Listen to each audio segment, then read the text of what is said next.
trade. If the job's too tough for you to handle, you got a job for me, George Valentine. Write full details.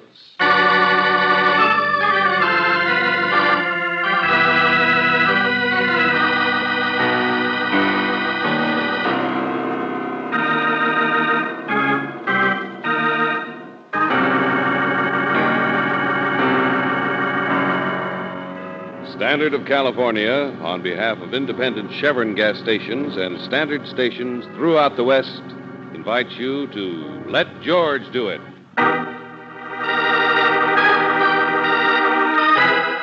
The Dark Chain, another adventure of George Valentine.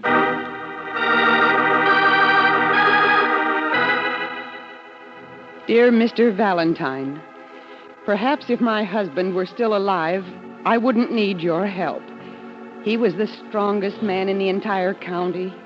But he's been dead a long time now. And his brother, who manages the farm, can't see any farther than the cows and horses and the fields and the bright side of everything.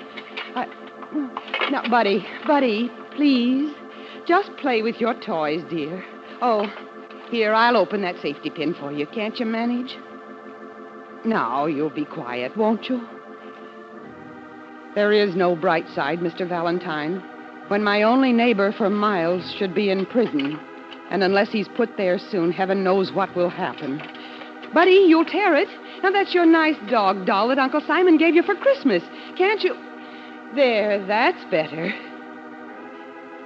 I'm not begging for sympathy, Mr. Valentine, but I'm a woman who already has all she can bear.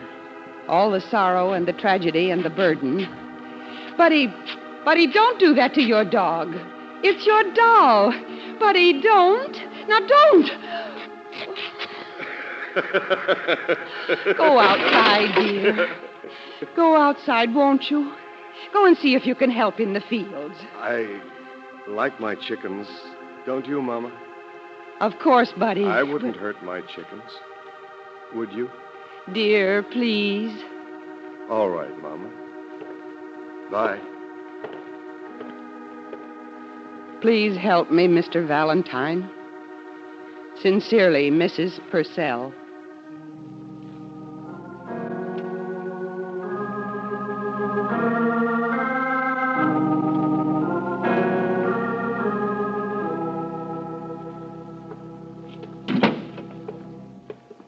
He's 19 now, Mr. Valentine. Well, he's certainly big. His mind isn't. Yeah, I understand. But he's really quite gentle. But there are things that he can do on the farm to be useful. Those huge log chains he carries, why, he can pull stumps out of a field better than a team of horses. Well, Mrs. Purcell, isn't there anything that... No, there's nothing that can be done. Well, that's too bad. No, I'm not sorry for myself. He's just a little boy, that's all. And he's my son, Mr. Valentine. He's my... Yeah, your life, sure, of course. Well, Mrs. Purcell, you asked us out here to visit his friends or something. A little quiet investigation of a neighbor. Yes, you weren't very specific. His name is Luke Schroeder. Schroeder? Half a mile down the road. He's always lived there, but he hasn't been around much. He's been in prison. Oh. He's on parole now. He can be sent back if he does anything wrong. And the other night, something was stolen. You mean that this... No, now, please, let me tell it in my own way. A brooch. You know, one of those delicate, old-fashioned cameo brooches. It was my grandmother's. I hadn't seen it for some time. I never go out anywhere. But it was in the storeroom in a little box. Well, Buddy wanted to look at the jewelry. That's what he calls it. So I took out the box, and the brooch was missing. I see. But you say Buddy likes jewelry. Yes. Outside, he couldn't take his eyes off this gaudy thing here on my purse. Oh, Buddy wouldn't take it. Oh, Buddy doesn't ever touch anything that isn't his. Besides, I asked him later. It didn't even register. He just said it was bad to take things, especially chickens. What? A weasel killed chickens the other night. Oh. Well, how do you know this brooch was taken just recently if you haven't looked in the box for a long time? But I have, a week or so ago. I know it's been in the last week. Uh-huh. Is that all, Mrs. Purcell? Luke Schroeder is a thief. That's what he was in prison for. He stole jewelry before from a store in town. Well, there's nothing you've told us that proves he stole it. And even if we discovered some proof, all we could do is turn it over to the local police. I've seen the police. I've talked to the sheriff. Yeah, well, what'd he do? He was too busy to bother. Well, look, I'm sorry, but from what you've told me, it doesn't seem... Oh, excuse me, sis. Simon, won't you please... this is Mr. Valentine. Yes, and... we met downstairs. Oh, what have you got there in the crate? Oh, George, look at them. Little baby chicks. Uh-huh. Cute little rascals. Oh. Just fixing the bed for them under the kitchen stove. All right, Simon, but right now we're... Weasel got to Buddy's chickens, you know. Thought he'd like some more to play with. Only... What's this? Here's a funny thing. Found it there under the stove. Thought you might like... What? Well, his little doll, see? Oh. It's a little dog doll, isn't it? Yeah. Only its neck is all twisted around. No, it's been torn. The head's been torn clear off, see? It's... I did that. Hmm? I was fixing the little doll, that's all. I tore its head off so I could put some more stuffing in it. Well, I guess... Now, Simon, please, we're busy. Can't you take those chicks downstairs? Yeah, and they're getting cold. Here, I'll carry them for you, Simon. What? Oh, but Mr. Valentine... Don't worry, Mrs. Purcell. We can talk later. Yeah, I think we'll be staying around here for a while after all.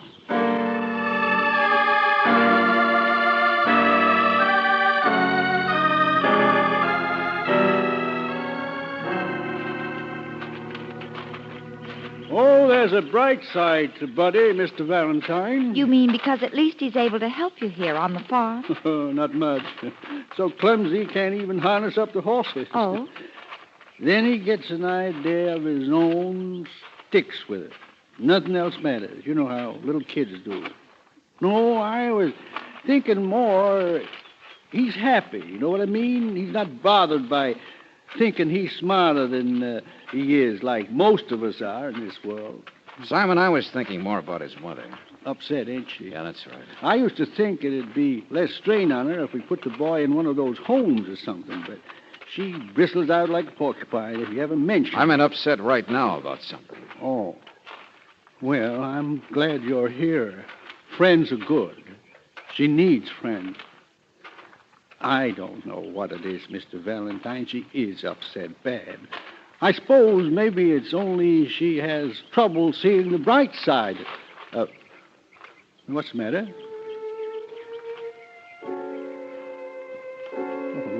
What are you looking at? Who's that girl over there? Walking out there by the barn. Oh, her. Maria. Maria? Luke Schroeder's wife, down the road. Oh? Something, ain't she? Yeah. Luke's wife, huh? If you'd like to take a little walk around, I can show you. No, thanks. We'll look at the farm later, Simon. I've got a couple of things to do right now. Well, George, if you want to talk to Luke's wife... Come on. Where's your uncle, buddy? I don't know. What are you doing? The matter, cat got your tongue? You go away. Why? It's a free country, isn't it? I don't like you. I said... You do like those chains of yours, don't you? These? I can pull stumps right up out of the ground. I can... I bet you can't throw them all the way across the barn. I bet I can. I bet I can. I bet I can. See? That's better. Are a strong little boy, aren't you? Buddy, not a little boy. Why don't you like me? You got yellow hair. Mm-hmm. I just washed it, too. And I got a new dress on with a sparkly belt, see? Why don't you like me, buddy? Maria. Yes, buddy? Do you belong to Luke like my chickens belong to me? Stop laughing. I'm sorry, buddy. I told you it's a free country, isn't it?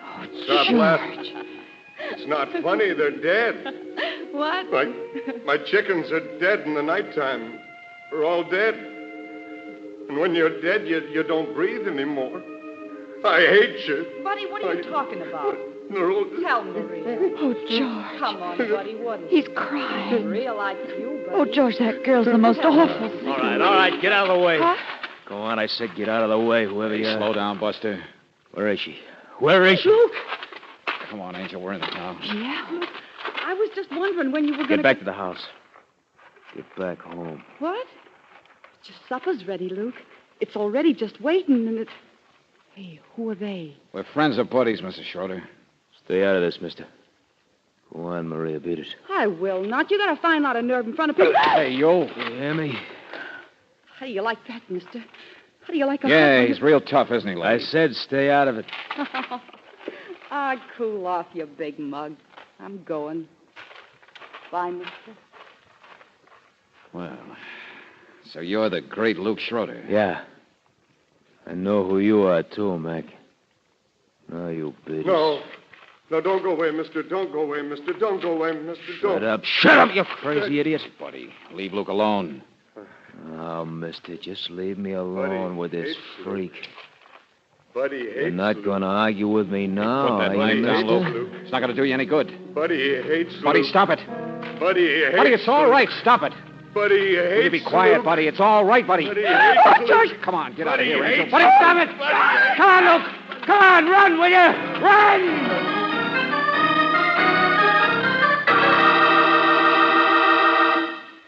All right, let go of me. Let go of me. Crazy jailbird, you sure take the cake for brains.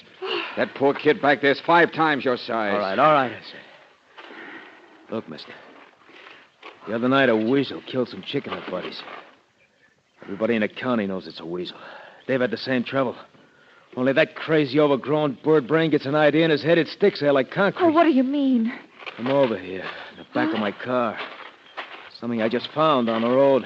Something I had longer than Maria. Something never killed a chicken in its life. Oh, A dog. Yeah, my dog. At least it used to be. Before it was beat to death with log chains.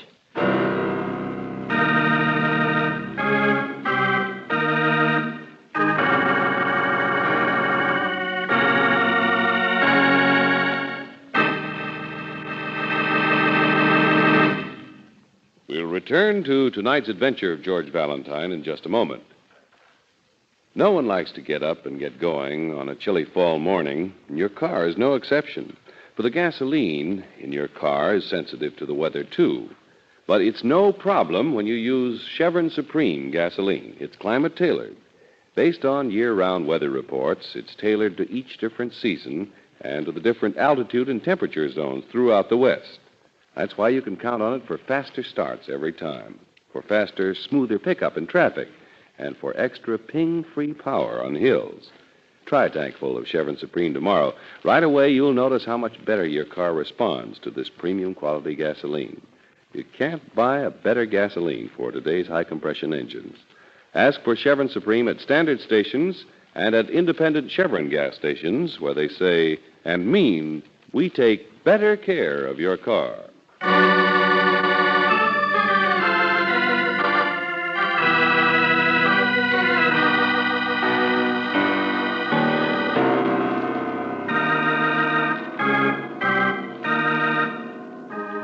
Now back to tonight's adventure of George Valentine. You meet Buddy Purcell, who is both an enormous man and a small child at the same time. His mother first called you to try to locate a cameo brooch that she says has been stolen. She's even sure who stole it, Luke Schroeder, who lives down the road. But if you're anything like George Valentine, you're much more interested in something else besides missing trinkets, like dogs, for instance. First a toy doll dog that had been torn and mutilated. And now Luke's dog, a real live dog. Only not anymore. Well, there it is, Angel. Those log chains he lugs around are dark in a couple of places. dried blood. Well, look now. How about it, buddy? Come on, kid. How about it? I don't think he even understands us, Mr. Valentine. Well, look, kid, you're a big boy now. You don't need to cry. Did you get mad at the dog? Look, buddy, did you kill the dog? Let me go. Let me go. Oh, George, we ought to wait until his mother gets back from town. Yeah, Mr. Valentine. I've never seen a boy like this. Now, listen to me, both of you. I get rid of that guy, Luke, all right, but it wasn't easy. And the kind of trouble he's liable to cause isn't exactly legal. What do you mean, He's George? headed for town to buy himself a drink or two, and he still says he's going to kill Buddy. I'm not afraid of anybody named Schroeder. Buddy going outside. Oh, now, look, wait a minute, kid. We're friends of yours. We've got... I killed a dog once. You know that? You did? Well, all right, kid. I took my chains and I swung and I swung and I swung and it killed him. It was Luke's dog. It killed my chickens, didn't it, Uncle Simon? Oh, Buddy, we've talked to other farmers on the phone. They saw your chickens. It wasn't a dog He that... gets an idea. He never I lets go. hate Luke. I hate Luke. He stole Mama's jewelry. Did he? Mama told you. I heard her. She told you. Let go of me. Please let go of me. Please. Buddy, is that any way to act? Now, Buddy, is... Mr. Valentine, what's this he was talking about, a brooch? Oh, well, it's a cameo thing. Mrs. Purcell said it was stolen. She thought Luke Schroeder took it. Cameo? Uh-huh. Maybe Luke did. I saw a cameo just yesterday. Girl wearing it. What? Mm-hmm. It was Luke's wife. That Maria. Say, ain't she something, though? Yeah. Something is something, all right.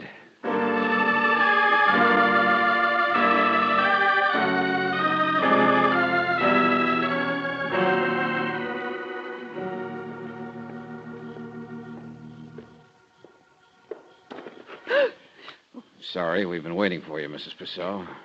Have you? Yes, I think it's time we had a little talk about Buddy. I'm so late getting back. It's so late serving supper. You haven't had a thing to eat. Oh, we don't mind. Sit down, won't you, Mrs. Purcell? No, not now. Excuse me. I'm sorry, Mrs. Purcell. You got us out here with a story about a brooch being stolen. Maybe by Luke Schroeder. And maybe Luke did take it. I don't know. Of course, Mr. Valentine, that's right. The only reason you pointed a finger at him is because you want to get rid of him. Get him out of the neighborhood. Is that right? He's a troublemaker. You mean for Buddy, he is. He teases him. He picks on him like a bully. Yeah, I know. And his wife, Maria, is no better. She could get anybody in trouble, even Luke. But the person you're really afraid of is Buddy himself. What? You're afraid of his violence. No, he's always been so kind, so calm. It's just that Luke is... Oh, well, Luke, he's on parole. I can see the sheriff about him. I don't like guys who pull knives on people anyway. But what I mean is, you'd better be thinking of doing something about Buddy. No, What's that? Well, it's just the wind outside, that's all. Hey, I guess you've lived in fear, haven't you? In fear of the things your own son might do, and nobody's big enough to stop him from. Oh, please not now. Please, Mr. Valentine, I don't like please. what I'm saying, but it seems George, wait a minute. Mrs. Purcell, where have you been? What? Oh, I know you've been in town shopping.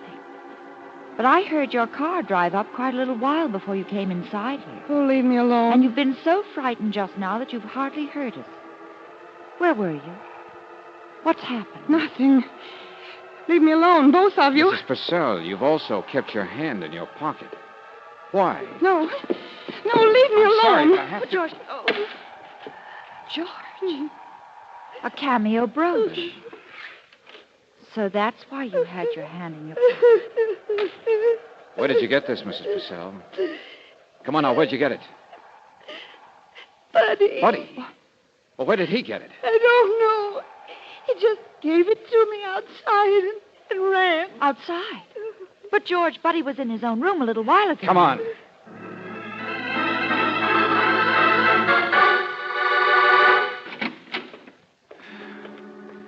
Well, he's not back here yet. Still outside. George, what's that? Wait a minute. Another doll. Oh. Yeah. A little girl doll. And Brooksie, its head. Look, its head's all twisted. It's all... The brooch. Brooch. And the doll. Maria!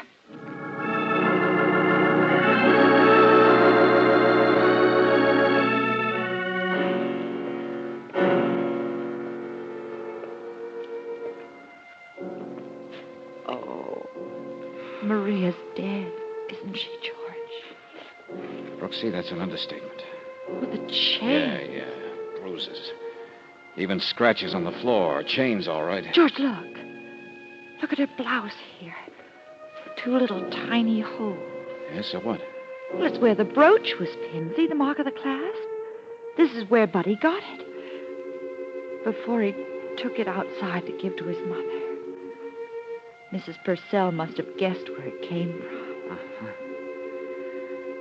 Well, I guess there's nothing to do. But to keep looking, Angel.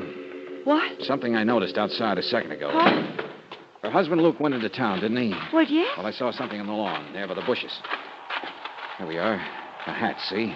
Oh, it's the one he had on earlier. Uh-huh. Well, George, Luke's been here. Well, it could have been at supper, and he could have left his hat On a windy night like tonight? Oh, no, Angel. He went into town, all right. I just think he got back, that's all. Yeah, sure. There's his car on the side of the house. And he left the car door open. Georgie was in a hurry, running maybe, and lost his hat. Why, maybe it wasn't Buddy. Maybe it was Luke who came back here. Listen, that's a man's voice. Come on, this way.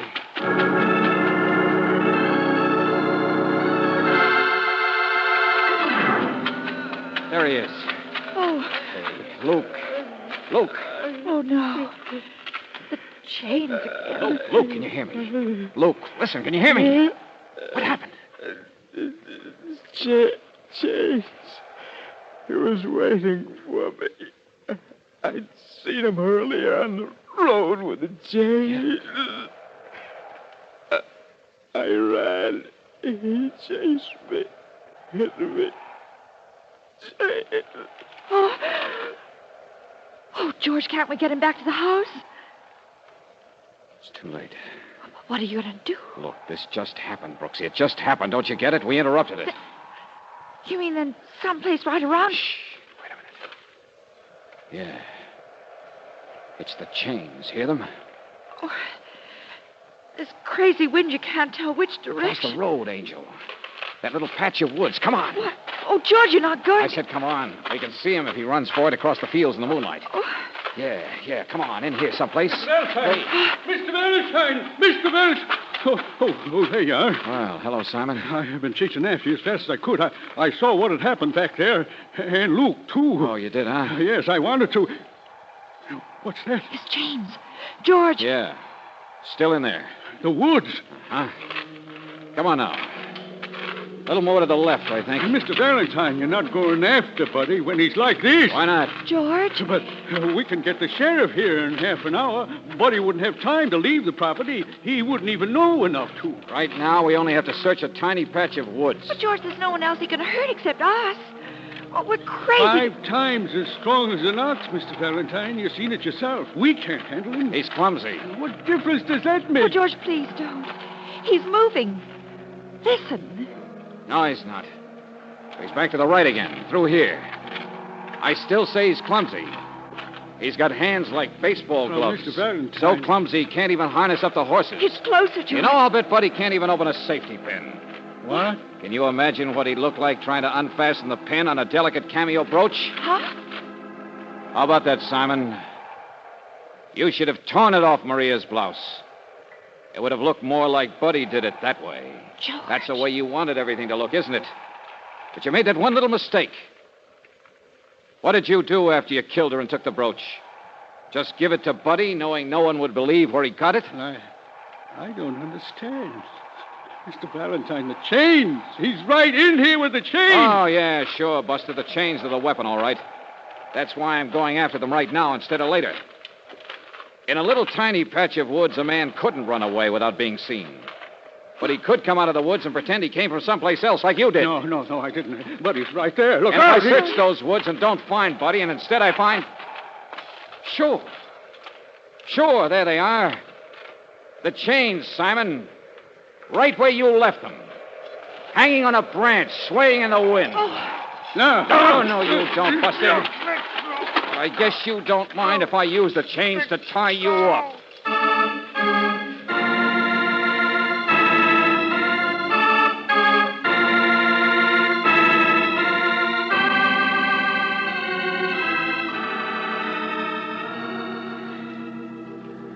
Yeah, some of it was a guess, Mrs. Purcell. George seemed to think he should have a little of the kind of faith you have in your boy. How could you, after the dog and those dolls? Well, the second doll Simon planted himself, and the first one, well, Buddy gets an idea and sticks with it. But that doesn't say where he got the idea. It's Simon who's been making him so upset. He gave him that stubborn idea that Luke's dog had killed his chicken. Luke's dog. He did kill the dog, Miss Brooks. Yes, well, he threw a chain at it, like he said. But I think you'll find Simon was the one who, well, added the finishing touch. It was an awfully easy way for Simon to get out of a nasty spot. To set up a crime that would be blamed on an abnormal kid. And the spot was Maria. Yeah. The little trouble girl Simon unthinkingly gave your brooch to. Oh, she was something, all right. And Simon must have lived in terror of that tough husband finding out. Luke gave us another clue, you know, Mrs. Purcell. Yeah, he was attacked because he'd seen someone with chains on the road. He didn't say who, but certainly Buddy wouldn't think in terms of trying to kill a suspicious witness. Oh, no. And Buddy is really kind when you know him. He's really... Oh, no. You were right, Mr. Valentine. I'll find a place where they'll take good care of Buddy. Of course you will. But I'll always be near him. I'll always be near my son.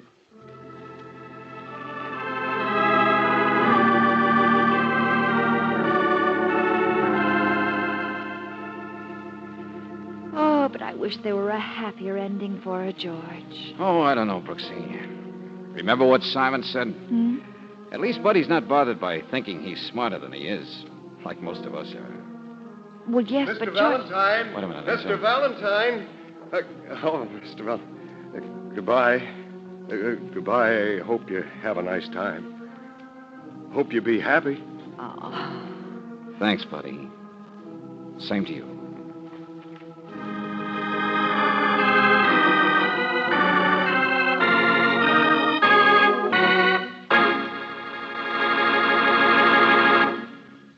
What's the one biggest cause of wear in your car's engine?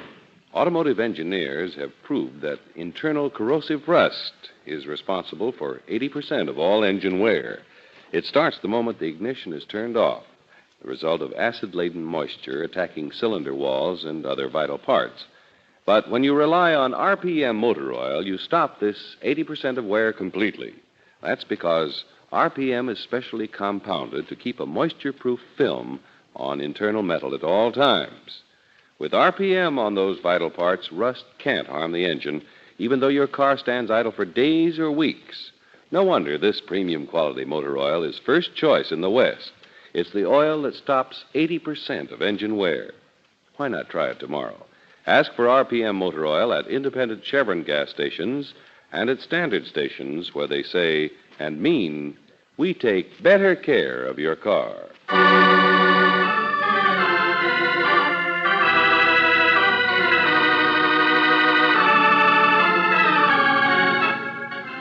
Tonight's adventure of George Valentine has been brought to you by Standard of California on behalf of independent Chevron gas stations and standard stations throughout the West.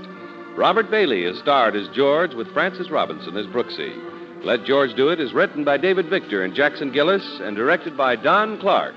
Also heard in the cast were Georgia Backus as Mrs. Purcell, William Boucher as Buddy, Louise Arthur as Maria, Herbert Butterfield as Simon, and Tony Barrett as Luke.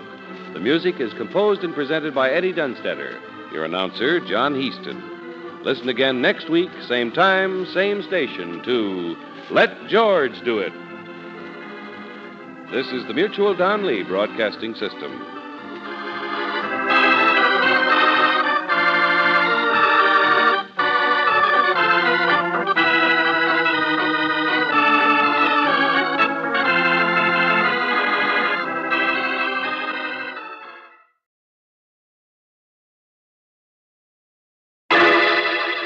Personal notice, danger's my stock and trade. If the job's too tough for you to handle, you got a job for me, George Valentine. Write full details.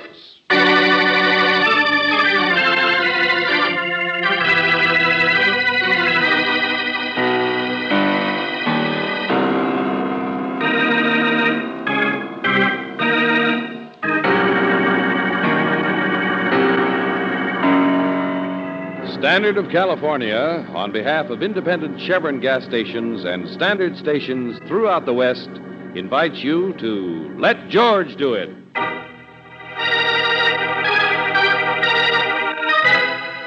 Run Until Dead, another adventure of George Valentine.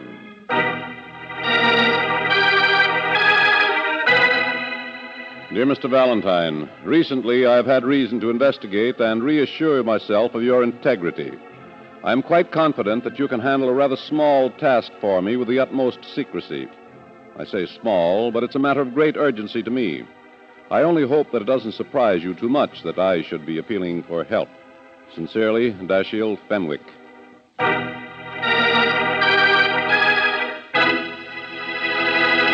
Dashiell Fenwick? Well, Brooksie, we're coming up in the world. Or the world's coming down. Why, that's old Iron Jaw Fenwick. Yeah, a name that makes the lords of the underworld really tremble in their custom-made shoes. I know.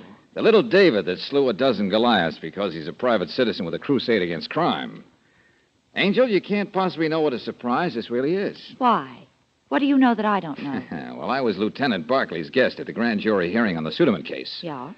I've already had my surprise from Mr. Fenwick yesterday.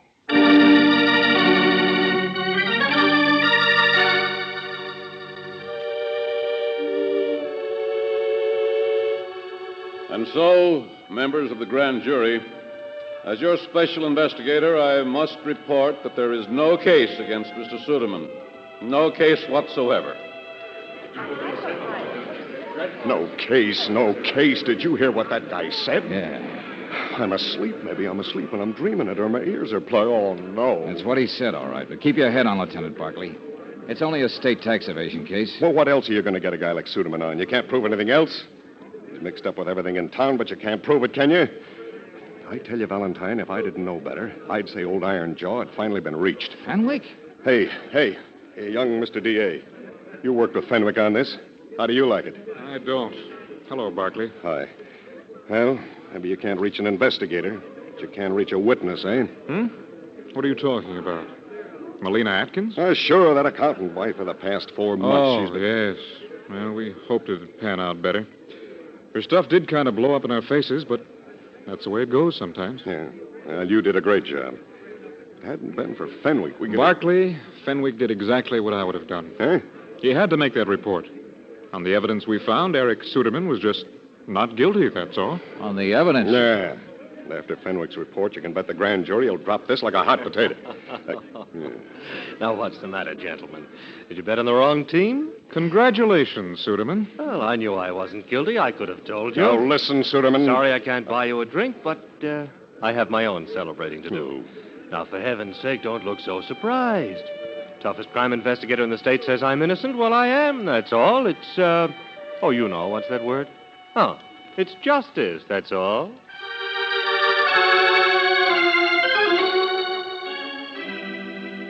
That was yesterday, Angel. Only yesterday. Well, come on. What are we waiting for? This is today.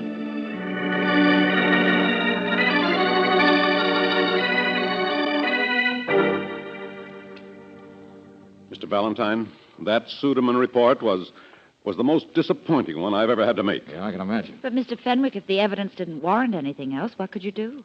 Yes, of course. Nothing, of course. Say, look, Mr. Fenwick, you seem to be beating yourself over the head with this Suderman business. Is that why you came to me? Oh, no, of course not. No, not at all. Uh-huh. No, it's something else. Something altogether different. Yeah? Yes. This morning, I tried to get in touch with an old friend of mine out of town, a man who's been ill for some time. Mr. Atkins. Atkins? Yes. The father of the recent prosecution witness, Melina Atkins. Go on. Well, I called Mr. Atkins this morning. An old dear friend, mind you. And he sent word by his housekeeper he wouldn't speak to me. Oh? Well, I suggested driving up, thought perhaps his illness was worse, quite frail, you know. But he just doesn't care to see me. Yeah? Well, that's all there is. I want you to find out what's wrong. Driving, you should make it up there by midnight. Huh? You can't reach an investigator, but sometimes you can reach a witness. What's that? Well, in the Suderman case, you staked everything on Melina Atkins' testimony. But at the last minute, her evidence blew up, didn't it? Well, it's not healthy to give evidence against Suderman, George. Yeah, that's what I mean, Angel. It's dangerous.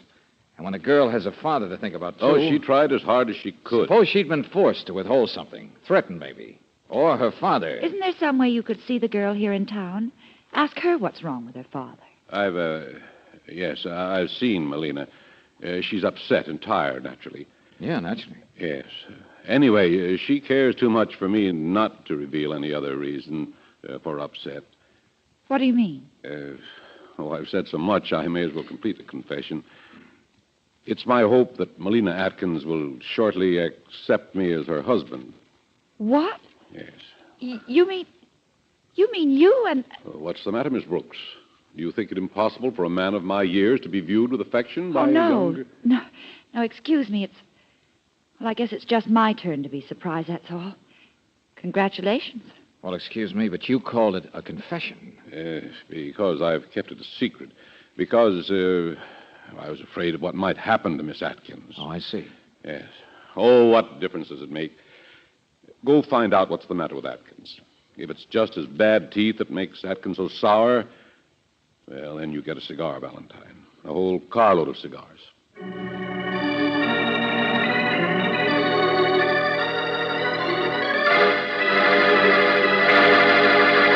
I said Mr. Atkins is dead. He's what? Oh, I'm sorry you drove all the way up here and didn't know but he is since this evening. Oh, there's so many of his friends to tell about it, I don't know what to do, but I was there, and I saw it. A stroke, I tell you, he had a stroke. Mr. Atkins died this evening of a stroke. Now, look, you're his housekeeper. I know how difficult it is, but I've got to know what happened, all of it. Oh, I'm sorry. It's just all those people tramping in and out, but never making any noise. It's so quiet when people die. My mother had a stroke. Well, his daughter was here this afternoon, Mr. Valentine. Melina? Yes, she was nervous and upset.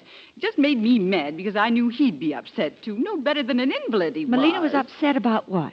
Do you know? No, something she didn't want to talk about to him. But then a man came here to see her. Oh? She tried to keep her father from even knowing that man was here, but the man pushed right into his room, and their voices were raised, but I couldn't hear anything, and the man laughed, and then he went out. Well, who was this man? What did he look like? Oh, I was in the kitchen. I don't know. Oh, fine. What else? Well, a little while later, Melina left, too. She'd been crying. Huh? And Melina looked frightened, didn't she? Yes, but I was just mad. All that upset.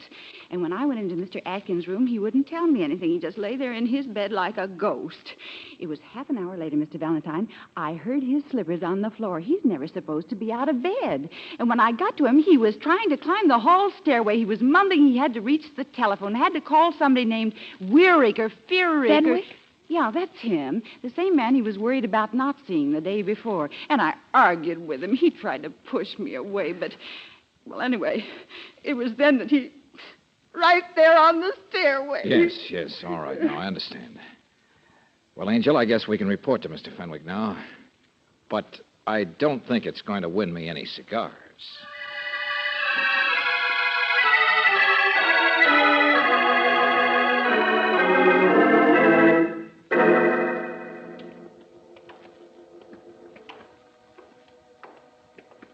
Well, his lights are on, George.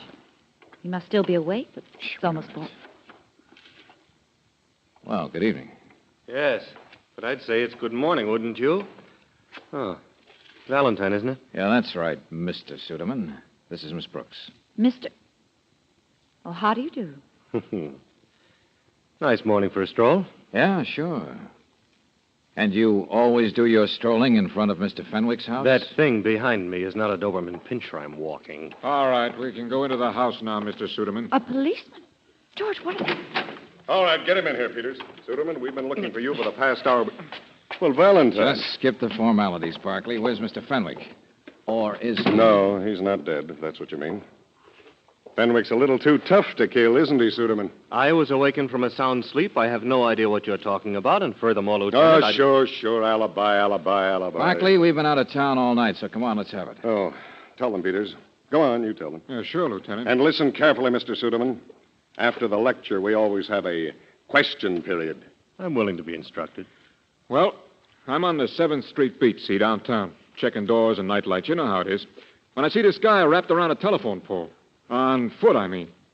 Well, I can see at a glance he's drunk, so I poke him to send him home. When, gosh, I see it's Mr. Fenwick. What? Oh, now, wait a second. I know, miss. Old Iron Jaw never took a drink in his life. But when I recover myself to get him in a taxi and down to the hospital, I find somebody's poured at least one drink down him to cover the stuff. Stuff? Dope, Mr. Valentine. Some kind of a drug. The doc says enough to kill off 5 men. But he's saved by the stomach pump, see? Thank you, Peters. Mr. Fenwick is resting quietly in his own bedroom. And pretty soon, maybe he can even talk. But now, in the meantime, Mr. Suderman... You've no right to question me. I can explain where I've been all evening. Is that so? All right, suppose you... But I don't need to say anything. I don't need to talk to you come until... here. Come here. What? What do you... Now, listen to me. Never mind that bird for a minute. What? I said, listen, will you? Fenwick hated Suderman. Well, that's why I've got him here. Suderman was cleared, remember? Oh, well, so what? He's got a grudge on the old man. And the old man maybe has the works on him now. At least Melina Atkins does. I figure she was being pressured through her father. But now that he's dead, she's free to talk. Atkins' father. Say something in English, will you? Sure, I'll say something in English. Let's get to Melina Atkins as fast as we can.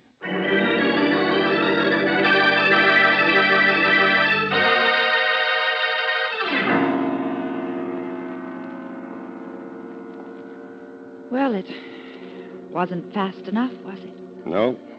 Not by a good many hours, I'd say. Lying there since last night. So that's Melina. Witness for the grand jury rests. Rests for good. From a blow on the back of her head.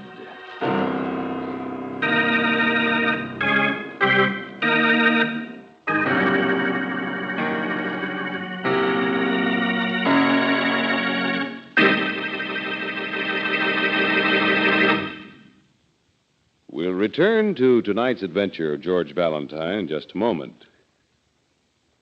The outside of your car has to go through all kinds of weather. Hot sun, fog, rain, and sometimes snow. But look what the inside of your car's engine is up against. Every time you turn off the ignition, internal engine parts are exposed to drops of acid-laden moisture, which results in rust, the cause of 80% of engine wear.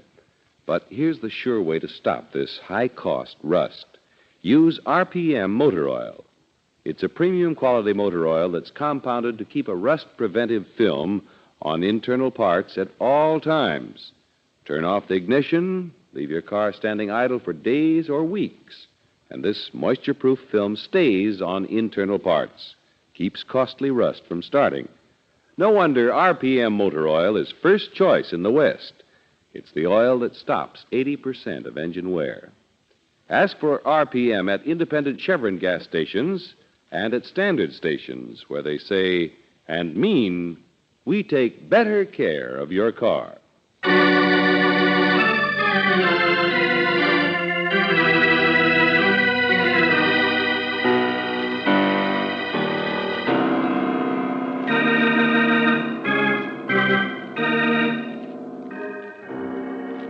And now back to tonight's adventure of George Valentine. A couple of days ago, Eric Suderman was cleared before the grand jury.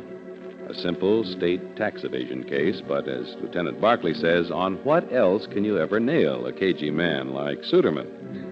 Melina Atkins was chief witness for the prosecution, though her testimony faded rather badly at the last minute. Well, Special Crime Investigator Dashiell Fenwick, old Iron Jaw, had an idea pressure might have been brought to bear on Melina, and you have an idea he was right. You see, old Iron Jaw himself was picked up downtown, drugged, and Melina Atkins is dead. Yeah, that was it, all right. Her head smacked the corner of the table there. But the broken lamp on the floor. No, the technical boys say it was the table. Yeah, somebody must have socked her with a lamp, Angel. Just stood there and socked her. She fell, hit the table, and... well, that was it. Well, what did the janitor say? He listened to the radio all last night. But he did fix a fuse in the basement at 9 o'clock. Fuse? Mm-hmm. Well, breaking the lamp might blow a fuse. Okay. So we say she was killed at 9 o'clock. But did anybody see anybody? No. Was there a party elsewhere in the apartment house so people might be wandering around, seeing anybody? No. Oh, no. Are there any... Yeah, I get the general idea, Lieutenant. Nobody saw anything. Where was your little friend Suderman around 9 o'clock? Out giving birth to an alibi, 8:30 to 9:30. Oh, how convenient. The rackets he runs, the payoffs he gets, he's always covered.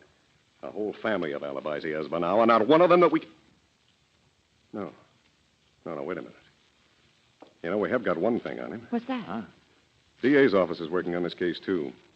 They proved he was up at Molina's father's yesterday. Hey, wait a minute. But That makes him the man the housekeeper told us about.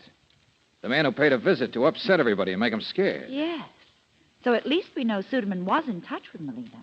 He was threatening or intimidating or... All right. We know there's more evidence in the tax evasion case. Everybody knows that. It's murder I want solved. Only who can tell us anything? Old man Atkins decides to tell Fenwick something and dies of a stroke. Maybe Fenwick is found out by then, and he gets drugged. And the little girl in the middle of the whole thing, she got to... No, I'll get it. Yeah, Barkley speaking. Who?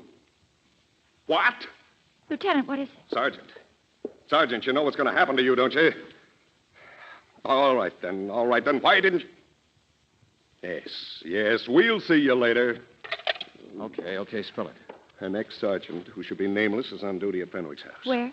He posts a guard in the hallway, but none outside while Fenwick sleeps quietly in a room downstairs, a room alone. Come on, get to it, will you? Yeah, I'll get to it. Like somebody got to old Iron Jaw. The window's open. They got him out of there. Huh? He's gone, you hear me? The last guy who knows anything, he's disappeared.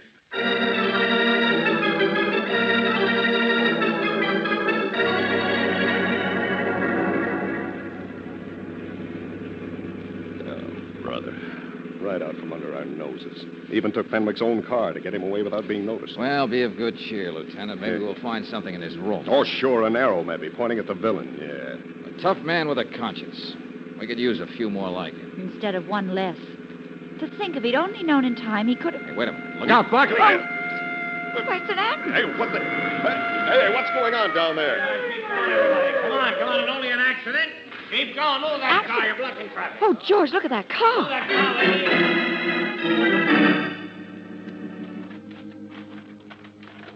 It's Fenwick. All right, easy does it, boys. Lift him easy. He's still alive, George. Yeah, but I don't know how, Angel. His car must have rolled over a couple of times coming down All that right, bank. onto the stretcher. There we go. All right, I'll meet you, Doc. I'll meet you out there. Old Iron Jaw is indestructible, isn't he? Yeah. Lonely stretch of road. Car sails over a bank. No reason. One occupant in car, Fenwick. Run, Fenwick. Run until dead. Oh, no. Old Iron Jaw just felt good tonight. He just sneaked out for a little pleasure ride. Uh-huh. By himself. Well, that's what Suderman will want us to think. Just an accident. Skid, maybe. Why, you couldn't go over that bank unless a lot of extra effort was made. Mm-hmm. Well, this time I've got a head start on the maternity department. What do you mean? Well, both other times the crimes were committed hours before we got there. Well, this time there's only been about 15 minutes for my little friend to prepare the delivery of his next alibi. Come on, let's find Suderman.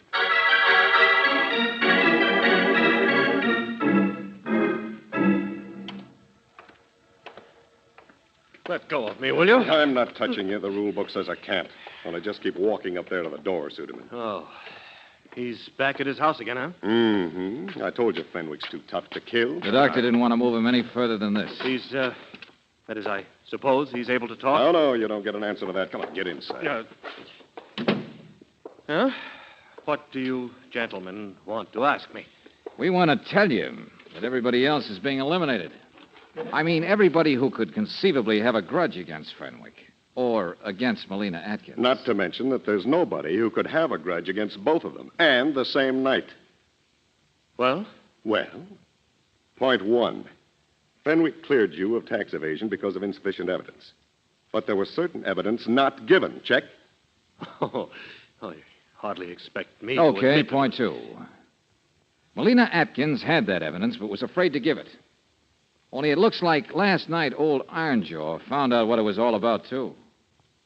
No comment. Mr. Suderman, if you can suggest any other conceivable reason for the girl being killed last night, and for not one attempt, but two attempts to be made on Fenwick's life... What did he say? What did he say? Oh, now you're getting interested. No, I don't mean that, but although I do have a right to know... Wait a minute. Yeah? That's for me. I have an alibi, you know. They'll tell you. Never mind. I'll get the door. George, what is it? Mr. Fenwick is asleep and the doctor's leaving, but the noise is... Well, look who's here. Come in, young Mr. D.A.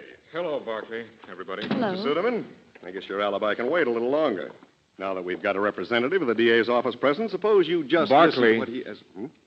I'm his latest alibi. You? The whole office is. I know. I'm sorry, but we all are. I hurried out to let you know. We dropped Suderman off at his hotel just a second or two before you got him, I guess. The DA's... Yeah. He was down there at our place at the same time Fenwick's car must have spilled over the hill. Suderman, why didn't you say so? Why, I was... You wanted to find out what we knew, didn't you? You've got a perfect alibi for once. Why have you been so nervous? Hey, what does a man get for tax evasion? Is it 10 years? Because that part of it's true, isn't it? Hey, Angel, what did you say about Fenwick? Well, just that he's asleep. The doctor's out packing up his things now. Old Iron Jaw's alone? Well, yes, but... Hey, listen. Upstairs. Keep him there, Barkley. Let me do this. George! Fenwick! Fenwick!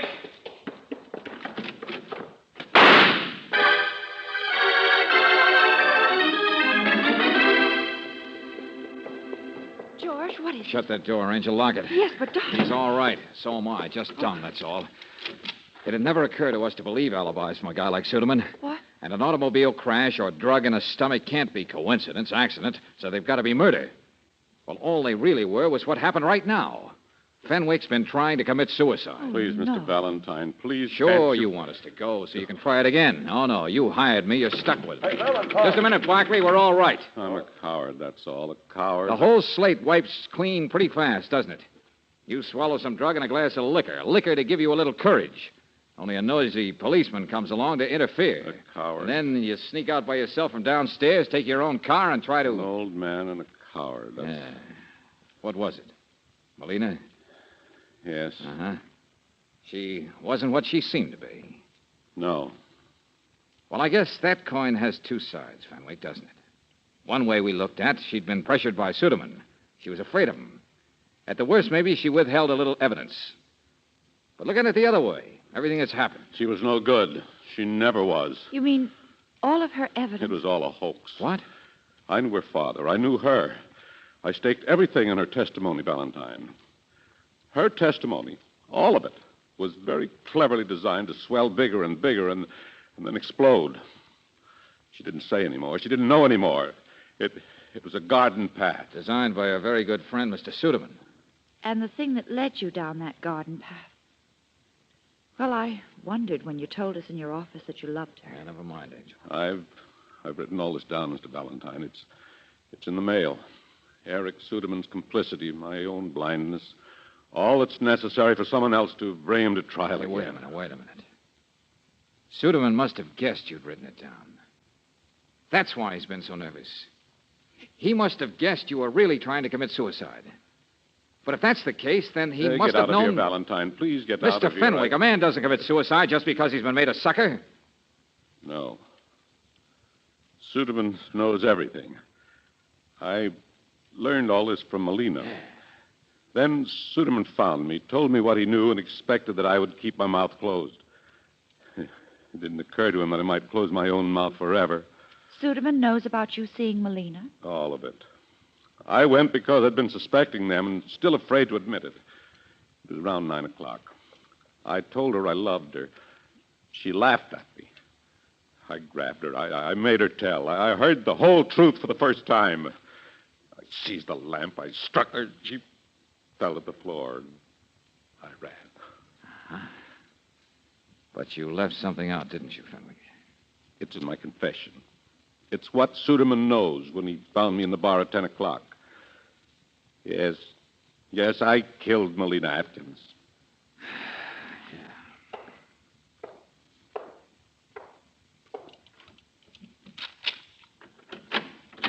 Okay, Barkley. Come on in now. You too, Suderman. Hey, what's been going on in here? Hello, Lieutenant. Valentine. I'm rather glad it worked out this way. I can... Just cut it out, Fenwick. Suderman, we've got you for framing false evidence, perjury, maybe tax evasion, too. But you may slip out again. What is this? What's he been saying? Slip out? He will not. I wrote down every single word. Will you? Suderman, where were you at 10 o'clock last night? Never mind, I know already. In a bar someplace accusing Fenwick here of murder. Well, how did you know he'd committed murder? Why, I merely added two and two and decided a man like Fenwick had done that? How fantastic can you get? Oh, but I'd been following him, watching him earlier in the day. No. You were out of town at old man Atkins' place. You had an alibi. Oh, well... In fact, you've got too many alibis, all of them good. Hey, wait a minute. How did he know she was dead? We didn't find her till this morning. Well, I was up there, of course, after it happened. I could tell Fenwick had been there. How and it was- could you tell? There wasn't anything in the apartment to indicate anyone beside Melina had been But there. it was just after it.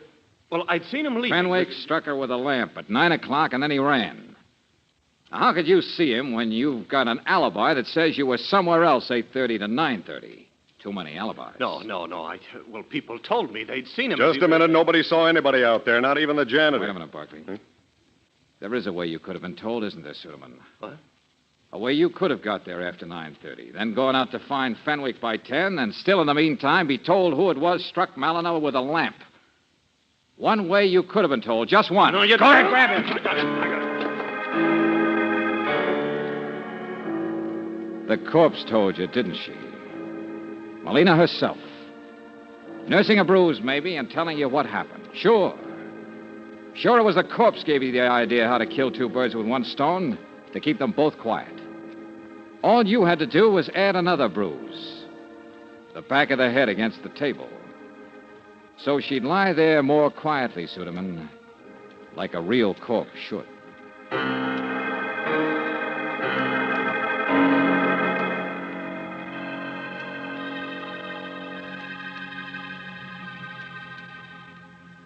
George, what do you suppose will happen to Mr. Fenwick? Oh, he'll stand trial for assault, Brooksie, for hitting Melina with that lamp, something like that. He certainly beats himself with his conscience, doesn't he? Old Ironjaw. That was a close call. Well, but, darling, it certainly looked like Suderman was making him run. Run until dead. Yeah. Sometimes you can escape from a Suderman. Fenwick tried to escape from himself. He probably... Oh, come on, Angel. Let's go out for dinner before I turn philosopher.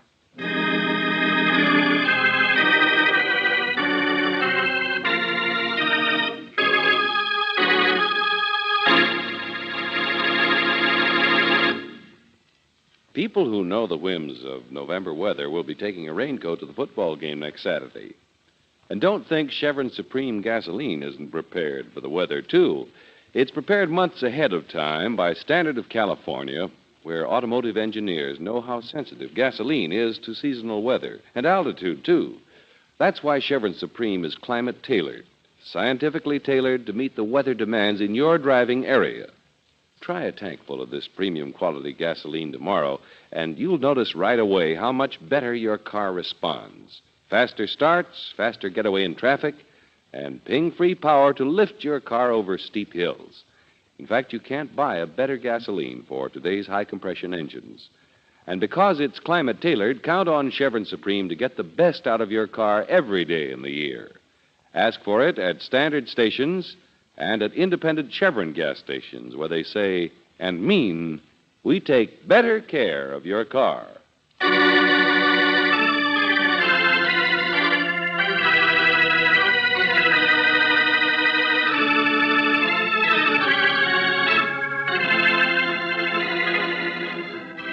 Tonight's adventure of George Valentine has been brought to you by Standard of California on behalf of independent Chevron gas stations and standard stations throughout the West. Robert Bailey is starred as George with Francis Robertson as Brooksie. Let George Do It is written by David Victor and Jackson Gillis and directed by Don Clark. Also heard in the cast were Bill Boucher as Lieutenant Barclay, Will Wright as Fenwick, Byron Kane as the attorney, Larry Dobkin as Suderman, and Frank Hale as the housekeeper. The music is composed and presented by Eddie Dunstetter, your announcer, John Heaston. Listen again next week, same time, same station, to Let George Do It. This is the Mutual Don Lee Broadcasting System.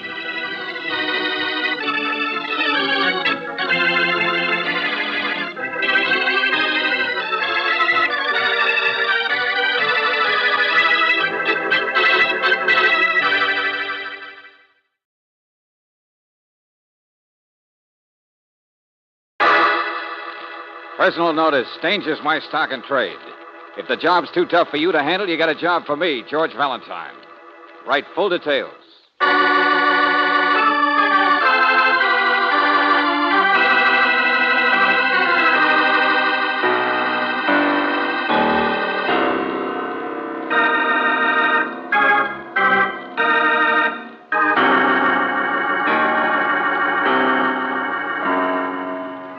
Standard of California, on behalf of independent Chevron gas stations and standard stations throughout the West, invites you to Let George Do It.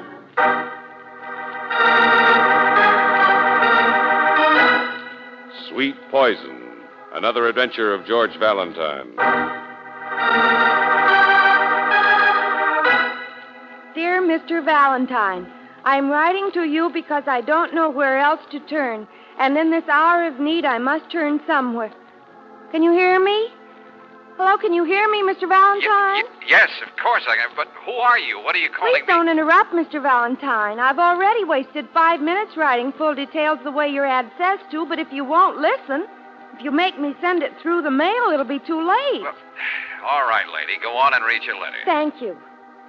It is essential that you come at once to solve a crime. Please hurry. Because, Mr. Valentine, there has been a murder at our house. What? Where? Mr. Valentine. At our house, and I need your help desperately. Signed, yours truly, Gloria Bishop, 603 North 72nd Street.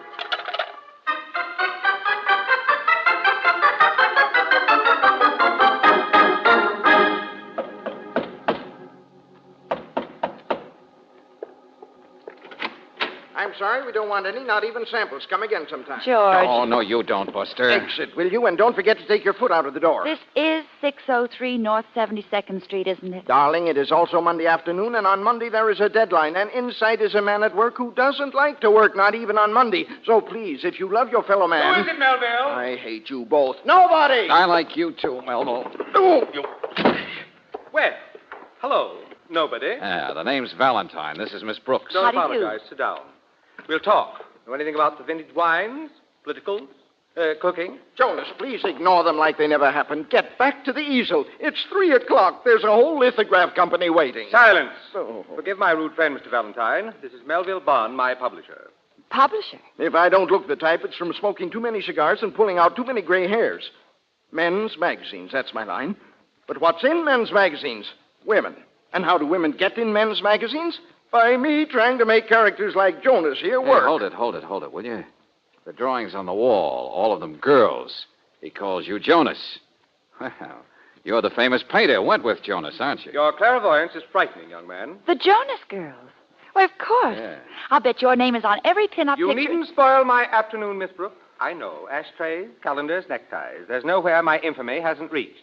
But I was an artist once. I painted still life. Beautiful cabbages and beefsteak and... And it's 3 o'clock and there's a girl in a bathing suit carrying a turkey for the Thanksgiving cover and... Well, take it the way it is. But you haven't painted the bathing suit yet. Oh, for the last time, gentlemen, stop it, will you? Maybe neither one of you two gentlemen cares, but I came here to see about a murder. Murder? How considerate. If you'll just give me 5 minutes to lay out the corpse... Okay, skip it, will you?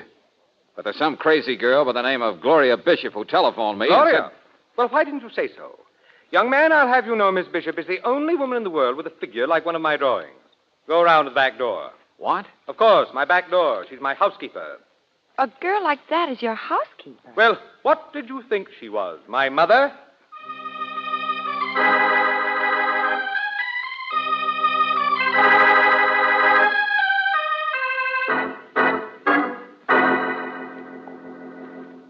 Beat it, Mac. Go on. You too, sister. Beat Oh, it. no, not again. Hey, wait a minute. Look, What do you want to Frank, see her for in the first place? I'm getting a little tired. Pushing won't do you any good. I said beat it.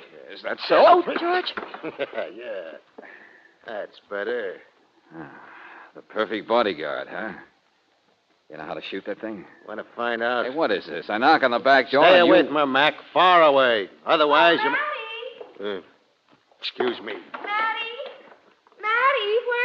Oh, hello. Wow. Hello. I guess you're Gloria Bishop.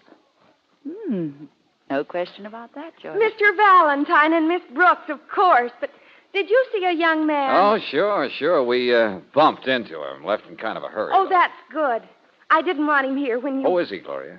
Oh, Matty Riga. He's just a boy. I met him someplace. I'm always meeting people someplace. Yes, I can imagine. But he is kind of attractive, don't you think? It's adorable. Okay, Gloria, you got us into this menagerie by yelling murder. Now, come on, fast. Let's have it. Oh, the murder. Well, come here. Come through here. I've been so upset I'm all unstrung. There, you see? A dead cat. Wouldn't you know? He just lies there not doing anything. And he's so young. His life had barely begun. Did he get run over? Oh, no, I never allow him outside. His name was Hannibal. Never outside, huh? Gloria, what did you feed him? Well, fresh liver. And a raw egg, that's for his fur. Looks and... like he was poisoned. Oh, I knew it must be something awful like that. Well, he must have got to something. Have you asked Mr. Jones? Oh, no. I haven't told a soul. And I wouldn't dare bother him. He says I should be seen and not heard. He scares me. He does? Well, then why do you work for him? For pay. Isn't that why you work? Yeah. Now, look, Gloria, could that cat have got to any chocolate? Chocolate? Oh, yes, he was practically carnivorous. That means he'd eat anything. But, well, I never keep sweet things around. I mean, if I lost my figure, where would I be? Never mind. But maybe you've got a case at that. Because, look on his fur here. Yeah, I think Hannibal died from eating a chocolate cream.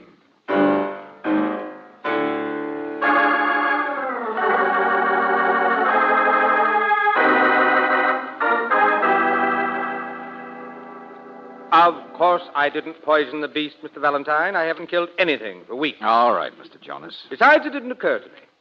Cats give me a rash. You know, all across the stomach like polka dots.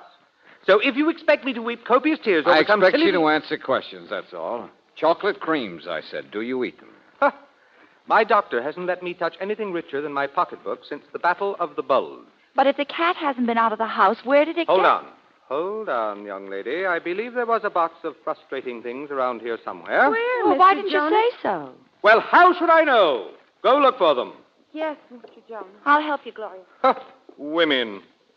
Do you know I've painted wishful curves onto their silly skeletons until I'm positively seasick? Yes, well, my heart bleeds for you, Mr. Jonas. But just where did you get the candy? Stubborn, aren't you? Came through the mail, I suppose. Everything does. Oh, what do you mean? The ridiculous distortion of the female frame that I've popularized seems to have dragged me into the limelight, Mr. Valentine. I'm a public hero, like Ali Khan or General Delivery. You get fan mail? By the garbage cans full. Letters I can't read, cigars I can't smoke, candy I can't eat. Huh? George, here's some wrapping paper about the right size. It was in the wastebasket. Uh-huh, yeah. Addressed to Jonas. No return address, though. Postmarked last night. Yes, that's it. I remember unwrapping the Mr. Jonas, box, I think somebody sent poisoned candy to you. A critic, Only Gloria's cat got it by mistake. Have you got any particular enemies? Ever receive any threats? Only from women's club. No, Well, this room was broken into about a week ago. What? At least my desk has been rifled, and Gloria certainly Anything wouldn't. taken? My entire fortune. File copies of my income tax return. What else can a man say? All right, let's start taking it seriously. Young man, I take everything seriously. Even myself. But not somebody trying to kill you. Well, what do you expect me to do? I'm just trying to think, trying to remember. Gloria, have you found that candy yet? No, I haven't, Mr. Jonas. I'm looking everywhere. Wait a minute. Valentine. He left here walking. Huh? His apartment hotel's only a few blocks down the street. Who? Melville Bond, of course. I'd unwrapped it. The cat must have taken a piece. But then I gave the box to Melville. You mean just now? No. It was early, around noon. He's been back and forth all day making me finish his blasted picture. Holy, and by now he's probably eaten a lot more than the cat ever did. Wait. I'm just remembering why it seemed like a good idea for him to take it. Huh? It's his wife's birthday.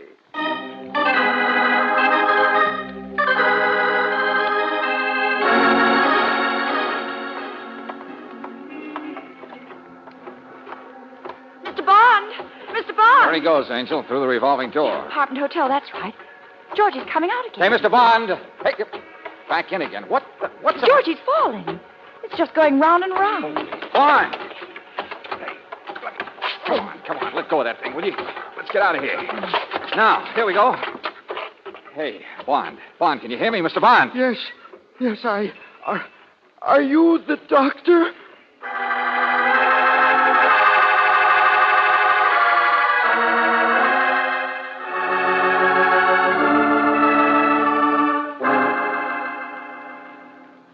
No, he's not dead. He's just sick, that's all. But, Lieutenant Johnson, when we got to him, he wasn't carrying the box of candy. He must have eaten only a piece or two of it. That's what the hospital says. Well, what'd he do with the rest? I know. Where's the rest of it? That's what I'm talking about. Hospital's got him asleep. How you manage to get mixed up in cases where nobody can tell us anything. What about his wife? Mr. Jonas said that's why Mr. Bond took the box for his wife's birthday. She hasn't got it. Mrs. Bond has been at a bridge luncheon all day eating carrots, salad, and greens.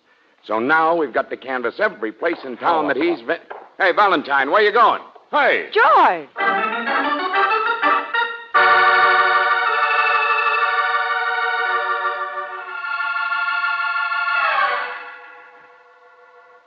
Yes, Mr. Valentine, this is Mr. Bond's office. I see. Well, Miss Smith, I wanted to ask... But if it's about Mr. Bond's magazines, that's all over at the printer's building. Oh, they have all the fun over there. Darn it. I'm just the business department. And believe you me, for a girl who's been used to a social life... Yes, I've already been there. Also his club, a restaurant, and a barber shop. No, he gets around, but I don't. When a girl's married to a typewriter... Had Mr. Bond been here? Was he carrying a box of candy? Well, if you're not the sociable type... Candy? Miss Smith, look, I said, has he... Yes, he was here, in and out. And the candy, a box he picked up at Jonas's. He was going to take it home to his wife. What? He was? Gee, if I'd realized, Well, he went hurrying out, and he was just sitting there with his umbrella and newspaper. When a girl's had practically nothing for lunch and is all alone in an office... Smith, I'm afraid to guess. Where's the candy now? Wastebasket. Wastebasket. Well, I've always been weak that way. But you won't tell Mr. Bond, will you? Yeah. Here's the box, all right. It's empty. Uh-huh. Clear empty. Smith.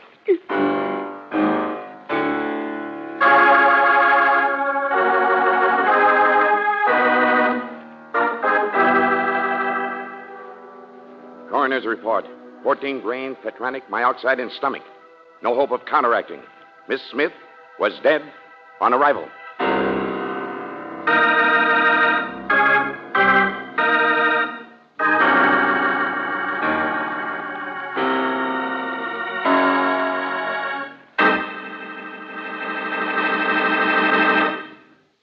We'll return to tonight's adventure of George Valentine in just a moment. When do you think your car's engine takes the worst beating? When it's running 40 or 50 miles an hour? No. When it's in stop-and-go traffic? No. Actually, it's when your car's standing still. Automotive engineers have proved that 80% of all wear inside your car's engine begins the moment you turn off the ignition. It's the chemical action of acid-laden moisture forming on cylinder walls, and the result is costly rust. But you can stop this engine wear completely by using RPM motor oil. RPM is specially compounded to keep a moisture-proof film of oil on all internal parts at all times. Even though you left your car standing idle for days or weeks, RPM would not drain off parts. It stays on metal, prevents that acid-laden moisture from touching metal. So no wonder RPM is first choice in the West. It's the oil that stops 80% of engine wear. Ask for RPM motor oil at standard stations and at independent Chevron gas stations where they say and mean we take better care of your car.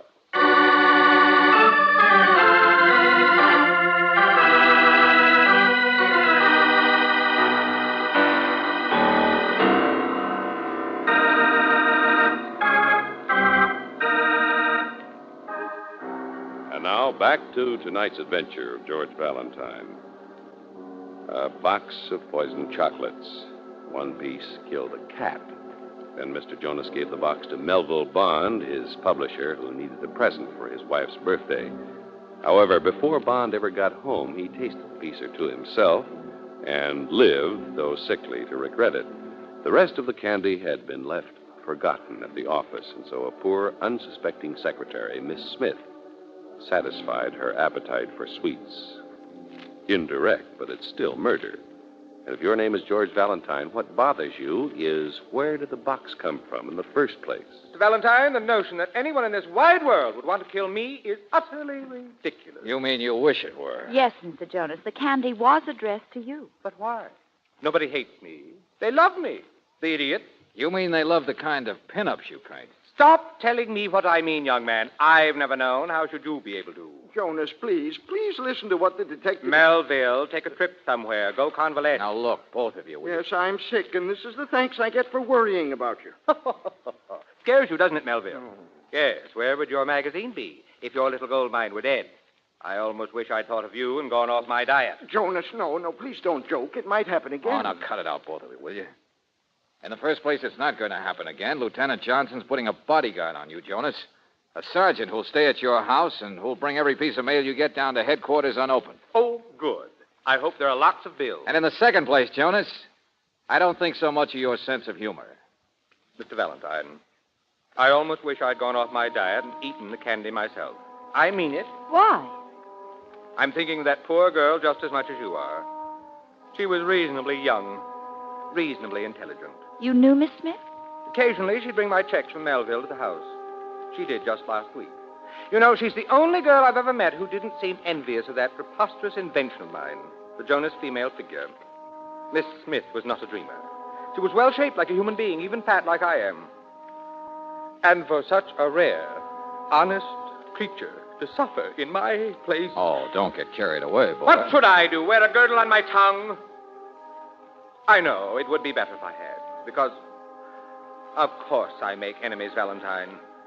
I just hate to face the fact that an innocent bystander should have taken my medicine. Get to work, will you, Valentine? Find the murderer.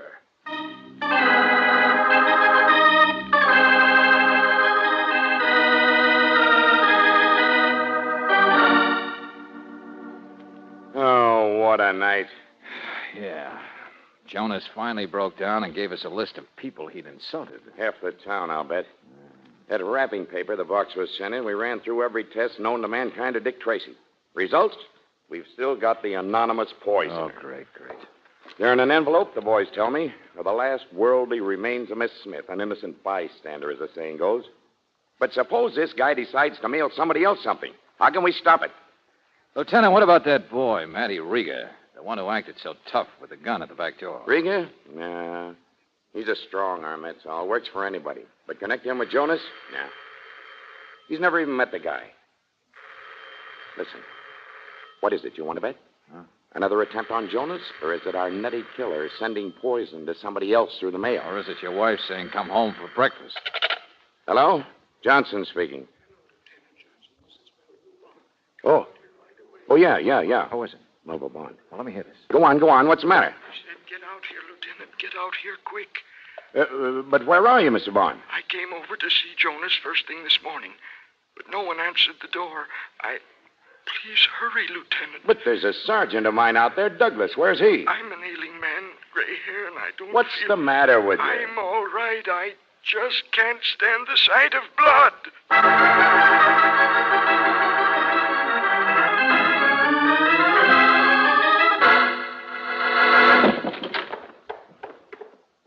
Blood. So that's it. Sergeant Douglas's blood. He's all right, though. Knocked out, that's all. Yeah, somebody smashed the vase over his head, see? The most alert sergeant. But where's Mr. Bond? Right where he left us, Miss Brooks, by the telephone. Oh.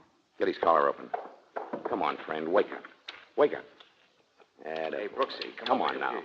What is it, George? Get up. Do your feet hurt? Huh? Do your shoes pinch? Does your pocketbook pinch? What on earth Ad for a shoe store, Angel. Postcard here on the floor with the sergeant. Huh? Well, don't you get it?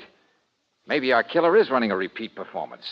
At least the mailman's already made a morning delivery. George. And who's the only person I can think of who could get the drop on Sergeant Douglas? Gloria. Uh-huh, Gloria. Come on.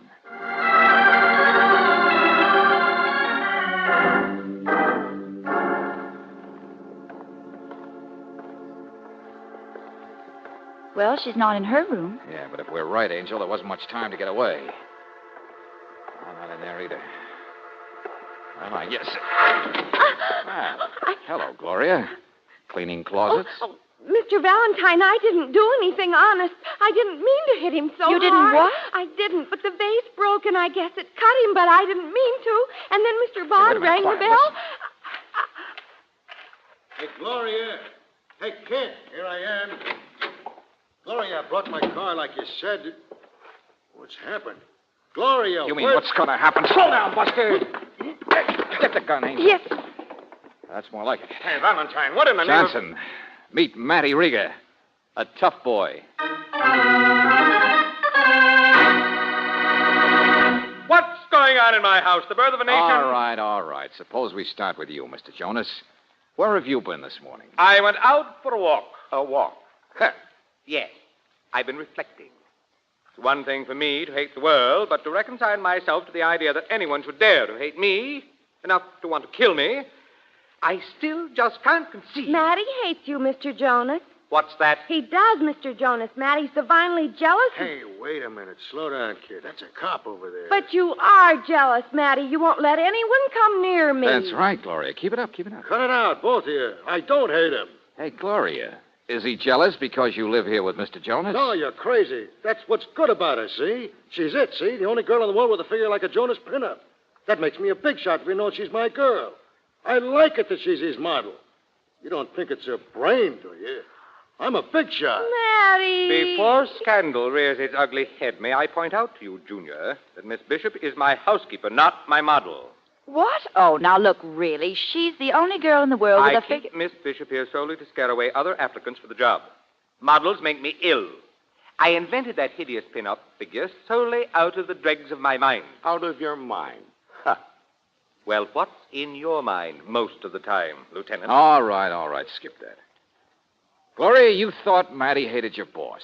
That's why you knocked out Sergeant Douglas, isn't it? Yes, Mr. Valentine. Because something must have come in the mail this morning, addressed to Mr. Jonas, and you figured it was Matty who sent it. That he sent the other one, too. Well, of course.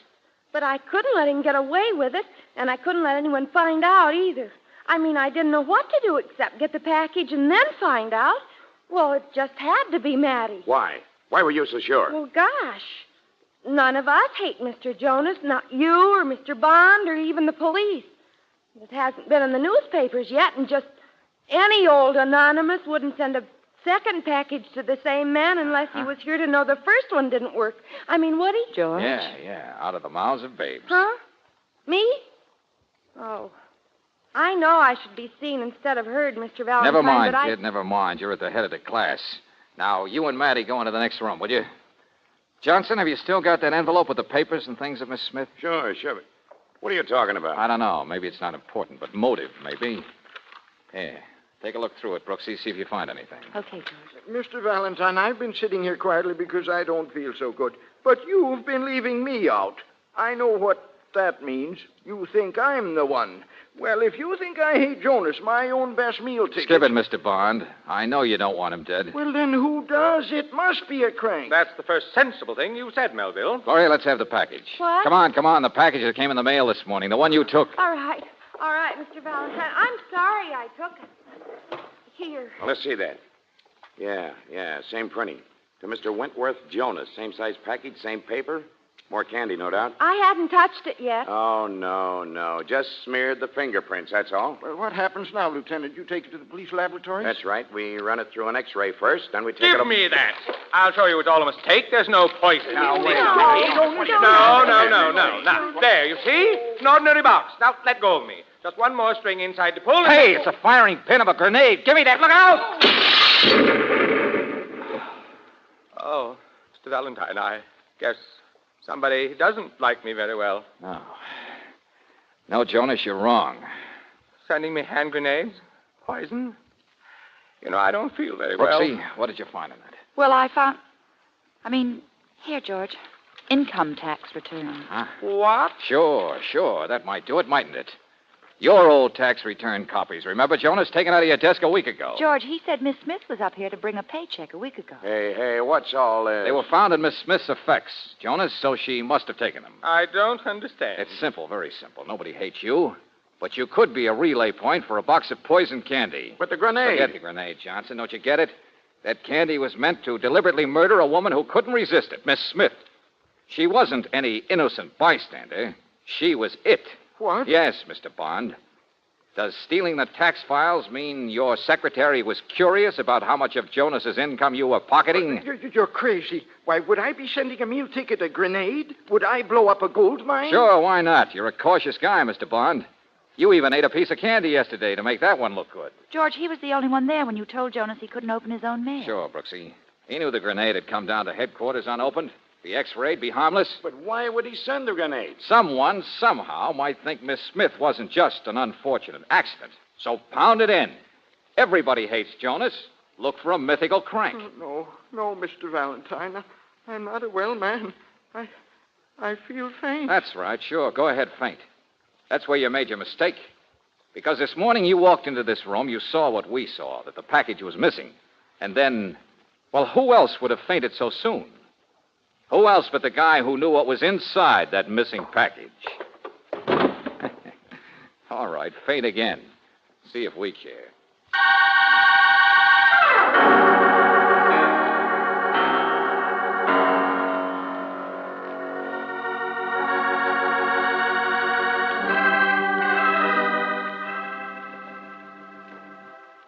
Valentine, I tell you, the man had fantastic optimism, expecting poor Miss Smith to be the... You mean the candy? Oh, I don't think so.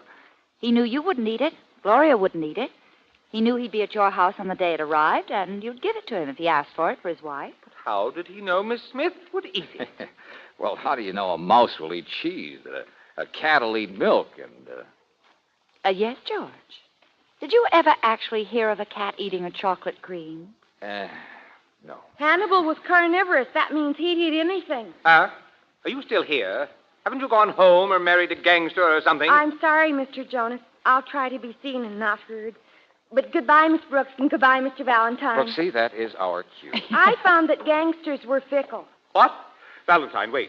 Don't leave me with this pin-up. She's like a nightmare come back to haunt me. My own hideous invention turning on me. Look at her. Oh, no, sir. I just decided I love you, that's all. Oh, good night, Mr. Jonas. Valentine, come back. Doesn't anybody hate me? What earthly good is she? Good night, Mr. Jonas.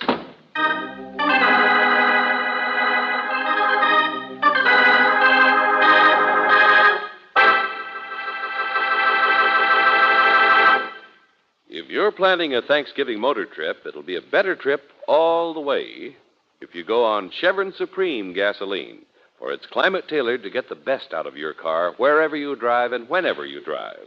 This scientific tailoring is based on year-round weather reports gathered throughout the West. That's why you can be sure of peak performance from Chevron Supreme any month of the year and in the West's different altitude and temperature zones. Try a tank full of premium quality Chevron Supreme tomorrow. Right away, you'll notice your car's improved performance. You'll notice that it starts faster, has snappier pickup in traffic, and gives extra ping-free power on hills. As a matter of fact, you can't buy a better gasoline for today's high-compression engines. Ask for Chevron Supreme gasoline tomorrow at independent Chevron gas stations and at standard stations where they say and mean we take better care of your car.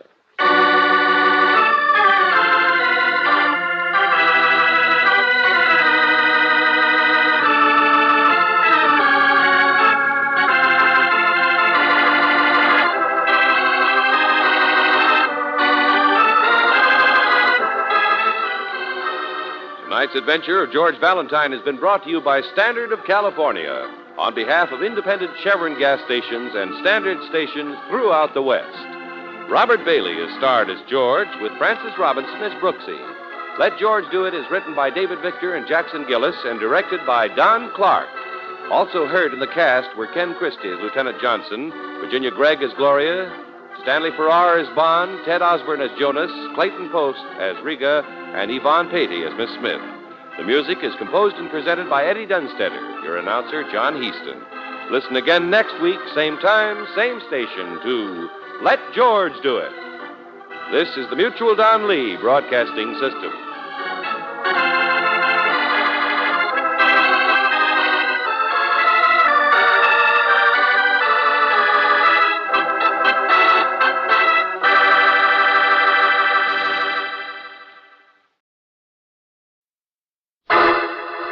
Personal notice, danger's my stock and trade. If the job's too tough for you to handle, you got a job for me, George Valentine. Write full details.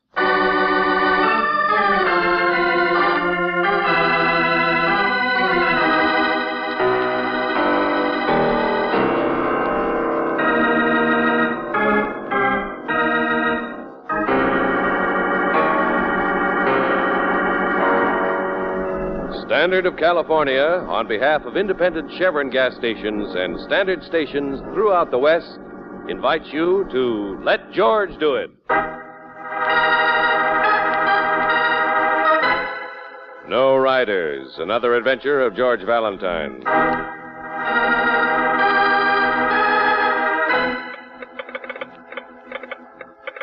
Mr. Valentine, there's a boy needs your help terribly. His name's Floyd Bronson, and he's in terrible trouble. He hasn't got any friends, and they won't let me see him. He'll still be here, I think, until the fire's over. It's a terrible fire. Please, please drive fast and get here. It's on Highway 41, just a few miles east of Paso Robles. You can find me because I'm a waitress at the Stop and Sip Cafe. Respectfully, Wanda Murphy.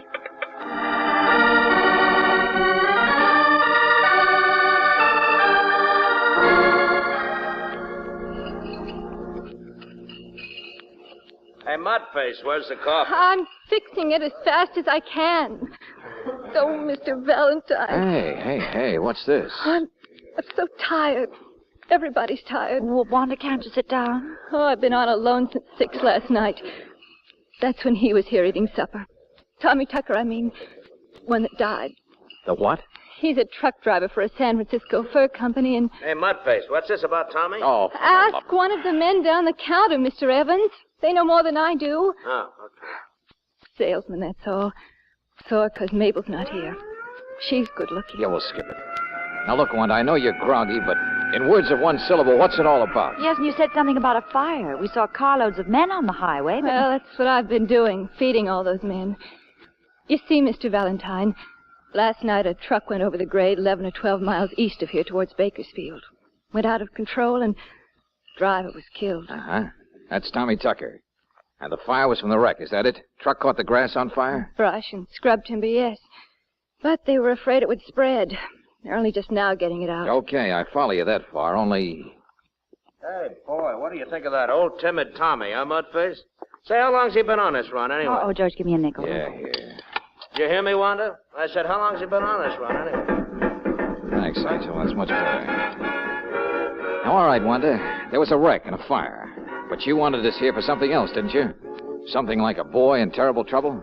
Floyd Bronson. Okay, let's hear it. He's... Oh, well, I don't know what it is exactly, but... Well, I just met Floyd yesterday, Mr. Valentine. Yeah, go on. Well, he was just going through, but I had the afternoon off, and I was sitting here playing records when he stopped by. He sort of talked, and I talked, and I guess we talked nearly all afternoon. Salesmen and truck drivers don't pay much attention to me except to kid about the food. He was different. He liked you, and you liked him. Oh, yes, it's very mutual. I mean, well, he said he'd write to me. He hasn't got a family like I don't either. But he's expecting a very good job down in Bakersfield, and...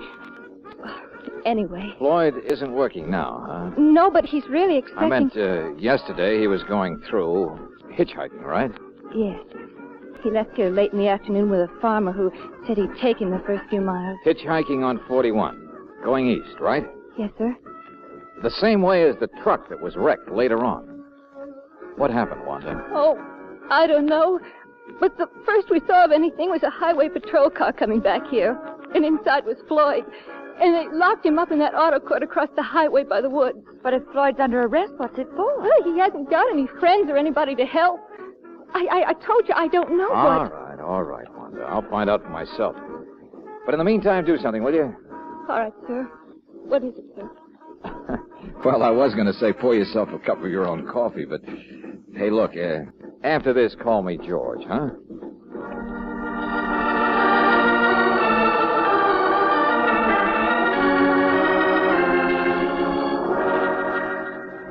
So, Wanda asked you to help me, huh? Yeah, the kid's upset. Worried silly about you. Well, you know how it is. No, I don't. Well, she's a nice enough kid, I guess, but, you know, a guy travels around like I do. Oh, I see. Traveler, huh? Okay, what happened on the highway? Well, nothing.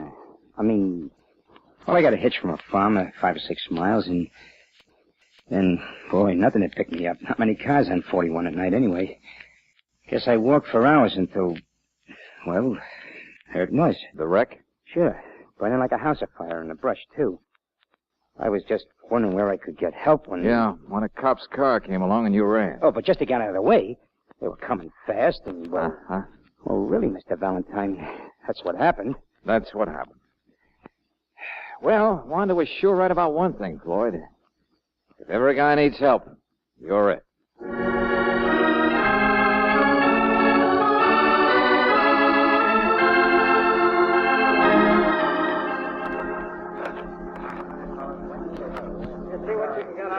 And, you're the man who owned the truck, huh, Mr. Jessup? Yeah, lots of them. Look at this here. Silver foxes he was going to deliver to a store in Bakersfield.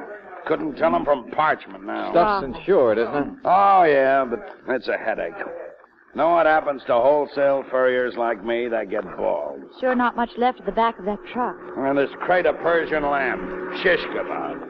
And the box of chinchilla looks like burned cigar butt. Okay, so you've had bad luck. But Mr. Jessup... Oh, Valentine, I'm not complaining just for fun. It's because I've been up all night driving to get her to see what could be saved. Well, the driver, Mr. Valentine, Tommy Tucker, nicest boy I ever had working for me. I liked him. Yeah, I understand. So, if there's anything funny about this, if it's not just a case of Tommy's clutch or brakes giving out on the grade, well... How about that kid they picked up? You know as much as I do, or the police so far. Mr. Justin, has anyone ever tried to rob one of your trucks? I mean, on such an out-of-the-way road, it could... No, this is not a movie, Miss Brooks. Cargo's all boxed and locked and bolted to the floor. Besides, it's all still here, what's left of it. Still was curious about that kid, that's all. So am I. He was running away from the wreck. Or maybe he was in the wreck and doesn't want to admit it. You mean maybe Tommy had picked him up? Sure, why not? Little company late at night. No, that doesn't make sense. Why not? Well, you see the sign? No riders. That's the one rule we're really tough about, and Tommy wasn't a boy to break rules. Yeah, I heard a salesman call him Timid Tommy. No, conscientious, that's all. Reliable. I told you, the best man I ever had. Best driver, too. That's what bothers me. Yeah. Say, what did they find up here in the cab of the truck? Ashes, mostly, see? His flashlight was here in the seat. Huh? Truck's out of gear, huh? Yeah. I got a mechanic coming to take a look. Little iron rings. What's that? What do you mean? 2 little iron rings about an inch in diameter. On the shelf up here, back of the seat, see? Yeah, I saw those, Miss Brooks, and for the life of me, I can't... Fire's pretty well under control now, but I sent Tucker's body off to Paso Robles. Oh, thanks, McGee. 2 facts bother me, Valentine. Yeah? Number 1, we couldn't find any jacket any place for the driver, Tucker. Not even a zipper. But in the fire, it might have burned.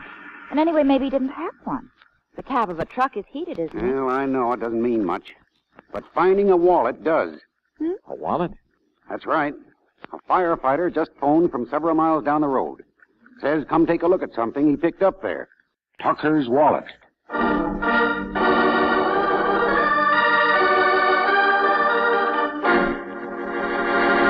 I said you're a liar, Floyd. No, I'm not. I already told you. It'll only take Mr. McGee a few minutes to get back here, Floyd. So if you expect us to help you, Oh, you'd but this better... is just an ordinary leather jacket, isn't it? You can buy them like this by the millions at Army Navy stores. You can steal them off bodies, too. No, I didn't. I told you I didn't. I said steal them off bodies. No, it wasn't even on him. It wasn't... Oh, is that so? Well, anyway, I didn't steal it. It was lying there on the ground, phoned from the cab like he was. And, well, I was cold, and I knew I'd have a long way to go for help, and well, so I took it. This was when you just happened by the scene of an accident. Well, sure. And when you looked to see if the driver was dead, you looked in his pocket for his wallet. It was in the jacket, Mr. Valentine. Honest, it was. I didn't realize it until after the cops had picked me up. And I knew I'd be in worse trouble, so when they weren't looking, I threw it out the window of their car. That would explain how it was found down on the road, Floyd, when you hitchhike, do you carry a rucksack? What? I know you haven't got one now, but, you see these little iron rings? Well, they're what hold the straps of a rucksack.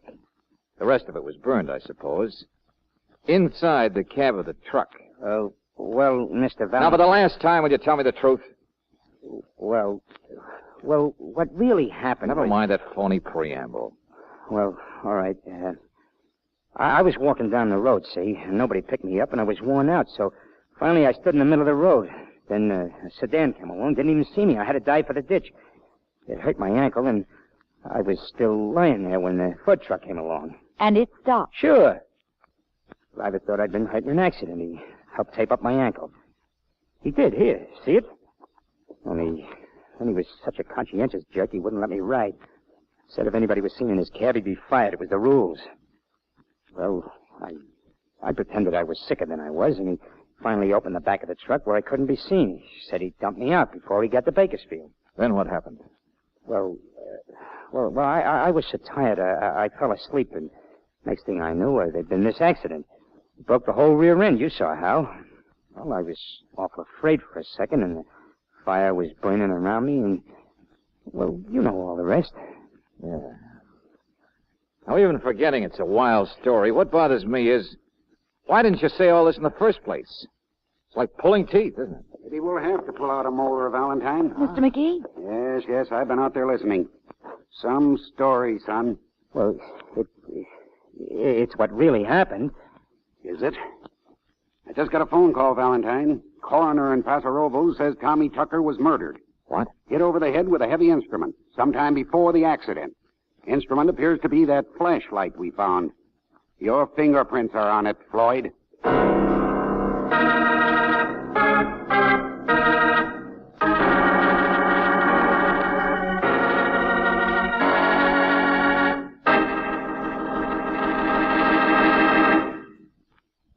We'll return to tonight's adventure of George Valentine in just a moment. Maybe you're counting on your favorite football team to do its very best this coming weekend. If you're driving to the game, I can tell you how to make sure your car does its very best. What the team does is up to the coach.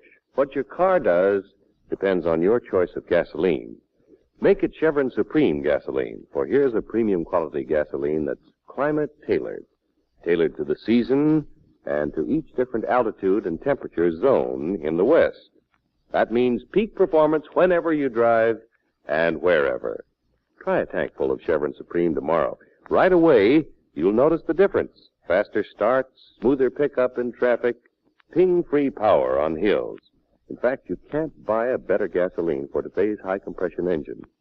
Get Chevron Supreme at standard stations and at independent Chevron gas stations where they say and mean, we take better care of your car.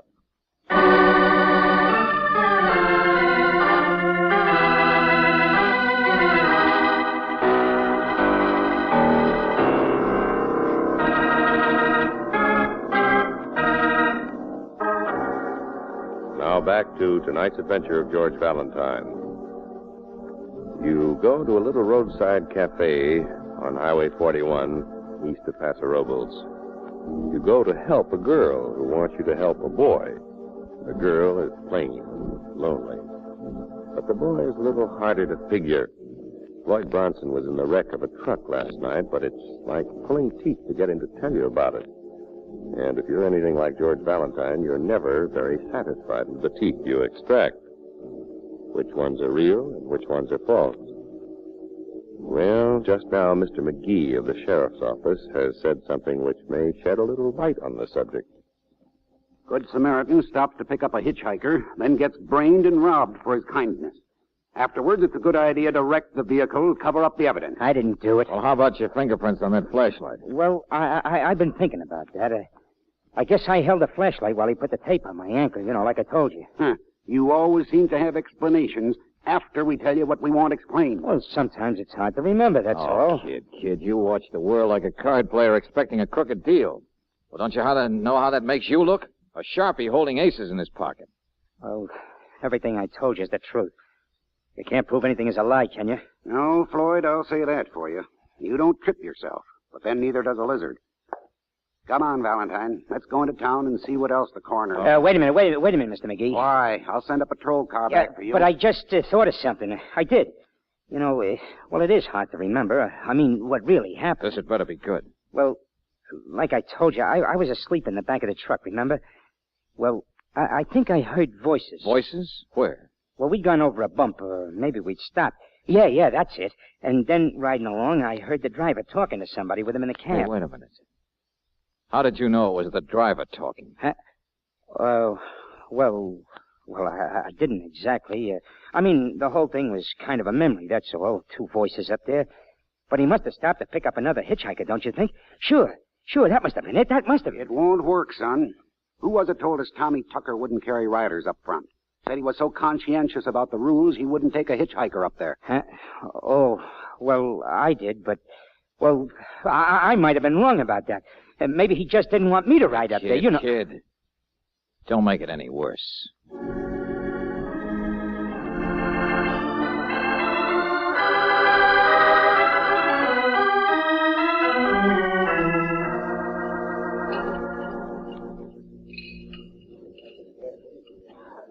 Well, Mr. Valentine, I suppose Tucker might have picked somebody up, but I can't believe it. What about a man riding in the back of the truck, Mr. Jeston? Well, he thought the boy was hurt, and there's no way the load could be bothered. I wouldn't blame a driver for He that. wouldn't have given his mother-in-law a ride to her own funeral. What's that? No, it's a fact.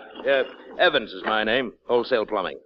Just been waiting for a chance to help you guys. Yeah, well, look, salesman. Timid Tommy Tucker. That was my name for him. Oh, a real sweet boy. Don't misunderstand me. But he swallowed the rule book.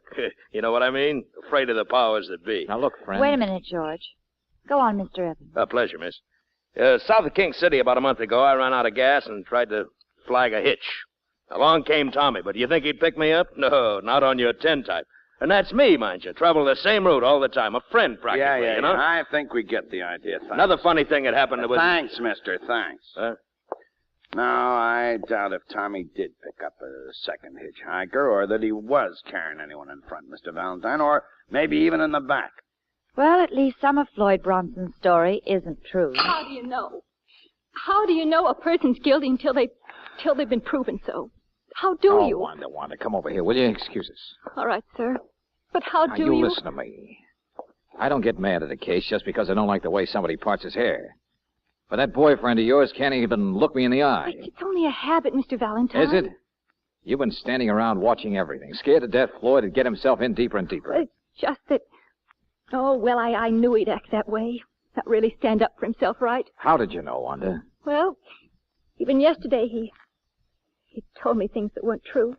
What things? Oh, just little things. About jobs he'd had and was going to get. Courting people he knew. Places he'd been. Sure. Little boy with a big line. Oh, kid, what you see in a guy like that is beyond me. Mr. Valentine, he doesn't mean to tell things. And gosh, nobody can be perfect. Only I don't even think Floyd Bronson's his name. Holy sister, why didn't you say... Oh, I'm so tired now. I'm not sure, but... Well, he gave me an address I could write to him later on. He wrote it on an old envelope. Only... Well, there was a place where he'd scratched a name out, and it was sort of like his. It was Mickey Floyd. Mickey Floyd, huh? Here. Give me some change for the phone. Long distance. The phone's across the highway at the motel. But Mr. Valentine... Oh, now relax. Come on, get some change.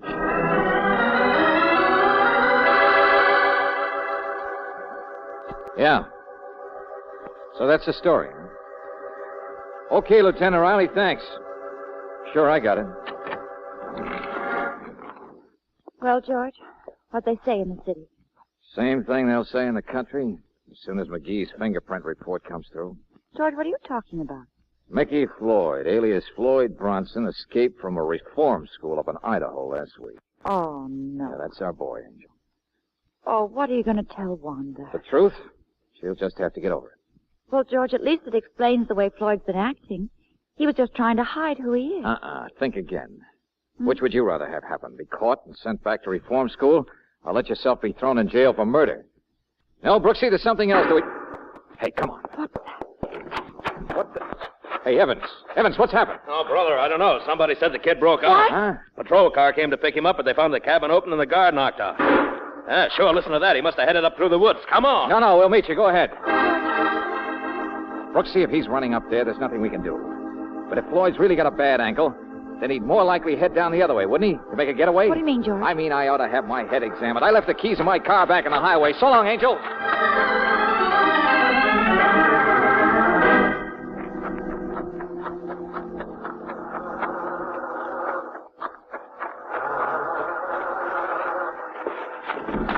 Get away from me, Mr. Valentine. Look out. Oh, no, you don't. Move over, will you? No. I said move over. I'm driving this buggy. I wasn't going to steal your car. Oh, no, just borrow it. Say, whose car is that? That sedan? How should I know? Well, what are you doing? I just wanted time to tell you how crazy you are, Buster. Out of the frying pan into the fire. Run, run, run. That's all you think of. Okay, well, for my money, you're guilty. But I'm not. I didn't kill anybody. Yeah, you said that.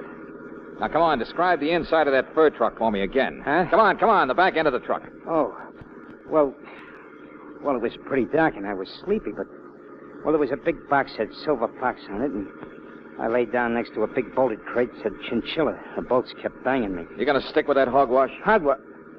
But it's true. It's what happened.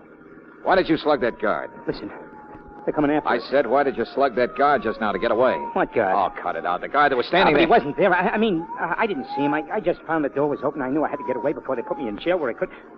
Listen, they're closer. Malarkey, isn't it? It's all malarkey. You not slugging the guard. But I didn't. You gonna stick with that stuff? Mr. Valentine. With all of it? Are you?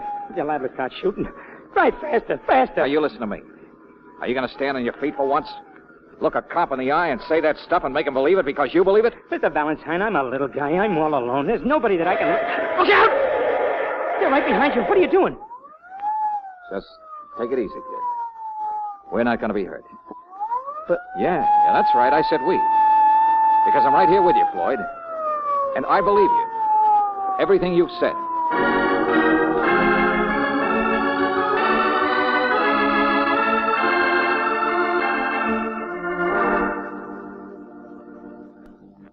Valentine, what in the name of blue blazes? Obstructing justice, yeah, I know. But now, wait a minute, McGee. You just heard the boy here describe the inside of the truck, didn't you? I'll say this, McGee. It was quite an accurate description. Thanks, Justin. And how could he have known what it looked like unless the driver did let him in there? He wouldn't have known how to work the lock on the outside. And if Floyd was riding it back, how could he have got up front again to attack the driver? Well, I know we haven't got all the answers yet. But in the meantime, I can hold him for his breakaway, slugging the guard. McGee, the kid says he didn't do it. Oh, now look. The thing that's been bothering me, and probably you too, is that there's no other handy explanation for this whole business. Well, maybe I can come up with one. Don't count on it. You see, I think instead of it all being true, it's all false. Like the boy riding in back. Why, we've turned up a witness who passed the truck on the road and who swears there were two people in front. Oh, great. But look, if the kid can describe what was in back. Back, front, will you? Okay. But, McGee, just suppose there's somebody who's scared to death of Floyd. Because, well, by sheer accident, Floyd was along and asleep when a crime was committed. What do you mean? And there are things in Floyd's memory, like he recognized somebody's sedan over here. Well, I remember he was driven off the highway by a sedan. That's when he hurt his ankle. Now, suppose it was a sedan that shouldn't have been seen in that neck of the woods last night. Go on, Valentine. The guard comes next, doesn't he? Yeah. Yeah, if there was someone who was terrified of Floyd's possible evidence, and at the same time knew the kid was a perfect fall guy, wouldn't it be logical to set up a chance for Floyd to escape? The crazy kid would be bound to keep running until he'd be stopped someplace by a bullet. And then there'd never be any question of an alternate explanation. No more dangerous investigation. Well, there are lots of holes in a story like that. I'm afraid so, Mr. Valentine. And if my theory is right, Mr. Justin, then even the business of front and back fits into place. The kid said he was asleep in back and heard voices. Okay, McGee. You got a witness says there was somebody up front. Well, yes, it's true that checks, but... Only how could there be another hitchhiker in the cab when the driver was so conscientious about no riders? No, I'm sure he wouldn't have picked There's up... only one person in the world I can figure would benefit by a carload of valuable furs being burned to a crisp. A person who'd naturally have to kill the conscientious driver to manage it. Wait a minute. Are you trying And it's the only person that a driver who lived by the rules could pick up on the highway. The guy who owned the furs. The guy who wrote the rules, Mr. Justin. You.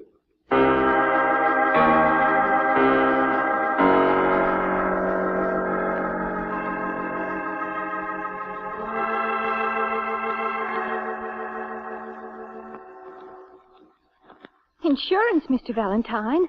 Well, I don't understand. Yeah, sure, Wanda. Insurance on the furs. Why, there was even chinchilla in that load. Maybe some of them weren't even the real thing to begin with. And the insurance company would never know. Justin would just hold out his hand and get a nice fat check. which apparently he needed to keep his company going. And it was Mr. Justin who met the truck out there on 41. Mhm, sure. Probably pretended he had a flat tire or something. Only poor Tommy Tucker.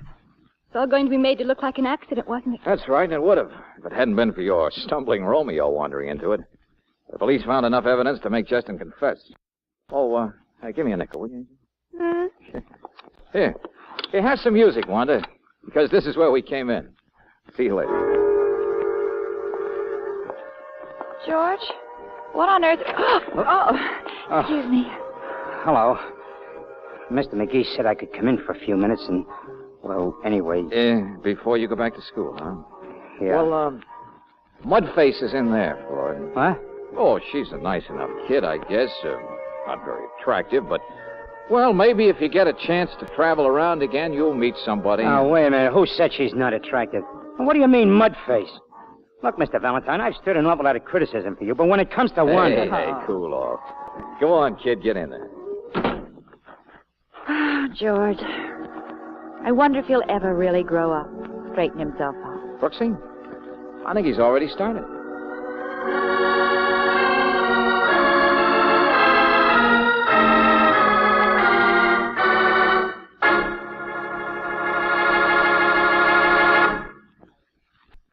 You can easily keep the outside of your car from rusting, but how are you going to protect internal engine parts when rust is responsible for 80% of the wear? That's the rust caused by acid-laden moisture. This moisture settles on cylinder walls and other vital parts the moment you turn off the ignition. The one sure way to prevent it is to use RPM motor oil. For RPM is compounded to keep a moisture-proof film on all parts at all times. Even though your car stood idle for days or weeks, that acid-laden moisture could not reach internal parts. Not with RPM on the job. No wonder this motor oil is first choice in the West. It's the oil that stops 80% of engine wear. Rely on RPM to add years to the life of your car and to keep repair bills at a minimum. Ask for it at independent Chevron gas stations and at standard stations where they say and mean we take better care of your car.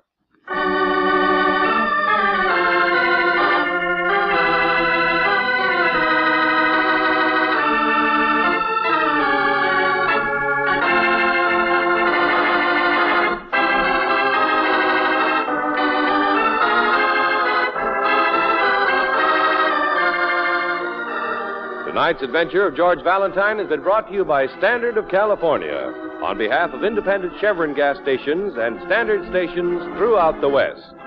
Robert Bailey is starred as George with Francis Robinson as Brooksie. Let George Do It is written by David Victor and Jackson Gillis and directed by Don Clark. Also heard in the cast were Virginia Eiler as Wanda, Bill Conrad as Evans, Walter Burke as Floyd, Ted DeCorsia as Justin, and Joe Duvall as McGee. The music is composed and presented by Eddie Dunstetter. Your announcer, John Heaston. Listen again next week, same time, same station, to Let George Do It.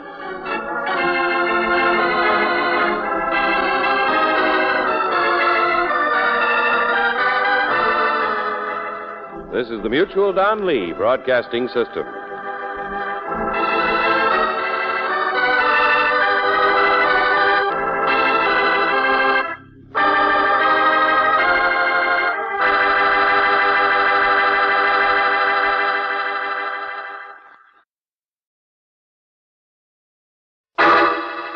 Personal notice, danger's my stock and trade. If the job's too tough for you to handle, you got a job for me, George Valentine. Write full details.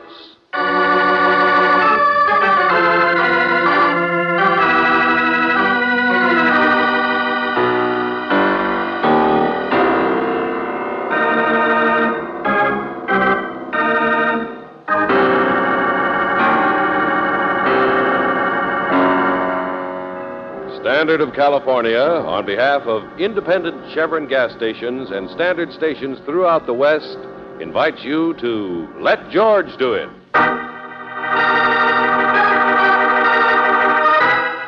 Too Near the Sky, another adventure of George Valentine.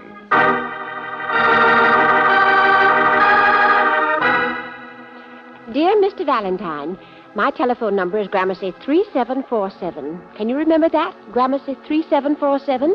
I've investigated you thoroughly, and I know you won't get it wrong. You won't forget. A man as good-looking as you are just couldn't be irresponsible, at least not about women, or maybe it's the other way around. It doesn't make sense. I know I don't make sense, but then if I did, that would show that I wasn't afraid, wouldn't it? And then I wouldn't be needing you, would I? Please, please, please, the moment you get this letter. Mrs. Sonia Belsing, Gramercy 3747.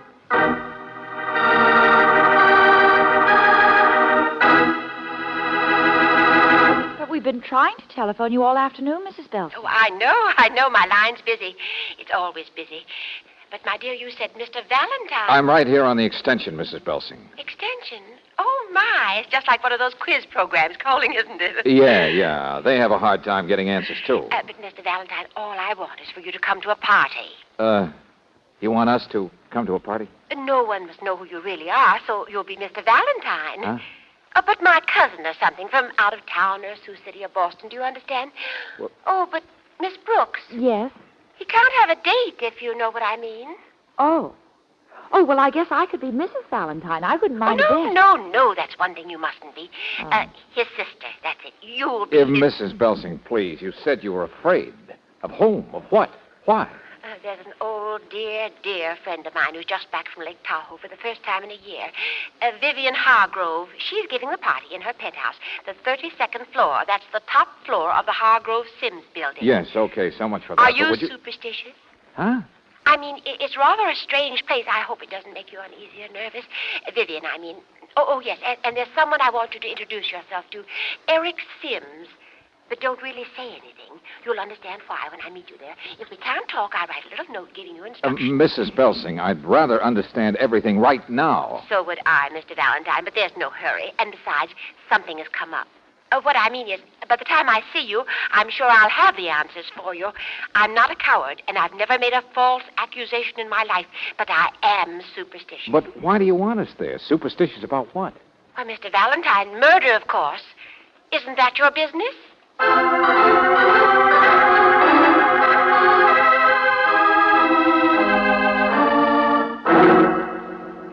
Oh, push the button again, George. Well, I did, but the arrow just stays there on the 32nd floor. Crazy place. But, George, we're late. Try one of the other buttons. Well, the other elevators aren't automatic, so they're all closed up for the night. Oh, fine. Me and my long dress and these high heels and their new Oh, well, shoes. Angel, we take a case from a middle-aged maniac. We don't even know what she wants, so we shouldn't complain about walking up a mere 32 flights of stairs, should we? Well,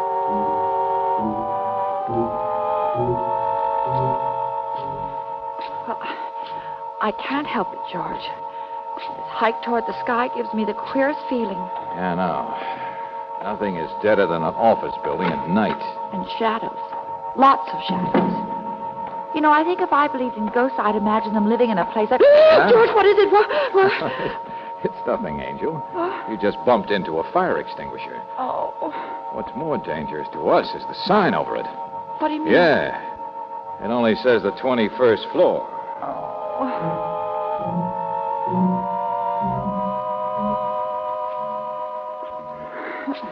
Well, at least it should be a swanky party. Real honest-to-gosh penthouse, no doubt about that. I wonder if there really is anybody up there. What we're walking up to. What kind of people... Hello. Hello. I heard you on the stairs. Elevator stuck again. Yes, that's right. Well, this is the 31st floor. Where are you? We're on our way to a party. A party? Yeah, upstairs, Mrs. Hargrove. Oh, I see. So, if you'll excuse us... Oh, no. Excuse me, please. I didn't mean to be rude or curious. You see, I'm the general manager of this company. These are the executive offices on this floor, and my name is Eric Sims. Mr. Sims? Yes, come in, won't you? Got a chance to catch your breath? Well, thanks, Mr. Sims. We will. I'm George Valentine, and this is my sister, Claire. Pleasure. And you do look charming, Miss Valentine. Oh, thank you. Valentine? We're cousins of Sonia Belsing. Oh, of course. Sonia's quite a person, isn't she? I love her. I suppose she must have talked about me. She usually rattles away about everyone she knows. No, I don't think so, Mr. Sims. But coming up, we were a little curious. Yes, the size of your building. Oh, our company's just on 2 floors. Real estate investments, Mr. Valentine. Oh, I get it. You built the place. That's it. And this is my bailiwick in here. Oh, my, what a lovely office. Perhaps you'd like a drink after all that exercise. Oh, no, thank you. But I am warm. Do you mind if I open a window? Of course not. Whatever you wish. Those last 10 flights just about ruined me. Use both hands, Miss Valentine. What? Get the window on both sides. It sticks. It's been painted just yesterday. The entire office. Oh, yes. You know, I'm not sure I like the color, though. It was Vivian Hargrove's idea. Wrote the decorator from Tahoe, and he came storming in here like a wounded hen. I couldn't argue with him. What do you think, Miss Valentine? Hmm? I'm sorry. I wasn't listening. George, come here a minute. Yeah? Look. Just look down there. Way up in the air, aren't we? 31 stories. Might as well be 31 miles.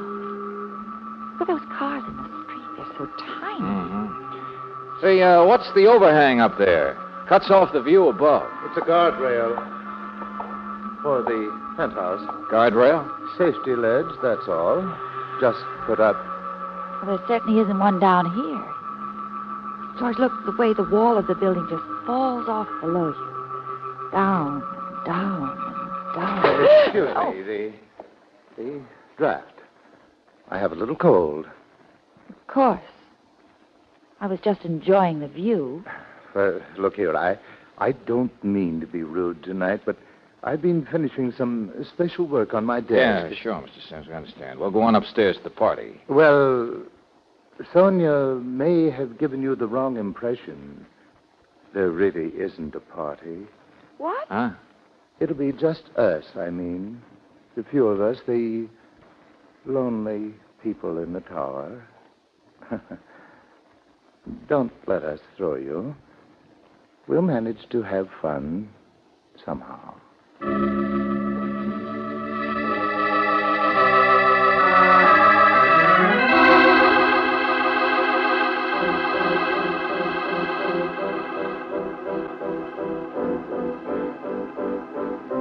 Oh, but I'm glad to have you, both of you. Well, thank you, Mrs. Hargrove. If we'd known... And I love the way you're dressed. I'll bet it was Sonia's idea. She thinks people should dress like Englishmen in the jungle. Oh, that sounds awful. All mixed up just like her. Well, Sonia's an Elsa Maxwell. Isn't she? Only I do wish there were going to be more of us. So far, it's only me and Rachmaninoff over there. Well, don't let it worry you. Crowds scare me. You're silly if you're polite. See, Mr. Valentine, I know exactly why you're here. Oh, do you? Yes. And I think you're beautiful like all the rest of them she brings. But I'm not in the least interested in you. You're not? No. I've only been back in town a few days, and Sonia's been haunting me with men. Me, a married woman, you understand? Huh?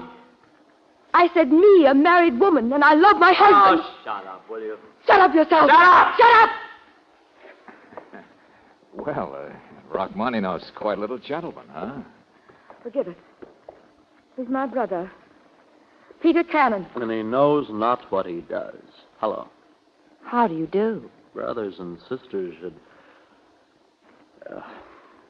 pour yourself a drink, won't you? Not yet, thank you. You look pretty well poured. Good guess tonight, Vivian. It's an improvement. Don't you ever get tired of the same tune, Mr. Cannon? Oh, no, it's the apartment. Tired of the same world. That's... let's be nice, huh? I'm a host. I'll show you around. My husband's apartment. Vivian, please. It is. She means Hargrove did the decor. Oh, well, it is rather an unusual place, isn't it? Yeah, strange decorations. Oh, I don't know. It's a hobby, that's all. He collected stuff. He does. Vivian? What's in all the cases here? My golly, George, look. Handcuffs, Blackjacks, knives, dozens of them. Mayhem and violence. Oh, don't look shocked. It's just a hobby. Oh, but here. Out here are the real prizes. Masks. All over the wall. Yeah. Rows and rows of masks. But they're all... Yes, Mr. Valentine. Death masks. Sure, that's right. Some from the South Seas, some from Africa. It's a good collection. It's one of the best in the world. My husband is obsessed by the idea of death. Oh, cut it out, will you? Guy's got a penthouse. Why not be unique about it? Now, some people like zebra skins. Well, he got a bang out of this stuff. He is. He's obsessed. Now, look, even out here, the roof garden. You see the statues? Sure, it's wacky, but a hobby.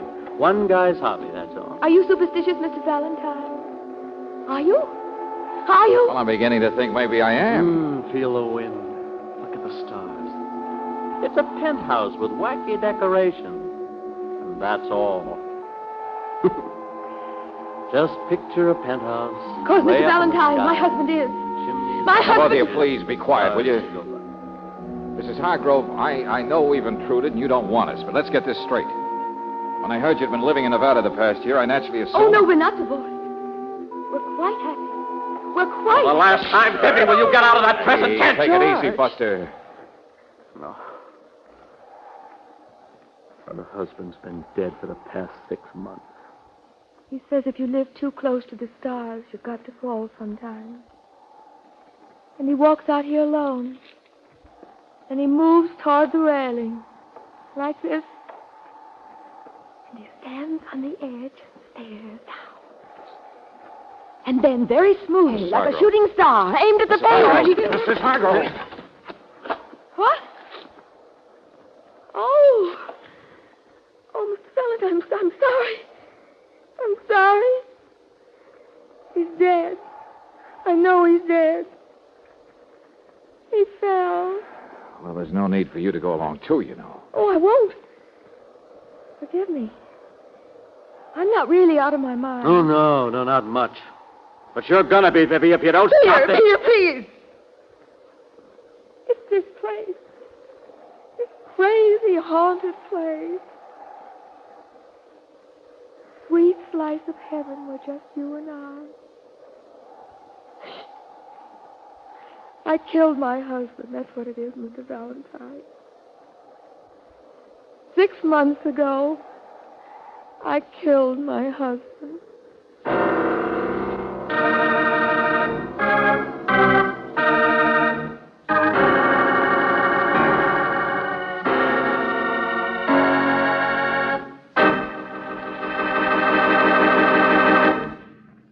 We'll return to tonight's adventure of George Valentine in just a moment.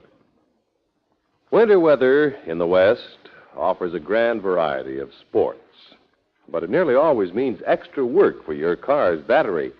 That's one good reason why you should rely on Chevron Supreme gasoline, for it's a premium quality gasoline, specially blended to give faster starts with less battery strain in the coldest weather.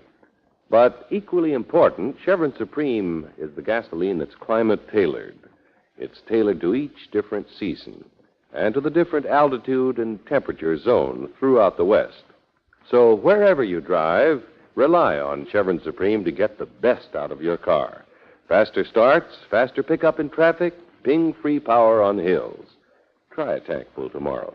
You'll find you can't buy a better gasoline for today's high-compression engines. Ask for Chevron Supreme at independent Chevron gas stations and at standard stations where they say and mean we take better care of your car.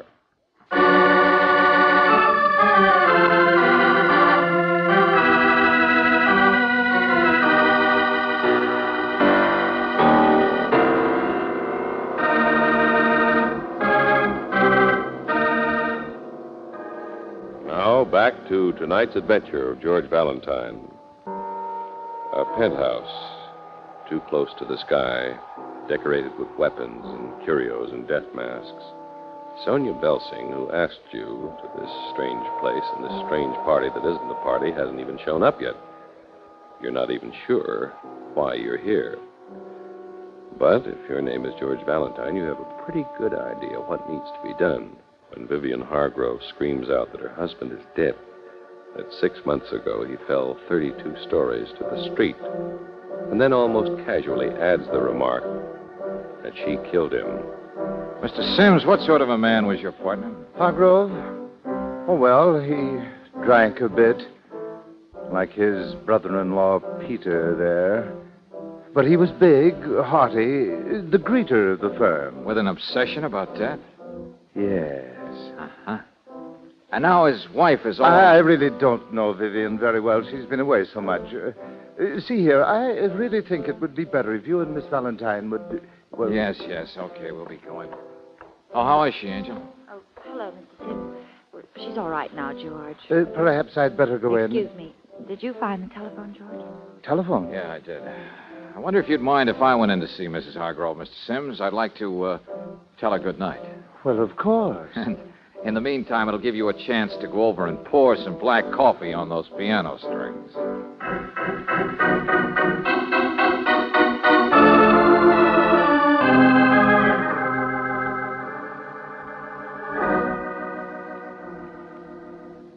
You say you used the telephone. Mrs. Hargrove, when I hear something I don't understand, I like to get an answer fast. And straight from the horse's mouth. In this case, the police, Mrs. Hargrove. Police? You said you'd killed your husband. Well, I didn't tell them why, but I asked them what happened. They say 6 months ago there was an investigation. That your husband had committed suicide. Yes. Yeah, well, I just thought I'd say it. But you really know it, don't you? Yes. They were very kind at the time. I first knew it when the wire came. The ranger had left it in my cabin. Wire? Ranger? I was up at Lake Tahoe. Didn't Sonia tell you? But why do you accuse yourself of... Guilt, I suppose. I was in Nevada because I was going to get a divorce. I wasn't patient enough. I left him down here alone with his strange obsessions instead of helping But that's scarcely cause for... A feeling of guilt is a terrible thing. Like pretending he's alive when I really know he's dead.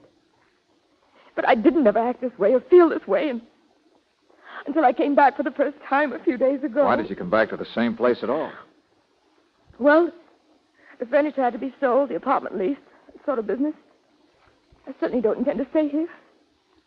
I wasn't worried about it. My brother was coming with me. Oh, yeah, that brother of yours is a big help. Oh, he doesn't know any better, that's all. It's just the building somehow. The tower. Even before I came back, I was a little nervous.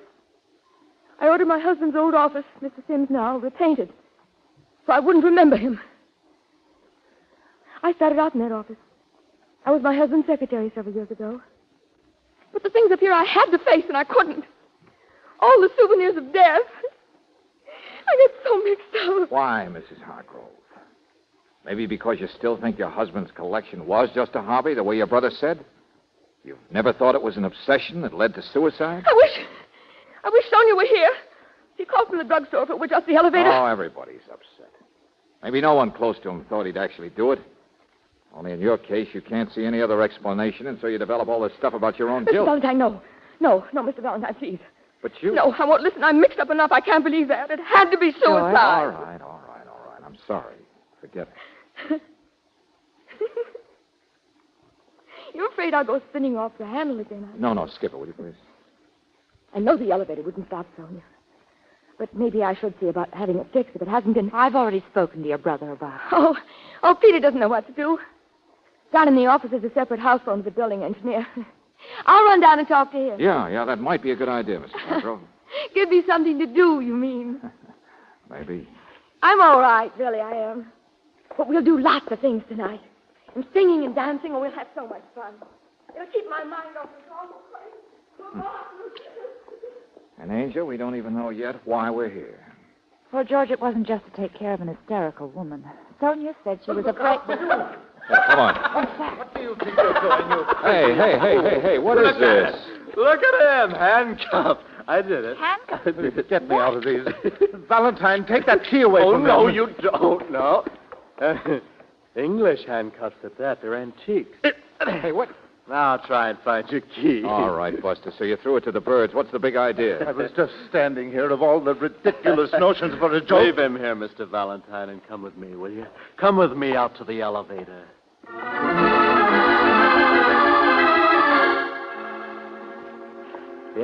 points to the ground floor, you see?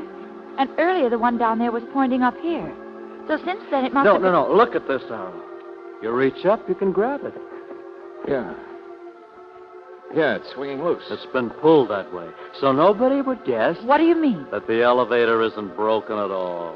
But it's not downstairs. It's right here. Right here. Is that? Yeah. Sonia Belson. Yeah, she's dead, all right. Been dead for some time, I guess. Since before we got here. I was asleep in my room all afternoon. Oh. It's a knife, huh? More stuff from that crazy collection. And George, here's her purse. Yeah, we'll take a look. Why, it's the note. You know, the note she told us she'd write, remember? To you with the instructions. Here, let me see that. Oh, no, you No, don't. let me see it. I'm going to call the police Here, and take tell it, them I... Get going Yeah, fast. no. Now stand Hey. still, will you? She's calling the police. But I got to tell them that Sims did it. He did it. Sure, bright boy with the handcuffs. Who says so? Sonia didn't like him, see? She was afraid of him.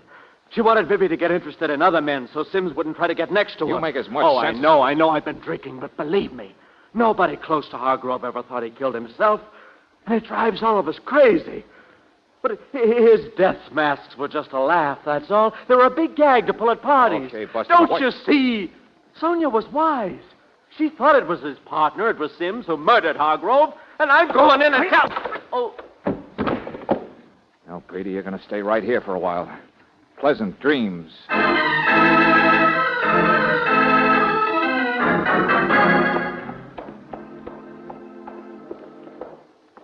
Get him, Angel? Yeah, I talked to Lieutenant Riley. He'll be here as fast as he can. Now, let's see that note Sonia Belsing wrote. You know, George, it's funny.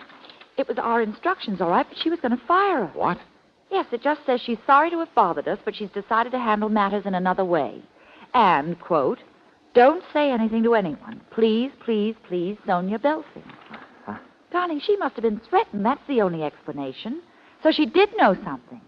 And look here, on the outside of the purse. Paint. Little spot of fresh paint. Mm-hmm, the same color as that office. Hey, Mr. Sims. Mr. Sims. Angel, where is he? Well, George, I've been at the phone. But he has handcuffs on anyway. What difference does that make? Well, he's gone. I know, and I've been asleep at the switch. I let Vivian Hargrove go downstairs to that very same office. Oh, George, listen. It's Sims' office, all right. Come on, through here. Peter, help! No! George, the window, the open window. No, let go of me! Stop it! Mr. Valentine, help! They're going to fall. It's Mr. Sims. My arm! Get it! Hang on! I got it. Oh, You're all right. Hang on, hang on. oh, he was trying to push me. Oh, Oh, George. tried to kill me. I was here in the office. He followed me. He had those handcuffs on him. He hit me with them. Come on, George. Take it easy. Now get away from the sill. It was awful. He was insane. He knew, I guess, that he killed my husband. Mrs. Hargrove, it's all right now. He knocked me down. And then he opened the window. I struck him. When I heard you coming, I screamed. What's that? The police, I sent for them. Too bad they couldn't have flown. Oh, Mr. Valentine. Now, look, Mrs. Hargrove, stop praying on my shoulder. If you live too close to the stars, you've got to fall sometime. Stop it. His death was useless, and I'm sick of your acting. What? But if it hadn't happened, I guess we never would have caught you. What? Yes. You saved my life. What did you do, Mrs. Hargrove? Knock Sims out, have him ready, and when you heard us coming, give him the final shove so you could start screaming out the next act? Mr. Valentine, he hit me. He hauled me over to the He window. was handcuffed. George, that doesn't make any difference. You yourself How did he said- open the window, Mrs. Hargrove? No, don't touch it. Police like fingerprints. Come on now, how did he open it? It was part of your own act to order this place repainted, remember? So the sash sticks. They always do. You've got to push on both sides at once. And how are you going to do that, Mrs. Hargrove, when you're wearing handcuffs?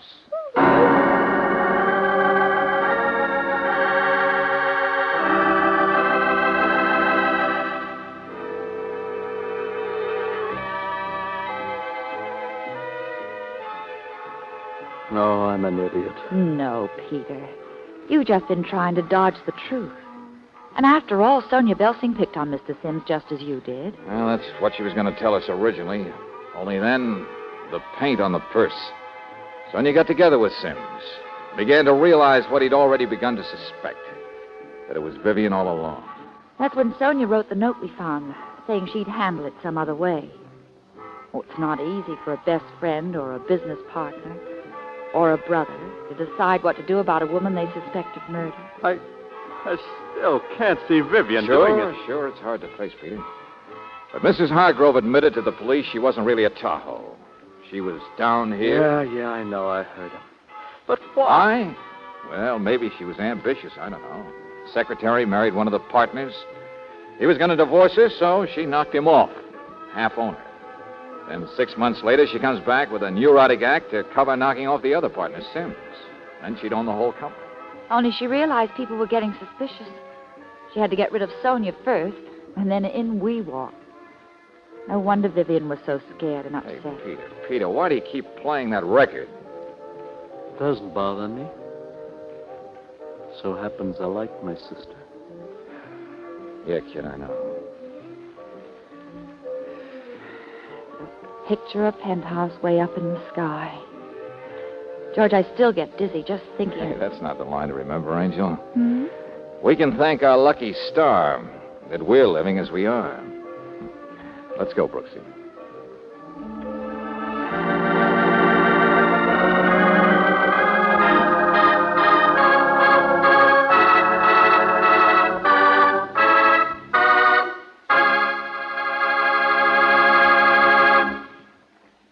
A man doesn't have to lift the hood of his car to keep it running, naturally.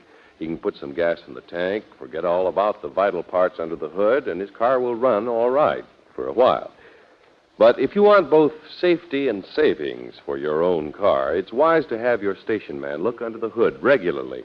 At standard stations and at independent Chevron gas stations, the underhood checkup is part of their protective service. That's when they can catch a worn fan belt or leaky radiator hose, things that might lead to major repair bills. Another example is regular oil check. Maybe 9 times out of 10, they'll tell you your oil is at the safe level.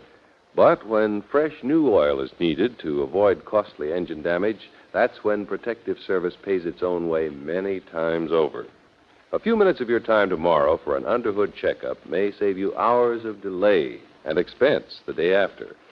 So why not stop at an independent Chevron gas station or at a standard station where they say and mean, we take better care of your car. Tonight's adventure of George Valentine has been brought to you by Standard of California on behalf of independent Chevron gas stations and standard stations throughout the West. Robert Bailey is starred as George with Francis Robinson as Brooksie. Let George Do It is written by David Victor and Jackson Gillis and directed by Don Clark. Also heard in the cast were Sarah Selby as Sonia, Robert Griffin as Sims, Lorene Tuttle as Vivian, and Jack Edwards as Peter. The music is composed and presented by Eddie Dunstetter, your announcer, John Heaston. Listen again next week, same time, same station, to Let George Do It. This is the Mutual Don Lee Broadcasting System.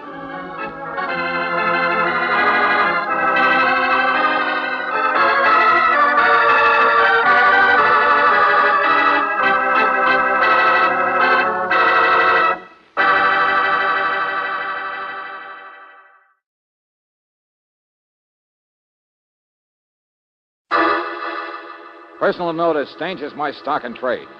If the job's too tough for you to handle, you got a job for me, George Valentine. Write full details.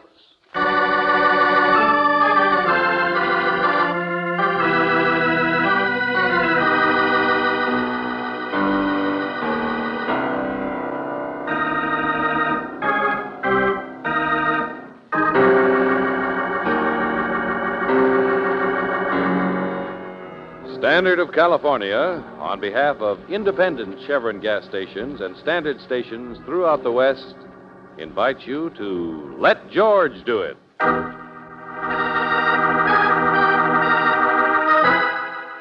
Partner in Panama, another adventure of George Valentine.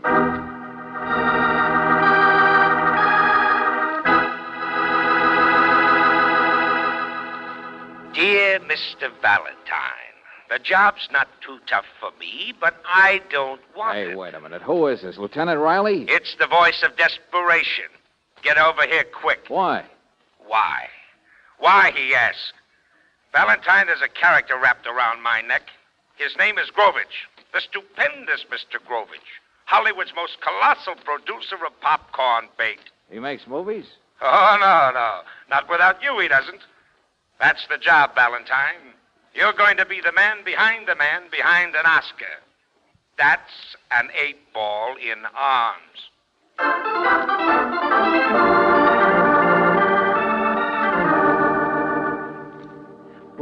Please, Miss Brooks, I do not do cherry traces. My style is realism, my own invention, realism. Oh, I see, Mr. Grovich. In my last picture, a man chases a man across Golden Gate Bridge. You know where we took that picture?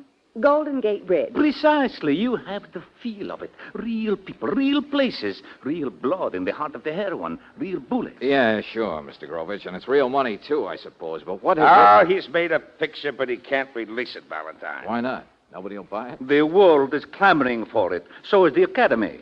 And so is my bank. I have got $1 million tied up. Well, what's the matter? What happened?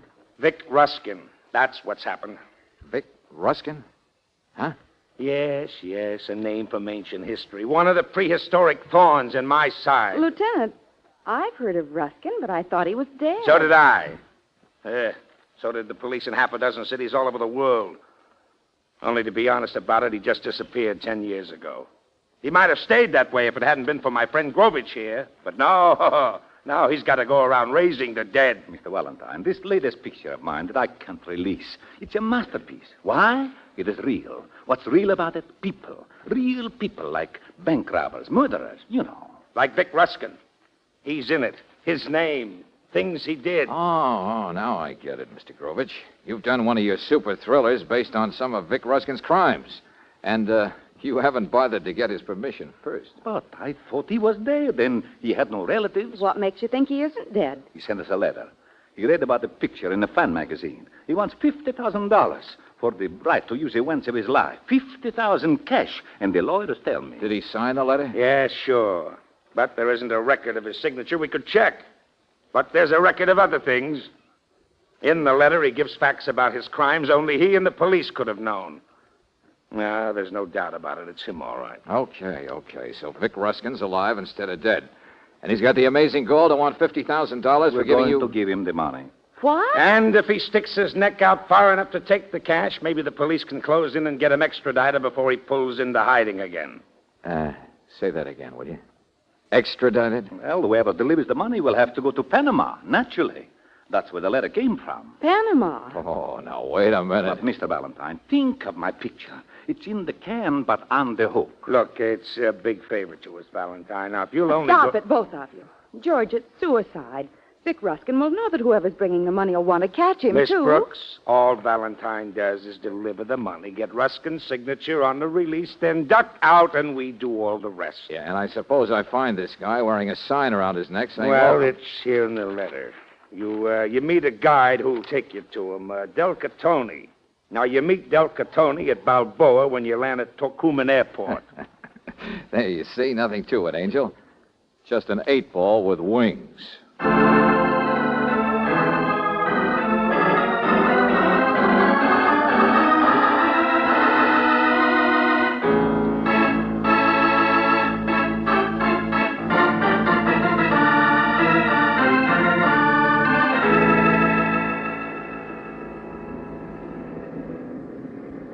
Maracaibo, Caracas, Para, Rio de Janeiro. Would you be looking for something? Maracaibo. I say, excuse me, my friend. Would you be looking for Huh? something? Oh, no, I just got in. Oh, you didn't. What's that? My friend, I couldn't help noticing. You've been walking around the airport with your bag there like a man lost. As a native of the parts, I always like to help. Okay, Irish. I got in half an hour ago from Managua. I have been looking for somebody, but not with your accent, I'm afraid.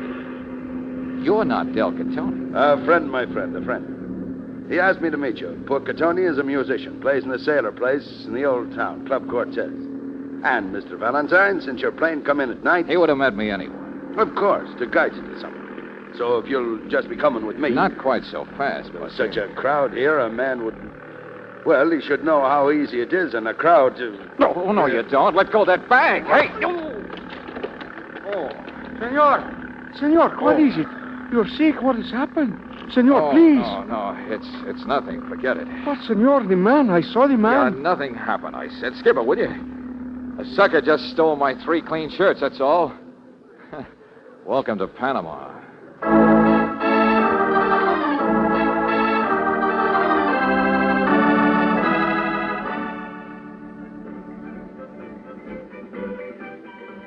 You're not drinking, monsieur?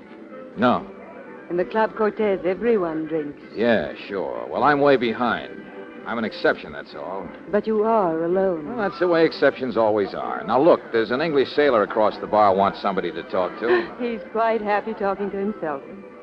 I'm a singer, but in the Club Cortez, the boss says everyone should have a partner. What are you doing here? Waiting for the music to stop? The orchestra. I like to visit with musicians. Oh. And why are you in Panama? Oh, now, look, sister, I don't see where... Oh, wait a minute. Come on, sit down. Thank you. You bump into people, don't you? Well, I had a friend down here once. Name was Ruskin, I believe. Of course. Vic Ruskin. What do you have to drink? Nothing. Where did you know him? When? A long time ago. Know where he is now? I wish that I did. I wish I could help you, monsieur. Oh, what do you mean? Nothing. Just that Vic Ruskin is dead, isn't he? Okay, lady. Many thanks anyway. But, monsieur... I'll stick to musicians, thank you. Show me which one of these marimba boys is Catoni, will you? Del Catoni? Yeah, that's right. I'd like to meet him. Everybody should have a partner. Then you're still alone, aren't you? I still have a chance. What's that? Don't you read Spanish? It was in all the newspapers. Huh? Come on, let's have it. Del Catoni was found murdered in the street, monsieur, more than 3 days ago.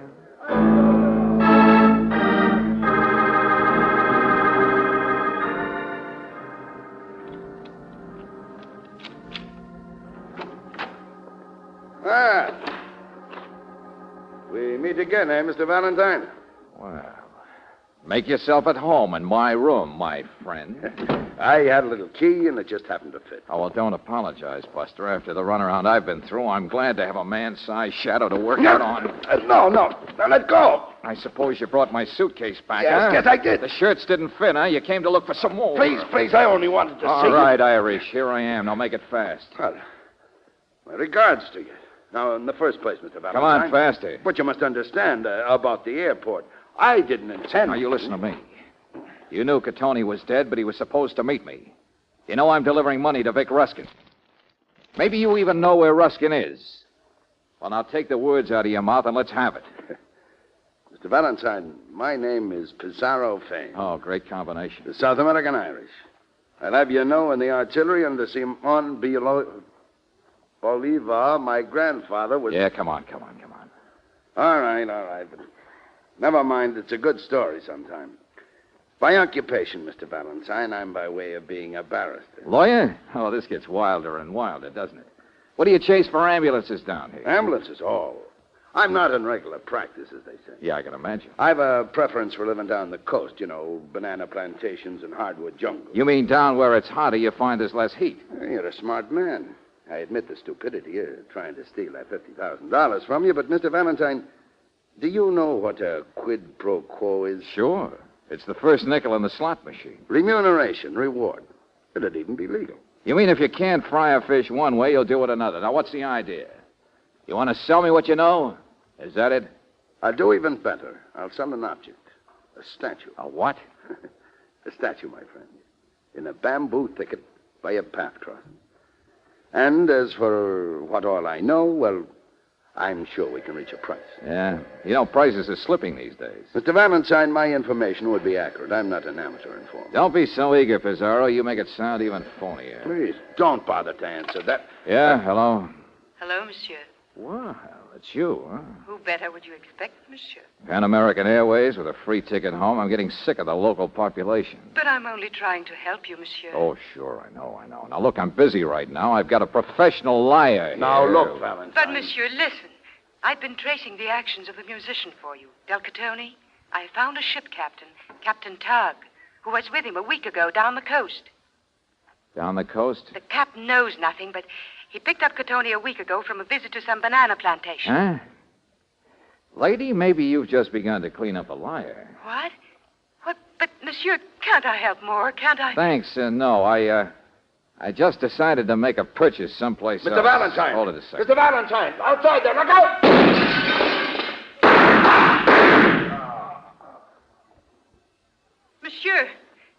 Monsieur, where are you? I'm right here on the rug. What do you think? But what was it? What happened? Do you really think you could help me find Vic Ruskin down the coast with this captain you dug up, find the plantation? I would hope so, monsieur. I would want to, whatever you want. Okay, sister. Seeing the dance floor's just been swept clean by bullets, I guess you finally got yourself a partner. The competition was just shot full of holes.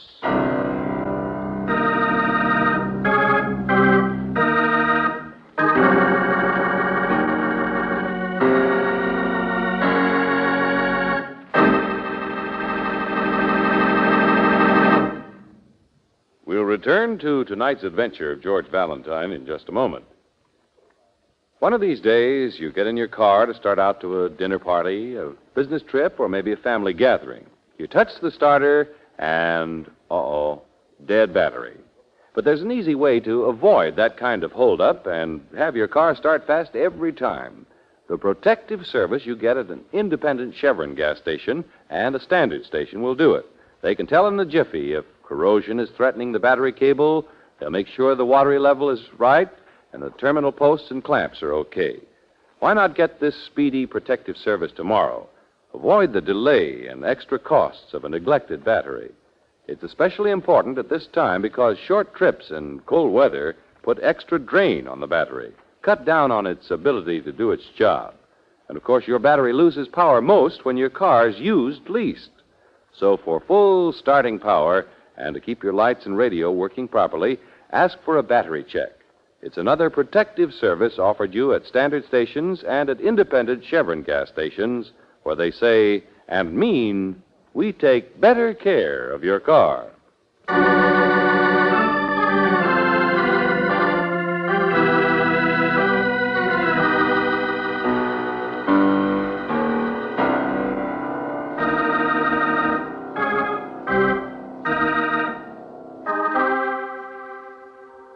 You come down to Panama with $50,000 in cash.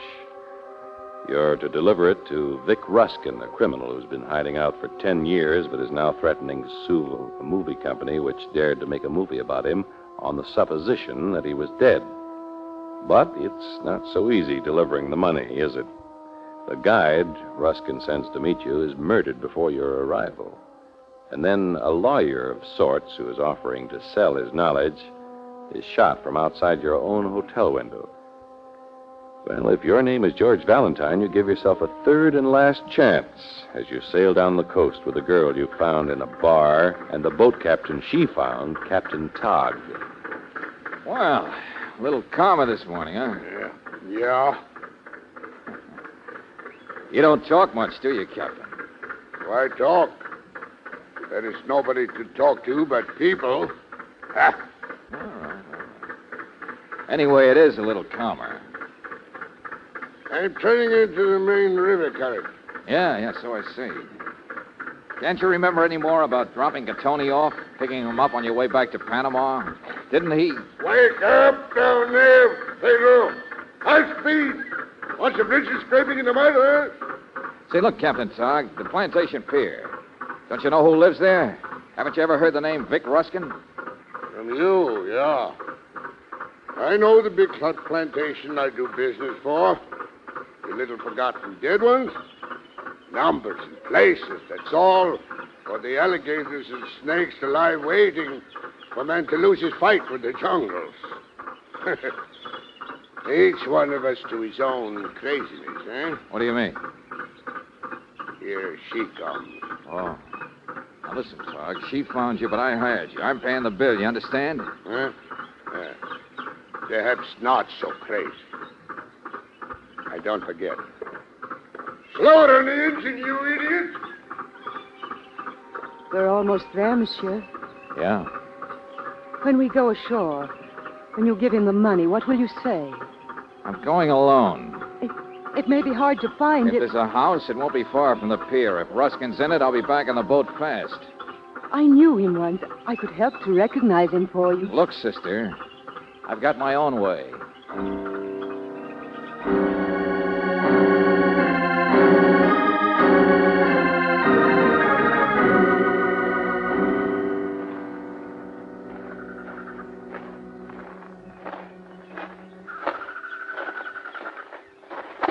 Hey, wait a minute. Cut it out. All right, cut it out, will you, Savvy? Senor Valentine. Sure. Who'd you think it'd be? Would you... Excuse. Come with me.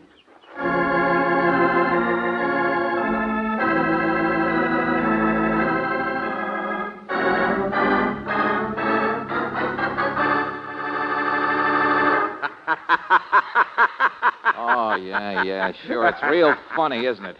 Your Indian getting my gun. Well, what do you expect, tourist? You don't think I'd let you come calling with a gun in your pocket? Come on. Sign the papers, Ruskin. I've got a date. Well, I gotta read the small print, ain't I? Boy, all them whereases. I'm in the movies, Valentine. I hereby release all rights.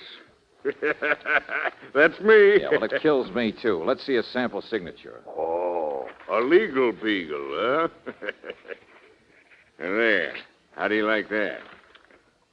Oh, it's the same, all right. Check it against the letter I wrote Grovich. Okay, you're it. Now, come on, scribble it on the papers. There's a little matter of money. There you are, big shot. 50 grand. Look. Oh, baby, look. You don't know what they mean down here. It's too bad Catoni can't be seeing this. He'd enjoy it. Look at him. You could drop one on his grave. Just look at all the... What? I said on his grave. Whose grave? Oh, come on, cut it out. Catoni's dead, and you know it. I laugh a lot, tourist. But I don't like jokes. I don't know any. The Irishman's dead, too. Pizarro Fane. But you know that. Valentine, what are you talking about? I live in the jungle. You said Catoni. Sure, you want me to think you've been a hermit 10 years, so I'll send the police in this direction, maybe. But your face isn't yellow enough.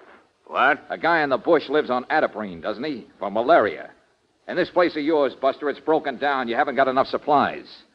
What did you do? Come down just before me so you could meet me here? Shut up. Maybe you were even at Panama when I was. Maybe you even killed those guys so you wouldn't have to run a split with them. I said shut up. Give me that money. I'm getting out of here. Give it to me, I said. Stop it! Well, you've got your uses in a shore party after all, haven't you, lady? Now, just let me hold that gun. And... No. He was signing your paper, monsieur. Tasha. Hello, Tasha. Yes, I was just... He will sign your paper, monsieur. Sure, I'll sign it. There you are. And the money, monsieur. He's already got it. Then the business is over. Stand very still, monsieur, to one side. Oh, no, don't! Give me that, you crazy little... What's the matter with you? Drop it, I said. All right, monsieur. The business is over, all right. He's dead. I know it. Well, what in the name of blue blazes do you... He was my husband. You're what? Vic Ruskin was my husband. I told you this trip was important to me. I was as anxious to find him as you. Oh, sure.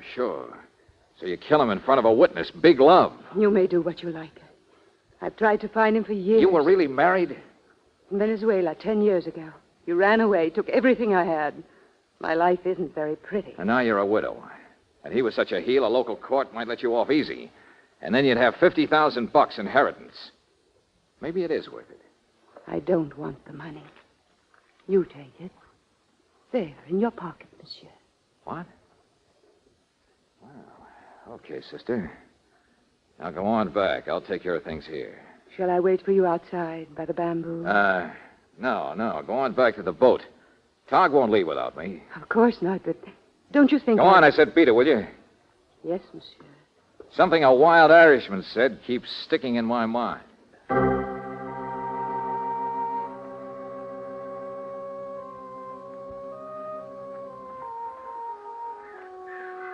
In a bamboo thicket by a path crossing. Sure, it's even the only crossing.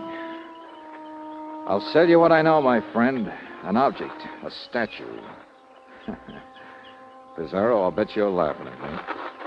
Hey, he wasn't kidding. This is it, all right.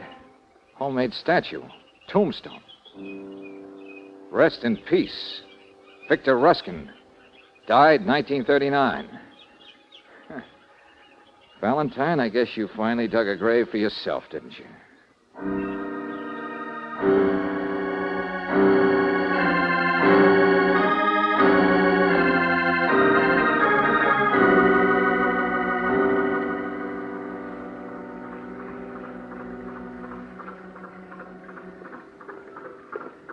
Ready to sail, Mr. Valentine, huh?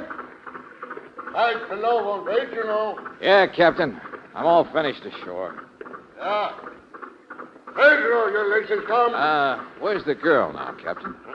Huh? She went to her cabin. We'll be casting off. Yeah. Well, I'll be watching from on deck. Pedro! Get that thing sailing so I can toss the line. Hello. I was going to rest, monsieur, but you see, I'm here. Yeah, so am I. A person left up there in the jungle wouldn't have any way to get out, would he? Of course not. So the money's still safe, too, still here in my pocket. But of course. You know, I guess I had a couple of chances to live and didn't take them. What? Back there in the house, I still had a chance to live. Only I had to get curious and goad that guy up there about Catoni and about his not really living here and about all the things. I have killed a man, monsieur. I do not want to talk about... Oh, yeah, you killed him, all right. Because I went too far and found out too much, and so did he. That's why Catoni died and Pizarro. They knew too much they might use for themselves. Sure, you killed him. Even said you didn't care what happened. But it's like the money. You knew it'd come back to you. You knew you were safe. Because now I'm on the death list, too. Monsieur, Because now no. I know too much, too. I know you were lying like a rug when you said he was Ruskin, when you said he was your husband. Get away from me. Oh, no, you don't. It goes like this, doesn't it? He was a phony put in there for the job. Oh, sure, he's the same guy I wrote to the movie company, so the handwriting would check. And Catoni, he was going to be my guy. Let go of me. Let go of me. Only $50,000 is a lot of dough down here, isn't it? I guess the hired hands got greedy. Was that why Catoni was knocked off? The lawyer Pizarro, I suppose, gave advice on how to handle a movie company in the first place. But of course he had to get it when he came offering to spill me the whole works about Ruskin. I was on the telephone. I wasn't near your hotel room. I didn't do it. You keep that mouth shut. I want to live. I saw the tombstone, sister. Vic Ruskin died 1939. Only a guy named Lieutenant Riley convinced me that Ruskin's really alive. Out there, clear, Pedro. Have speed. He changes his identity. He builds a new identity he can live with and stay with even after engineering a fraud like this one. Oh, no. The pillow goes over the mouth. Don't mind if I tie the sheets a little tightly, do you? It's my life, remember? Sure, baby. A good identity. One that gets you around to all the places to arrange this business. To kill Catoni and the Irishman. All right, Tasha. The place for you is overboard. Now, don't worry, sister. You're not going overboard. A chair makes a better splash. Tasha! Pedro, you that something's overboard. Stop the engine, you idiot. Tasha! Pleasant dreams, Captain Ruskin. What are you going to do? You can't run the boat. You're still miles from nowhere. I'll do all right, sister. I can use Ruskin's gun on Pedro. I can use the wireless. It would have been so simple. Vic would have shot you aboard. You would have come back a casualty of the greedy dead man in the jungle. Sure, and I suppose with a sob story, the widow would have collected the money legally. And Ruskin could have gone right on being Captain Tog forever. I underestimated you, monsieur. I'm sorry, monsieur. Can't you at least look at me for once? And nobody has to know about the $50,000, and we can... The dance is over, Tasha. It's time to change partners.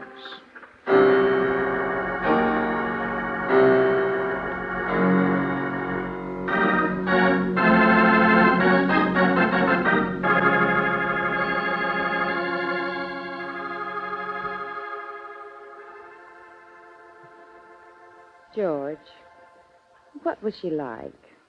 You've told me everything else, but what was Tasha really like? Oh, well, I don't know, Brooksie. Ask Lieutenant Riley when he gets back from Panama with Ruskin. What was she like? Oh, now, look, Angel, keep your mind on the subject. It's not every night we get to see a private showing of a movie, is it? Right here in the home of a big producer? No, I will kill myself. I am ruined. I will kill myself. Mr. Grovich, what's the matter? I thought you were on the phone. Long distance is a tragedy. My beautiful realism. Long distance? From Panama, from Lieutenant Riley. Now that Vic Ruskin is being extradited, he would stand trial for many crimes. But, Mr. Grovich... $500,000 he wants now. $500,000 for his rights so he can hire the best lawyers. This is what happens to me, the father of realism. The bank won't stand for it. My beautiful picture, every part of it, so true to life, and now it would never breathe. Hey, wait a minute, Mr. Grovich. I've got an idea for a picture you could do. Look, a young man goes down to the jungle to deliver a crook some money. Only there he meets a very beautiful girl. But she's really the crook's wife. And she's... No, it is not real. This could never happen.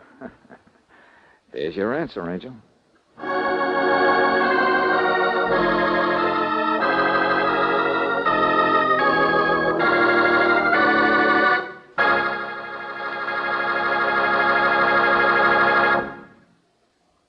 If your car seems to have lost its pep, if it starts hard, acts logy in traffic, and drags on hills, maybe you can blame it on the season. For the gasoline in your car is sensitive to climatic changes. That's why Chevron Supreme gasoline is climate-tailored. Based on year-round weather reports, it's tailored to each season and to the West's different altitude and temperature zones. To get the best out of your car any time of the year and wherever you drive, go on Chevron Supreme. It's a premium quality gasoline, and with the first tank full, you'll notice how much better your car responds. Faster starts, smoother pickup in traffic, powerful ping-free performance on hills. In fact, you can't buy a better gasoline for today's high-compression engines. Ask for Chevron Supreme tomorrow. Get it at standard stations and at independent Chevron gas stations where they say and mean, we take better care of your car.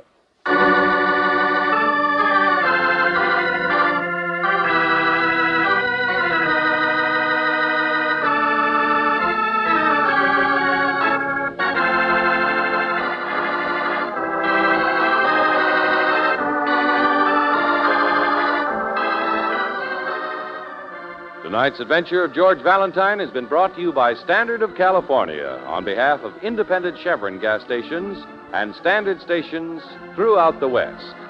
Robert Bailey is starred as George. Let George Do It is written by David Victor and Jackson Gillis and directed by Don Clark. Virginia Gregg appeared as Brooksie, Wally Mayer as Lieutenant Riley. Ed Begley was Grovich, Ted DeCorsia, Fane, Maria Palmer, Tasha, Joseph Granby, Togg, and Fred Shields, Ruskin. The music is composed and presented by Eddie Dunstetter, your announcer, John Heaston. Listen again next week, same time, same station, to Let George Do It. This is the Mutual Don Lee Broadcasting System.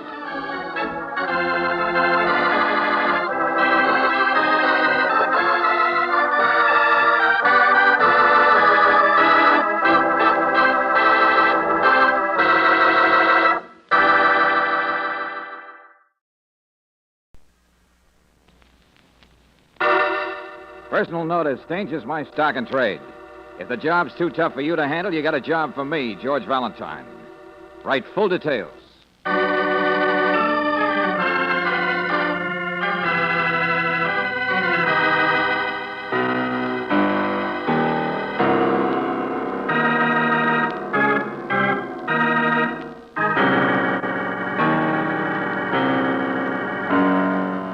Standard Oil Company of California, on behalf of independent Chevron gas stations and standard stations throughout the West, invites you to Let George Do It.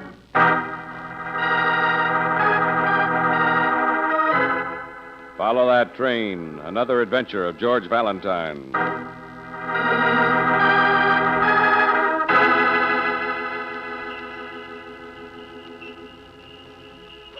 Dear Mr. Valentine, I need your help. There are some things that I want most desperately.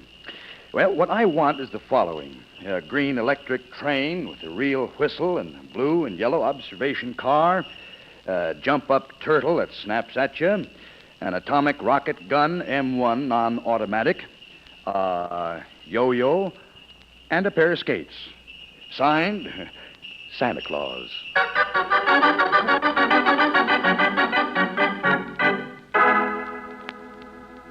Santa Claus. Oh, now, wait a minute. What kind of a That's gag? the way the letter is signed, George. I suppose it's postmarked North Pole. Uh-huh. What? Well, I mean, the letter is. Inside, it's engraved with a picture of the North Pole and... Uh-oh. In small print, it says, Local Branch Office, Gumpert's Department Store.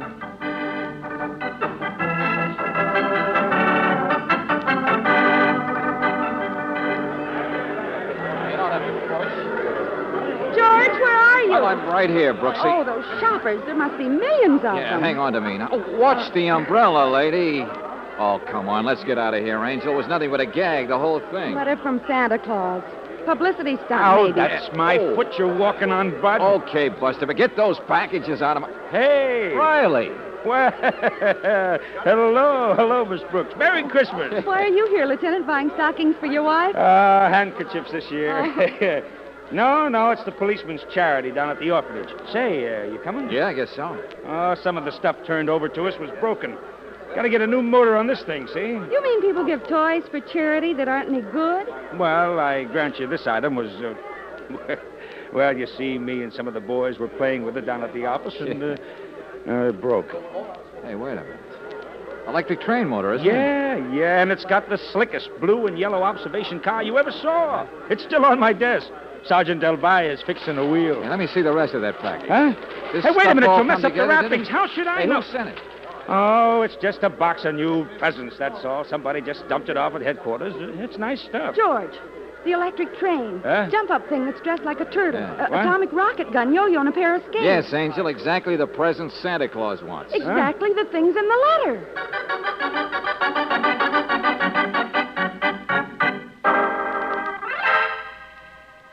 No. You misunderstand. All those men you saw dressed in Santa Claus suits go outside. Yes, they work on the streets for blocks around collecting money for charity. You mean ringing a bell and saying, buy your gifts at Comfort's?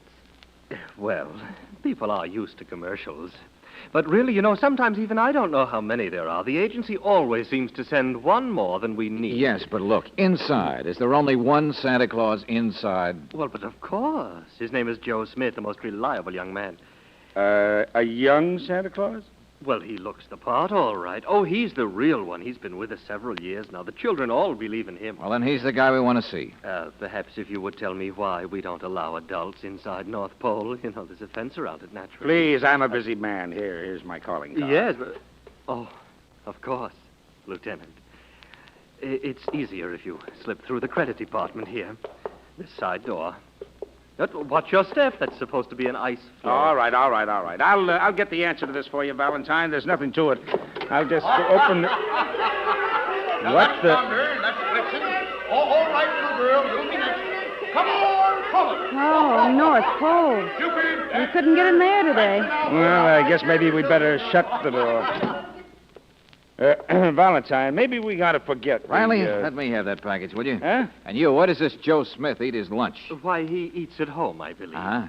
And his address is 17 West Federal. That's near here. It's one of the side streets. Okay, thanks. Valentine, wait a minute. Those presents are for Riley, the... what would you do if you got a letter from Santa Claus?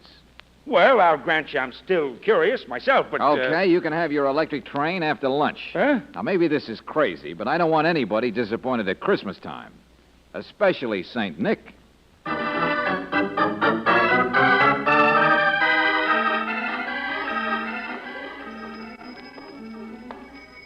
Buy your gifts at Gumbert's. Merry Christmas. 17 West. There it is, George, across the street. Yeah, the brownstone, huh? Boarding house, maybe. Hey, look at the signs in the window. You want a job? I'll find it. Let Louis place you. One-armed employment agency. Seasonal employment especially.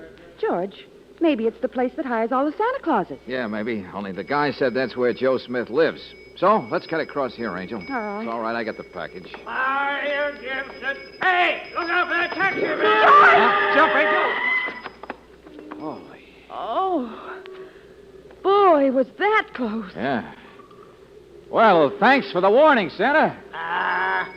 My gift. Darling, look, the driver stopped. Why don't you watch where you jaywalk, Mac? Now, look, Buster, you might watch where you drive for a change. Oh, yeah, I seen you stargazing at the sun. Maybe it'll help you to get bumped once or twice. Vice versa, Buster. I can oblige you. Yeah, you and who else? Show him, boy. George, look out now! Hey, you got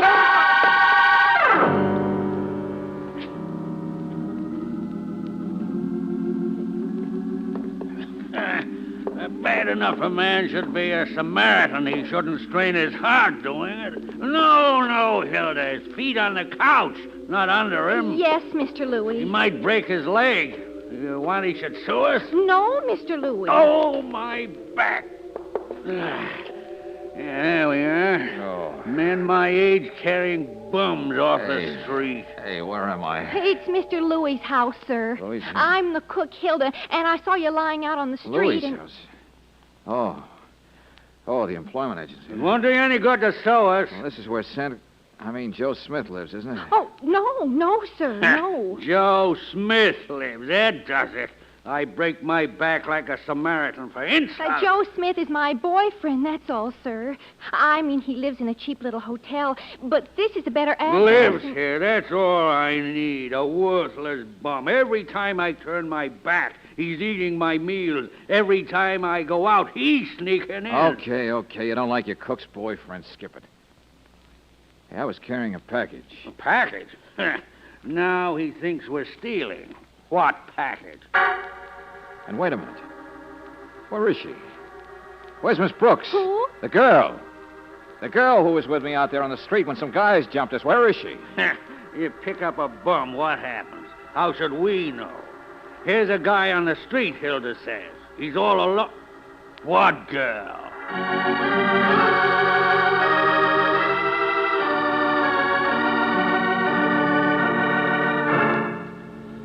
So she's disappeared, maybe even kidnapped. I'm just as worried as you are. Only will you please... Those guys jumped us.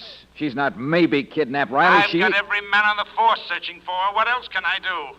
Now, look, if you could only remember... I don't know what they look like. Just a taxi driver and some guys that happened too fast. Wait, what about that Santa Claus you said saved you from getting run over? No, he was way across the street. Oh, yeah?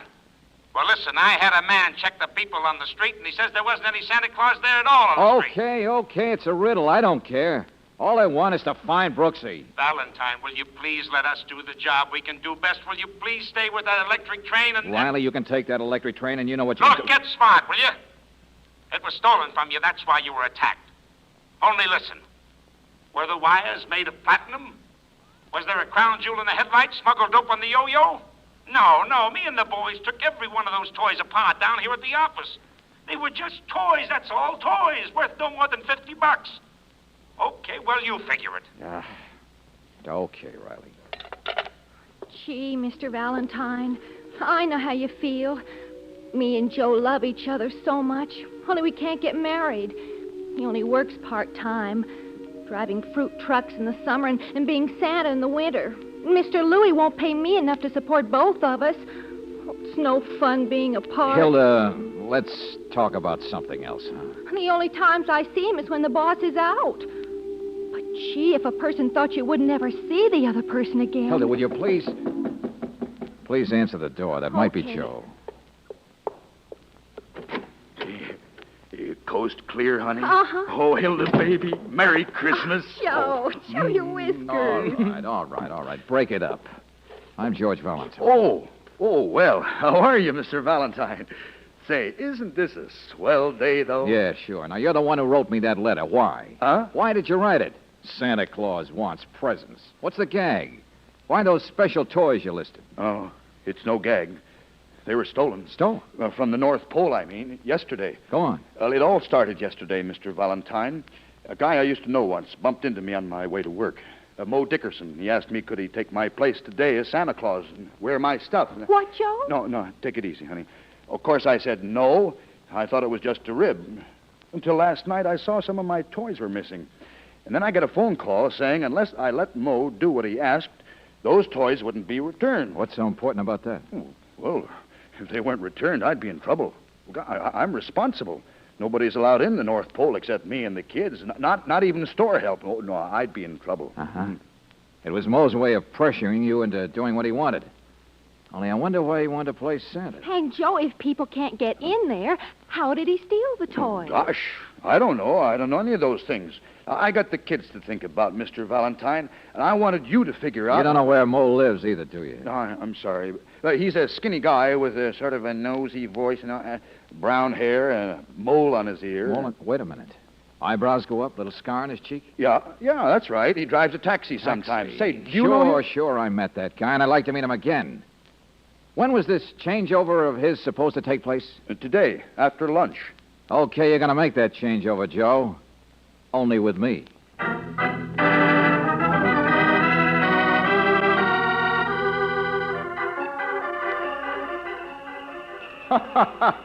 Well, of course, little girl. The dolly will do everything your baby sister does. Don't you worry. Yeah. Oh, brother. How many kids are there in this town? All right, Sonny. All right. You're next. Don't push there. Well, now, there's a fine little fella. Up on my knee. That's it. Now, let's see. You wrote me a letter up at the real North Pole. I remember that. But you know how those elves can mix up a man's desk. I brought you one. Hey, what's that, Sonny? You'll have to speak louder so Santa can hear what you... A letter. I brought it. Here. Hey, let's see your face, kid. Oh, no, you don't. You got your mail. So long, suckers. Hey, wait a minute. Well, I'll be a midget. Dear Santa Claus, you still got your chance to play ball, but open your mouth 1 inch wider and you'll find yourself stuffed up a chimney with a stocking around your neck.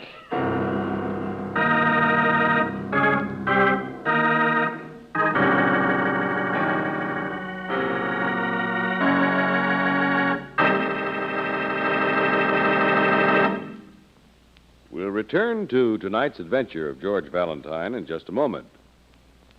Christmas shopping is usually a happy and exciting affair.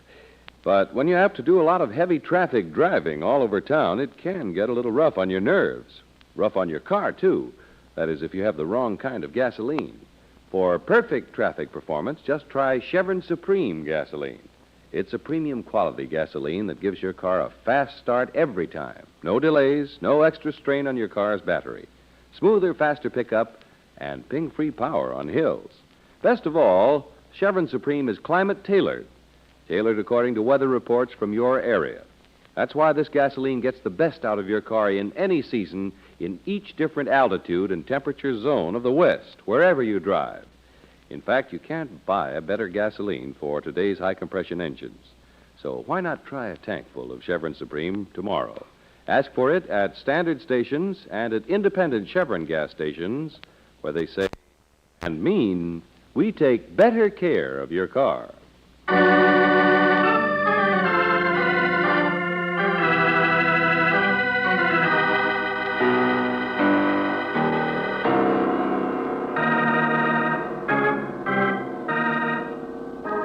And now back to tonight's adventure of George Valentine. You receive a letter for help from Santa Claus. For a while, you even play Santa at the North Pole, local branch office, Gumpert's department store. But in the meantime, your assistant, Claire Brooks, has disappeared. She was kidnapped, and so far, the police haven't located either her or the man who was there at the time, Moe Dickerson. All this and a midget, and a note threatening murder just because of a missing electric train and a few other inexpensive toys. Even if your name is George Valentine, you're thoroughly and completely stumped. But I don't know whose writing it is, Mr. Valentine. Well, it's addressed to you, isn't it, Joe? It says Santa Claus. And the midget couldn't have known it was Valentine under that makeup. Hey, you jiggle the mirror. Burglar alarms, fire alarms, sewer pipes, wires. Is this the best Gumperts can give you for a dressing room? Well, the basement's better than a restroom. At least the other employees don't pull your beard all through a 10-minute break. Brother. Now, look, Joe, all I want to know Mr. Valentine, of course the note was meant for me. Oh, would you give me those boots and the bell over there? If there's any danger in being Santa Claus, I'll take it. Oh, thanks. I'm not afraid of those guys. But what guys? I tell you, I don't know. Now, listen, fat boy, somebody's in danger. Oh, Mr. Valentine, I'm sorry about her. I do wish I could help. I know how I'd feel if Hilda were... Oh, save the sympathy. Now, that note said, open your mouth 1 inch wider and you'll find yourself stuffed up the chimney. Okay, let's have that inch. No. I mean, I told you what I can about Moe Dickerson. I did. Joe, it's about you. That's what you're not telling. Look, I've been doing all right for years, you see. It's only happened once, and it was a mistake. I'm honest. I drive trucks, and it's hard to get jobs sometimes. I like kids, and I'm in love with a girl. I'm making a life for myself. Joe, what was it? That once. Jail. That's why I'm always so afraid of anything questionable happening again. Jail for what, Joe? Stealing. That's it. That's all there is to tell. Uh-huh. I hope the kids don't pummel you like they did me. I don't mind. I like the job. Valentine, wait a minute. Where are you going? To catch a thief who could have stolen an electric train. A small thief, Riley. A midget.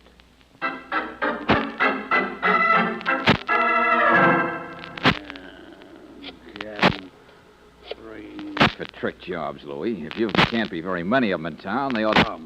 Tall guy, he's up for a water ski in Florida. He was...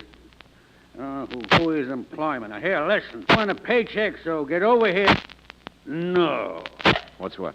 He's in a... Take the next. Main 8409. The kid who gave me the note. And he must be at the North Pole yesterday.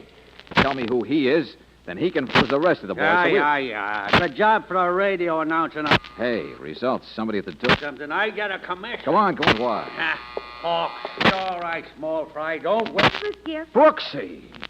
I want you to meet the most charming... Oh, but you are charming. My name is Affectionately enough. Look, Angel, you were on the sidewalk. When I came to, you weren't there. Now... Married man, Mr. Valentine. No. George, no. I took the electric train. There, and the next thing I knew, I was wondering... And there she was, Mr. Valentine. She'd fainted. Naturally. George, he even took me to the emergency hospital. See my bandage? Oh, it's under my hat. Mr. Felton, you and who else revived her? Tom and Jerry? I beg your pardon. My darling, once a year a little nutmeg won't hurt anybody. Oh, George. Hey, come on, Angel. You should have stayed in that hospital. Hilda, where are you? Oh, here I am, Mr. Valentine. She can lie down on my bed. I'll take her. Oh, you poor thing. I'll go with you. Oh, great. Well, I guess I ought to be grateful to you, Wolf. Yeah. I'm sorry you were so alarmed. So were the police. Oh, dear. And me, a married man. Mr. Valentine, perhaps if there's no further way I could be of assistance... No, hold it. Hey, is this the place phoned about a... Hello, sucker. Let go of me. Put me down, you big boy. I don't. Mo! Oh, good heavens. Hey, what's Mo! going on? What's Mo! this? What's this all about? Mr. Felton, here's your chance to make up. Hold this here, point. Well, now, really... Put me down. What's the matter? Wiggly, Well, Mo, welcome to the party. Mr. Valentine, really? Oh, stop kicking me, will you? Yeah, things happen pretty fast, Mr. Felton. I guess you can put the little man down now. He's not going anyplace. What's the meaning of all this? What is it? Shoplifting, I figure. The big guy here used the little guy to try and pressure a Santa Claus. Wanted to borrow a red suit for the afternoon so he could get into Gumpert's unnoticed and fill his stomach full of mink coats or something, I suppose. Yes. Only what I don't... Yes, really, Mr. Valentine, that scarcely makes sense. But then I suppose neither will this. Hey, boy. Nice going, boss. Thank you, Wiggly. Thank you.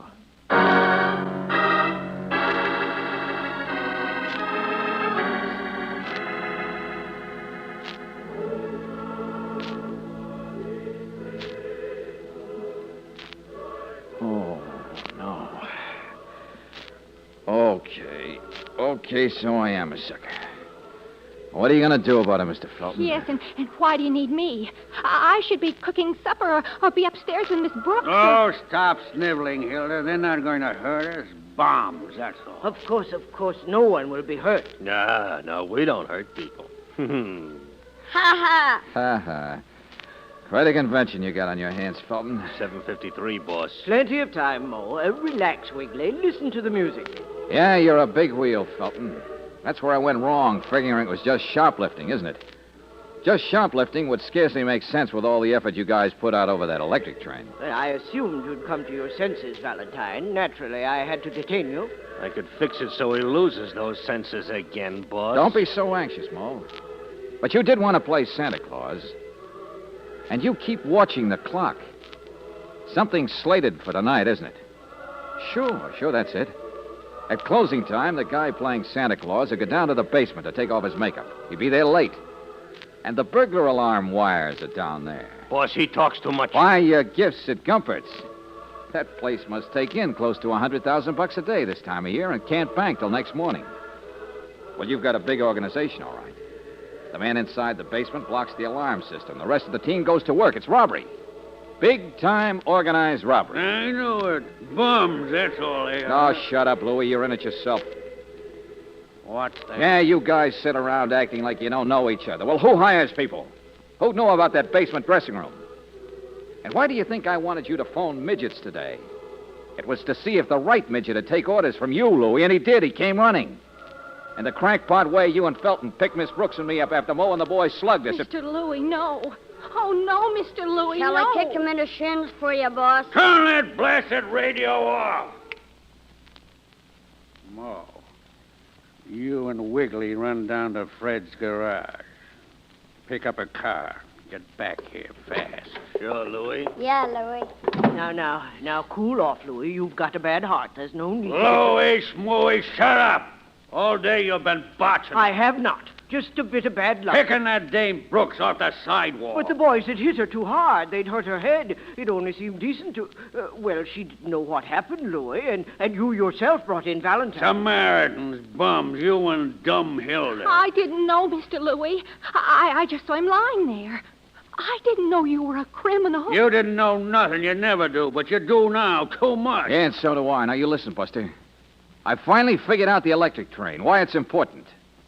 It starts out on the North Pole. It was stolen from there. So smart. Only instead of dumping it in an ash can, Felton, you go soft-headed and put it in a charity box where a cop can get hold of it and play around with it in his office, can give it to me. Yeah, now I know why it's so important, why you had to have the boys slug me to get it back again. The world is full of bums. Fingerprints. Sure, fingerprints. There's nobody can resist playing with an electric train. Go ahead and make noises while you can. Now, wait a minute, Louie. Of course I'm going to kill him. So I work with bums. So a big-time robbery gets botched up. I get rid of him, I can still pull it. So I ain't got the burglar alarms fixed. I can still There's a blue and yellow observation car, Buster. What? You've got that electric train back, all right, but there's a blue and yellow observation car still on my friend Lieutenant Riley's desk. I've already told him to check it. Every big baby in your gang has probably had his mitts on it. Well, a complete fingerprint roundup is going to make your robbery a little risky, isn't it? It might even make killing me a little risky, too. He's right, Louie. They'd know who to look for afterwards. You see? It's not practical anymore for us. Shut up, you sissy! What? You botched it up, Samaritan. Playing with toys, turning soft. All of a sudden afraid to take a bum for a ride. Oh, I am not a sissy. But for gosh sakes, don't you realize... well, it's Christmas. Yeah, and that's Riley. You might as well face it, Louie. You'll have to buy your gifts at Gumpert's. Get away from that phone, Valentine. Hilda! Hilda, stop twisting that handkerchief and answer it. Yes, sir. My prints ain't on file, Valentine, and they ain't on no toys either. Not me. Just say Louie ain't here, Hilda. Just that. Yes, sir. Hello? I'm sorry, but Mr. Louie isn't here. Christmas. Schmissmas. All right, Scrooge. It looks like it's your party. Yeah, there's your boys out there. It's an awful black car. Stand still, Felton. You too, Hilda. In case you got any Rose Bowl tickets you want to get rid of, Valentine. Oh, shut up. Let them in. Let's get going. All right, Mo, come on. Merry Christmas, baby. Merry... Joe! What are you talking? Get him, Joe!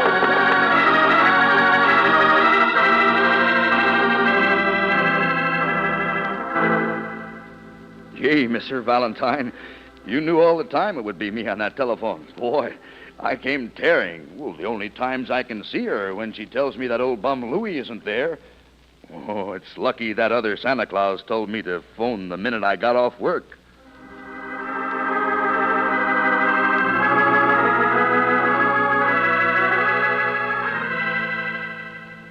George. George, at least you'll admit it was lucky that Joe should telephone the minute he got off work at 8 o'clock. Well, I hope that was Joe on the phone. That's why I tried to keep Louie mad. keep him from looking out the window to see who was really coming. Oh. But what about that other time when the Santa Claus practically saved our lives? When that taxi almost ran us down. Yeah, the one who warned us. Lieutenant Riley said there wasn't a Santa Claus on that street. Uh-huh. And in the store, who suggested Joe telephone? There isn't any other Santa Claus inside the store. It's only outside. George, who was it? Well, what's the matter with you, Angel? Don't you believe in Santa Claus?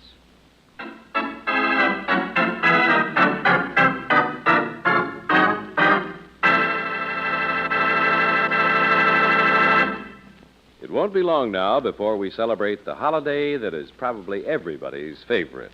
Stockings will be hung, old Kris Kringle will be stopping on every rooftop, and on Christmas Day there will be happy family gatherings. So right now we want to wish you the happiest and brightest Christmas season you've ever known.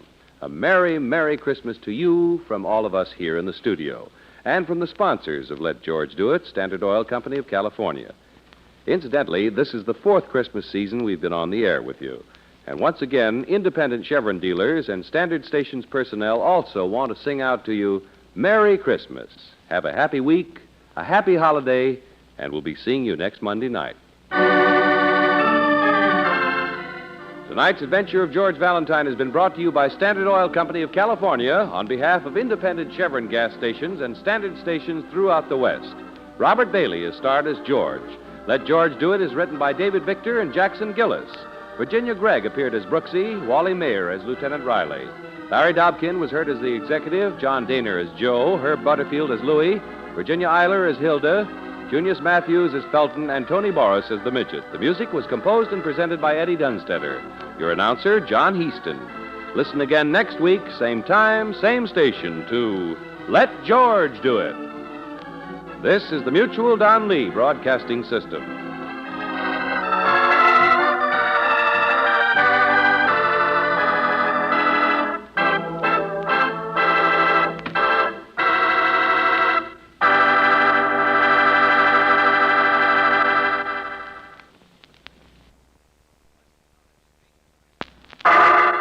Personal notice. Danger's my stock and trade. If the job's too tough for you to handle, you got a job for me, George Valentine. Write full details.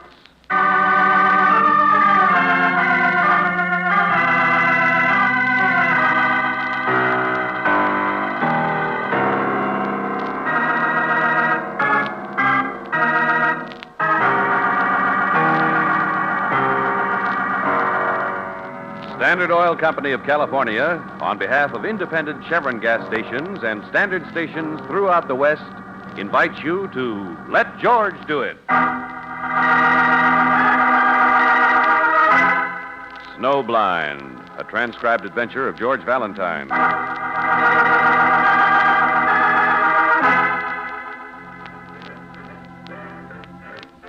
Dear Mr. Valentine, I'm writing to you about my husband, Herbert Morris, since I know he himself would never deign to ask anyone for help, particularly when it concerns a woman. But he is in danger. I can tell from his letters and the way he acts when he does. Herbert is a doctor. He can't leave his practice. And so he is alone down there in the city, just as I am alone up here in the mountains. Oh! Es gibt kein Lernen in diesem Wald. Oh, you startled me. Hello, Hans. What is it? What? Oh, es gibt kein... There are no longer bears in this wood. You see, I have been studying. I have. No, not what I say. I meant, what is it? Oh, the letter. It's nothing. It's nothing, Hans. Ah. It is snowing outside. Good powder. Oh, yes, I noticed it. Supper time.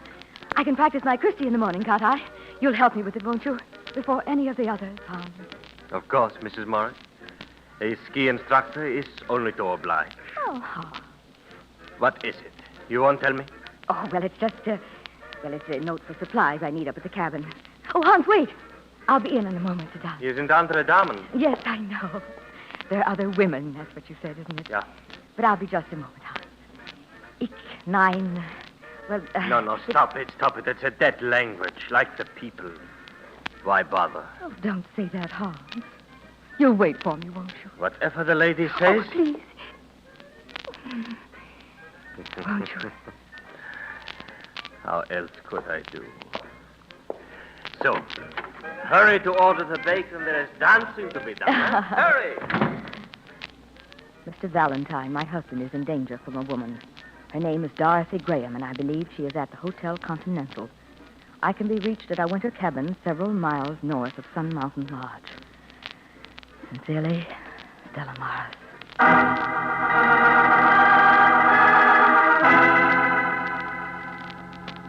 Miss Graham checked out half an hour ago. Took all her baggage. I'm as sorry as you are. She was nice to hand her key to. All right, Wolf. She left half an hour ago, and we already found out Dr. Morris left for Sun Mountain last night, but... Wait a minute. Did she have any heavy baggage? I mean, like skis, maybe? Nope. But she asked me for a railroad schedule in the name of a good sporting goods store. That help you any? Yeah. How about it, Angel? Shall we join the Broken Legs? Sun Mountain? Uh-huh. In fact, if we make it fast, we might even catch the same ski special she does. Want to bet?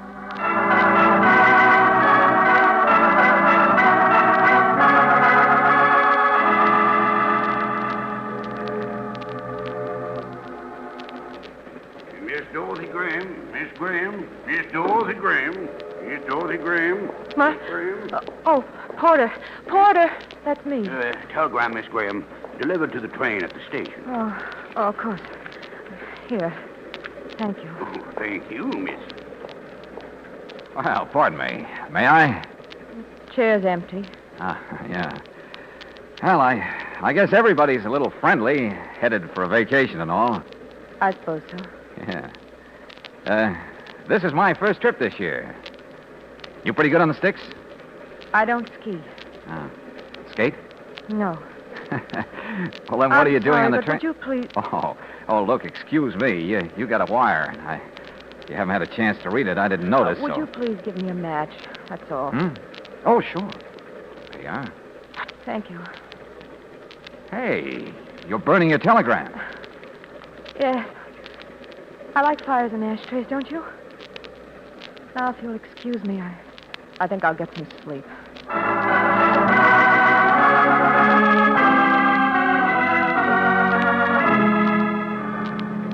Yeah, Brooksie burned the telegram without looking at it. I wonder who she thought it was from. I don't know.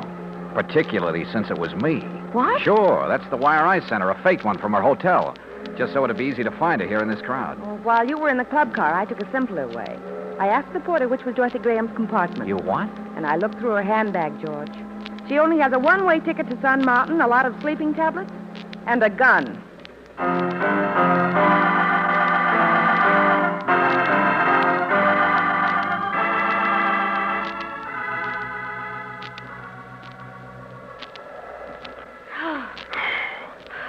Mrs. Morris, we came up here because you said your husband's in danger.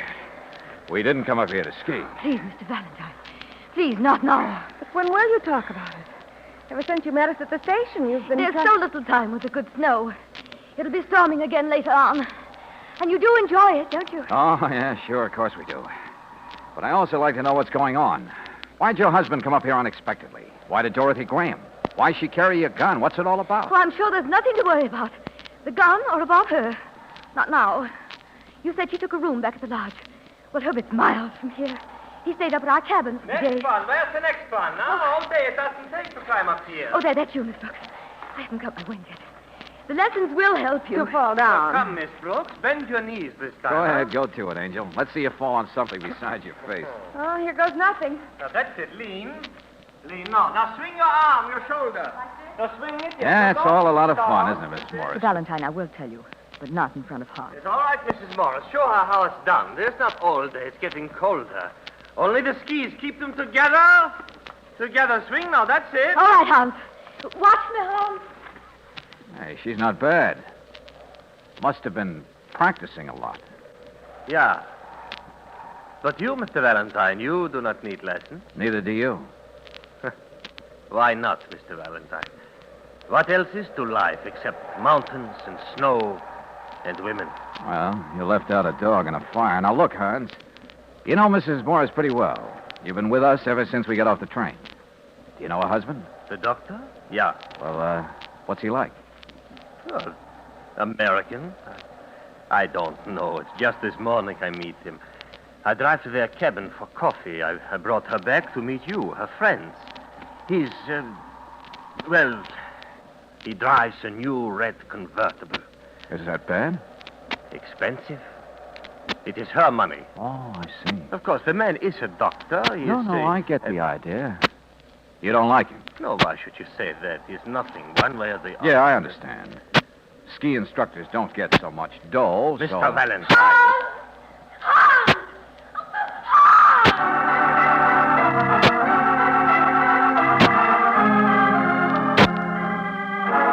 So I think. But it hurts. Under my arm. I called. Let's go inside. Oh, ouch. Oh, I was making a turn. Neither do I, Mrs. What? Yes, your husband. It was Hans, right? Worried, Healy? It's swollen. I did. All right. Here, keep the towel on. I wasn't just trying to stop you from talking to He's her. outside now with Miss Brooks, so forget it. All right, let's have it, Mrs. Morris. I don't like divorce cases. But that's what this is, isn't it? Well, I wrote you that my husband... Oh, sure, that Herbert was in danger from a blonde, and I followed her, and she's a weirdie, all right. But you're no more worried about him or about her than the price of eggs in Sweden. Mr. Valentine. The only thing that worries you is your boyfriend.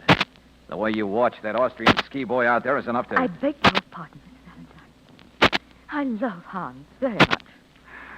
Okay, I beg yours. Only let's be honest about it. Herbert has been, well, stuffy about giving me my freedom, that's all. When a friend in the city, his nurse, when she wrote me that Herbert had brought this Graham woman to town, I've been visiting her at her hotel down there. All you had to do was hire somebody like me and trade the doctor for a... Well, never mind.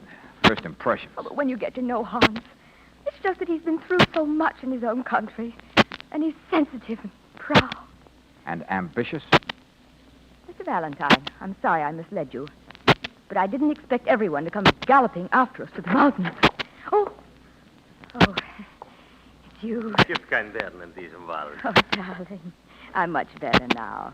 I thought you were hurt. Yeah, the bear, he is slow, huh? But the road is always bad, dangerous. And now there's more My snowing ankle's outside. only a little swollen, don't you think? Oh, Liebchen, how shall we then dance? You should have a bandage. I will go bring it myself. A little tape. No, never mind. Where do you keep your first aid kit? My cabin just out there beyond the ski tow. Why? Give me your keys. I need some fresh air.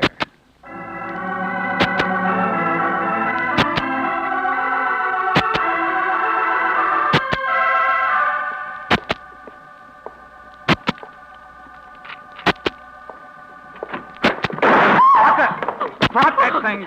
Come on, sister. What's the big idea, Blondie? You've got a rotten name, but... No, let me go. I didn't mean to hit you. I didn't, did I? I heard the key and stepped the door. I'm sorry. Yeah. Maybe you thought it was somebody else, huh? But you've been sitting here all keyed up, waiting for the door to open. Yes, that was Just it. like you were keyed up on the train, cried all the way up here. Only bought a one-way ticket. Well, there's only one guy you could have come up here to murder in Hans' cabin. Mr. Valentine! Mr. Valentine, what's happened? What's happened? Dorothy? Oh, Hans. What are you... Where did you come... Dorothy? Yeah, Buster. Stand there with your mouth open. You don't know how lucky you are to be able to open it. What? No, please, Mr. Valentine. It has been years. She is my wife. No, I have not known she is. Please. You need time to think of answers. No, please, there is a road. Is there cabin to here? Beautiful new car. Dr. Morris, like the sheriff. His car accident into the canyon lights is dead.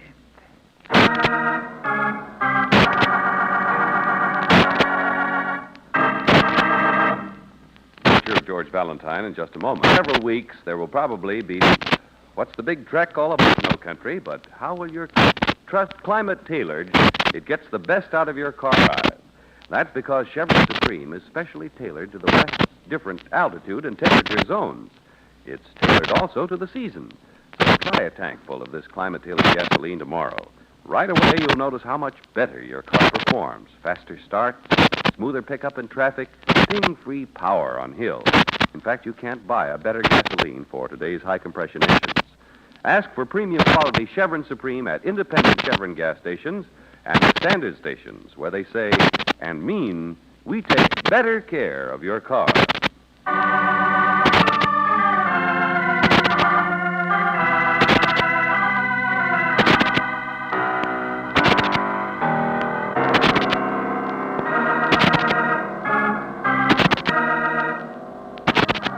Now, back to tonight's adventure of George Valentine. You're hired by a wealthy married woman who has a sentimental eye on a handsome ski instructor. A married ski instructor at that. Yes, it's a quadrangle, or rather it was until Dr. Morris crashed to his death while driving down the dangerous road from the cabin to the lodge. So, when the sheriff asks you all to meet him at the Morris cabin, you think it best for you to do the driving up that dangerous road. And when you arrive at the cabin, you wish the sheriff would hurry up with his investigation. Hello? Yes, we're all up here at the Morris cabin, Sheriff, but... Well, I just hoped you'd be here, too, that's all. No, I just want to know more about the accident, that's all. So does his wife. No, Sheriff, there's no reason I can tell you yet for wanting you here fast, but... Oh, it's just the weather, I guess. Sure. We're okay. Well, Mr. Valentine. He's still down there in the canyon where the car hit. He phoned from the ranger station. Have they reached his body? Yes. Was there anything unusual about the accident? No. And Mr. Valentine, why do you act the way you do? Is Hans starting a fire? That storm's getting worse. Yes. And Miss Brooks has gone upstairs with Dorothy. You don't care much that your husband died, do you? I didn't love him, if that's what you mean. Why wouldn't he give you a divorce? Well, Herbert didn't really get stubborn about it until you met Hans. Hans is difficult to understand, to appreciate. Unless you're a woman, sure. Well, I'm not. You're a woman, sure. Well, I'm not. You're a woman, sure. Well, I'm not. So how's this for size? Your husband dug around in Hans' past until he dug up a wife, Dorothy, that Hans had deserted. Of course, Herbert didn't tell you about it. He wanted to bring her up there, let the situation explode itself. Well, it almost did. Dorothy decided to take matters into her own hands and kill the darling boy. That's what she thinks of him. Oh, Mr. Valentine, he's told me about her. She's not normal. She's unbalanced. Yeah, I wonder what made her that way. It's a tragic situation. Their marriage isn't even legal. They're married? Oh, no, not that, too. Oh, what do you mean? I mean, it's all just too neat. Dorothy's no real stumbling block by herself, is she? Dr. Morris, he was the only real obstacle. Well, lady, I never knew anyone to die so conveniently. By accident. What else did the sheriff tell you, Mr. Valentine? You see? You too can't help thinking. Was it really an accident? Or was Herbert really murdered?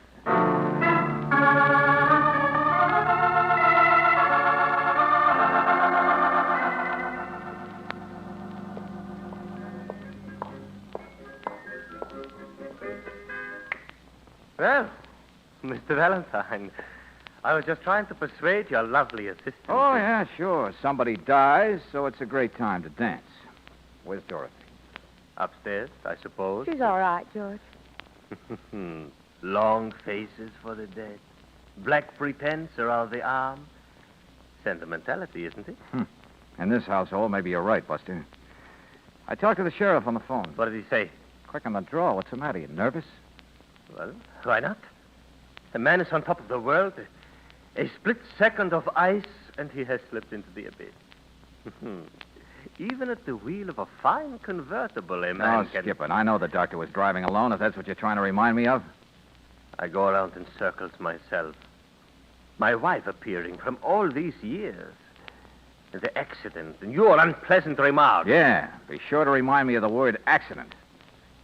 But if you were driving alone on a dangerous road, and the accident would be easier if someone had tinkered with your car earlier. George. What is that, no? What you call a shot in the dark? No, an unpleasant remark, that's all. Hans, it keeps bothering me how much you envy that man his convertible. You can't seem to forget it. All of the things Stella Morris's money would give to a man. Hans, you were up here earlier this morning. You said so. Both you and Mrs. Morris would have had a chance. No, Angel, she wouldn't have known how. So you shoot at me. Because I am poor, huh?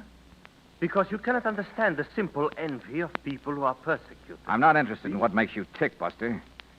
No, the reason I'm even more anxious than ever now to hear the sheriff's final report on that car is because I've been as insulting to you as I know how to be. And yet you haven't once offered to do the normal thing, to knock off my block. Then, of course, I shall oblige. Saved by the bell. Stop it, please, both of you. Dorothy, you shouldn't have come. I'm feeling much better now, Miss Brooks. Ready to join the party, huh? No. No, I'd like to see my husband alone, that's all. Whatever you wish. Oh, no, you don't. You've already tried once. Yes, I came up here to kill him. But I have no gun now. That's right. I am strange, aren't I? Huh? Can you imagine me wanting to kill you? Alle umsteigen. No, it's the same me. Isn't he wonderful, Miss Brooks? Okay, go ahead. We'll be back in a few minutes. George. Come on, I can't stand it. How that guy can wind women around his little But she's finger. liable to try. Liable to kiss him, sure. What'd she say upstairs? Anything? Just what we thought. He deserted her a couple of years ago after he got into this country by being her husband. But she's so mixed up. George, it's her I'm worried about. She's no threat to him anymore. Why would he touch her? George, maybe he could be deported if they're married. That middle-aged sucker up there and only follow after him. No, Angel, when the doctor died, it left nobody to interfere with Casanova's march to success. Except us, and we might be wrong. Come on out here. What I'm afraid of, Angel, is we won't ever know whether we're right or wrong. Ooh, brother, it's cold. Come on, stay under the eaves. The garage is out in back. You won't find any evidence. Except for the sheriff, it's my only chance. Before this snow covers everything up. Hey, look out now. Let me take your arm. The ground's frozen. At least maybe I can get that guy nervous enough to... George, what's the matter? Hey, what's this stuff on your jacket? On the inside of your arm here. What? Oh, I couldn't have rubbed against anything. Not there. Somebody else took your arm like this. Who was it? But I don't... Well, Dorothy did for a moment when she came downstairs just now to steady herself. Dorothy, sure. And she wanted to talk to him alone about it. Oh, brother, am I a sucker? Come on back to the house fast. But, George, what is it? Smear of grease, Angel. Axle grease. And it came off a car.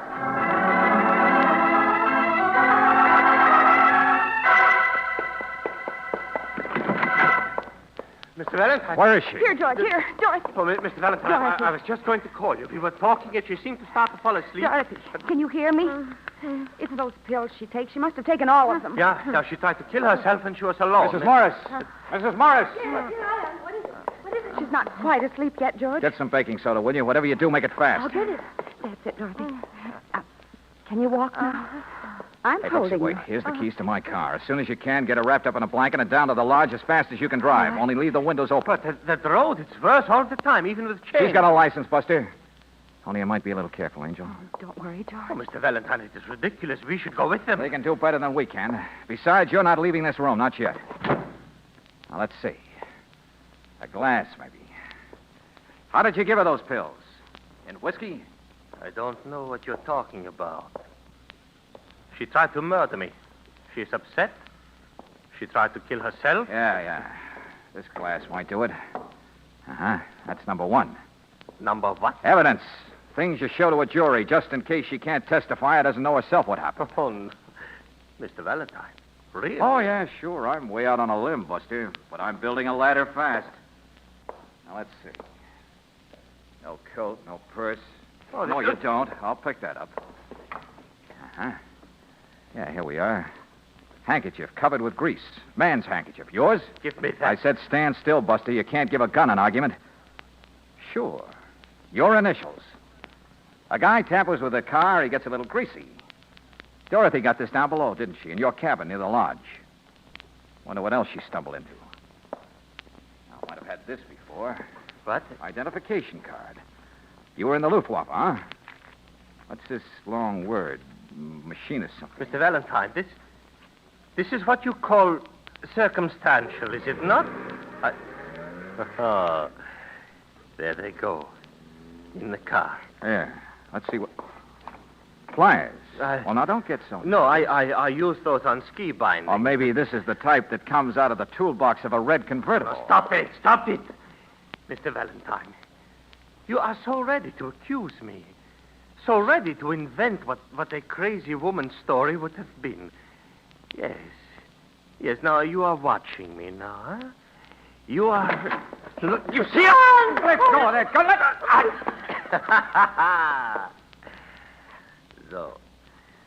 there, my suspicious friend. Now you are looking at a gun. Thank you, Stella. Well, I didn't mean to. I just opened the door. They didn't need me to go with them, and I wanted to... Now, Liebchen, forgive me. Perhaps you will join me sometime. What? Of course, I'm leaving. Your own sedan is still in the garage. How could I stay in a country with such a suspicious man? Hans, I've been listening. There isn't any real evidence against you. Nothing to prove you caused the accident. Nothing except me. I know what police can make people say to confess, whether it's true or not. Well, I won't be caught to find out. There is no one who can catch me alive to accuse me of things I don't do. Hans! Get your hands off me!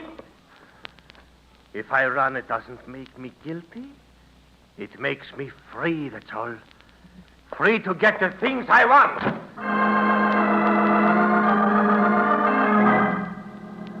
Well, Mrs. Morris, there goes your ski boy. I know him, Mr. Valentine. You can't catch him. He won't be caught. Don't be angry. It's better this way. Yeah? Well, I'll just get on the phone. No, please, you can't. What? The phone. You can't. I was talking on the phone when the storm put it out of order. Miss Brooks will reach the lodge, all right. But by then, no one will be able to get back here. But Hans could get out. It would take a day for the snowplows to reach us. He could be in Mexico in a day. He could... Hey, wait a minute. Who are you talking to on the phone? The sheriff. The sheriff? A minute ago, I told you the truth. All the evidence said it was definitely an accident. An accident? The sheriff was just as suspicious as you were. But he says there's no question about it. Herbert just skidded on one of those corners and went over. That was all it was. Oh, now, wait a minute. You've been wrong all along, Mr. Valentine, about that accident. Right. That's Hans. Come on.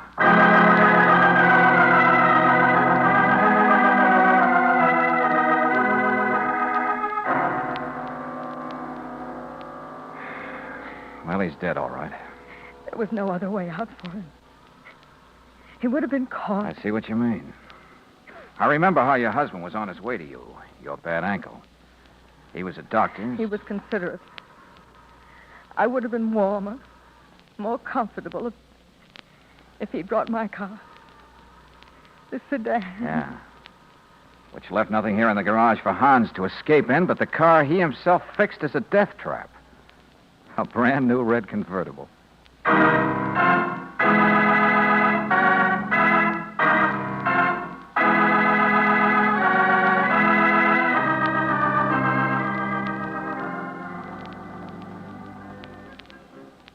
Talk about irony, George. Dr. Morris unexpectedly took his wife's sedan, not his convertible. He had an accident, pure and simple. Yeah, but Hans never imagined that. He fixed up the convertible. The doc crashed in the canyon, so Hans took it for granted his plan had worked. Dorothy, any better? Mm-hmm. No, she's been telling me a little more about Hans, his background. There were lots of women he stepped over, I guess. Well, I won't say women are suckers. George, he was good-looking. I can see how it happened. Maybe. But, George, the way he skied, so gracefully, so beautiful. Well, what do you think I've been doing all afternoon? All I said is I could see how it happened. George, your ankle, a plaster cast.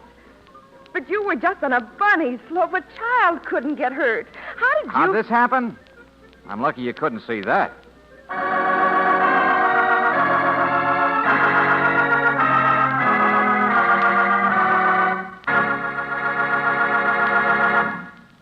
One of the worst night driving hazards, especially in wintry weather, is the one-eyed car.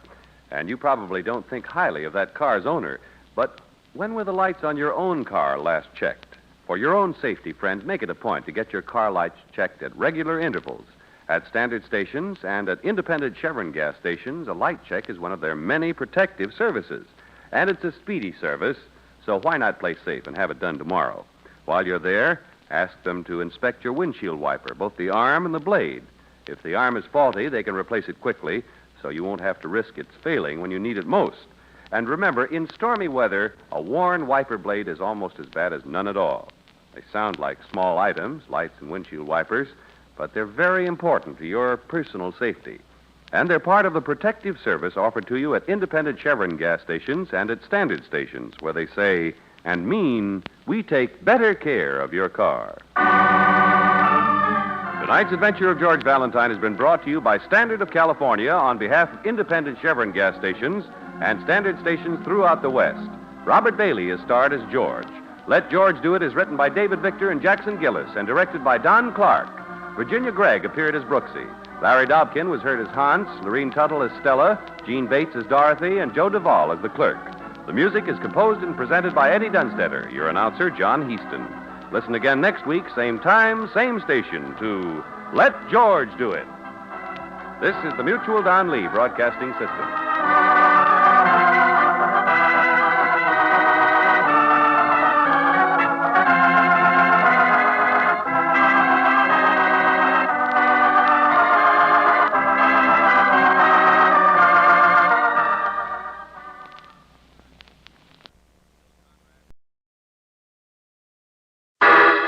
Personal notice changes my stock and trade.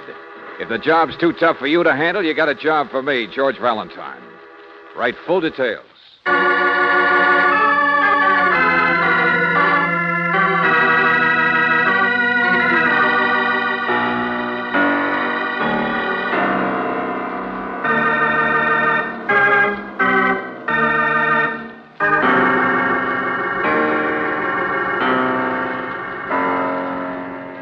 Standard Oil Company of California, on behalf of independent Chevron gas stations and Standard stations throughout the West, invites you to Let George Do It.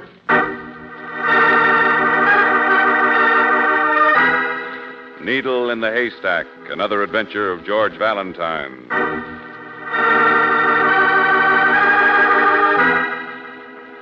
My dear Mr. Valentine, I quite appreciate the imposition of sending you this urgent demand on a holiday. But I must see you. I must have your help immediately. My entire life's work is in jeopardy. My labor, my love, the fruit of my brain has been stolen from me. 12 priceless objects, Mr. Valentine, the culmination of my life's endeavor. My entire fortune, stolen.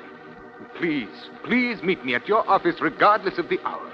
Most desperately, Ferdinand Vaz.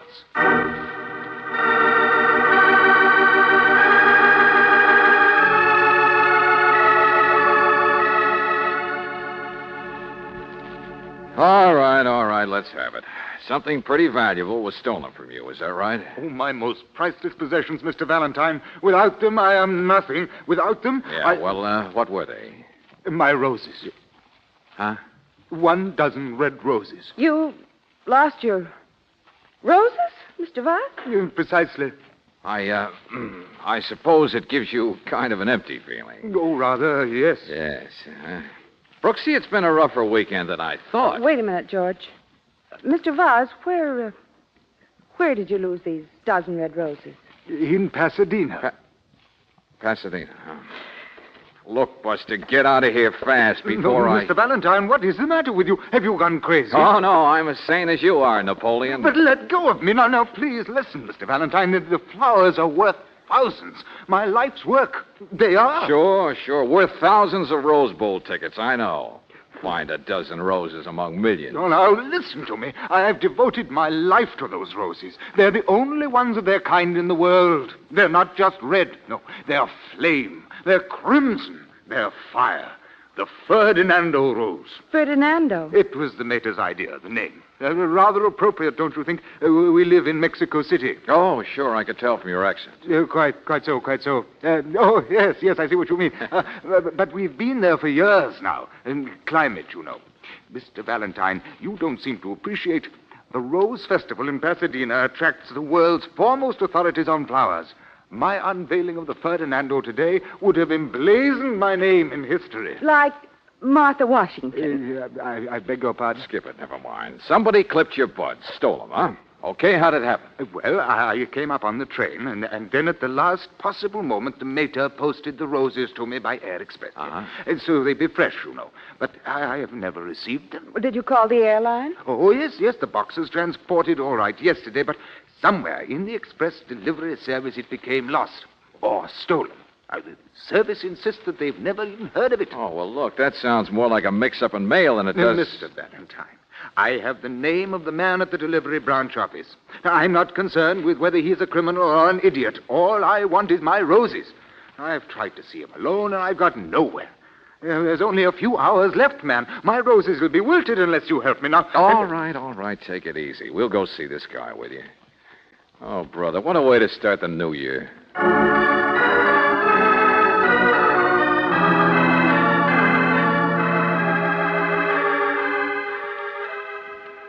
Oh, waking people up. And my aerial's busted. I can't see the game today. You got any idea how many packages we've handled the past 2 weeks? Flowers to Pasadena, coals to Newcastle. My good fellow, the package was distinctly marked F. Vase, Pasadena, California. Yet somehow your company has made a mistake. We don't make mistakes. Anyway, Oh, say, it's not a bad day once you open your eyes. The flower vase. That's it. That's what happened. Flower vase? Yeah. I got a small district. It's the name of one of our little flower shops in my area. It was marked for them, wasn't it? That's where I had the delivery boy take it. You sent this guy's package to a flower store. No. Oh, well, I mean, yes, but that was the way it was addressed, I thought. F. Vase. It was marked flowers. Naturally, I thought it was distinctly marked vase. Vase, I tell you. Oh, cut it out, will you, both of you? The flower vase, huh? Come on, Brooksie, we can find it all right. What? Oh, wait a minute for me, old fellow. Oh, no, you don't, Buster. Apologize to the man and then wait for us at your hotel. If I'm crazy enough to go sniffing for roses, I'd rather go crazy alone.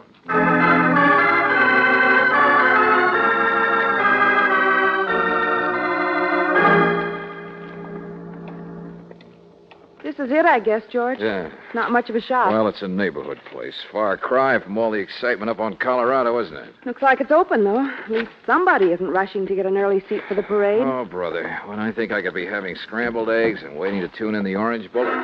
George, look. Yeah. The joint's a mess. Flowers all over the floor. The lock was broken. This shop's been broken into. You mean broken up, Angel? Boxes all torn open, counter tipped over? I certainly don't see any roses, huh? Maybe this didn't happen so long ago, George. I mean, I thought I heard... Yeah, back room. Wait a minute, you slow down. You let go of me. I'll call the police now. What do you want? Just take it easy, Shorty. Take it easy. Now, what's the big idea of playing scavenger hunt in here? But I didn't do it.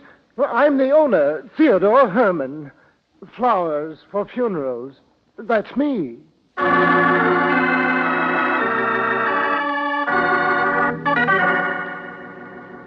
Mr. Herman, it just doesn't make sense. None of it. My shop has never been broken into before, Mr. Valentine. Never. I hate trouble. Funerals, a few corsages. Maybe somebody remembers a wedding anniversary. That's all I ask. Yeah, sure, I know. It's tough. But you say there wasn't any money taken out of the cash register. Well, how about those roses? Well, I have nothing to do with the Rose Festival. I'm just a small man. I mean, did you get the package, the one intended for Mr. Vaz? But I tell you, the only business I had yesterday... Here's the receipt, George. What? With the papers where the counter tipped over. Yeah. Yeah, sure, that's it, all right. 4 p.m. yesterday, received delivery, Air Express package, Mexico City. So your memory's not so good, is it, Mr. Herman? Here, let me see. Oh, but I didn't. There, you see, J.H. It says J.H. Of course, it was my brother. Your brother? Joshua Herman. He signed for the package. I remember now. I had gone to Forest Lawn. Joshua stayed here for an hour or so. But didn't your brother say anything when you got back? He must have put those roses someplace, in water maybe. They must have been here several hours. He didn't say anything unless... Well, he might have made a mistake and put them in the big refrigerator back here. He's not a flower man. Cold storage is usually just for orchids. Stand still, everybody. Well, look at the orchid. Don't remark, sister, or I'll aim this gun closer. Suppose you stop waving it around the room, Rollo. I can't help it. I'm cold. Waiting all morning for you guys to stop jabbering. Well, get out of my way. Not so fast, Buster. You're the guy who tore up this joint. Of course he did. He did it. He was caught. He was hiding Don't there. Shut up, Shorty. I ain't got no roses. There's nothing in there but a quart of ice cream. Now step to one side. I said stick around, Now, Rollo. don't get any bright ideas about following me, Valentine. You didn't find the roses, huh? Come on, who do you work for? You're not bright enough to want them. You can't hurt my feelings, Valentine. but I can hurt yours. But you don't... George! Here, that's better. Now, you want to know where I'm going? I'll tell you, Bright Eye. I see a hot bath.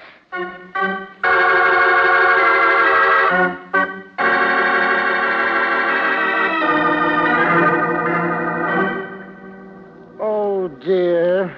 All I ask of life is a good, steady flow of funerals, and now... Oh, skip it, will you? There's too much excitement over a dozen roses, even for Pasadena. It certainly is, George. But he didn't find them. Well, that's what I mean. There's only one person who does know where they are, Mr. Herman. Your brother, Joshua. Now, where is he? I don't know. I loaned him my car last night, and he's been gone ever since. He's from out of town, you see. Gone? Well, why didn't you report it? Oh, there's nothing wrong. Don't misunderstand me. Joshua said he had to get in condition for the... Well, of course. That's why Joshua's here. He's wealthy. He's successful.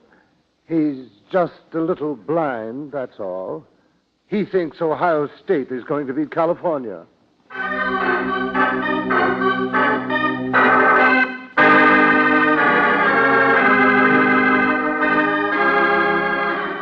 The California bear is losing all its hair.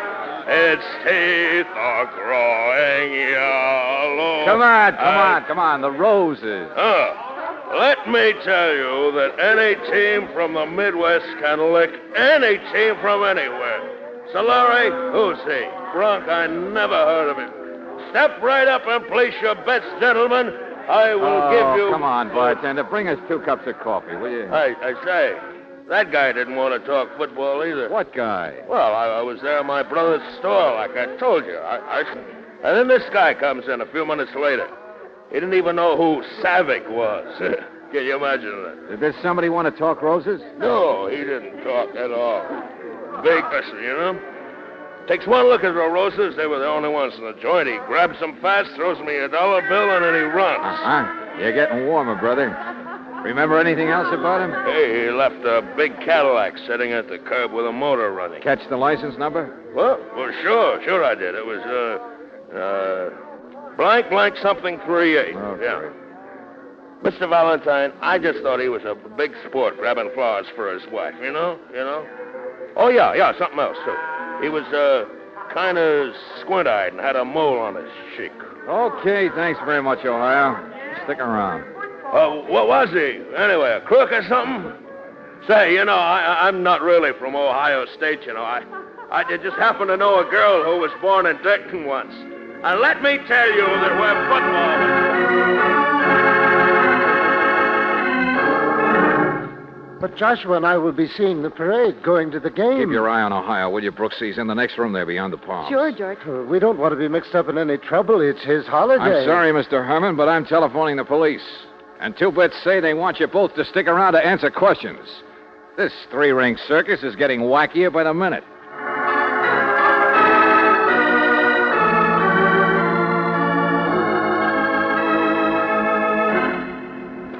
Where is Ohio? I don't see him, do you? Well, maybe Joyce needed to wash his hands, Miss Brooks. I'll go and You're see. looking for Ohio State? He's outside. What? He said he needed some fresh air, miss. Coffee makes him sleepy. Oh. Through the back door there, toward the parking lot. The parking lot? Oh, you don't suppose he's on his way again, do you? Mine is a blue sedan. No. There he is, over there, asleep in the back seat. Oh, yes. You'd better let me snap him out of it. Joshua! Oh, no. No, wait a minute, miss. Stay where you are. What's the matter? Wait till I cover him with a blanket. He's... Mr. Herman! Go back inside. Get Mr. Valentine off that phone. Now, hurry!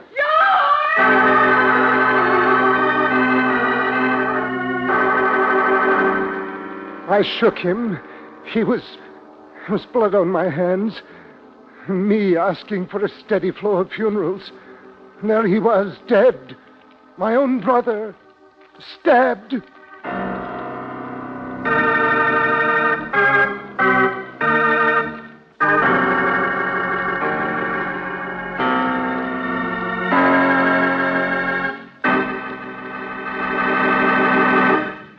We'll return to tonight's adventure of George Valentine in just a moment. One of these days, you get in your car to start out to a dinner party, a business trip, or maybe a family gathering. You touch the starter and, dead battery. But there's an easy way to avoid that kind of holdup and have your car start fast every time. The protective service you get at independent Chevron gas stations and at standard stations will do it. They can tell in a jiffy if corrosion is threatening the battery cables. They'll make sure the water level is right and the terminal posts and clamps are okay. Why not get this speedy protective service tomorrow? Avoid the delay and extra costs of a neglected battery. It's especially important at this time because short trips in cold weather put extra drain on the battery, cut down its ability to do its job.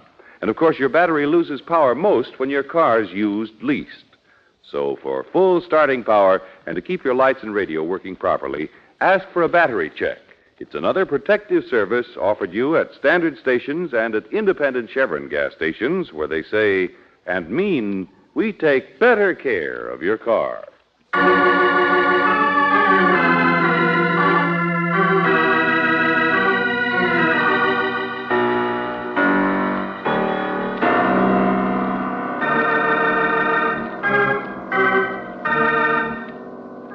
And now, back to tonight's adventure of George Valentine. January 2nd, 1950. And where are you? Pasadena, of course. But you didn't come to see the Rose Festival. No, you only came to see 12 red roses belonging to Mr. Ferdinand Vaz, only you haven't found them yet. And you didn't come to see the Rose Bowl game like Joshua Herman did, only, of course, he won't be seeing it either, now that he's dead. Well, like George Valentine, you feel that so far 1950 is too full of thorns, particularly when you try to explain it all to Lieutenant Riley. A knife with no fingerprints, a blanket with a hole in it. A murder takes place in a parking lot, only nobody. They're all tearing out to see the Rose Parade. Well, so was I until you had to go ringing bells. Would be let it happen inside Pasadena's city limits. All right. Everybody's looking for a dozen roses. Only we know that a guy in a big car hijacked them last night. And the guy who saw that guy was afraid Mr. Ohio State might remember some more of what he saw, maybe, huh? I don't know. Say, I wonder if it was that cold storage thug you told me about. The one with the gun. What do you mean? That original story about the roses. Yeah, but there were some roses from Mexico City. We know that. Yes, and Joshua Herman told you he opened it. George, he saw the roses. And they're what the man came and took. Oh, yeah, sure. Thugs and hijackers and knife artists are all interested in a valuable new type flower. You mean you smell something besides the Ferdinand? Well, sure. Smuggling. What else? Smuggling? Oh, it goes like this, Riley. A smuggler in Mexico, or maybe a ring of smugglers, I don't know, decide to take advantage of the season. Must be a lot of flowers being shipped around right now for the Tournament of Roses. Well, it's a good time and way to send something in, isn't it? Inside the roses? Or maybe some of them are phony roses. Yeah. Only the other stuff still happened. The misdelivered package, the hijacking. All I'm driving at, Riley, is send out a description of Ferdinand Vaz. Find him and you'll find the answer. What? Well, that's right. I checked the hotel. Vaz never registered there. He's a phony. But at least he could tell us what it's all about. It was his bouquet. Well, come on. Get to work. He can't be anything worse than a smuggler and a murderer.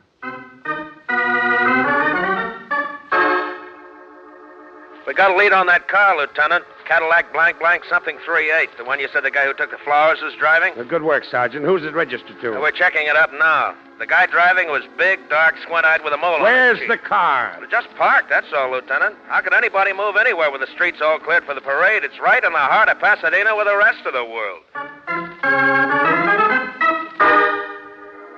Oh, no. Grand Avenue, right where the parade is forming. Talk about needles in a haystack. I'm not so sure. Good place to hide, but a good place to get caught, too. Not even a crook can resist a parade. That Cadillac's on this street somewhere. Look, Brooksie, you and Riley go ahead. I'm going to take a look around. If our hijacker is here, he'll be quite a magnet.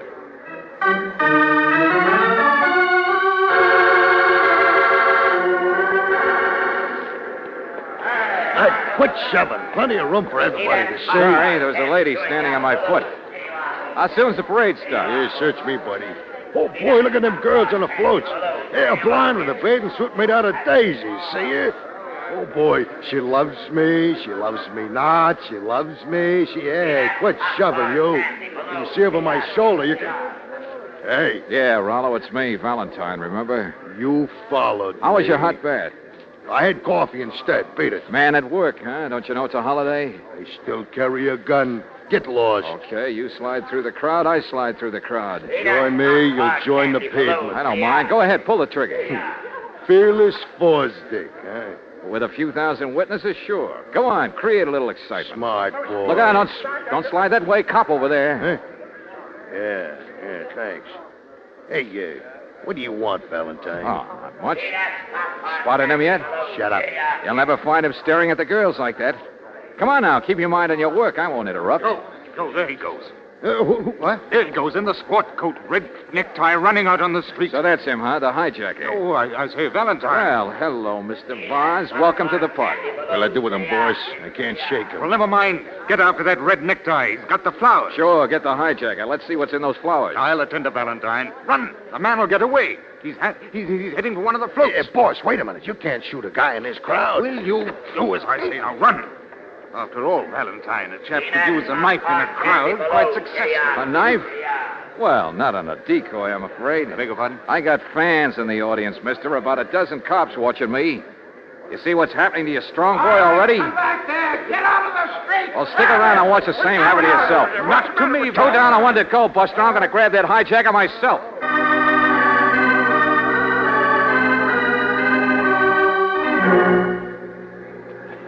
Hey, you, come back here. Get over past Daisy. I saw you run up there on the float, hijacker. Stop, will you? Oh, you don't get a free ride out of here. Get away from me. Mister, look out. What do you want? Get away. Just you, that's all, Buster. I said get away from here. Oh, no, you don't. Strike three, you're all out.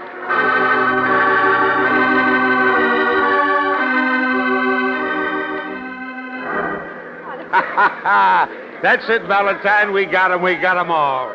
Smugglers, that's it, all right. And you know what it is? Diamonds. A fortune in diamonds. The Englishman folded up like a lawn chair and told us everything. Who did the murder, Riley? Huh? Oh, don't you worry. We'll sweat it out of one of them, all right. Joshua Herman saw too much of something, that's all. So they sent somebody after him to keep him quiet. Except for the Hermans, they're all tied together. And this guy, the hijacker, he stuck his nose in too, huh? That's what I mean. Come on, buddy. Come on, wake up, wake up. Why, we'll be done in time for the parade, Valentine. Well, what happened? Yeah, you see, here comes our answer to the dime. Come on, you're all right, Buster. Wake up. Oh, yes. Yes, somebody hit me. Oh, isn't that too bad? Yes, somebody was walking on... Get off this float. What are you doing on my float? Get off. Your float? Of course it's mine, you idiot. Most of the floats lined up for 10 blocks are mine. I'm a floral designer. Well...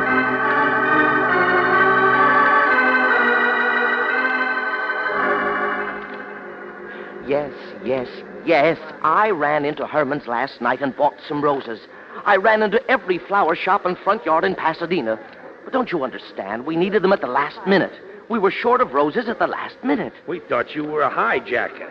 You interfered with the big smuggle. Do I care? Am I interested in diamonds? Well, you should be. They're in the roses you bought. At first I thought I would sue you, gentlemen. Now I don't think I will. Oh, there goes the first band. How about those dozen roses? Look, getting ready for the parade, we just throw all the flowers into bins for the decorators to use as they work. Gentlemen, this year I used 325,550 roses. And you're looking for diamonds in a dozen roses. Excuse me. Oh, no. Go ahead, look at the floats, Riley. They're beautiful. Look. Elephants made out of roses. Girls throwing roses all over the crowd. Horses decorated with roses. Horses even walking on roses. Roses. Oh, roses. Don't let it get you, Riley. You said you could work your murder case out all right. Why worry about the diamonds? But they're there. A fortune in diamonds. Maybe those roses are in the hubcap of a float. Or maybe somebody will just throw them in a garbage can. Well, at least you can't say we don't do things big in California.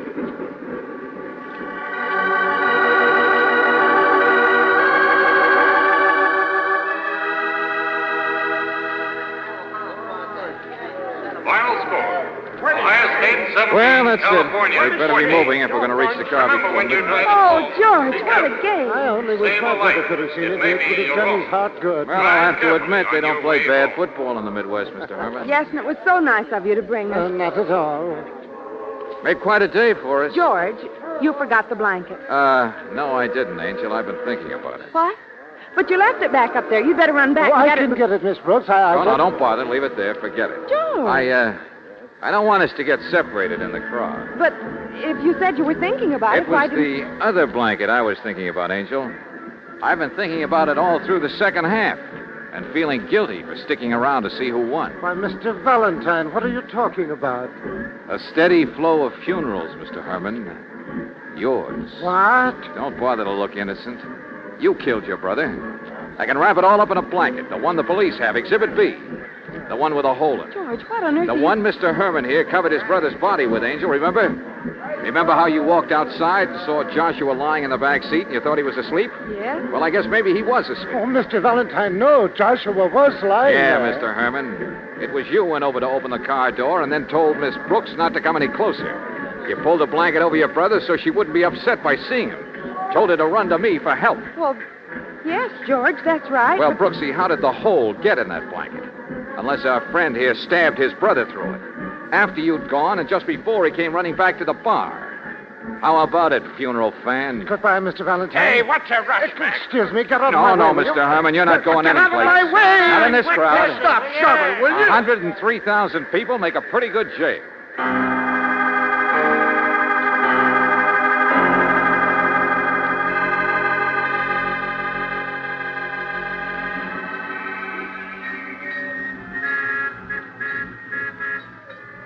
Yeah, sure, Riley. Boz's story and his phony name, well, they were just cooked up to get me interested so I'd help him trace the diamonds. The flowers were supposed to go to Mr. Herman, to the flower vase. Yeah, that's right, of course. That's how they were addressed. The delivery man told us so. There wasn't any mistake. But if they were supposed to go to Mr. He's Herman... already confessed that much, Miss Brooks. He was part of the smuggling ring himself. Wise and the tough boy couldn't understand why he hadn't got the delivery yet. Or rather, why Herman couldn't produce the diamonds to pass on. They thought he was trying to pull the fast one. Then Herman got the notion of saving himself by killing his big shot brother. At a time when there were so many people mixed up in it, almost, well, anybody else would be a suspect. His brother had money, didn't he? Uh-huh, lots of it. We all knew that. Herman could have squared himself with the boys and then some. So it ends up, and he doesn't even have a rose to his name. Murders are crazy, aren't they? Yeah, don't exaggerate, Miss Brooks. People are, too. Look. Here I still sit at the steering wheel. No, there's an opening, Lieutenant. Hurry up. Huh? Step on it. Oh, yeah. Here we go. Yeah. There, you see? We made 10 feet. Yeah. Hey, what time is it? Well, it's 7:30. Where are we now, huh? Pasadena. I don't believe this. Do you? We're almost to the city limits, though. George, I wonder if anybody else who saw the game today is home yet. You know, it's too bad we don't have a two-way radio set in this car. We could ask him. We could also tell him. Happy New Year, everybody.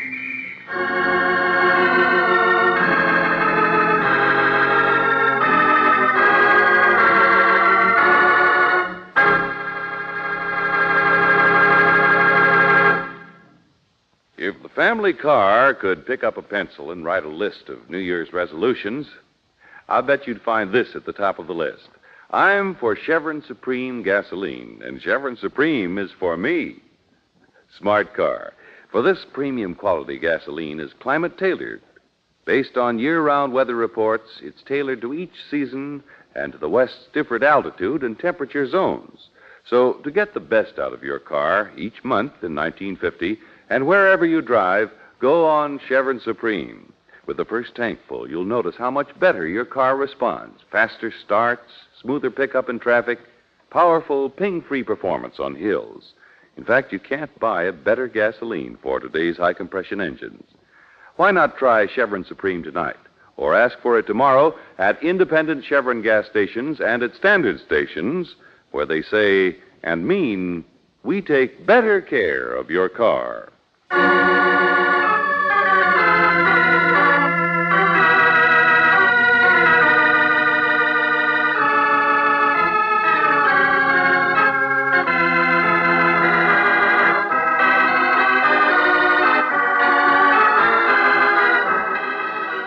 Tonight's adventure of George Valentine has been brought to you by Standard Oil Company of California on behalf of independent Chevron gas stations and standard stations throughout the West. Robert Daly is starred as George. Let George Do It is written by David Victor and Jackson Gillis and directed by Don Clark. Virginia Gregg appeared as Brooksie, Wally Mayer as Lieutenant Riley. Ben Wright was heard as Ferdinand, Stanley Farrar as the Expressman, Bob Griffin as Teddy, Clayton Post as the Thug, Bill Conrad as Josh, and Sidney Miller as the Hijacker. The music is composed and presented by Eddie Dunstetter. Your announcer, John Heaston. Listen again next week, same time, same station, to Let George Do It. This is the Mutual Don Lee Broadcasting System.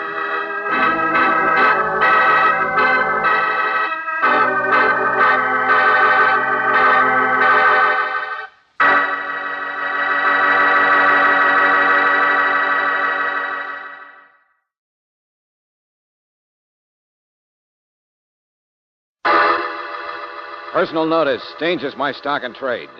If the job's too tough for you to handle, you got a job for me, George Valentine. Write full details.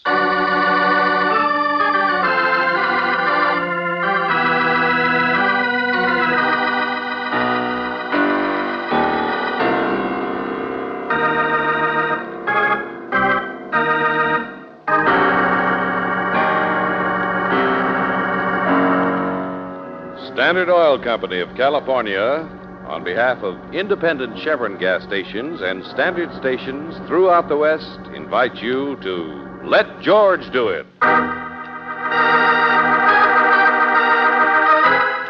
The Silent Waterfall, another adventure of George Valentine.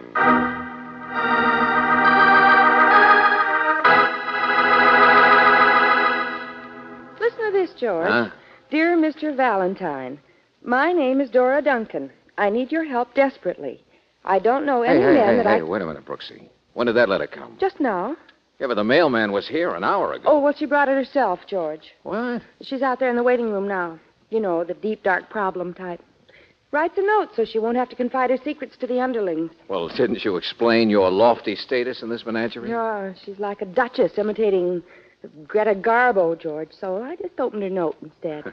Okay, what else is in it? I don't know any men that I can trust. I don't know any man to turn to. Will you please come to my home this evening at 8 o'clock? I live in the country. Waterfall House on South River Road, signed Dora Duncan. Yeah, sounds anxious. Well... It sounds fishy. Come here, George. I left the other door open. There. You can see her through there. Oh.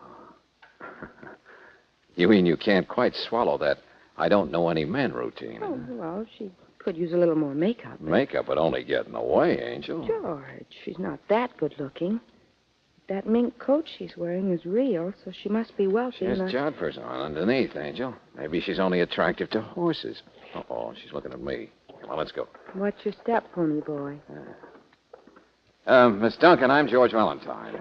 Now, why are you so anxious to have someone at your house tonight? I mean, couldn't you explain it a little more? Yeah, well, now, since you can say anything you want to in front of her, you can... George. Do you understand me, Miss Duncan? She's nodding her head. Yeah, but she can't hear. She can't speak either. Oh, George, it never even occurred to me that... Wait a minute. She wants to write. Here's a pencil. Here. I could read them through the open door in the other office, too. Mr. Valentine, I wouldn't, for one instant, consider... Oh, now, wait a minute, Miss Duncan. George, stop her. Look here. I'm sorry. We didn't mean anything. Now, don't turn away. Watch me. Watch my lips. I said I'm sorry. Miss Duncan, you shouldn't be so touchy. Of course we'll be there tonight. I said we'll be there. 8 o'clock. Do you understand me? Do you? George. She kissed you. Yeah. And she'd been crying.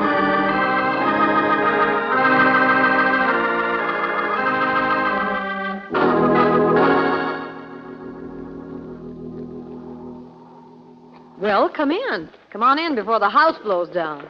Yeah. Who you? I'm her sister. I'm Cynthia.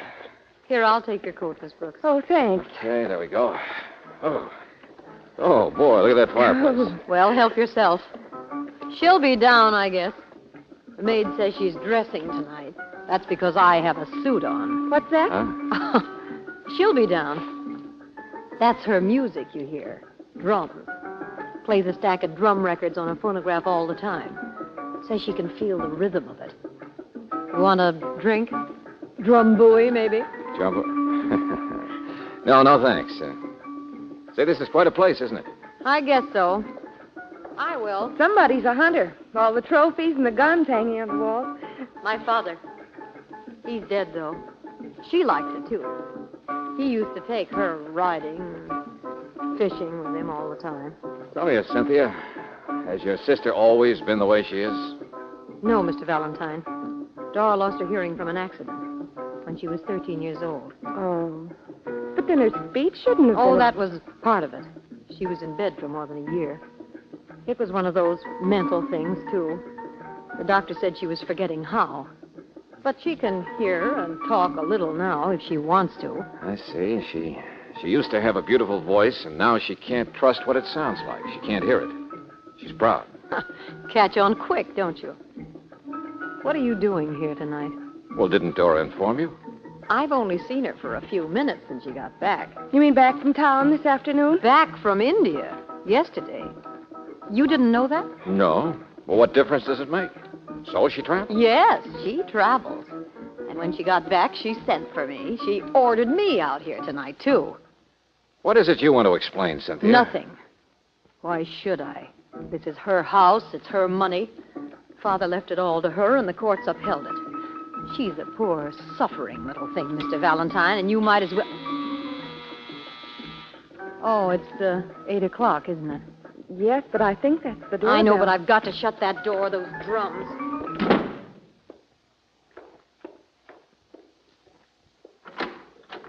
Hello.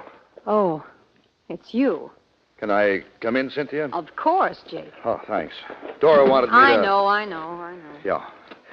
Yeah, gosh, it sure is a cold night. It's almost as cold as... Hey, is that him? What? Oh, no. That's not Everett. Oh. You needn't look so tough, darling. This is Jake Mannering. Miss Brooks, Mr. Valentine. Oh, well, hello. I'm sure pleased to meet you. Jake is the next-door neighbor. Uh-huh. Well, who's Everett, Cynthia? Everett? Everett Stone. The devil. Oh, great. That doesn't tell me Now, anything. look, Cynthia, there's no need He's Mr. Mannering's new competition, isn't he, Jake? No, he's not. Just some guy Dora met on the boat coming home, Mr. Valentine, or over there in India. I don't know. Cynthia doesn't know either. She's never met him. Oh, but Dora told you all about him, didn't she? Wasn't that what you were yelling at her for out there after supper? Out there in the dollhouse? So funny, Miss Brooks, the way people forget and raise their voices at a deaf person. Cynthia, I didn't see Dora in the dollhouse, and besides, I don't yell at people. Now, will you please stop all this? I'm sorry, Jake. I didn't really know what it was. I guess I'm awfully tired. Oh, sure, Cynthia. But, gosh, you folks must think that What's we're the matter, all... Mr. Valentine? Where are you going? Oh, no place particular. Just listening to the drums. You know, that's the same record was playing when we came in here. George. The phonograph up there is just turning them over and over.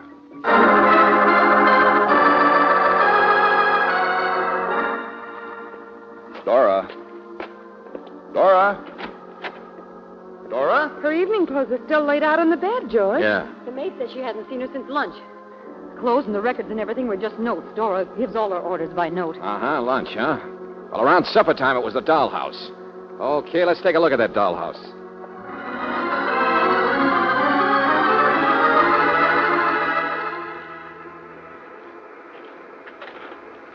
How about that? A perfect little dollhouse right on the river by a waterfall. Oh, the fall's upstream a little ways.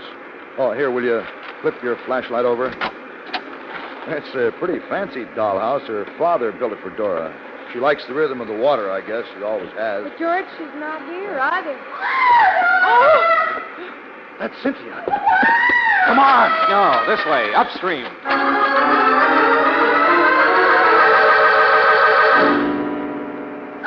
Dora! drowned. She's been drowned.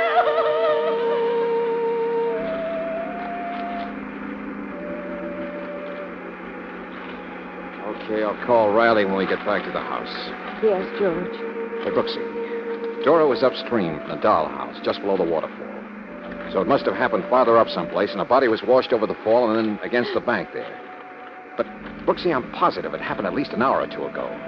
Just like I'm positive it wasn't suicide. What's that, Mr. Valentine? He was just saying, who else could have been around here a couple of hours ago, Cynthia? Well, anybody with all the woods here. What do you mean? I mean, there was nobody supposed to be here, except maybe that stone person. Uh-huh, him again. I don't really know, of course. Hey, wait a minute, hold it, listen. Hello there. Hello. Where is everybody? I say hello. Oh, Mr. Frail. Cynthia, there you are. What on earth's going on out here? Mr. Frail, something How do you do, terrible. Mr. Frail? My name's Valentine. What's that? Let's both say it together. Who are you? Well, any friend of Dora's is a friend of mine, young man.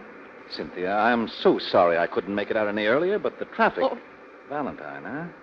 I thought perhaps you were this Stone chap. I'm Dora's lawyer, you know. Business investments and those... I say, who's that coming now? That's Jake, isn't it? What on earth is he carrying in that blanket? He's carrying your client, Mr. Frail. Stick around. Maybe you can defend somebody for murder.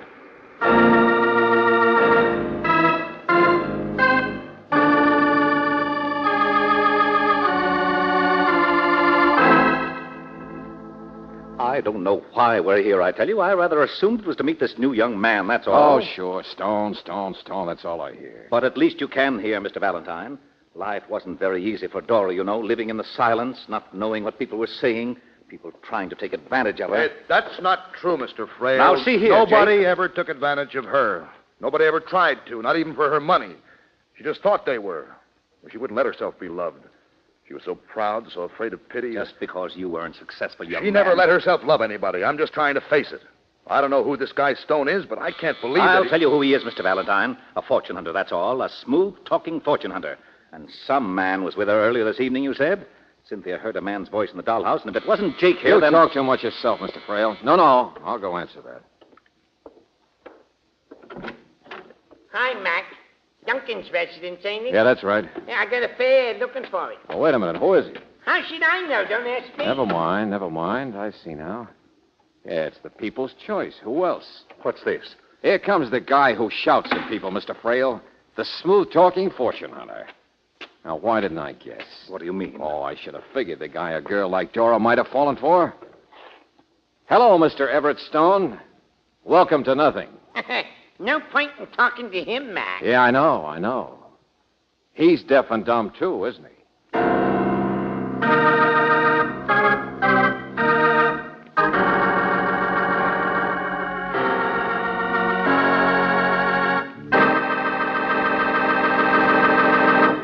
We'll return to tonight's adventure of George Valentine in just a moment. Now's the time of year when Chevron Supreme gasoline lends a helping hand to your car in more ways than one. Take this business of cold starts, for example. It can be awfully exasperating bearing down the starter with no results. And that means an unnecessary drain on your car's battery, too. Chevron Supreme, a premium quality gasoline, contains special blending agents that assure fast starts in the coldest weather. Not only that, it's climate tailored to meet the demands of each different altitude and temperature zone in the West. That's why wherever you drive, Chevron Supreme gives faster starts, smoother pickup in traffic, and ping-free power on hills. In fact, you can't buy a better gasoline for today's high-compression engines. Try a tank full. You'll notice right away how much better your car responds. Ask for Chevron Supreme at standard stations and independent Chevron gas stations where they say and mean we take better care of your car.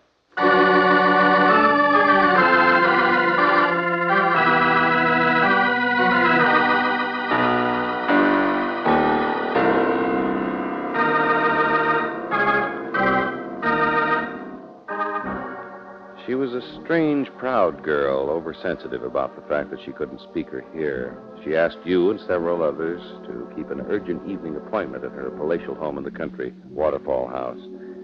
Well, you kept the appointment, but she didn't, because Dora Duncan was dead before any of you arrived. And now the last and strangest of the guests has arrived, the person no one knew and everyone seemed to suspect, until they realized that Everett Stone, Doris' newest boyfriend, is a man who lives in the same half-world of silence.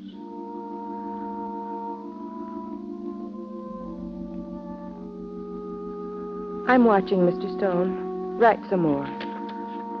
That's who I am, Miss Brooks. A bum, I guess. Until a friend brought her to me there in Calcutta.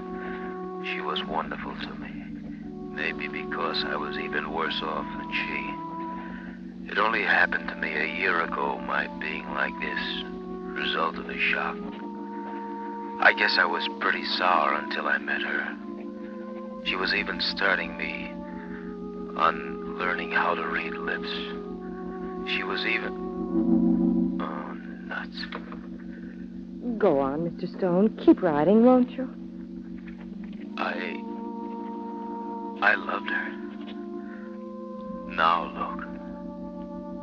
Welcome to nothing. I know. But did she say anything to you about planning to meet a man out here around supper time at the dollhouse? Oh, here. Meeting man out here, the dollhouse. No. What do you mean? What man? Where is Mr. Valentine?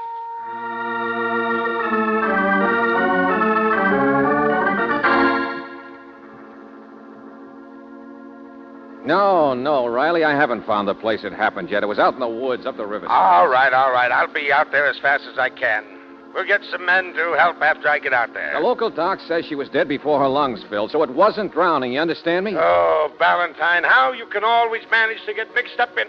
Now, look, I tell you what you do. Never mind, I know what to do. Find a guy who does exactly what you're doing. Huh? Yells at people, even if they can't hear.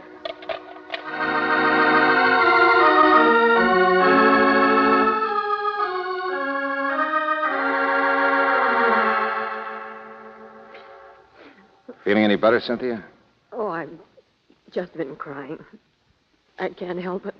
Why have you been crying, Cynthia? You didn't like her. She's dressing tonight. That's because I have a suit on. What? She's a poor, suffering little thing, Mr. Valentine. Stop it. Cynthia, you hated Dora. You made that clear. Mr. Valentine. She ordered you out here tonight, you said.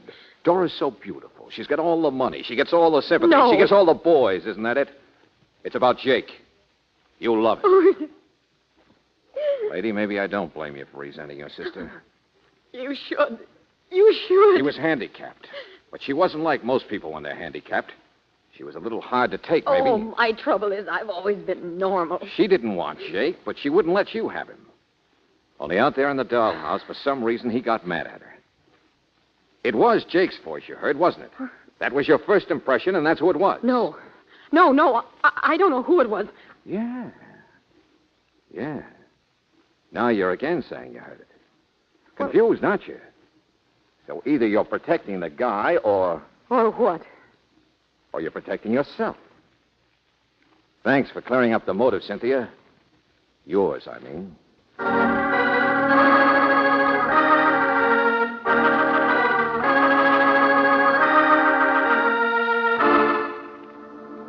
The question was nice and simple, Mr. Frail. Now, once again, how much money did Dora Duncan have? But really, with the current value of investment... How much? I should say $800,000 or $900,000. Of course, one can't be sure. Why? Well, it's a stock poser my friend Riley always asks the minute he comes in the door. Money, motive, money. Yeah. I'm just an old cynic. Now, where's this guy, Jake Mannering? I'm here, Lieutenant. I'm sure pleased Save it to... and listen. We ran a check with all the specialists in town, and one of them clicked. Definite improvement after her trip, the doc says. 25% hearing, he called it. Okay, Riley, so Dora was getting well. And so she ordered a gathering of the clan out here tonight, my friend. Why? Why? Did someone speak out of turn and get her upset? Huh? Think about it. Come on, Valentine, let's go. Hold it, Riley. Why? I want to go upstairs? Since you started this, let's wind it up. Huh? Oh, Brooksie, Yes, George. Has he finished yet? Just about. It took time to write all the questions. Here. Oh, good. Oh, excuse me, Everett. This is Lieutenant Riley. Lieutenant Riley. He knows, George. Yeah, well, how do you do, Everett? Now, let's see. I had to remain in town to see about luggage and so on. Besides, I believe Dora wanted to surprise everyone with the news of our marriage. Wait a minute, what's that? Hey, you mean Everett here? Dora and I had been married by the captain of our ship just after we sailed from India. How about that, Riley? Now let's do some guessing about what else she was going to tell at 8 o'clock.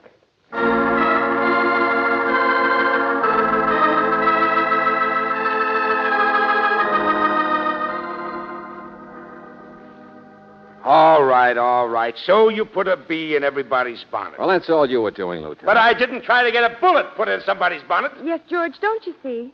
If Dora was murdered before any of them knew that she was married... Yeah, and you pull your smart stunt in a house full of guns. Okay. So Everett here is in danger now. If this does have anything to do with Dora's money, then Everett stands just as much in the way of the killer as she did. You're up against a case with no real clues, Riley. You won't get anywhere unless you force someone's hand. With what? Those boys I've got upstream haven't even found the place where she was killed yet. They haven't even found Besides, if there are any bullets aimed at the kid here, I'll get him first. What? Yeah, come on, Everett. Hey, Valentine, wait You a minute. too, Brooksie. We got places to go.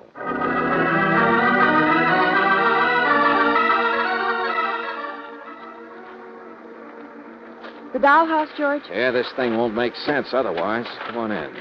Here, Everett. Now, look, the starting point's her character. Dora loved this place by the river. She liked the rhythm of the falls. Well, she was unhappy this afternoon, so where else do you think she'd come? But, George, her body was upstream. George, what are you doing? Here, write him a note, Angel. I don't want him to think I'm crazy throwing a wooden tray off the balcony. There it is. See? George, it's going toward the waterfall. Uh-huh. Floating in a circle. But it's moving upstream. It's an eddy, that's all, from the waterfall. There, see? Now it's swinging toward the bank again. And the body would do that, too, wouldn't it? There. It's right where we found her body. Uh-huh. So she was killed here, wasn't she? She was killed and thrown off this balcony. Hey, look at this, Brooksie. Spot on the rug. Blood? And that mark on the railing out there. So there are clues. Maybe even fingerprints. The murderer wasn't able to He get rid- tried to clean up all right, but he needed time. That back current out there gave it to him. Now, Riley's men are still a mile away, beating the brush. I can run over to the house. No. Now's the murderer's chance to come out here. And now that he's looking for Everett anyway. Shh. What? There's nothing, I guess. I wonder if the kid over there would be game. Here, Everett. Give me the pencil. Now. Hey, did you hear that? No. Well, now look, Brooksie. Take the flashlight and get out of here fast. Oh, but Never George, mind anything. Get going. Move upstream. Make lots of noise. You're supposed to be all of us. Understand? Come on, now hurry. Okay, George. Now, take it easy, Everett. It's all right. Oh, your note. Here, I'll write another one. We're the welcoming committee. I've spotted enough evidence in here to hang the murderer. He has to come back to destroy it. Just keep quiet and... What's the matter? What is it, Everett? You want the pencil? It will be welcome to nothing, Mr. Valentine. There are guns up in the house. Huh? What do you mean? Oh, yeah, he'll be armed, won't he? Well, hey, wait a minute. Dora kept her things down here. She liked to hunt, too, didn't she? Sure. Come on, help me find something. That's it. Well, there's nothing over here but... Huh? Yeah, a rifle. Good. That'll do it. Thanks. Now, you stay down here, Everett, behind the door. That's it. That's good. I'll get back by the balcony. See better from there. Now, don't you worry, kid. It's about over. Funny how it gets in your ears, the rhythm of the waterfall. Gets in your head, and you hear nothing else. Hey, listen. No, that wasn't anything. She was a lonely girl, Dora. But she was proud, like the waterfall. Wouldn't let herself love anything until you came along. And you were worse off than she was. Wonder what it's like to hear nothing but Water falling and drums pounding. Valentine. What was that? No, I don't hear anything. Just the water. Wait a minute, what's that? He's here. He's here. Something outside, I guess. I can't say who it is, but it's... Cynthia heard something down here at supper time. A man's voice. The man who killed her sister. Door open? Can't tell. The waterfall makes so much noise. Where is he? I can't hear him. Where is he? Fire! Fire, Mr. Valentine, soon! I guess you can stop standing in the doorway, Riley, and turn on the lights. Okay. Thanks. Wait. Well, that waterfall does get in the guy's ears. Oh, no. It would have been hard for Cynthia to tell what man's voice she heard down here yelling at Dora. But Dora could hear a little herself, couldn't she? No wonder she was so upset when she came to my office. Wanted a man she could trust to be here tonight. Despite the fact she had a brand new husband. Yeah. That was going to be the 8 o'clock announcement, I guess. She was going to say that she heard a voice. A voice that tonight yelled at her. The poor kid, Riley, was going to expose the biggest heel in the world. Let me out of here. Let me out of here. Take it easy, bud. That's better. That's it. The guy who couldn't hear or talk. How about this guy, Valentine? Fortune hunting with a new angle. No voice.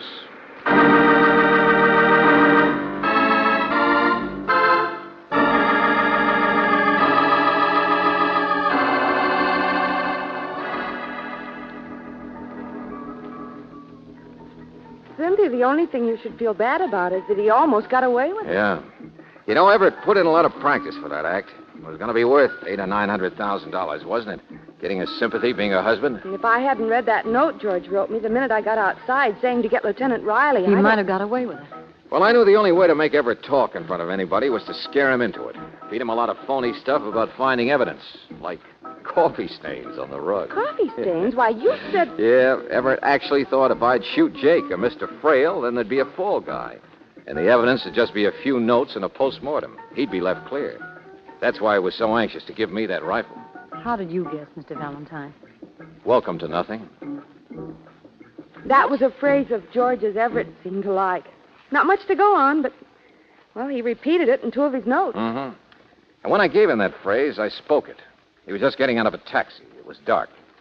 And what really clinched it, your sister had only begun to teach him how to read lips. I wonder if Dora really loved him. You mean, if she really loved Jake, don't you? Oh, no. I know that she didn't care for Jake, but... But has Jake got over caring for her? That's the question, huh? Well, why don't you answer the door and find out? But I... Go on, Cynthia, go on. Don't stand on ceremony. Yes. I see what you mean.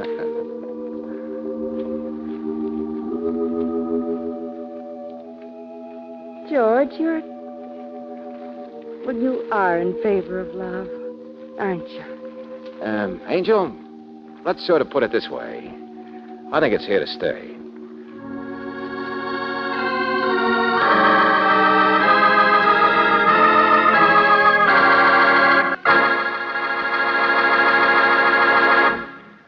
If you're headed for the snow country or planning any jaunt next weekend, first stop at a standard station or at an independent Chevron gas station and ask for a battery check. These friendly station men can give you this protective service in about the same time it takes you to buckle on your skis. They'll make sure the battery's charged, that its water level is right, its terminal posts and clamps clean, and they'll inspect those all-important battery cables for signs of corrosion. Remember, a battery in A1 condition helps your car start fast, keeps the lights bright, assures top performance from your car radio and heater. But you don't have to wait for a long trip before asking for this protective service. For your own safety and comfort, wouldn't it be wise to get a battery check tomorrow? Ask for this speedy service at an independent Chevron gas station or at a standard station where they say and mean, we take better care of your car.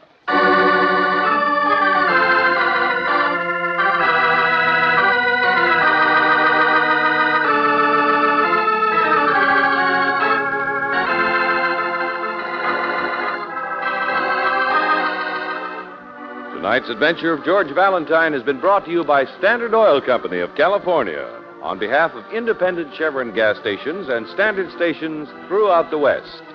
Robert Bailey is starred as George. Let George Do It is written by David Victor and Jackson Gillis and directed by Don Clark. Virginia Gregg appeared as Brooksie, Wally Mayer as Lieutenant Riley. Jeanette Nolan was heard as Cynthia, John Daner as Jake, Ed Begley as Frail, and Tony Barrett as Everett. The music is composed and presented by Eddie Dunstetter. Your announcer, John Heaston. Listen again next week, same time, same station, to Let George Do It. This is the Mutual Don Lee Broadcasting System.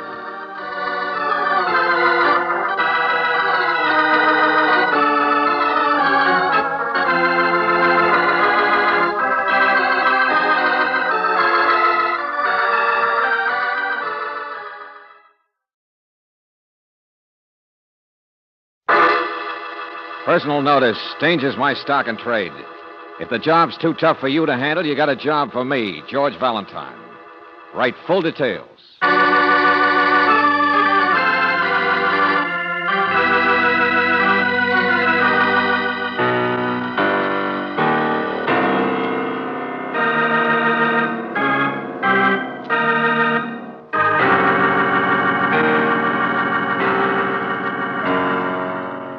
Standard Oil Company of California, on behalf of independent Chevron gas stations and standard stations throughout the West, invites you to Let George Do It.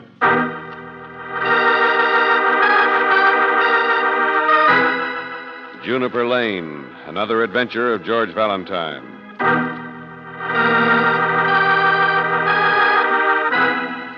I am writing this most tardily, I fear. Christmas has come and gone, and the New Year, too. But perhaps the trembling of my hand will explain it. I could not write before this or drop by. The two faithful guardians of my confinement, the butler and the maid, will bear witness to the degree of my suffering. A suffering that is so prevalent among us here in Juniper Lane. Yes, I shamefacedly admit that my writing to you has been delayed by a common cold. And so, my good Aunt Bess, please accept my apologies and know that the pair of brown wristlets, which you so thoughtfully knitted for me as a Christmas gift, were most gratefully received. Huh? What's all that, Brooksie? That's what the letter says, George. Wristlets? Those old-fashioned things like a glove with no fingers. Keep your wrists warm. Oh, yeah. Well, who wrote this letter? What's the signature? There isn't any. Heading? Isn't any? Well, pretty simple, I guess. Just a mix-up of mail. One thing I know. I'm not Aunt Bess. Oh, I thought you'd enjoy it, that's all. Now we can get back to our own knitting. The next letter... Hey, don't tear that thing up. Why not? The envelope, let me see. George Valentine, proper address. So whoever wrote this thank you note also wrote to me. Then got the envelopes mixed. Absent-minded professor, maybe. He sounds sort of stuffy. Yeah, that's probably a man, all right. And the words he uses. He's sure not young. Butler and maid. Might be wealthy. Now, a guy like that wouldn't be writing to me unless it was pretty important, would he, Brooksie? Maybe something dangerous. Maybe frightening. Come on. What? But, George, you don't even know his name. I'm not thinking about him, Angel. I'm thinking of crossed envelopes. Of who must have got the letter that was intended for me. Aunt Beth. That's right. We have to find her. Think how she'll be feeling when she opens her morning's mail. A little old lady who knits wristlets and who lives in a place called Juniper Lane.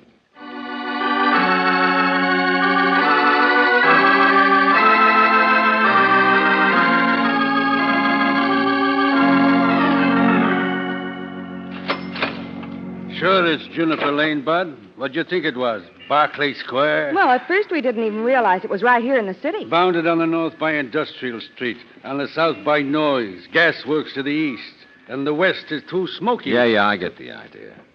Is Juniper Lane just one block long? It's a dead end. Dead at both ends. Uh-huh. Now, you own the only store on this street. The rest are all brownstones. So maybe you've heard of somebody's Aunt Bess. Everybody's Aunt Bess. What? Huh? Bess Bothwell, the good Queen Bess, used to run a millinery shop. Always claimed she made a hat for Queen Mary. Well, go on. Yeah, great little lady. Lives at the head of the street, number 1.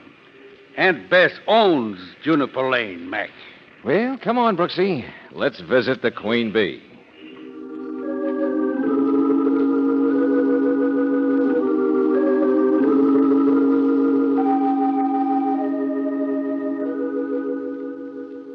Mr. Valentine, Felix McCoy, the cigar man, has been with us for years. He's so kind to the children. Yeah, sure. Kind to his mother, too, I bet. But look, Miss Bothwell. I'm sure you have nice points. Everyone does. Miss Bothwell, what we really came to see you about... And you too, my dear. You too. In the world outside, it is different, I'm told. And that's very tragic, and I weep about it sometimes. I can't help it. But somehow the tears come out happy in Juniper Lane. And then I find myself laughing because... Miss Bothwell, all I came here to ask you was How if you... could you understand about Juniper Lane? You've never seen the tree, have you? Look, George. What tree, Miss Bothwell? Why, the juniper tree, of course. It used to be on the street, but now it's on the window. I put it there. On the window? Yes, of course. I'll show you. It's much nicer. There. I painted it there on the glass. It's the greenest tree in the city. That's what I'm told, though I've never been there. There were lots of trees on this street long ago. Miss Bothwell, it's a beautifully painted juniper, all right, but may we talk about your knitting?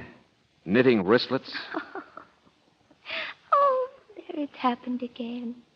I might have known when you came in asking for Miss Bothwell. But I like to pretend I have friends, too. That I am important, too. And though I don't really want to be. It's my sister who knits, Mr. Valentine. It's Beth. She's the wonderful one. Oh. Well, may I see her, please? Of course. She's in here. Oh, I'm sorry. Oh, but this is her bedroom. She's not even awake yet. No, my dear. It's quite all right. Bess is dead. While she was sleeping. It's difficult to keep your mind on things sometimes. George, what was it? Is there anything... Her neck. She's been stabbed. Yes. The knitting needle. I saw that just a few moments ago. I thought she was asleep, too. Oh, I'm so glad you came, Mr. Valentine.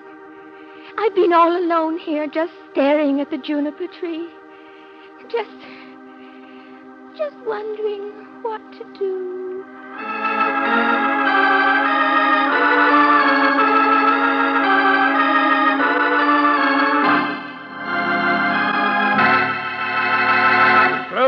Clues? What do you mean, clues? Oh, take it easy, will you, Lieutenant?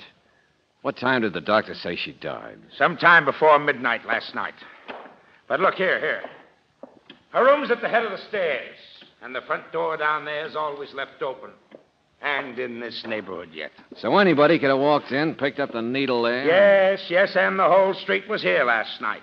The whole street paying homage to good Queen Bess. What do you mean? I mean paying rent. The old biddy sat here collecting rent from everyone who lives in this... Valentine, I never even heard of this street before. This relic, this down at the heel. Yeah, the kind of a place you get unsolved crimes, I know. Yeah, there's nothing to go on. And that wacky sister, Miss Bothwell, sitting in there, won't talk about anything except how nice old Bess was, how nice Felix Hey, Riley, is. You know what wristlets are? Huh? Well, there's nothing to go on except one thing. Nobody to help us except one person. Yeah? Who? My letter, Riley. Don't forget it. My letter. And it's my hunch we better find the guy who wrote it. In this closed-mouthed bunch of... Oh, look, we've already gone through Bess's mail looking for that letter you should have got. Let's find the guy, Riley. He must have wanted help. He must know something. And all we have to do is look for somebody around here who got wristlets for Christmas.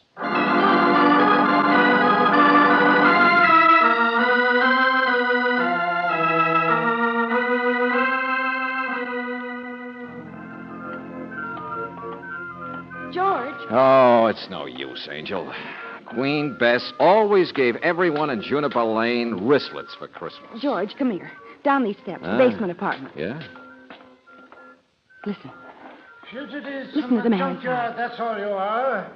Holding out your trays, my good and faithful servants. Now, don't you answer me. No, don't you ever answer me. Without food, you won't speak. You never speak. Rusty, dumb, the butler of my bidding. You're laughing at me, aren't you? Laughing at... Brooksie, Oh, I don't blame servant, you. I blame butler, me. in the thank you letter. Remember? Come on. Well, and to what do I owe the honor of this intrusion? Income tax, census, the Fuller Brush Company? The name's George Valentine. Oh, I'd about given you up, Mr. Valentine. Come in, come in. Your letter got crossed. But you are the one who wrote to us, aren't... Oh, What troubles you, young lady? well, there's nobody here. We heard you talking to... Oh. Printing presses. 2 old-fashioned printing presses. Permit me. The butler and the maid. Oh. Newspapers all over the floor. The Juniper Lane shopping news. But look at the date. July 2nd, 1916. The last beautiful days of Pompeii. Look at the artwork on the heading. There were trees on our street then, you see. Stores and children. Even a newspaper published by a young fool. Stevenson Sproat, editor. That's you, huh? Stevenson Sproat, part-time printer of greeting cards, occasional racing sheets, or bills due for the Queen. My 2 faithful servants here. Oh, stop looking at me that way. I talk to them because I'm lonely. You talk to yourself when you're driving a car, don't you? Yeah, okay, Mr. I'm Sproat. sour. I'm old. I've been sick, that's all. Well, why did you write to us in the first place, Mr. Sproat? We didn't get your letter, you know. Oh, so that's it. Mr. Valentine, do you know what it's like to be a conscience? To be alone, to helplessly watch the steady march of rack and ruin? Look, don't get carried away. Just tell us Oh, what... yes. The murder. That's all everyone's talking about. The Queen is dead. The Queen was a knave, tyrant, bloodsucker, hypocrite. Out to make as much money out of Juniper Lane as she could. That was what my letter was about. So you can help us. You do know something about the danger of Aunt Bess being killed. Of course I do. There's a copy of what I wrote you here someplace. Of course I can help. Oh, here. Now, you listen. Dear Mr. Valentine, you must hurry to prevent a crime. There is a woman in Juniper Lane who is hated by everyone, who is in constant danger of being murdered. But there is one man whom I know for a fact has been planning her death for years. At all costs, he must be stopped before it is too late. That man is me.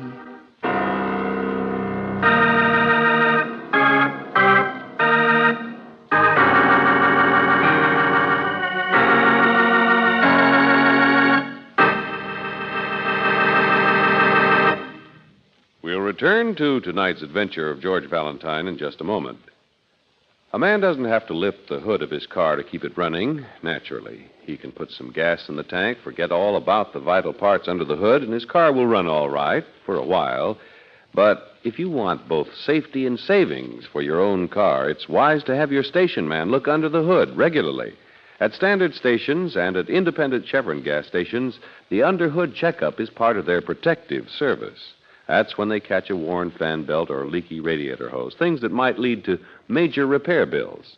Another example is regular oil check.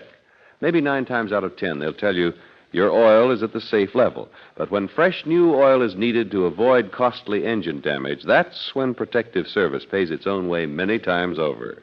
A few minutes of your time tomorrow for an under-hood checkup may save you hours of delay and expense the day after.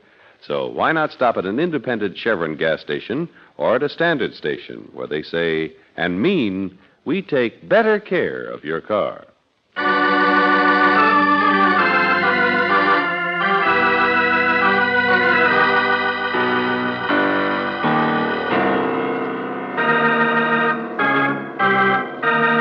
And now back to tonight's adventure of George Valentine. Juniper Lane.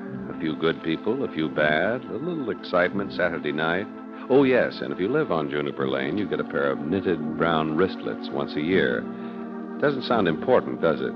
Well, if your name is George Valentine, you're no longer asking questions and looking for wristlets and wondering about this one-block-long street lost in the middle of the city. Now you have begun to find out. And according to Lieutenant Riley, you found out quite enough. Well, it's plenty good for me, Valentine. Plenty good for me. Well, of course, Mr. Sproat had the Miss opportunity, Brooksie not only had the opportunity, he had the time and the inclination. And besides, he told you he was going to kill Aunt Bess in that letter to you that got lost, didn't he? Yeah, that's what he said, all right. But he's not saying much now, are you, Mr. Sproat? A man is supposed to be cautious of what he says at a time like this, isn't he? But fairly obviously, I'm your man. And I assure you it doesn't make much difference what happens to me. Yes. Now, look, friend, you hated that old dame, didn't you? She cheated me, Lieutenant. Out of the only business I ever loved, my little pretentious neighborhood shopping news. It went broke in 1916. She made it go broke. She couldn't stand anyone else making money but her. Good Queen Beth. Ever hear anyone else call her that but Felix McCoy? I suppose he's made a little money. Yeah, we know all that. Nobody else has. It's a street full of has-beens. The Queen was always there to loan money and to pull the drawstrings or boost the rent or twist somebody's arm. Juniper Lane. We're like a bunch of rats biting each other. The only one who, not infected, who can still see the tree is Miss Bothwell, her sister. But she has to paint the tree on her window. All right. Bess Bothwell ruined you, and you did something about it. Come on. We can fill out a confession down at headquarters. No, I don't believe I'll do that. I didn't kill her, you know. You what? You didn't, but you've been saying you've been as good as admitting. Lieutenant, I may have. Huh? It's just that, well, I might as well have, I said. I've been brooding about it for years. And you wanted Valentine to stop you from doing it, you said? Well, of course I wanted him to stop me. Have you ever known what it feels like to commit murder? There, you just admitted. Or to feel like you wanted to? Have I? Oh, brother, may I say... Wait a minute, hold it, Riley. Let me, will you? Now, Mr. Sproat, you're not quite sure what happened last night, are you? Oh, please, I'm very tired, but I'm not really... You're all mixed up, yeah. You've thought about it so long that you're not quite sure whether you did or you didn't do it. I wish you'd take me down and get it over with. To make you feel better for wishing her dead? There's no concrete evidence against you, you know.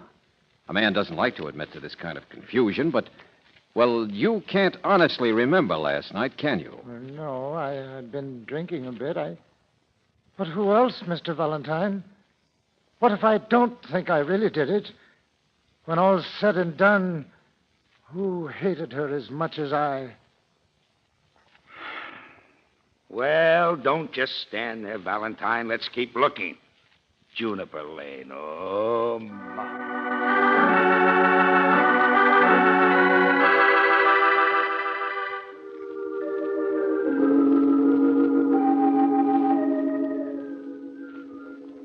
Miss Bothwell, please, you still haven't once mentioned a single thing that happened here last But night. how could I, Lieutenant, when I wasn't even here? What's that? Poor Stevenson's cold has been so bad, you know, and I never could enjoy those people tramping in and out, looking unhappy. Wait a minute. You were with Mr. Sproat last night? Of course. To take him a good book and perhaps play a game of pinochle to cheer him up a bit. He's really my only friend, my only close friend here. Faces have changed so. But he never once mentioned it. How sweet of him. He only mumbled a word or two. He was so tired. So I tidied up a bit and put his bottle away, and then I read the book myself. Until when? Oh, no later than 1 or 2 o'clock. Oh, well, really, there's nothing wrong in it. A woman of my age. And the doc said she died before midnight. Oh, Valentine, now the barn door's really wide open. My, what a nice expression. Hey, wait a minute. My letter, Riley. It was sitting there on the hall table. Anybody walking in or out of the house could have seen it, right? Seen it and maybe capitalized on what we know was in it. Yeah. Sproat's worry about killing her, sure. Blame it on him and he'd make a good fall guy.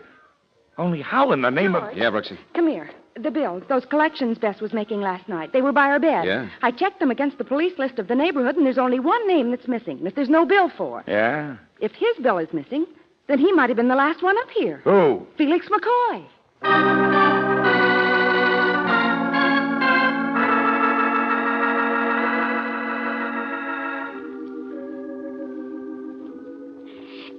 But what did I say wrong, Lieutenant?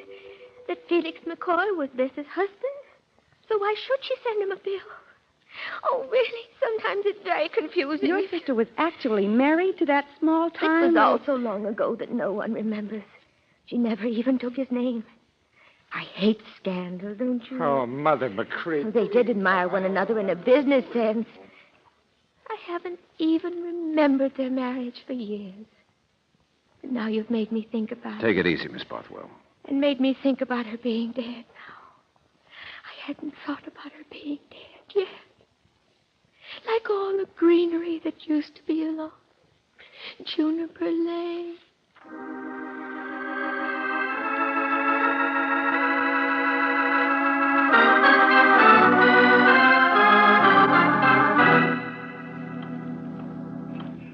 That's pretty late. He's probably in bed by now. Well, this outside stairway will take us to McCoy's apartment. It's on the second floor. You know, George, it would make a lot more sense if it's a person like Felix McCoy. Yeah?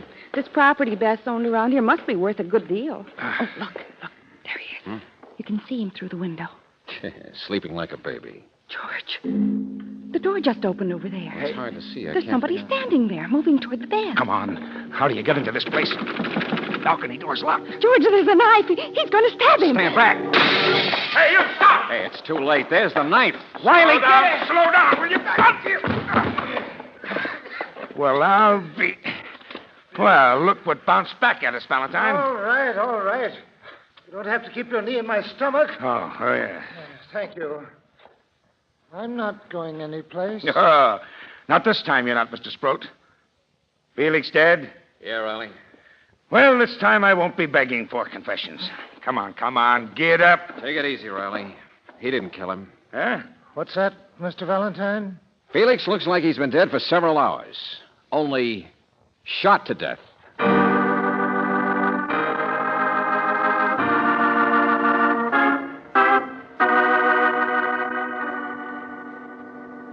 Yeah, Riley, this gun was lying here on the floor. Whoever did it pumped all 6 shells into Felix, then pulled up the blanket. Juniper Lane, the whole place is crazy. Yeah, that's been bothering me, too. Huh? Yeah. I mean, like Sproat in there with Miss Brooks.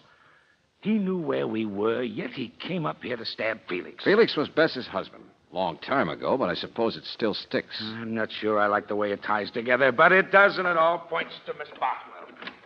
Sproat, come on in here. Go ahead, sit down, Mr. Sproat. Now, look, my fanatic friend. You hated Aunt Bess, but you didn't hate Felix here, did you? No, he didn't. Come on, answer me. You came wandering up here to kill him. Now, you didn't care whether you were caught or not. Why? All right, I'll tell you why if you'll answer just one question. Who were you with last night till after 1 o'clock? What's that? Were you with somebody in Wide Awake playing pinochle? Why, yes, I... Or, did you fall asleep earlier after a drink and, maybe somebody brought you a book? Well... Look, it's no use, Mr. Sproat. You don't even know where you were supposed to have been. You haven't even heard the story she made up yet. That alibi she made up for herself. Lieutenant... You're not helping Miss Bothwell anymore. You're a big, noble guy. You knew there wasn't any evidence on the first murder, so you figured that if you got caught for the second one, you'd hang for them both. My life is worth very little, Lieutenant, but she... Sure. In your own mind, you'd be the hero who got rid of the wicked witch of Juniper Lane and her shakedown husband. Only I've got a job to do, my friend. I have nothing to say. I'd like to talk to Mr. Sproat alone, Riley. Huh? So go on over to Miss Bothwell's place, will you? I'll meet you there. Okay, I've got all I need. Now, what can either one of you expect me to say, Mr. Valentine? Miss Bothwell is my friend, my only friend. I wouldn't waste any time with any of that Juniper Lane stuff, Sproat. That brooding about murder. What's that, Mr. Valentine? Well, Lieutenant Riley swallowed it, hook, line, and sinker. And why? Because it would never occur to anybody that a guy'd be crazy or smart enough to stab a body that he'd already shot. Well, what are you talking about? Now, just stay where you are. To start out with, you mixed up a couple of letters, only you mixed them on purpose. You wanted me to walk into this thing to meet poor Miss Bothwell, to get the setting. The Juniper Lane malarkey that doesn't exist except in her mind. And in the stuff you fed me. Well, I don't understand. Her sister, Bess. Bess was an old biddy. Probably no better and no worse than a lot of other people. Felix here was a tramp. But even he had his points. But they had dough, didn't they? Yeah. That's what it was all about, Sproat. Simple, hard dough. Mr. Valentine. I said stay where you are. This is a gun you're looking at, mister. Remember it? The gun we found here, so don't come any closer. Okay, step one. You killed the old biddy. Her next heir was a half-forgotten husband. Step two, you killed him. You don't know what you're talking about. There's nothing you can prove. Step three, you kill Felix again and get caught. So the whole thing will hang where you want it to hang, on the next heir to the money, Bess's sister. And you, her noble, her only friend, would get that money about the time Miss Bothwell went to the chair or an asylum. Why, now stand still, I said. Who else would she leave her money to but someone who tried to save her? I've heard enough, Mr. Valentine. You picked a nice little lady for a fall guy. So peculiar she could never defend herself. I suppose you're different. I'm in better physical shape than you might think, Mr. Valentine. You won't be if you get one step closer. I'm warning you. You're just guessing, my friend. There is no evidence. I'll get you. I've got a knife. Yeah. It was just a guess until now. Until you did something no man in the world is brave enough to do. You kept walking straight toward the gun that did away with Felix McCoy. When only his murderer would know the gun's harmless. That all the 6 shells had been fired. No, Only you don't.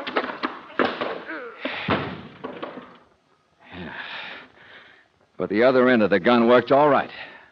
Didn't it, Mr. Sproat?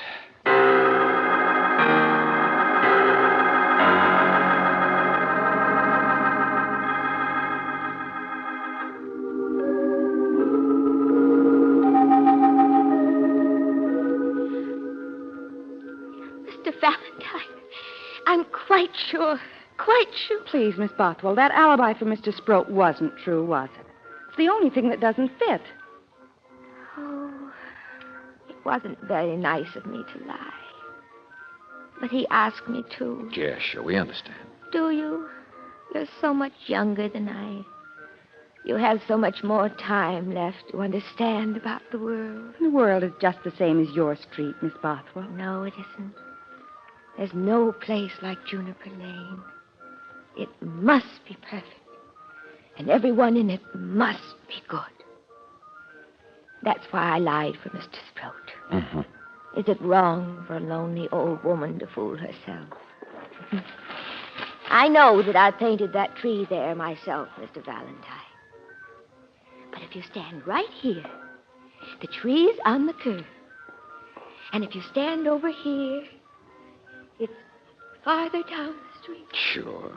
All the trees you want in Juniper Lane. Well, you stick to making believe, Miss Bothwell. It's nice.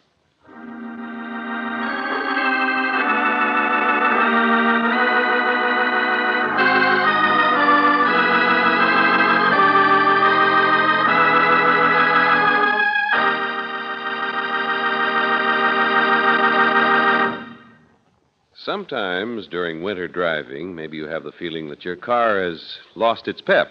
Last summer, it ran beautifully. Now it starts hard, acts logy in traffic, drags on hills. Maybe it's the gasoline you're using.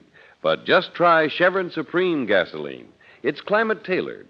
Based on year-round weather reports from your driving area, this premium quality gasoline is tailored to meet seasonal variations. And it is further tailored to meet the requirements of the West's different altitude and temperature zones. Try a tank full of Chevron Supreme tomorrow. Right away, you'll notice how much better your car responds. Faster start, smoother pickup in traffic, ping-free power on hills. In fact, you can't buy a better gasoline for today's high-compression engines. Get Chevron Supreme at standard stations and independent Chevron gas stations where they say and mean, we take better care of your car.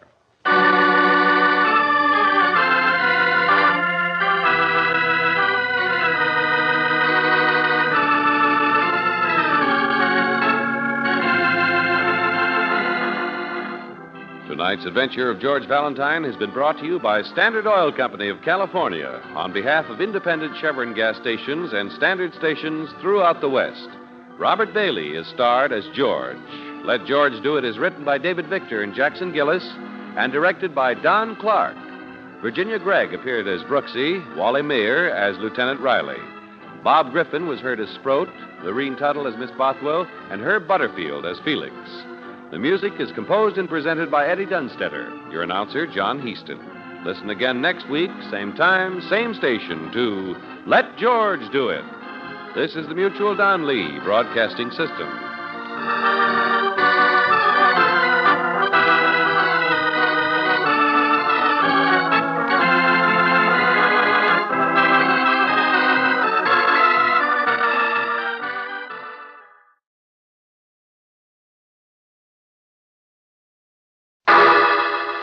Personal notice. Changes my stock and trade.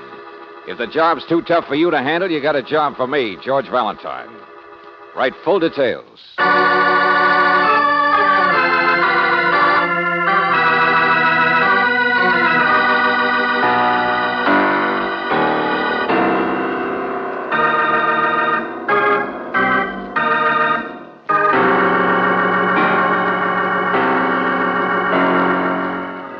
Standard Oil Company of California, on behalf of independent Chevron gas stations and Standard stations throughout the West, invites you to Let George Do It.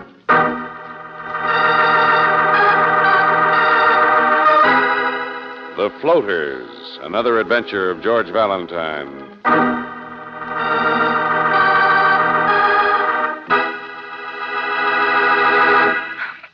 Valentine, nice. Mr. Valentine, please, Hey, who is this? Who's this speaking? Won't you wake up? Can't you wake up and try Hey, to... look, lady, it's 2 o'clock in the morning. But I already told you. My name is Bernice Hillary, and you've simply got to come here. I don't know anybody to turn to. Come where? Why? It's only a few hours' drive for you. I'm the 4th cabin on the left, the Border Motel. It's a big place with palm trees and cactus. The Mexican border, it isn't far. Mexican border? The American side, that's the trouble. Only drive fast. Please, drive fast. You've got to get here before daybreak. I said why? What's the matter? Will you calm down a minute? Will you, Bernice? No. The 4th cabin. You can find it. It's a big one off by itself. My car is parked right beside it. I can't stay here, and I can't leave. I'm all alone. I don't know what to do. If I run away, they'll catch me. And if they do, they might hang me.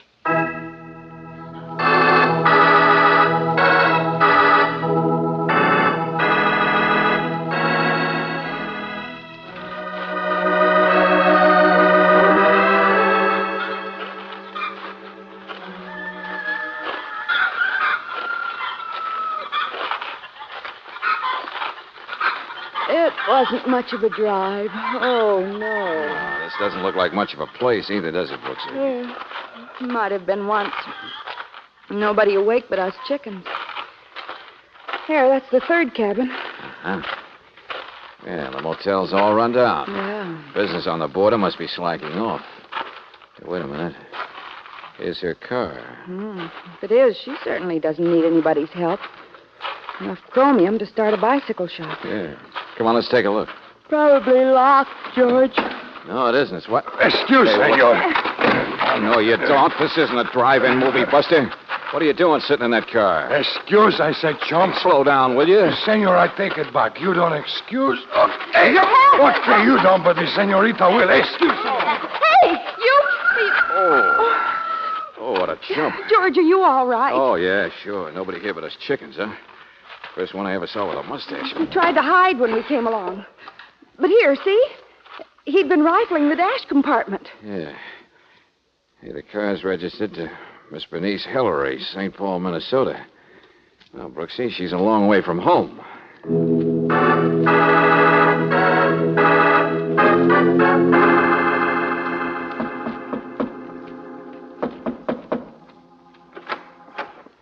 Mr. Valentine? Miss Brooks, that's right. Yeah. You're Bernice, aren't you? Mm-hmm. Come in. Okay. Now, will you please... You got here before sunrise, didn't you? Dawn's just coming, isn't it? Hey, what's going on? George, she's hysterical. Oh, no, I'm not. I'm just sorry I made you go to all this trouble. Coming down here for nothing. For nothing? Well, look, we're here now, Bernice, so what's the story? For better or worse, let's have it. Well, I've only been here about 36 hours. I stopped over to have my car fixed. I'm on my way to Mexico City. That's where my best friend lives. She married a man who has a tango band. Oh, it's wonderful if you like that down there. Well, wait a minute. Let's stay in one key, huh? You're a little young, Bernice, to be galloping off down there all alone, aren't you? I'm 21. It's none of your business. I didn't ask you here to discuss... All right. So you're on your way to Mexico. Father know about it? I said it's none of your business, any of it. Come on, get to it. You stopped here, and last night something happened. What? I met the woman last night for the first time. Huh? She's German or mid-European or something. She didn't tell me herself, but the chambermaid did. I was curious. Who is this you're talking about, Bernice? Helga, I think her name is. Not even a citizen. People sneak back and forth here, you know. They never get farther, but they do stay here for a few hours. Well, anyway, she was talking to some friend, I guess. A real sour-looking apple. He coughed a lot. And then one of those immigration men came in the other end of the bar. Well, at least I guess that's what it was. Anyway, she asked me if they could bring their drinks over to my cabin. She and the man, I mean. So they slipped out. Well, I didn't even come over here until hours later. I had to pick up my car at the garage. You're wasting a lot of words. Are there 2 rooms in this place? Mr. Valentine, I started to go to bed in here. I'd forgotten all about those 2. No, wait a minute. Other rooms through here, I guess, huh? Well, wait, please. I didn't have anything to do with it. Not anything. I just opened the door. I'll look for myself, thanks. I catch on fast. But I see what you mean. They're both dead.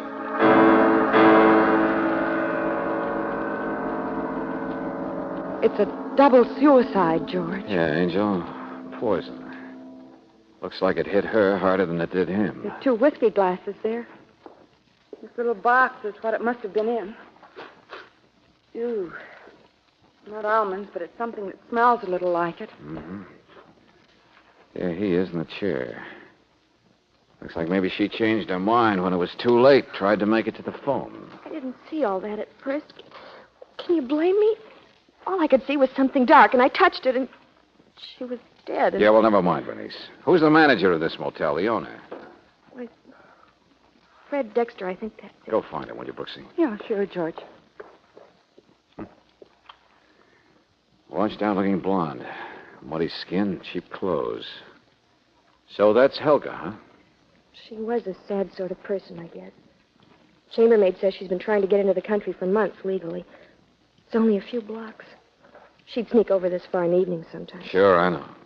To pretend she was already an American instead of a floater in nowhere, living with the chickens on a dusty border waiting for some quota. Yeah, lots of people like that nowadays, Bernice. Waiting at the Golden Gate. Guy looks about the same. Holes in his shoes. Skinny, gray hair. You said he coughed a lot. I don't know who he is. I don't know and I don't care. That's why I sent for you, Mr. Valentine, to tell the police. Yeah.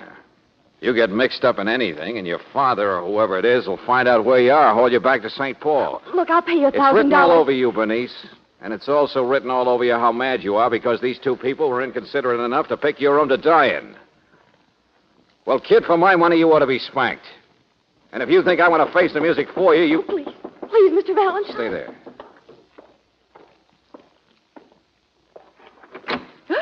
Well, early caller. I guess I got the wrong cabin. No, wait a minute. Looking for Miss Hillary? This ain't the cabin I thought it was. Really, it ain't. You work here, don't you? You're the chambermaid. Look, mister, is Helga there? Helga? Yeah, she's here. Why? She's a friend of mine. Asked me to keep something, that's all. Keep what? Well, it's a purse. Only I'm on my way to work now, mister, and I just... Hey, what's that?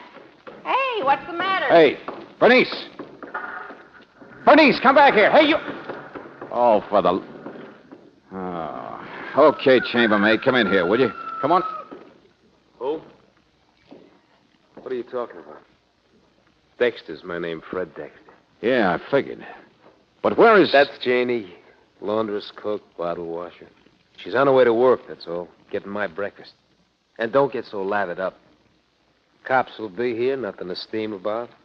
Been plenty of suicides in this town before. Okay, maybe you're right. Plenty of suckers, too, I'll bet. Just like me.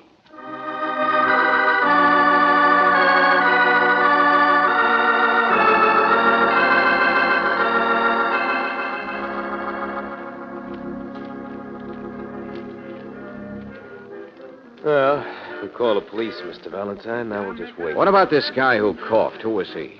He and that Helga dame, birds of a feather. Nothing to live for, and they flock together.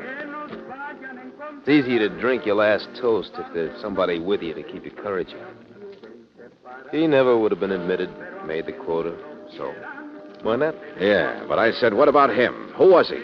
You're stubborn. Why don't you leave well enough alone? That's what the people do down here. That crazy dame who skipped out on a bill, Bernice Hillary, forget her. She can't get far. If they do find her, there's nothing to say. It's a closed case. Buster, for the 10th time, I'm just passing some advice. The guy who coughed, I don't even know his name. Seen him a number of times the past few years. He was an American citizen, wasn't he? Oh, sure. But he was sick, broke. Lived on sleeping pills, whiskey, and dreams. Always been that way. Border case. Came here to get rich and didn't.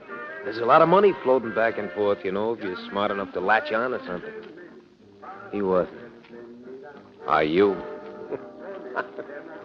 Look at this rat's nest. I had big ideas once. Thought I might latch on to something. Oh, skips.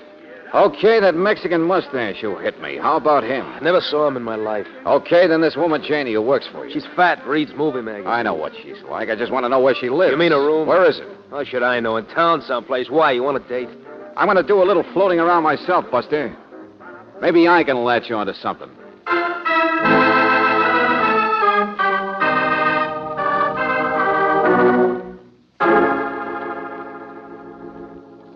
George, where have you been? Well, I finally found that chambermaid Janie's place in town, But, Angel. George, Never I've been mind. Now, listen. She was keeping that purse for Helga like she told me, all right. Nothing in it much. Kleenex, comb, about $16. Eyebrow pencil, handkerchief, period. And a torn lining. Somebody beat me to it. What do you mean? Oh, Brooksie, I've a tiny little emerald here. And around one end of it, a bit of platinum wire. What? Yeah, all told, worth $100 maybe. But this is something jarred loose from something bigger when it was jerked out. A brooch, maybe. A what? Something worth plenty. You get it? That dame Helga shouldn't have been so sad after all. Maybe she didn't have her citizenship, but at least she had... Then he shouldn't have been sad either. The man who coughed. Huh? That's what I've been trying to reach you for. They must have owned that thing together. Darling, I checked the immigration people like you said. And she wasn't here illegally, not this time. The two of them were married several months ago down in Ensenada. Well, how do you like that? Motors go flying out the window, don't they? That's what I mean. Helga was the wife of an American citizen, and they had something worth money, too. So they had everything to live for. Why would they commit suicide? To be more blunt, Brooksie, who murdered them?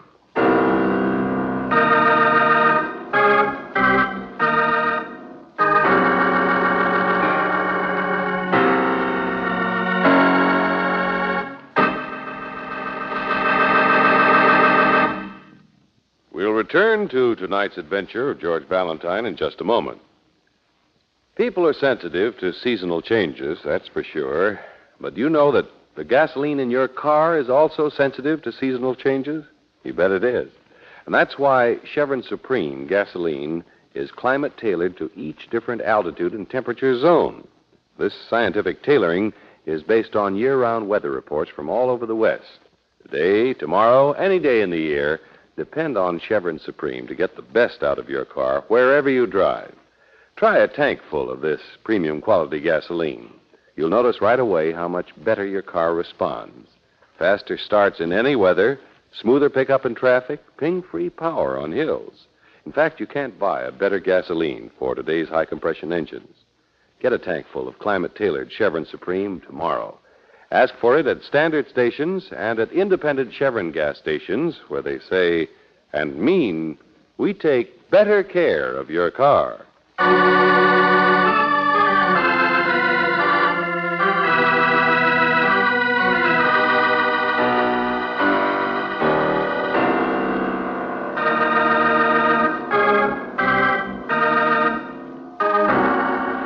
And now, back to tonight's adventure of George Valentine. The border between countries that collects the floaters from both sides like flies in dust against a screen. Only some of them don't get away.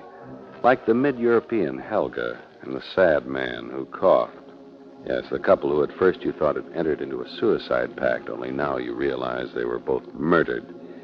And right in the motel cabin of your client, Bernice Hillary, who has since disappeared. Only who committed murder and why? Look, mister, I told you the truth, didn't I? Why should I lie? I don't know, Janie. Why should you? But sure I knew they was married. Helga and that mopey-looking thing, but what of it? She's been married before. I don't see what she's seen in the guy anyway. Did you tell the police you knew? No, I didn't. Why not? Why should I? So they didn't ask me. Leave well enough alone, mister. That's what I say. Even if people have been murdered? Oh, yeah, I know. Oh, Helga wasn't much, I guess. Had to duck out of her own country for something a long time ago. I don't know what. I don't know anything really except, well, she was a person. You know what I mean? Near broke her heart when Clark Gable was married. Sort of liked her. All right, Jenny. She was a friend of yours, period. And yesterday, when she and her husband came in, she gave you her purse and asked you to keep it for her. I wonder why. Well, holy gosh, how should I know? It's a tough town. Well, she was kind of nervous anyway, like maybe the two of them was being followed. I noticed it at the time. Okay, followed. Only I suppose you didn't know why the purse was so important. What was in it? Well, there was a few bucks in it. Don't kid me, that ain't He important. means what was hidden in the lining. Something made out of emeralds and platinum. What? In Helga's? Well, you don't think I'd be here if I did know about it. Oh, no, I don't mean that. I never stole anything in my life, and neither did Helga. I'm sure she wouldn't. It might have been a heirloom or something like that. Okay, Janie, okay. We're wasting our time. Skip it.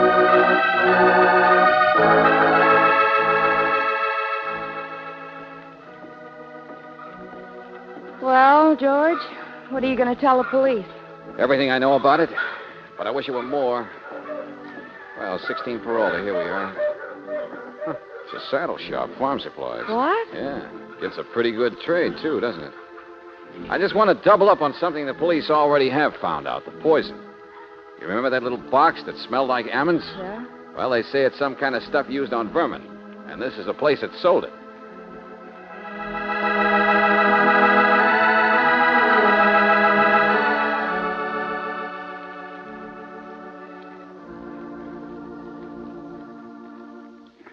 I told the police, Mr. Valentine. Don't remember much. Hot day for this time of year. Well, did a man buy it or a woman? Afternoon there, Fred. Nice weather. What did you say? Was it a man or a woman? Lipstick. What? Fished out some change, out dropped a lipstick. I know, 'cause I picked it up to hand it back. Afternoon, Mr. Gonzalez. George, though it was a woman. No, man. Man bought it. Okay. Some guy mixed up with a woman. Hey, shut the door back there, will you, Fabio? All these people. What's back there anyway, Mr. Heinrich? Harness room. And a few slot machines, I could see. Oh, that's nice. All right, now listen, Buster, make it fast. A man bought the poison yesterday. Who was it? Oh, no, that's what I told the police. You mean you run a gambling joint? It's not smart to tell on people. Oh, relax, son, relax. Too hot a day for that. I'm blind. Blind? But I didn't...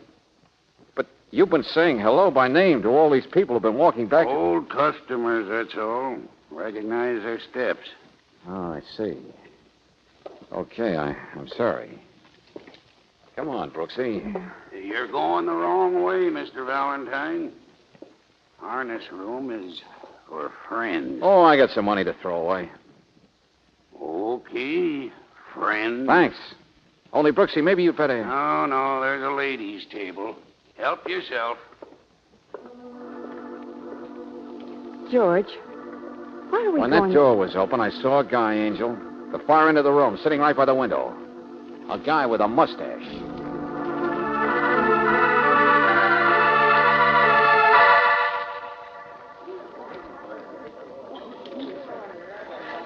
Hello, chum. Huh?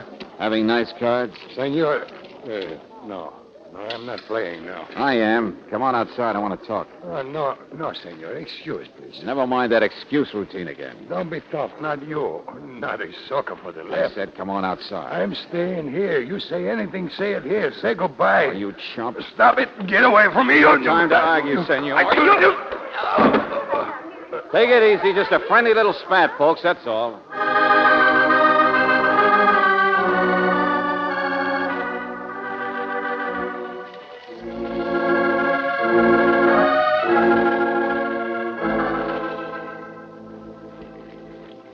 $5, $10, $15. People are upset when things happen. It's pretty bad for business. This isn't hush money, friend. We're paying you to take care of this guy. Oh, he'll come to in time. Need a beefsteak, maybe. I'll bet he gets hamburger. You're smart, lady. But I better keep that wallet of his for him. Not so fast, Heinrich. He only has traveler's checks anyway. Traveler's check? Yeah, Mexico City. Let me see that letter. Okay, try your Spanish.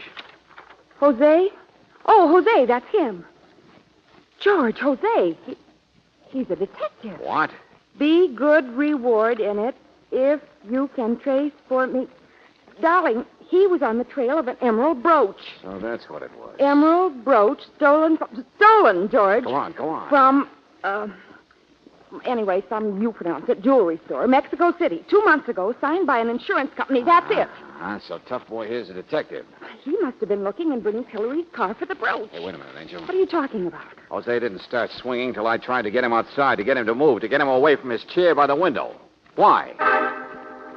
So that's what he was watching. Chromium. That old garage across the alley. George, that's Bernice Hillary's car.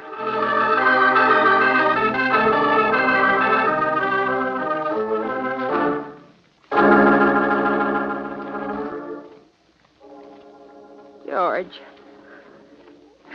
how long are we going to wait here? Well, it's a nice, comfortable car, isn't it, Brooksie? But it's dark already. We should tell the police. Oh, well, a board is a funny place. Collects the strays from both sides. Everybody looking for a little excitement or some easy money. Turning into floaters. Oh, George, really, I don't... Listen. Out in the alley. You hear that? Key. Yeah, but you don't need them for the garage. No, somebody's got them for the car. Now stay there in the seat. Duck down. All right. Do what I told you. They can't see me in the shadows.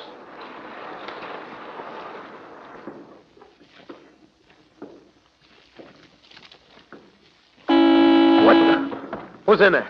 Easy, Buster. I'm right behind you. Oh. Yeah. Now turn around slow, Dexter. Yeah, sure, Valentine. What did you do? Steal this car? What happened to Bernice? She drove away in the car this morning. What'd you do with her? Brooksie, we know the guy who bought this poison was mixed up with a girl. What? What's that? So maybe she loaned him the car. No, I tell you... Red.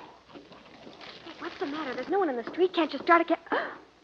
Hello, Bernice. Mr. Valentine. Yeah, Mr. Valentine. The sucker you called down here last night to face the music for you. So you wouldn't have to interrupt your joyride to Mexico City. But I didn't do it. Helgen the man, it was a double suicide. That's right. That's what the police said. Sure. Only let's have the brooch. What? I don't know what you're talking about. Mr. Valentine, I know it was silly of me to run out on you like that this morning. I rode around town intending to come back, but Mr. Dexter here saw me. He said I'd just be in more trouble. And he knew a place to hide the car, so I... Right across the alley from the place where the poison was bought? What poison? The poison that killed Helga and her husband. It's a little town. I don't know where else you'd hide a car. You're an old hand around here, Dexter. Only an old hand would know which place has a blind man running it. Convenient, so there wouldn't be any identification. So what? Lots of people know about it. Come on, Dexter. I want the brooch. What brooch? This morning I asked you where Janie lived. You said you didn't know. It took me a little time to find it, and when I found it, I found a certain purse. A brooch had been ripped out of it so fast, part of it stayed behind. In Janie's place. And she said you'd been there before. He's holding his hand against his coat pocket. Is it? Brooks, stop him! All right, so you got it. Yeah. Stolen in Mexico City. Probably by Helga. It was hidden in the lining of a purse yesterday for only one reason, to smuggle it across the border, which she did. So people in this country don't even know about it. It was your big chance, wasn't it, Dexter? But what if it was? You know what it feels like to sit down here in the dust, losing your dough, and the big chance is floating right past you? Mr. Valentine, I didn't know he had it. Honestly, I didn't. Oh, sure, Bernice. Last night, who besides you knew that Helga and the man could be found in your cabin? Well, it was murder, lady. Plain and simple murder. And the police know it. No. There's a mountain of evidence 14 feet high stacked against the two of you. Look, I took the brooch. I did it when I thought there was a double suicide. Nobody would know. Evidence or not, I don't know anything about murder. If you ask me, neither does Bernice here. I know it. George! But you said that... I said a lot of things to find out things. Maybe a more complete autopsy and some rigmarole will help. But I gotta hang my hat on a piece of lipstick. And it's not easy. Lipstick? You mean Bernice's lipstick? No. Neither one of you went into action until hours too late. No, there's somebody else, Fred. 2 other people. With perfect motives. And their actions check. Who? The man who bought the poison was mixed up with a woman. Had her lipstick in his pocket. Only I happen to remember a comb, some change, handkerchief, eyebrow pencil, period. What's missing from the list? Lipstick. Whose purse was it missing from? Helga. Yeah, a floater, Brooksie, who couldn't stand to share the profits. And the new husband she married to get in this country knew he couldn't trust her to make a split. Sure, Helga and the guy with the cough. The double suicides. How else could it have happened? Did you ever stop to think they could have killed each other?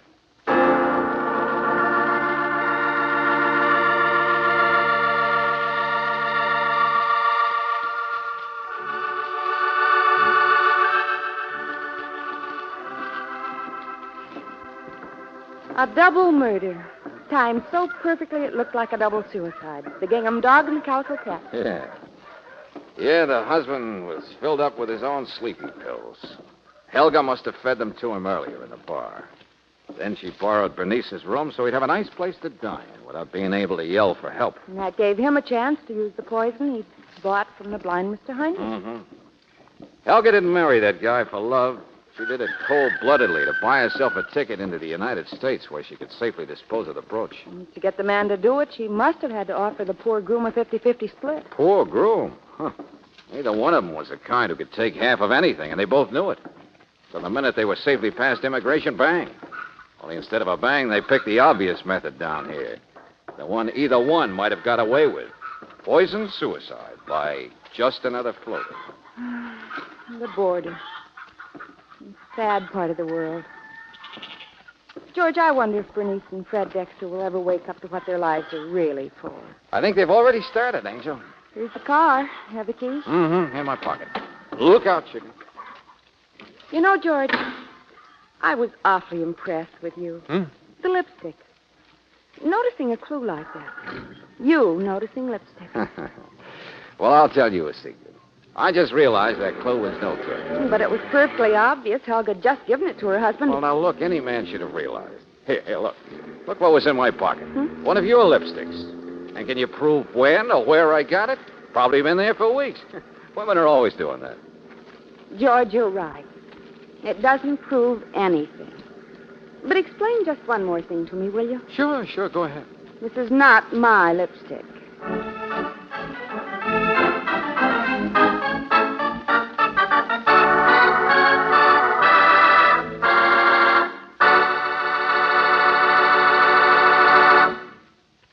Like a rolling stone, a rolling wheel bearing gathers no moss. But when your car has gone 5,000 miles, you can be sure the wheel bearings have been exposed to a lot of grime, moisture, and road dirt. And dry bearings that need repacking are in danger of being ground to pieces by the weight of your car, to say nothing of the uneven tire wear they can cause.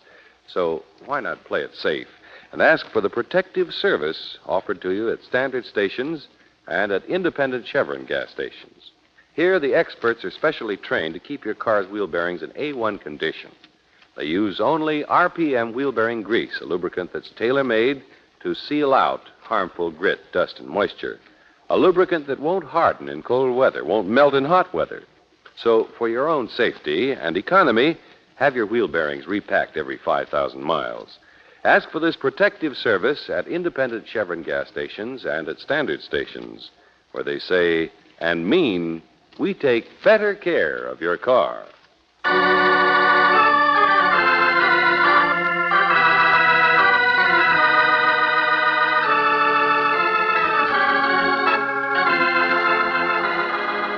Tonight's adventure of George Valentine has been brought to you by Standard Oil Company of California on behalf of independent Chevron gas stations and standard stations throughout the West. Robert Bailey is starred as George. Let George Do It is written by David Victor and Jackson Gillis and directed by Don Clark. Virginia Gregg appeared as Brooksie. Jane Webb was heard as Bernice, Eddie Fields as the Mustache, Ruth Parrott as Janie, Tony Barrett as Dexter, and Joe Duvall as Heinrich. The music was composed and presented by Eddie Dunstetter. Your announcer, John Heaston. Listen again next week, same time, same station, to Let George Do It. This is the Mutual Broadcasting System.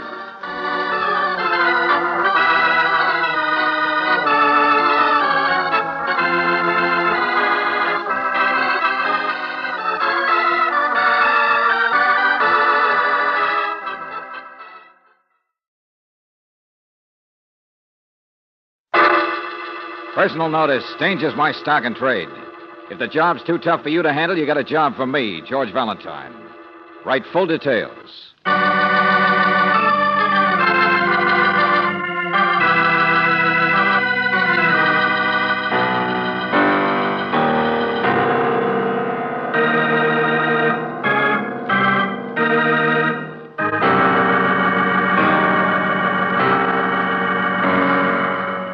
Standard Oil Company of California, on behalf of independent Chevron gas stations and standard stations throughout the West, invites you to Let George Do It.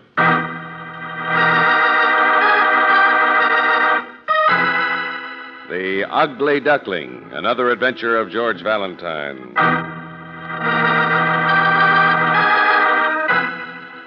My dear Mr. Valentine, having devoted my entire life to music, to the management of concerts, the development of singers, I find that sometimes my knowledge of simple human nature is lacking. A friend of mine needs help, quite desperately. A woman who gave up her own musical career just for the sake of a man who is as cold and bleak, as incapable of tenderness as the music he composes or the dreary stone house that they hibernate in. His name is Edmund Salter. He is very ill, it's true, but caring for him has made his wife even more than ill. She can't even smile anymore. Nor will she tell me, her oldest and only remaining friend, the strange secret of her unhappiness, her worry, her fear, perhaps even her danger. Mr. Valentine, since I must leave shortly for New York, the opening of a new ballet, will you please come immediately to meet me at the Salters' home? It is far out on Ocean Drive, Pacific Bluffs, California. Sincerely, Yasha Hardwick.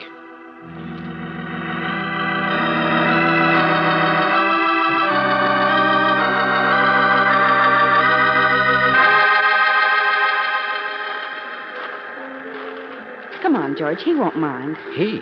I'm just beginning to wake up. It's the husband playing Edmund Salter. It must be. Mr. Hardwick said composer, and it never occurred to me, but there was an Edmund Salter who was famous. Well, you couldn't prove it by me. Concert pianist? Mm-hmm. When I was in school, he performed once. But there's something strange about him. He's a little tiny man, George. He makes a lot of big music.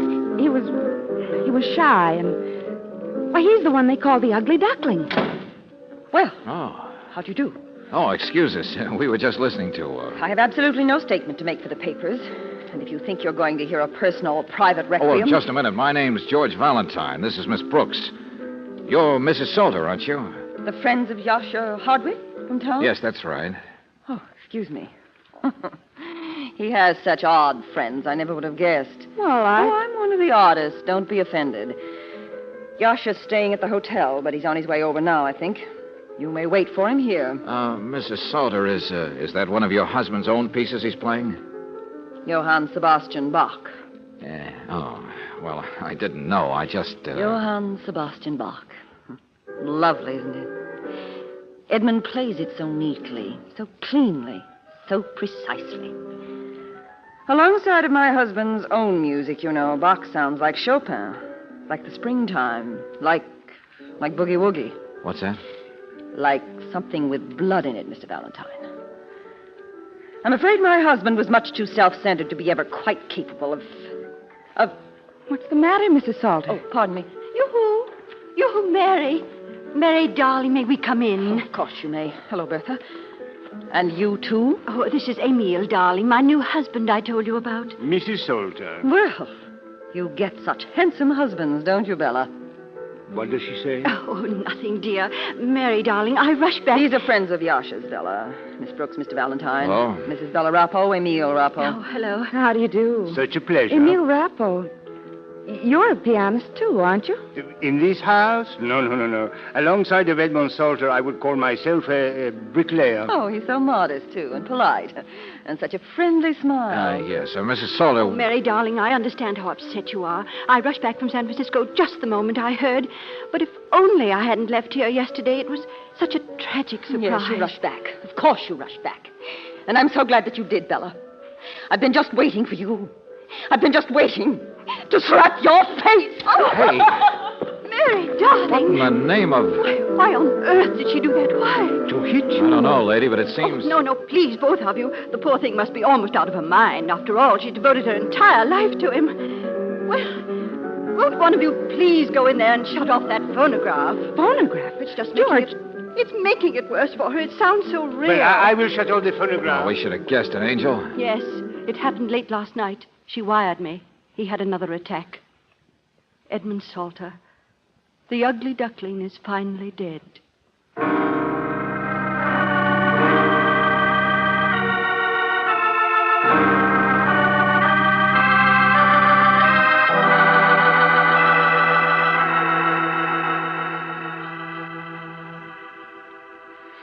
Since moving here, Mrs. Salter seems to have changed so, Valentine. In the old days, she used to be alive and warm and so And now full she's of... a nervous wreck. Sure, Hardwick, I'll buy that. But what exactly... Well, Mr. Valentine, her husband, Edmund Salter, he was cold, aloof, the sort of man who would keep things to himself. Go on. I strongly suspect there was some specific thing, some secret of his that might bear on the way she is. If you could only find it. Perhaps in some of his papers. There is a box of them somewhere, I'm sure. And it will be easier now that he is dead. Yeah, now that he's dead.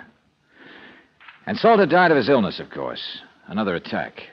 I haven't talked to the doctor about No, it. neither have I. But the doctor's name is Robinson. Miss Brooks is getting in touch with him for me. You're curious? Well, wouldn't you be?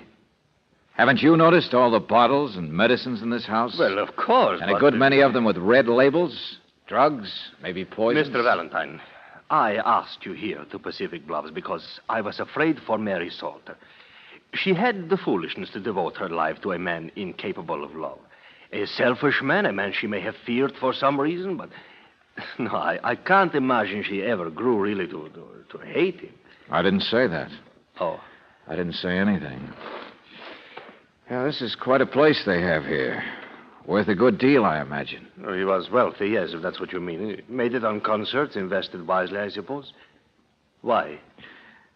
Why, now that Edmund Salter is already dead, do you still want me to go nosing around for what was wrong between him and his wife? Well, Could it have been money? Mrs. Salter's career was never very successful, was it? You've managed them both. Who gets his money now, Mr. Hardwick? Well, really, Mr. Valentine, I haven't the slightest I notion. can answer that. Mrs. Rappo. I get some of it. You do? 25 or 30,000, I suppose. 30,000? Well, there's nothing to be surprised about. I started Edmund Salter on his career, you know. Loaned money for his studies, his first concerts. You see, there was a day when I had money to give to musicians. There's a vicarious thrill in being a patroness of the arts. It's true, Mr. Valentine. Mrs. Rappo has started a great many young people. And I doubt if the ugly duckling ever paid her back. He certainly did. The tables are reversed, that's all. He knew that I needed help now. And so does that pupil of his. Pupil? Yes. Miss Diana Luskin, her name is. She lives in your town, Mr. Valentine. A great deal of promise, I've heard. But no career's worth much unless you have a little money to start out on. Yeah, I see. Salter was planning to give her some, too. And what about the rest of it? The rest, Mr. Valentine? To his wife, naturally. All the rest, the house, everything, to Mary, of course. That's what I've always understood. Where else would it go? What else was there in Edmund's life besides music and his wife? George! Hold me! George!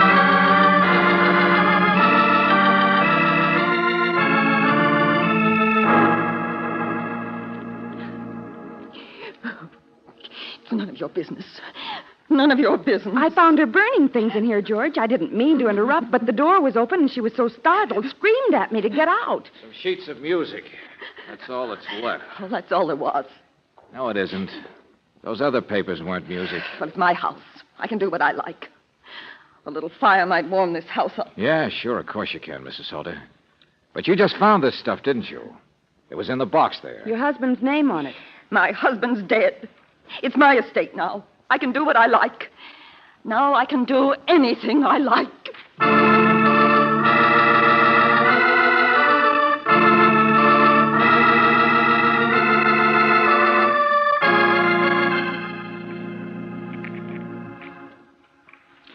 Yeah, that's right, operator. Long distance. It's a city number. I'll wait.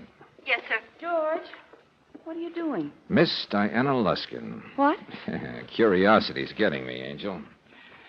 Say, tell me, Dr. Robinson, isn't it quite possible that Edmund Salter could have been given an overdose of a wrong dose of medicine, that somebody could have wanted him to die? No? Oh, wanted? Well, yes. Maybe. I don't know about that. But did it actually happen? No. But, Dr. Robinson... I was with Edmund Salter for the last 12 hours of his life. What? There is absolutely no conceivable possibility that the man died from anything other than natural causes. Oh, I see. Your party doesn't answer, sir. Oh, what's that, operator? I said, I'm sorry, sir, but I have the correct number now, and your party doesn't seem to answer. Brooksie, maybe we're just trying to open some hidden boxes in private lives that shouldn't be opened. Shall I try again later, sir? No, thanks, operator. Might as well cancel the... Hello. Huh?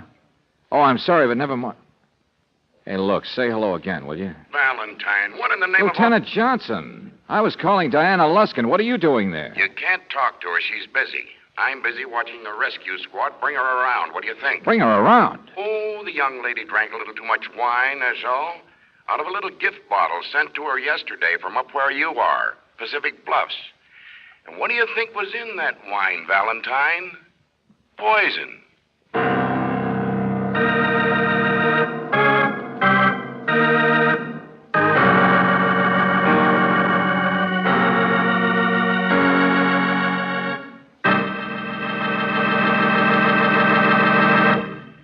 We'll return to tonight's adventure of George Valentine in just a moment.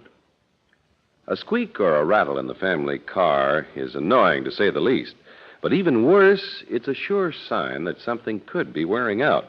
And 60% of all auto repair bills could be avoided if drivers remembered one simple rule: chassis lubrication at regular intervals. That's how the protective service offered you by standard stations and by independent Chevron gas stations can save you a lot of money. Ask them for their expert lubrication job every 1,000 miles. It's one of the surest ways to keep your car out of the repair shop. For here, they're specially trained to catch every single wear spot. And they use over a dozen RPM lubricants, each one tailor-made to do an important wear-saving job. It's a protective service that not only assures longer car life, but a smoother, cushioned ride, free of squeaks and rattles. Ask for it every 1,000 miles at a standard station or an independent Chevron gas station where they say and mean, we take better care of your car.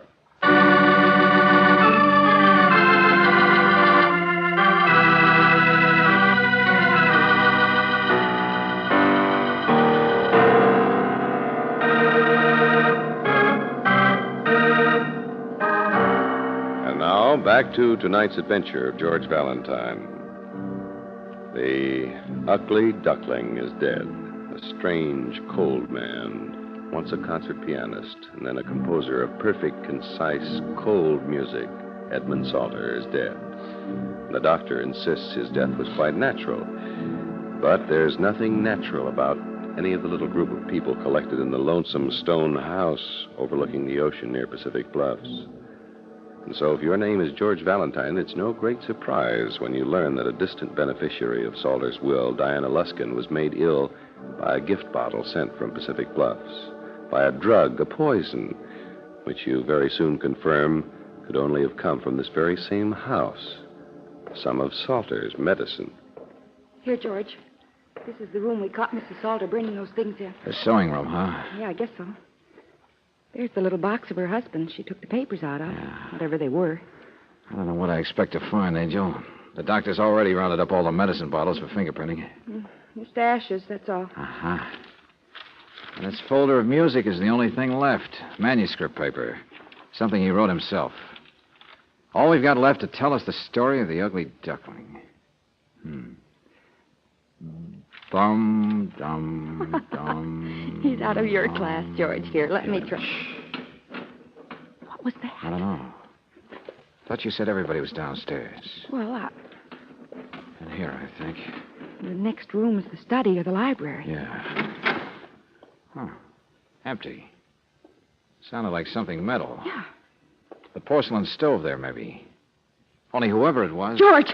Well, look who's here. Oh, Mr. Valentine. I didn't know it was you, honestly. I just heard someone coming. Yeah.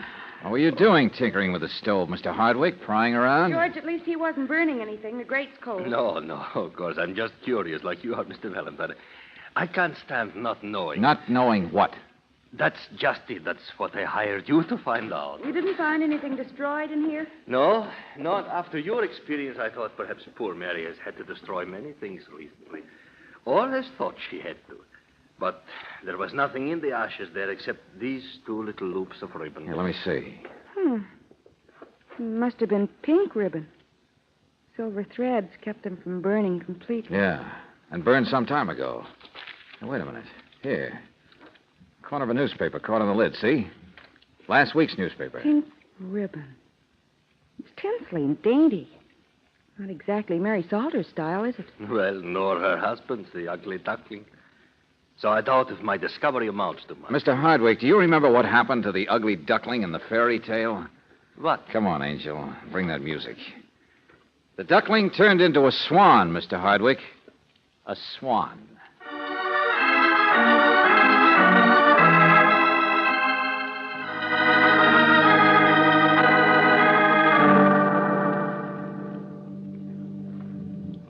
Well, of course I can play this, Mr. Valentine, but Salter should have wanted it buried. He would probably turn in his grave. Shall I leave this door open, too, George? Yeah, that's right, Brooksie. Mrs. Salter still in the back parlor? Uh-huh. I bet she doesn't stay there long. Oh, don't worry. She'll hear it all right. You know, whatever this thing is, it's tied up one way or another with the papers we know she did burn.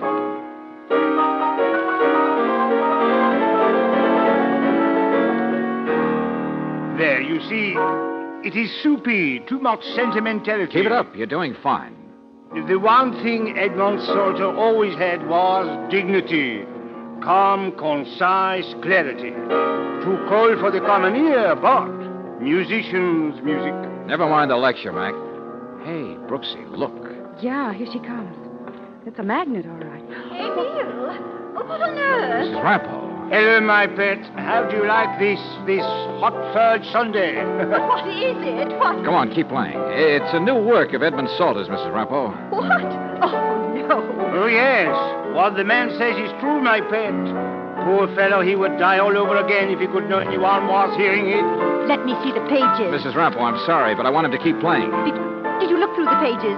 Here, I can take the back one. No, I don't read music that well, but will you... That's not what I mean. It's program notes. What? On the back of the pages, Edmund always typed his own program notes. That he insisted on. Let me see. I can read it. To whom it may concern, it is my absolute wish that the accompanying work be performed by a pianist of the first rank, preferably in Carnegie Hall. Oh, the poor idiot. While I realize that it is a departure from my usual technique, I consider this work my most personal composition. There's some loose leaf notes attached in explanation, or perhaps confession. Loose leaf notes. George, maybe those were what she burned. Yeah, go on, Mrs. Rappo. Confession. I call this work The Secret Sonata, and I dedicate it to the two secret loves of... Hey, Mrs. Rappo, wait. Don't tear that up. Give it to me, will you? Stop it. Stop it all. Yes, and you. Stop saying that. Stop every mushy, feeble-minded note of... Mary. Mrs. Salter, what in the and name you, of... Bella. Sonata to the two secret loves of... Mary! Why do you stay here? I slapped your face once. I've insulted your husband. Mary, please. Amy, you go on playing. Please, please. But so fast you talk, I do not understand. You heard the lady, Buster. Play it. Here, have some more music. Stay here with them, Well, Brooksie. it's only a waste of time for any of You're you. coming with me, ladies, both of you. Yeah, that's better. Now, let's leave the husband out of this. Mr. Valentine, I want you to clearly understand. For years, I was a patroness of music. I was a patroness of Mr. Edmund Salter. That is absolutely all. It's all in the music. For Carnegie Hall. For the world to hear. I sacrificed my own career, my entire life for that man. Mary! You know the secret now, Mr. Valentine. My jealousy. My husband's infidelities. I'm sure there's nothing more you need to know. I'm very sorry, Mrs. Salter, but the other half of the sonata, the other of two loves, a young woman who was sent some poison from this house. While you were in there, a policeman came to the house. He says his name is Lieutenant Johnson, and he wants to see you. You bet he does, lady. I'm trying to tell you, there's still a little matter of attempted murder.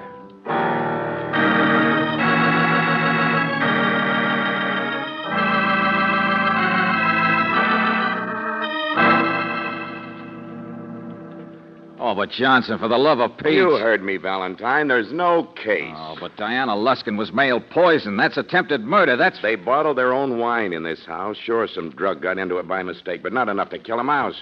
What? All I knew was she was sick from the stuff.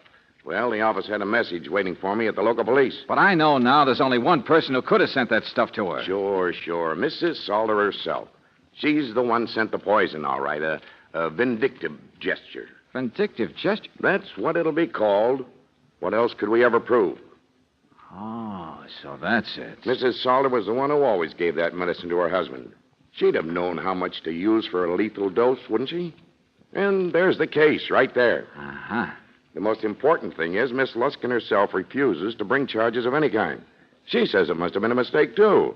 We can't make a case without her help. She's already in touch with Salter's lawyer, and he came down here just behind her. Yeah. So Mrs. Salter was just a jealous woman who was married to a two-timing heel. And the other two women involved are so afraid for their reputations, or maybe I should say a musical career for one and a new husband, Emil Rappel, for the other, that they'll do anything to keep it quiet, too. That's about it. Johnson, I best go and offer my apologies to the lady of the house.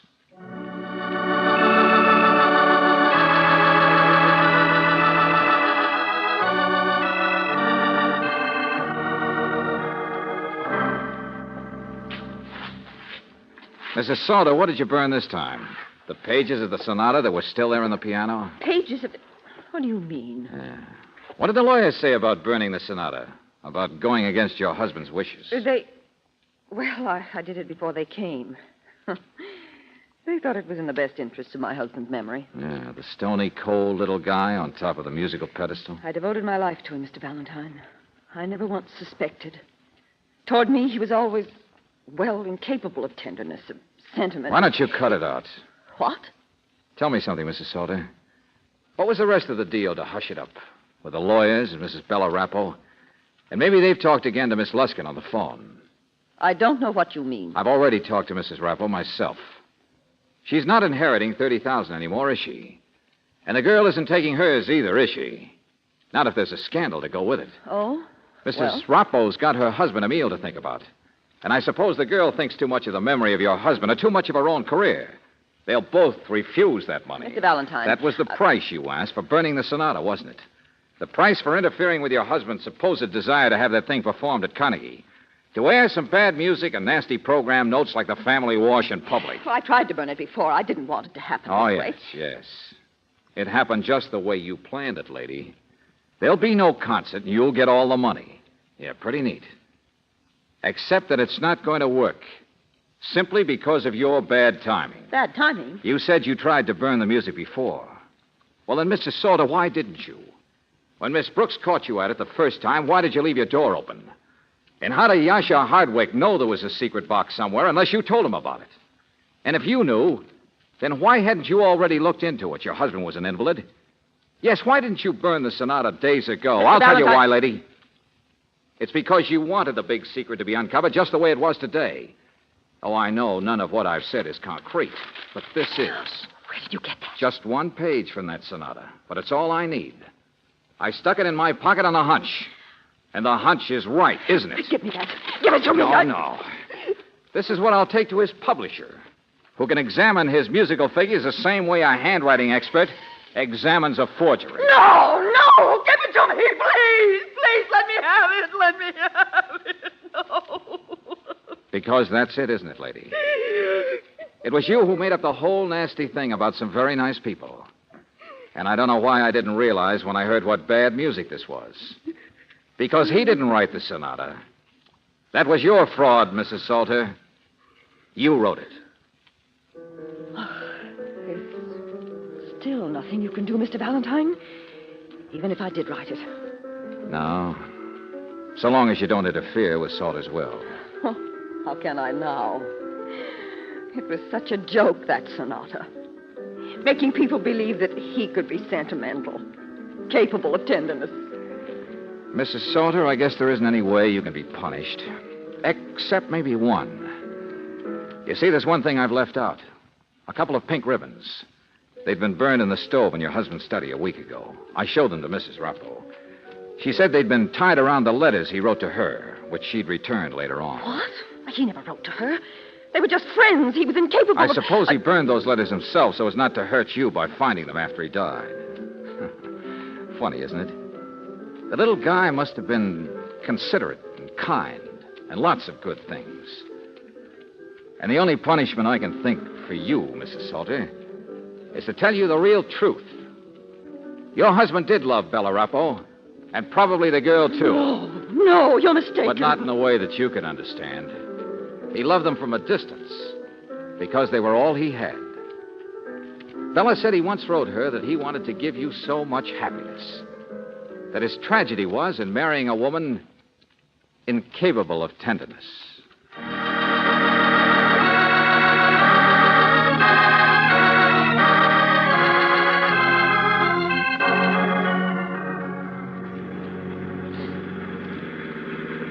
Look, Valentine, what'd you tell that Salter dame anyway? Well, when she said goodbye to me, she looked like she'd seen a ghost. Did she? Well, I'm afraid Mrs. Salter's just beginning to realize how badly she wasted her life. What do you mean by that, George? Oh, well, nothing, I guess. But maybe it made me think about things a little. Huh? Oh, thinking about the Pacific Bluffs here. It's a beautiful place to live in. Or, for that matter, to visit. Or to take a vacation in. Or to go on your honeymoon. Yes, George. Go on. Oh, what am I doing? Getting sentimental? I've been out of my league, that's all. I wonder if there's any place around here we could catch some good Dixieland music.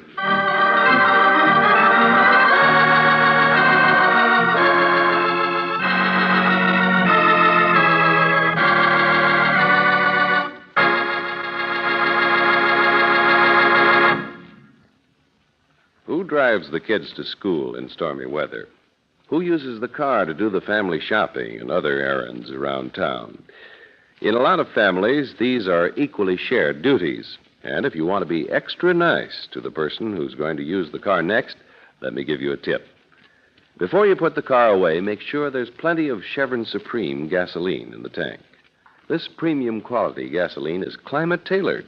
It's specially blended for each season of the year based on weather reports from your driving area. Further, it's tailored to each different altitude and temperature zone in the West. That's why Chevron Supreme makes all your short trip driving more pleasant. For it gives your car faster starts, smoother pickup in traffic, ping-free power on hills. You'll find you can't buy a better gasoline for today's high-compression engines. Try Chevron Supreme tomorrow. Get it at independent Chevron gas stations and standard stations where they say and mean, we take better care of your car.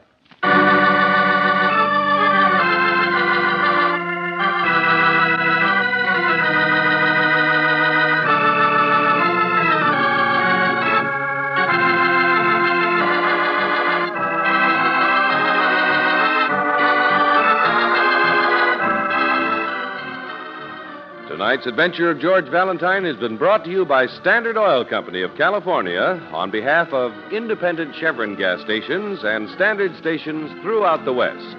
Robert Bailey is starred as George.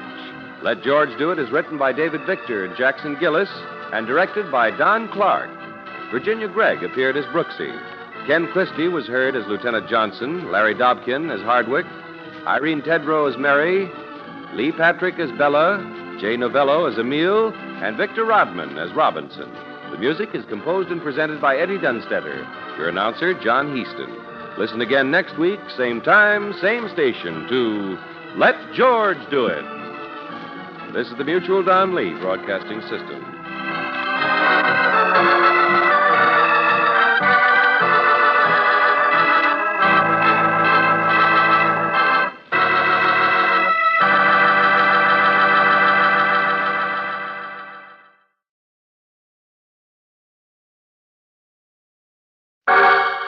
Personal notice, danger's my stock and trade.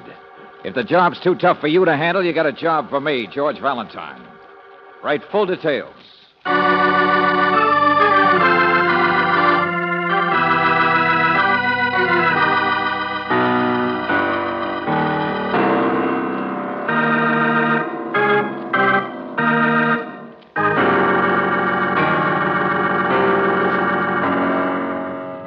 Standard Oil Company of California, on behalf of independent Chevron gas stations and standard stations throughout the West, invites you to Let George Do It.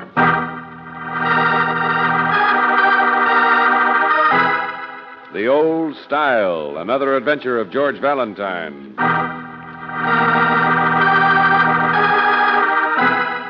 Mr. George Valentine, dear sir, my name is Jeremiah Stark. Perhaps you've heard it in connection with crime, with the study of crime, that is. I am, by vocation, an antiquarian, the owner of a modest curio shop on South Lane. But by avocation, Mr. Valentine, I've become rather an authority, if I do say so myself, on those desperate and terrifying deeds which men have committed in the past. Mr. Valentine, I've only this morning stumbled into a mystery so intriguing that I am at a complete loss to solve its riddle. Perhaps you can. Or perhaps someone must die. Sincerely, Jeremiah Stark.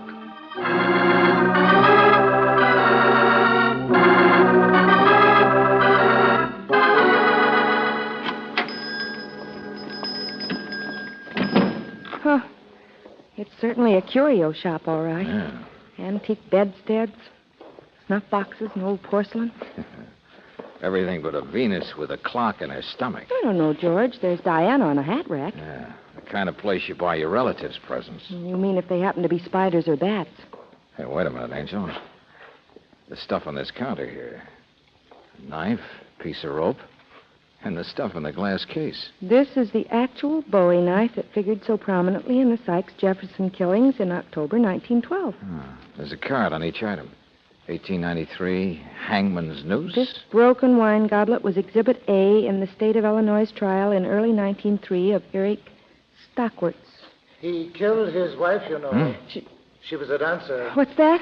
The old Sarah Bernhardt Theater, stage doorman. He died, too, of course, but it was 14 years in the solving. Well, so you're the authority, huh? Yes, Mr. Valentine, Jeremiah Stark.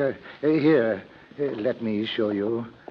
If you look closely, you can still detect traces of the original blood. Oh, no, never mind. Thanks. Fascinating case. In the old style. The grand tradition. Yes, well, it's quite an exhibit you've got, Mr. Stark. Just the one counter here for the choicest items. I'm rather discriminating, you know, regarding my hobby. But, of course, alongside of you, Mr. Valentine, after all, murder is your business. Well, it's not my pleasure, Mr. Stark, so let's have it. What's your problem? Oh, of course. Well, to begin with, this morning I received an item in the mail. I have no earthly idea who might have sent it, mind you, but, Mr. Valentine, it, too, is in the old style. What do you mean? What is it? Here it is. A little box. Little old-fashioned flowers painted on it. And you have dusted my heart with your dainty smile, made sweet my soul with your own sweet glance, Painted lids of our lives only shield our shy love, so lift them and murmur that I have a chance. Yeah, it's a little on the sentimental side. But what's in... Go on. Open it. Oh, a music box, of course. It's playing Let Me Call You Sweetheart. All right, so what? So you got a music box in the mail with a little corn painted on top. Well, Mr. Valentine, people from all over send me things, send me souvenirs, mementos of death. Great friends you got. I have no friends. People send me little items for my collection, my hobby. But you said in your letter that someone must die. I don't understand what this music box Now, has please. Would anyone send such an item without giving their name, with no note, with only a crudely printed address? Well, now I grant and you... Mr. Valentine, you have seen for yourself every other item I have bears a tag with a date. The historical date of each separate murder. Well, look here. Here is the puzzle. The bottom of the music box. Underneath is a tag. You see it? A tag with a crudely printed date. Just a date, that is all. But the date is tomorrow. Here's the paper it was sent in. A memento of a murder to come, huh? Well, it's the same printing as the wrapper, all right, isn't it? No name, no indication. The wrapper was postmarked here in the city, George. Mr. Valentine, there's only one possible clue I can suggest. A man. A man who betrayed more than the usual interest in this box. What man? When? About noon he came in. I remember. Big, bulky, wearing a brown overcoat. And he happened to glance at this counter. The man looked at the music box. He examined it. Then he noticed the date. And Mr. Valentine, that man left this store as though he had seen a ghost. Why didn't you stop him? I tried to. I was busy with another customer. He was a tall man, graying a bit. Sad-looking man, sensitive. Had you ever seen him before? Yes, just 2 days ago in Joe Murphy's barber shop down the street. Murphy might know his name, though, of course, I don't. Uh-huh. You know, Mr. Valentine, I had the peculiar impression of this happening before. When I read the poem on the music box, it struck me as funny, but I don't know why. But there's the clue. That's all I remember. Well, Brooksie, so far it strikes me as crazy. Why, Mr. But take it easy, Mr. Stark. That doesn't mean I won't go chasing after your one clue. Crazy or not, I don't want any murders to happen tomorrow.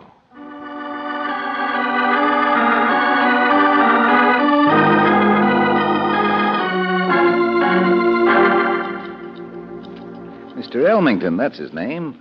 Always wears brown overcoats, the best material. Mm-hmm.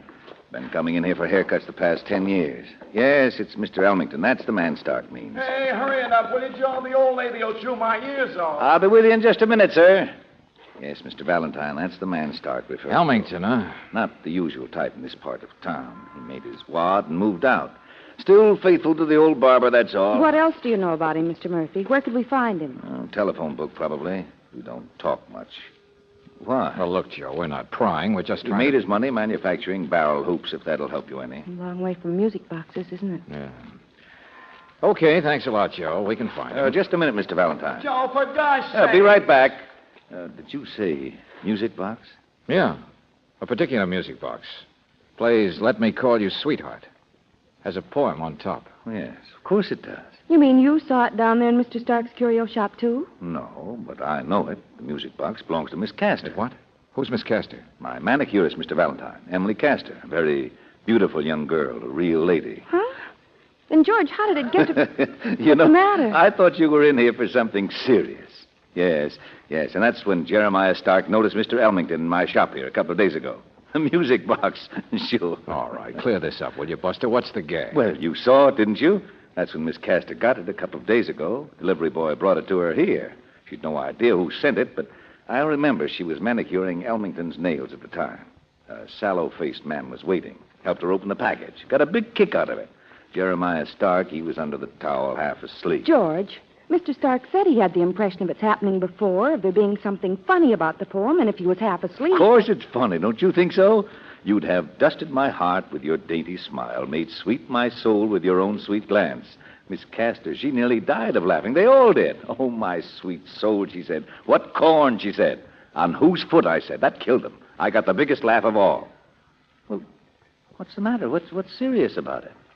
Joe, I really don't know. Just a thing somebody sent her for a gag. On whose foot, I said. Sure, I got the biggest laugh of all. Yeah, Buster. But how did the music box get back into the mail and over to Stark's place? What did she do with it? Huh? Well, I figured she just threw it in the first cornfield. Well, where is she? Where is Emily Castor now? There you got me. Just out having fun, I figured. What do you mean? Well, she hasn't been to work all day. You don't think there's anything wrong, do you?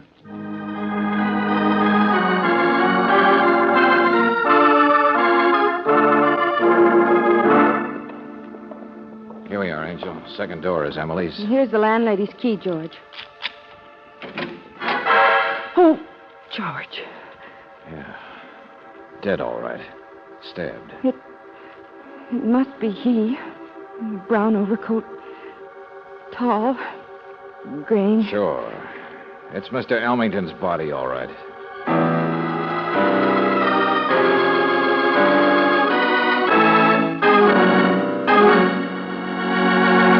John H. Elmington, wealthy, honest, no enemies. Manufactured barrel hoops. That's for us to jump through, of course. Just the facts, Lieutenant. Facts? What facts? We've been at it 3 hours, and what have we got? Hurry up the pictures, will you, boys? But you said he was married. And not too happily, which does begin to explain his being killed in the room of a manicurist. I don't know how long this had been going on, but... How long would it have been going on?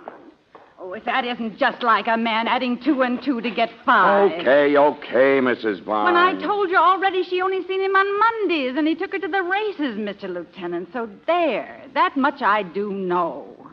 And now, if you think anything goes on at the races but horses, then you're sadly mistaken. Oh, now, look here. We're really not drawing any conclusions or pointing any fingers either.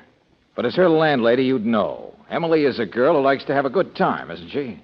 If an unhappy man with some money like this, Mr. Elmington, wants to take her to the races sometimes, do you think she's crazy? Maybe, I don't know. Who's a regular boyfriend? That's what I mean. She doesn't have many. Only been in town 3 or 4 months. Nobody's steady. She isn't the type. All right. But who? Well, there's one man, a little older, sort of nearsighted. Then there's a boy called the Duke. Oh, he's a real live wire. He says the funniest things. But that's all there is, except the occasionals. And I tell you, any girl is crazy if she don't go to the races. Lieutenant, I've taken the knife. Okay if we move the body off the rug? Yeah, sure, Doc. Go ahead. The overcoat's twisted under him. Thought maybe... Yeah, there's something in his pocket. Look out, it'll drop. George. Yeah, music box. The tune. Poem on top. George, it's the same box. Is it? Angel, things are finally beginning to make sense. What's the time, Johnson? Huh? 5 minutes to midnight. Why? Because there's a tag on this box, and it's dated today. And there's been a murder. Today? But, George... I know, Angel. The other tag on Stark's box was tomorrow. Well, in a few minutes, it'll be tomorrow. Come on.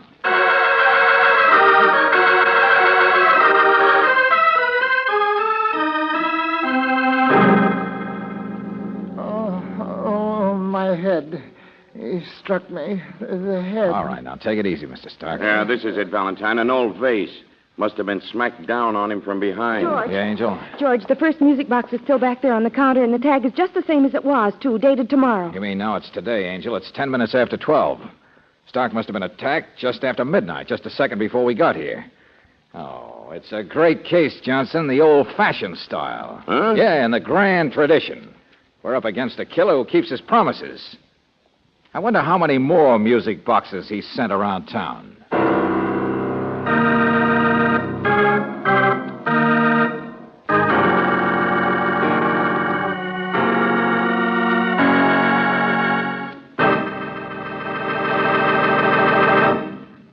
We'll return to tonight's adventure of George Valentine in just a moment. When was the last time your car's battery had a drink? One of the biggest reasons automobile batteries fail is simply because of lack of water.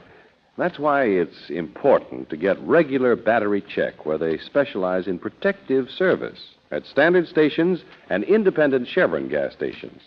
They'll make certain that water in the battery is kept at the right level. They'll inspect the battery cables for signs of wear or corrosion, take a hydrometer reading, make sure terminal posts and clamps are clean and tight.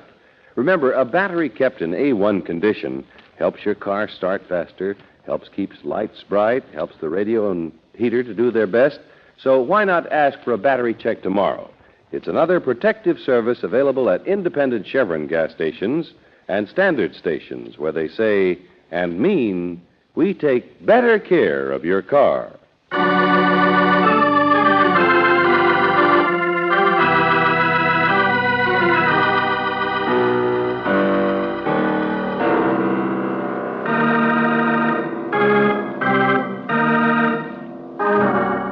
And now, back to tonight's adventure of George Valentine. A little old-fashioned music box. But the only trouble is there seems to be more than one. And so far, there's been more than one attempt at murder. Mr. Elmington is dead. And the man who started this case, the man whose hobby is collecting mementos of death, has very nearly collected death himself. Just sitting here making out some bills. That's all I was doing. Sure, like a sitting duck. And the vase you were hit with, Mr. Stark, was grabbed right off the counter there behind you. If we hadn't come in here so fast after midnight, you'd have been a dead duck. It was the desk, I think, the roll top. What's that, Mr. Stark? The top of the desk here took part of the blow, too, you see. That's what saved me. I was leaning over. I'm nearsighted. Be thankful for your infirmities. Yeah.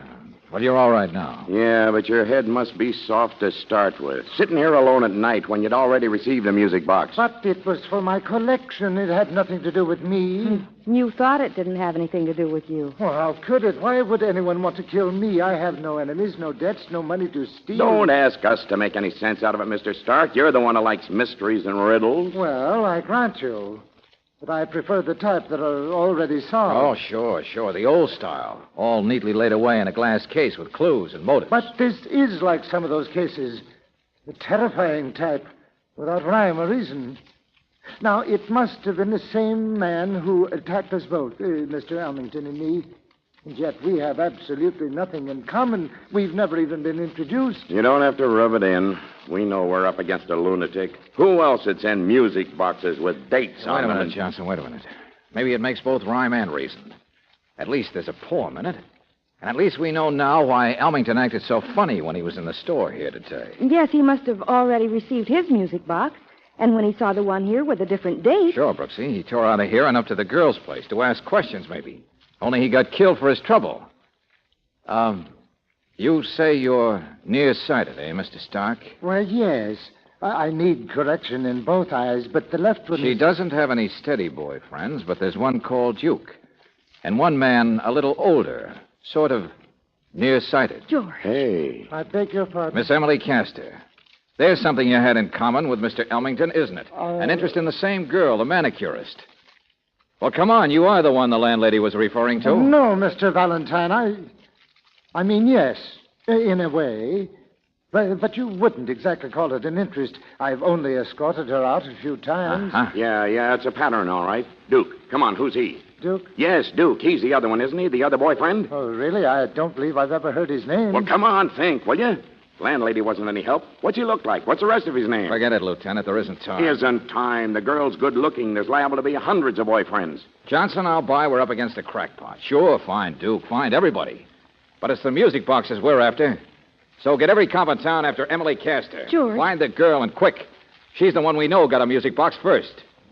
Now, you want to make any bets she's dead?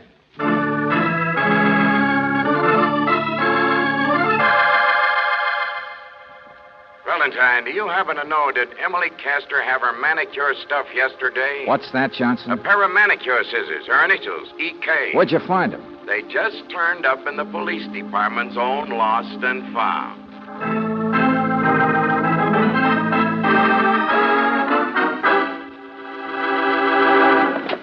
Oh, excuse me. Hey, wait a minute. Joe, where are you going so fast? Mr. Valentine, Miss Brooks, good evening. Well, you see, I was Never mind, Joe. When did your manicurist lose her scissors? What? Her manicure scissors. You know, they had her initials on them. Yes, I understood, but... Why, I don't remember her losing them. Uh-huh, so it is a lead, Angel. She didn't lose them until yesterday, the day she disappeared. Mr. Murphy, did you ever see one of her boyfriends named Duke? The police have already asked me. I've never pried into her personal life. Never dated her yourself, huh? My own employee? I wouldn't presume to. Why? Why do you ask? Why do we ask anything? For instance, what are you doing out so late, leaving your quarters here in such a hurry? Well, I was just coming to see you, Mr. Valentine. Yeah? I found this left at my door tonight. See? A music box.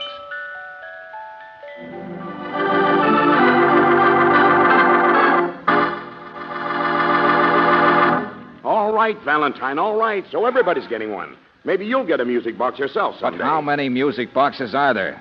And we're not protecting the girl, are we, Johnson? And where's Duke? We haven't even found him yet. Forget it. There isn't time. Listen, if you just check the place the music boxes were made or sold, if we only knew how many there may be in town. There isn't time. It was your idea. Get in the car. Find the girl, you said. Well, don't get your hopes up, but we found the newsboy who turned in the manicure scissors to Lost and Found. He found them in the lobby of an apartment building.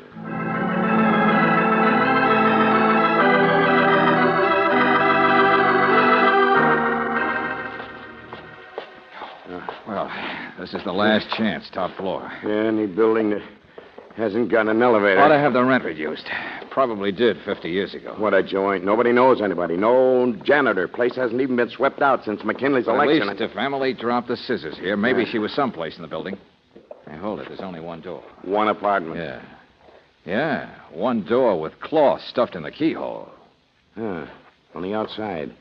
Cloth stuffed in the crack under the door, too. Put out that cigarette. Hey, Bud, here goes. And you're wasting your time. Come on, hit this way. Hurry. A man. The body of a man. Every time we go looking for that dame, what do we find? A dame? Oh, no. Just men. The bodies of men. As if that ain't tough enough. Listen. Just listen to it, will you? This guy didn't die from gas, Johnson. He was shot. Shot a long time ago. He's been dead for hours. Yeah. And he's a young guy. Wears flashy suspenders, a real fancy tie. Huh? What are you talking about? Johnson, we have now found the Duke.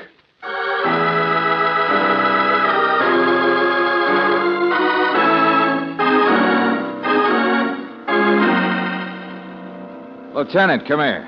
Huh? And Joe, Mr. Stark, you both stick around. Yes, sure. Look at this, Lieutenant. More cloth stuffed around the street window, and the window's nailed shut. All right, so the murderer planned to turn the gas on this guy Duke and shot him instead. That's a radiator, friend. This place has steam heat, no gas. Oh. Yeah, and this overturned chair. And a bunch of neckties standing by it. Some of them still knotted. Torn. See, look here. Lipstick on one of them. Hey. Yeah, someplace around here. Wait a second. Top floor, isn't it? I looked in the closet once, but maybe... Yeah, here we are. It's been banged into place. Valentine, what in the Hand me name that of chair. No, the one right here. Oh. Sure, it's the one she used, and it kicked over. Escape door to the roof, Johnson. It's in all these old buildings. Hey, look here on their edge. Blood on these splinters, fresh. Sure, of course. She just got out of here a few minutes ago. Lieutenant, what's Never going on mind, here? never mind, Stark. Brace my leg, Johnson. This trapdoor's heavy. There we are. Yep. Okay, come on. Yep. Boy, it's windy up here. Yeah. Okay, swing your flashlight. Hey, beyond that stack. Over there by the edge. Oh, yeah, there she is. There she... Turn it off. Turn that light off. Don't touch me. I'll jump. Oh, it's her, all right, Mr. Valentine. It's my manicurist, Miss Castor. Only what in the world is she... Yeah, I know, Joe. Turn the flashlight on your badge, Johnson. Huh? But come on, let's... No, stand still. The flashlight on your badge. She knows me, Mr. Valentine, knows my voice. Miss Castor! Miss Castor! No, Joe, stand still. You too. Oh, but that girl That over there... girl over there's so scared she's out of her mind. Stand still, Joe. Yeah, she must have finally clawed her way out here when she heard us coming upstairs to Duke's apartment. Must have thought we were somebody else. The same guy who left her there with Duke's body. Left her tied up in that chair with those neckties. Mr. Valentine, she's not moving. Maybe... No. She's frozen there, you idiot. Better keep watching us. Maybe it'll finally sink in we're all right. And if we're lucky, there won't be any more deaths. Any more music boxes. What do you mean? I mean, Duke has a sallow face, doesn't he? Pale. Well, yes, I've noticed as I've shaved him. So he's the last one. Everybody's accounted for, Elmington. Elmington was getting a manicure. The sallow-faced Duke, he was waiting. And Jeremiah Stark, he was under the towel half asleep. Well, I know, but... Everybody who was in your barber shop, Joe, the day the first music box came, to Emily. The night the police were at your place, and you never told them about the music box you said you received. Why not? Mr. Valentine... Because that one was Emily's, wasn't it? The first music box, the one that started it all, started you killing people. But I... The boys in the barber shop, the boys with more nerve who took her out. She was a lady. I didn't do those things, Mr. Valentine. I love her. And she probably never even suspected how you felt until you sent her up here with her scissors and stuff to give Duke a manicure. That's... Sure. Who else would she take orders from but her boss?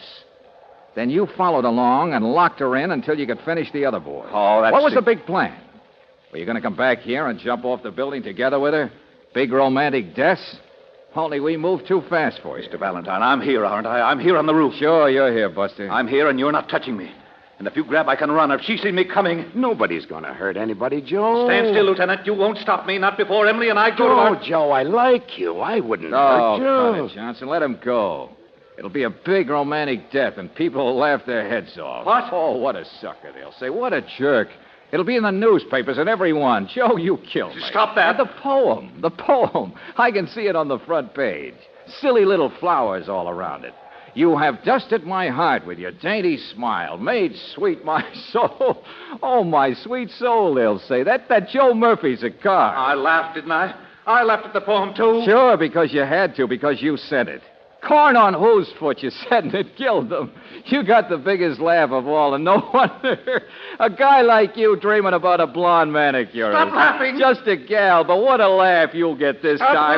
Stop laughing, all of you. Stop it, I'll kill you. I'll kill you. Hey, I got him. Oh, good work, Valentine, getting him sore enough to rush us. The girl, can you see her? She okay? Yeah, she saw what happened. She's crawling from the edge.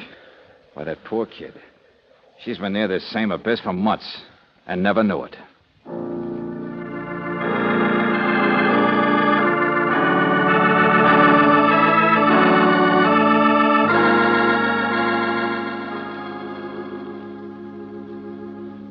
George, I wish I'd had a chance to meet Emily Castor. Oh, she's not your type, Brooksie. Besides, she'll need a week or two in the hospital to get over that scare. Oh, the poor thing. Hadn't she ever suspected how Joe felt about her? No, just her boss, that's all. Quiet, polite, didn't talk much. Only the longer she was there, the higher he put her on a pedestal. The crazier his dream got. Until he finally got up courage and sent her the music box. Yep. And then she laughed.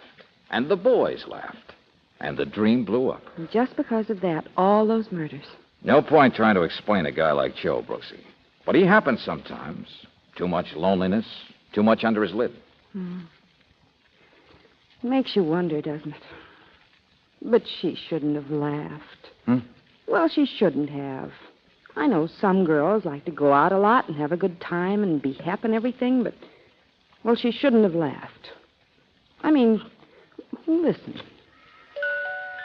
You have dusted my heart with your dainty smile, made sweet my soul with your own sweet glance.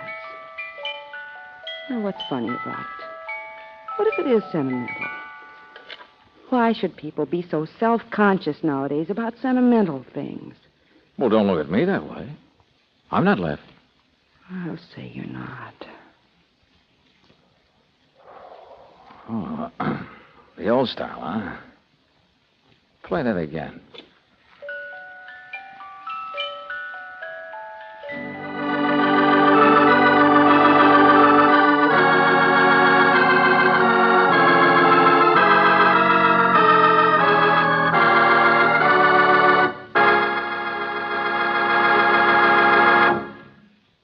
It may be very cold or rainy where you are, but you may be sure your car doesn't mind what the weather's doing so long as you use premium quality Chevron Supreme gasoline. Based on year-round weather records, it's blended for each season and for the West's different altitude and temperature zones. So to get the best out of your car all winter and wherever you drive, go on Chevron Supreme gasoline. With the first tank full, you'll notice right away how much better your car performs. Faster starting on cold mornings, smoother pickup in traffic, powerful ping-free performance on hills. You can't buy a better gasoline for today's high-compression engines. Try Chevron Supreme tomorrow. Get it at independent Chevron gas stations and standard stations where they say and mean we take better care of your car.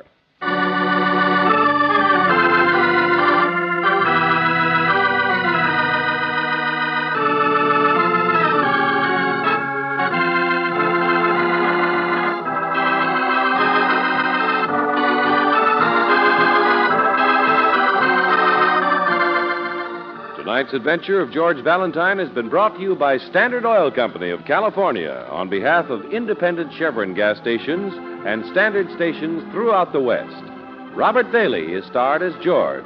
Let George Do It is written by David Victor and Jackson Gillis and directed by Don Clark. Virginia Gregg appeared as Brooksie. Ken Christie was heard as Lieutenant Johnson. Ed Begley as Joe. Bob Griffin as Stark. And Frank Hale as the landlady. The music is composed and presented by Eddie Dunstetter. Your announcer, John Heaston. Listen again next week, same time, same station, to Let George Do It. This is the Mutual Don Lee Broadcasting System.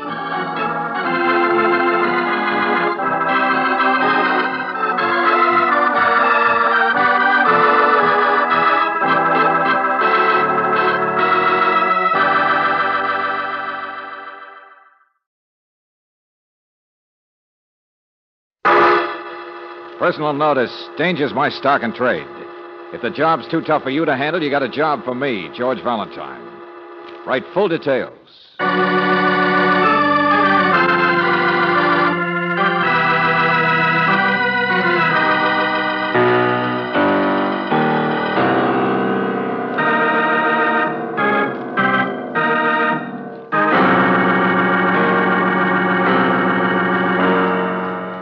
Standard Oil Company of California, on behalf of independent Chevron gas stations and standard stations throughout the West, invites you to Let George Do It.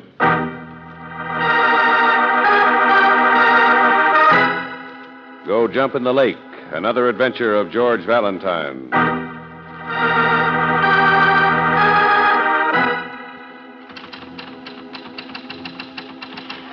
Dear Mr. Valentine, or rather, I should say, dear Miss Brooks, because if you're anything like I am, you open all your boss's letters. And now that you have, it's really you that I'm writing to, Miss Brooks. I need your help to get Mr. Valentine's help. You see, I work for the same kind of a man you do. He likes trouble, and so he's always in it. His name is Terrence Doyle, and he's vice president of the Consolidated Machine Tool Company. Of course, he would never admit how desperately he needs help, and right now. So please, Miss Brooks, bring that help quick. Otherwise, it won't be long until I'm taking dictation from a corpse. Sincerely, Miss Mona Chandler.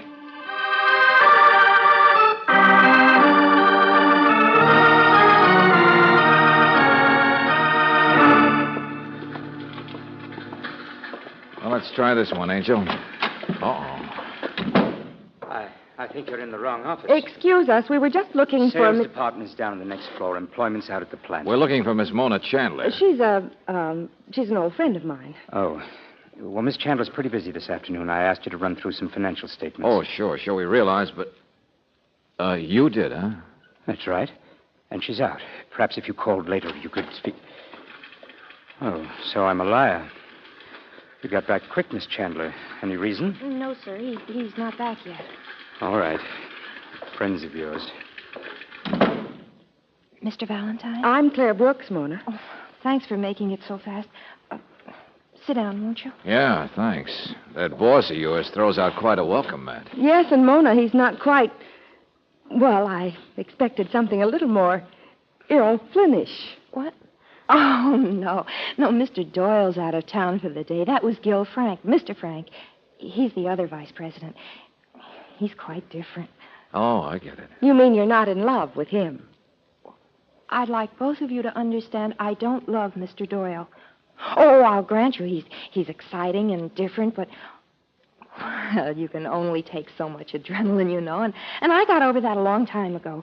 So I'm not being just silly about anything, Mr. Valentine. All right. But in your letter, you weren't very specific either. I know it. And if Terrence Doyle is in trouble and wants help, that's one thing. But suppose he tells me to go jump in the lake. Oh, he'd never do that, Mr. Valentine. He'd just throw you in himself. That's the way he is. I don't know exactly what the trouble is. I've tried to ask him about it, but he just laughs. Uh-huh. And so you want me to pose as a palm reader.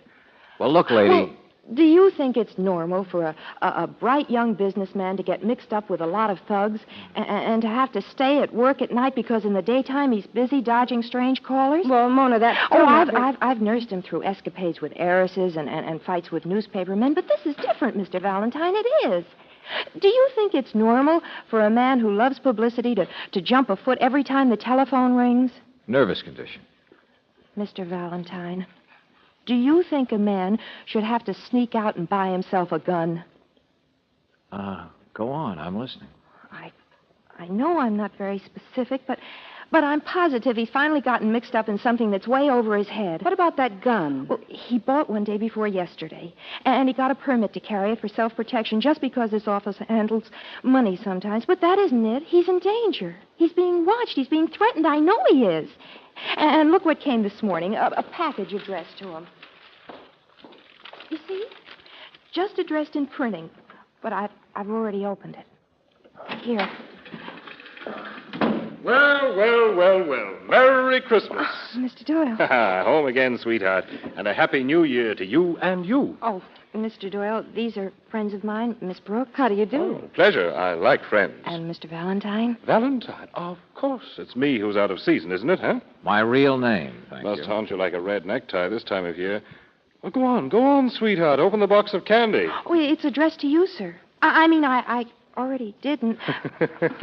What would I be doing without her? Probably stab myself in the letter knife. She'd open anything, including a heart. Mr. Doyle, look at it. What? Look what it is. Somebody sent you a second gun. Only see? It's broken. They've broken it right across Let me see that. Broken gun, huh? And there's no note or anything. But it means a gun won't do any good, doesn't it, Mr. Doyle? Isn't that what it means? Somebody knows you bought the other one, and now they're telling you it won't do any good to protect yourself. Well, isn't it? Mr. Doyle, look at it. I did, so what? By the way, where's Gloomy Gil? We're going back to the plant, I guess, sir. But, Mr. Doyle... Oh, take the day off, sweetheart. But, you, Mr. Valentine, may I see you for a minute?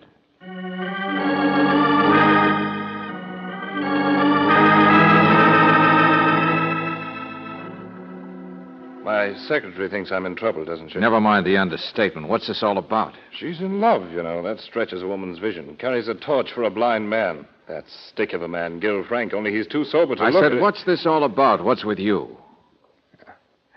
No reason I should tell you, of course. No. Except I like to keep ladies happy. And I'd rather stop trouble before it happens than pick up the bloody ends of it. Gambling. Yours truly is a few thousand behind in meeting his gambling debts. Now you have it. Suppose I told you were lying again. Oh, get out of here, will you? If you think the way you act, Buster, fits in with just a little gambling mix-up, you're crazier than I thought you were. It's none of your business, Valentine. Give me that phone. No, I've got it. Hello? Hello, this is Mr. Doyle's office, isn't it? That's right. Then let me speak to him, please.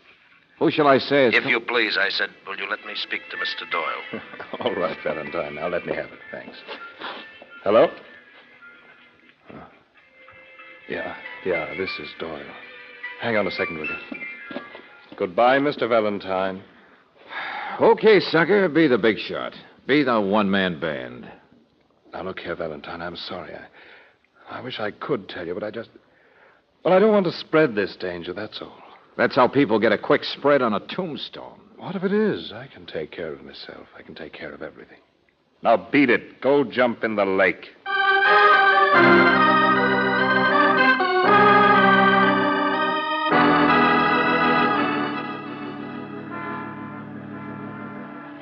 But, Mr. Valentine, listen to me. After you went out of the office, Mr. Doyle was still talking on the telephone to somebody. I know, Mom. I opened the door by mistake, and I heard him screaming, "I'm not afraid of you nor any of your thugs." Uh-huh. Where's Gil Frank? I tried to get him to meet you here, Mr. Valentine, the way you asked. I know he can help us because he's noticed the way Mr. Doyle's been acting, too. But I couldn't find him at supper time, and now he's back at the office. And when I rang there, Mr. Doyle himself answered and said that Gil had taken his car out to get some sandwiches, and why did I want him? Okay, I'll find him at his home later on. Well, I do have some more work back at the office. And... Oh, what kind of work, Mona? Mr. Valentine, I've been going over some of the financial things, and one of our accounts is a little short. What? Well, I don't mean anything wrong. And a regular audit doesn't come up till the first anyway, but a special cash account for the executives, well, one of them has had to borrow a little, I guess. How much? A few thousand. One of those cases, huh? Well, I was told to go jump in the lake. So why don't you just go on But, back? Mr. Valentine, you are going to help, aren't you? I mean, you just can't just leave I don't know me what here. I'm going to do. Maybe nothing. I don't know. I said go on back to the office. Good night. But, Mr. Valentine... Good night, Mona.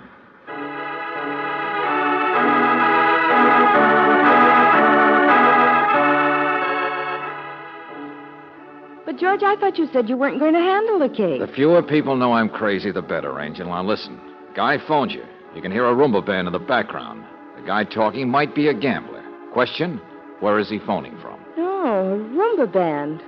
Well, the only place I know, the Club 50? Uh-huh. So the guy who telephones just might be the owner of the Club 50, Starkey Bennett, one of the biggest crooks in town. That'd be trouble enough for anybody, even Doyle.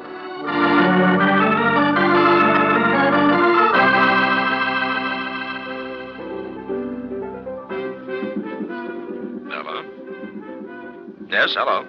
It's him, all right, Angel. Same voice. Who is this? This is George Valentine speaking, Mr. Bennett. Mr. Valentine? Oh, now, really, when tomorrow's the 14th? Suppose I let you speak to Mr. George Washington. Well, if you prefer, you can just call me Better Business Bureau. What's that? That's right, Mr. Bennett. Investigations Department. It's in regard to a minor debt collection. Just routine, you know. Name of the party is, here we are. Terrence Doyle. Doyle? Just thought you might know him. Heard he's traded with you and... Yes, of course. I know Mr. Doyle. Yeah, that's what I mean. Ever matched pennies or anything? Young man, Doyle's just a drinking acquaintance, but he pays for his drinks and I pay for mine. Oh, nothing on the cuff. A few thousand, maybe. No, a very sweet boy, Terrence Doyle. Why? He in trouble someplace else? Someplace else? No, Mr. Bennett, I don't think so. Young man, you're making a mistake. I haven't seen Doyle for a long time. We're no longer in touch. The heck you're not. And how about Gil Frank? You after him, too? Gil Frank? I'm afraid I've never even heard the name. See here, young man, where are you calling from? There's something about that music. That's a little familiar. I'm calling from your own club, Mr. Bennett, from downstairs. Can I come up? Downstairs? Well, how convenient, Mr. Valentine. How convenient for my men to throw you out.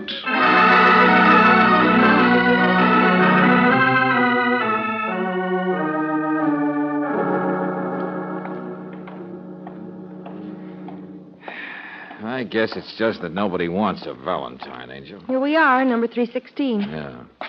At least Gil Frank shouldn't have any reason not to talk, unless he's already asleep in bed. You mean if he knows anything? George, that Starkey Bennett must be really mixed up with Doyle. Sure, but how? Who'll tell us? Apparently, Bennett would like us to think it's nothing but a little minor debt or two. Not the way Doyle's acted, and the gun and everything. Because Starkey Bennett is mixed up with a lot worse things than gambling in this town, and maybe... Yeah. Maybe nobody's answering the door. I wonder if there's a chance we could... George, listen. Huh? No, outside, coming up the street. Huh? Oh, no. Mr. Frank. Mr. Frank. George, look at him. His face, there's blood on it, and his clothes are torn. Yeah, here, I've got him. Oh, this guy didn't just tie one on, Angel. Mr. Frank, can you hear me? I'm going home. Let go. That's my home there. Been beaten up. Yeah. Well, at least he needs help. It's Mr. Valentine, Gil. Do you understand? Can you give us your keys and we'll... Valentine? That's right, friend. Now, just take it easy and I'll get you... No, get away. Leave me alone. What? Leave me alone. I'm all right. Just a little accident, that's all. Go on, stay out of it. Go jump in the lake. Hey, you... Well, that does it. He swung so hard he fell in himself.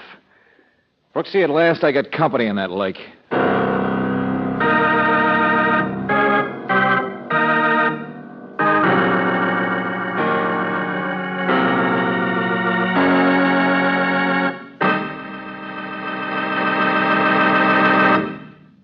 In just a moment, we'll return to tonight's adventure of George Valentine.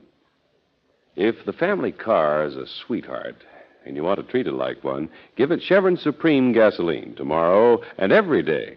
For this premium quality gasoline is climate-tailored.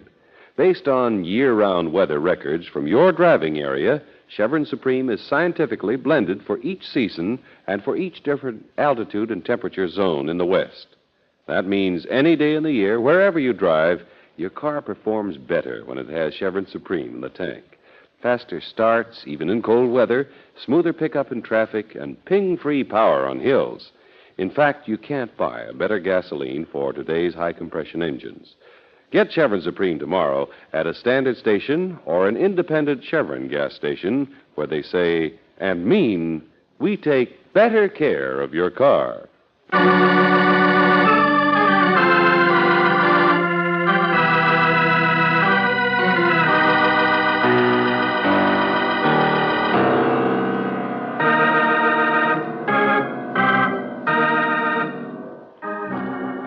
Back to tonight's adventure of George Valentine. Terence Doyle is in trouble. There's no question about that. But he's not the kind of man who's willing to ask for help. Nor is Starkey Bennett, the gambler, who has already had you thrown out of his club 50 once this evening. Yes, despite your name and the highly appropriate time of year, nobody wants a Valentine. Not even Gil Frank, the other businessman. But Mr. Frank is a little different from the others. He's been beaten up. And as you carry him into his house and examine his bruises, you know that here at least is one man who doesn't have enough strength left to throw you out. You don't like Doyle, do you, Mr. Frank? He's big and flashy. I hate him. We have the same job, but he gets all the credit. He's faster than I am, sharper, more guts. Oh, look, I feel horrible. What am I saying all this for? Because you're toying with the idea of being a heel, a real first-class heel? But they told me they'd kill me if I said anything. All right, then. Die a hero. In concrete. Concrete? What are you talking about, George? That's cement dust all over the back of your coat, Mr. Frank. Most alleys don't have that. Simple. I wanted you to go away, Mr. Valentine, to let things happen. It'd be so easy. I don't know what Doyle's mixed up in, but he's always in trouble, and I have to help protect him. And this time you were going to let him die? No, I would have told the minute I got around to my senses. Well, then start telling, Buster. You left the office. It was night. Doyle's known to be the one who works at night. You went out to the alley where his car was parked. It was dark. And you walked right up to his car, hauling out his keys. Probably Sure. They thought I was Doyle.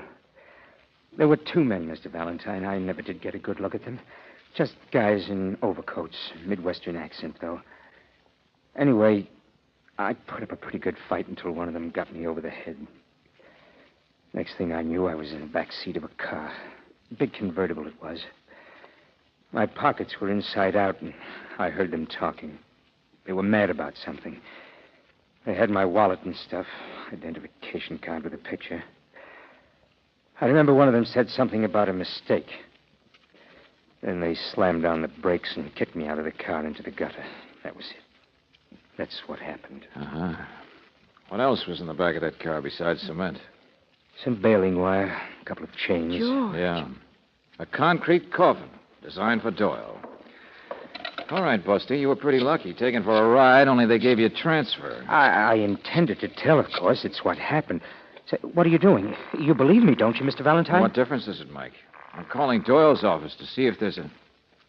Hello? Wow, Mona. What are you doing there? Mr. Valentine? Well, I told you I had work to do. Only there's a policeman here, a friend of yours, a Lieutenant Johnson. What? Where's your boss? Where's Doyle? I don't know, Mr. Valentine. We just found his office is empty. He's disappeared.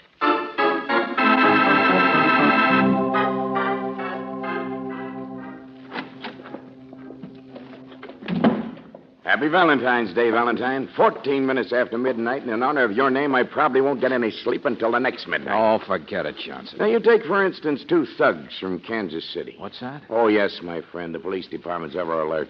Two of the roughest monkeys in the Midwest showed up in town today. The two guys who kidnapped Frank, huh? Who else? Hired hands. Do any kind of a job without disturbing the local boys' manicures. Explains how they made a mistake. You mean the first time? And something else in honor of your name day. The girl here finds some more money missing. That's right, Mr. Valentine. From several of the accounts. Okay, Johnson, I didn't tell you this was a peanut case. Who in this town would hire thugs like those two? And who'd like to get a businessman all mixed up with him so he could engineer a pipeline into a rich company's books, sweat a man into dipping into the till for maybe a few $100,000, then have the thugs rub him out before any link between them was found? All right. Send some boys out after Starkey Bennett. I already have. But where's Doyle? He's the kingpin. Let's find him while he can still talk. Mr. Doyle is down at the plant. Huh? Yeah, he's all right for a while. Noticed his car was gone, didn't you? Well, after you called, we found a note. He went to meet the plant manager about something. It's just business. Miss Chandler? Yeah, take a look here, Mr. Frank. Mona, somebody at Harbor Plant phone says plant manager wants to see me. Urgent. Tell Gil where Here, please. What's the matter, handwriting? No, it's his, all right. But I was down at the plant in the late afternoon. I thought I told Doyle. The plant manager wasn't feeling well. He went home to go to bed. So Doyle's all right for a while, huh, Johnson? Going to meet the little man who isn't there. Come on.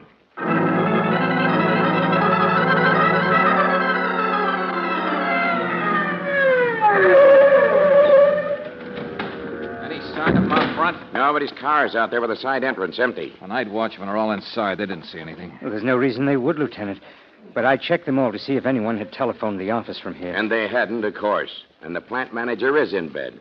There was a phony call to sucker Doyle out Hey, here. Lieutenant. Yes, Sergeant? Found a man here, works in a service station down the road. Okay, let's have it. Just by the bend there. Harbor service, we call it. Only things are kind of slow at Come night. on, what'd you see?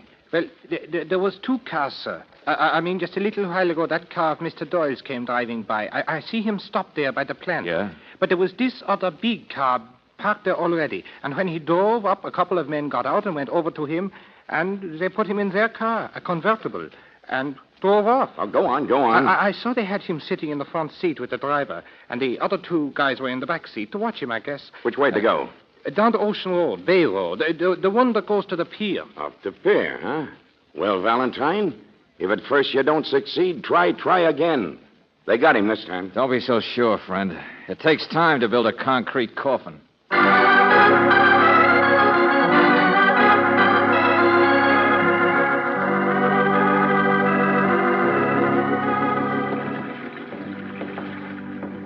Hey, you see? Dry sand where they walked out on the pier. Steps go over to the side there. Pretty shallow water to dump a guy. Oh, wait a minute now. Take a look down here. Huh? Easy. Blasted, slippery planks. Look, the boat was tied up. They cut it loose. They got him out there someplace where it's deeper. Let me see that line. Sure. The rope's still dry where they cut it. Not even wet from the fog yet. Only we'll never be able to see far enough with a searchlight to... Listen. Hear the motor out there? Well, Johnson, there's a big live bait boat here on the other side of the pier. What? Well, why didn't you say so? Let's steal it. Sergeant, where's the rest of that crew? Come on, Sergeant.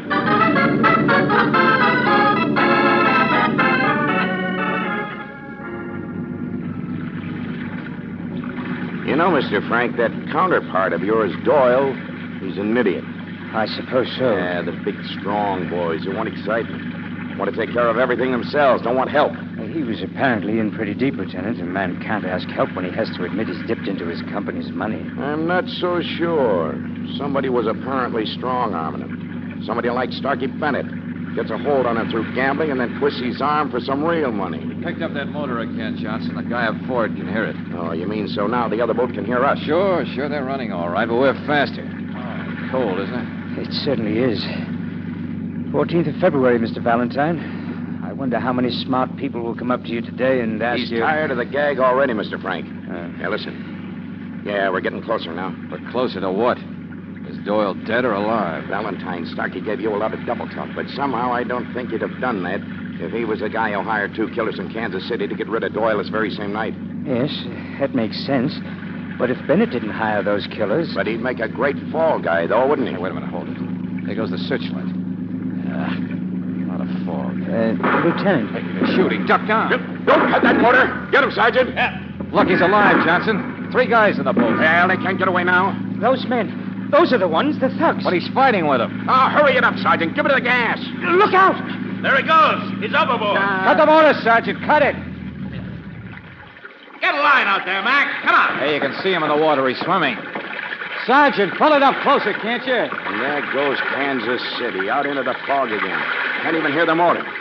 Hurry it up, will you? That guy's all right. I can reach him. I'll get him. Well, all right, come on, step on it. Come on now.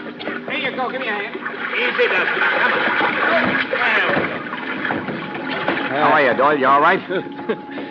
Oh, there was better condition. Well, don't just stand there, Sergeant. Get those motors going. No, Johnson, wait a minute. We can worry about those guys when we get back to shore. Oh, yeah. And in this fog, they can land any place they want. They'll be back in Kansas City by the said, time... wait a minute. They won't get away. Optimus. They're pretty tough, I can tell you that. You're quite a guy, Doyle. I'm proud of the Irish. Well, I'm a little glad to meet you, too, this time. But you should have asked for help a long time ago, Doyle. Like I started to tell Mr. Frank, a guy shouldn't work alone. Especially when you're the villain of the piece like you, Doyle. Him? Doyle? Oh, sure. Sure, I went swimming for fun. You went swimming because you knew all three of you couldn't get away, so you made it look good. Yeah, you have got a lot of guts. Well, they're wet now, my friend. Stop smiling, will you? I mean it. You'd have come back and still tried to face down your embezzlement. Still try to blame it all on a vague mix-up you cooked up with a gambler. But you hired those thugs. You're the pal of them. You even got them to rough up Frank here intentionally by mistake. Is that so now? Yeah, that's so. It all boils down to a convertible, Johnson. How you get into one. Right. Yeah. A convertible has two doors. Well, a guy in a service station saw you riding in the front seat of that car, Doyle. Well, what of it? They forced me to. Well, who has to climb in the car last? Man in the front seat, isn't it? Did you ever hear of anybody being taken for a ride who got in the car last? Hey. Really? That. All right, so it's not conclusive. But we can ask the boys. They'll be easy to find, Johnson. An embezzler needs to throw the police off his trail. Well, for years we might have dragged this bay for this guy's body. I would have been dead. The cement. Sure. It was a great act. All the clues. But they fit with something else. These guys didn't come down here for murder. They came to take a longer ride. They came to meet a ship. Well, ask the Coast Guard to pick up your thugs, Riley, off the nearest slow boat to China. Valentine. No, you're wrong. I didn't do any of these things. That's all there is, Doyle. There isn't any more. Unless you'd like to go jump in the lake.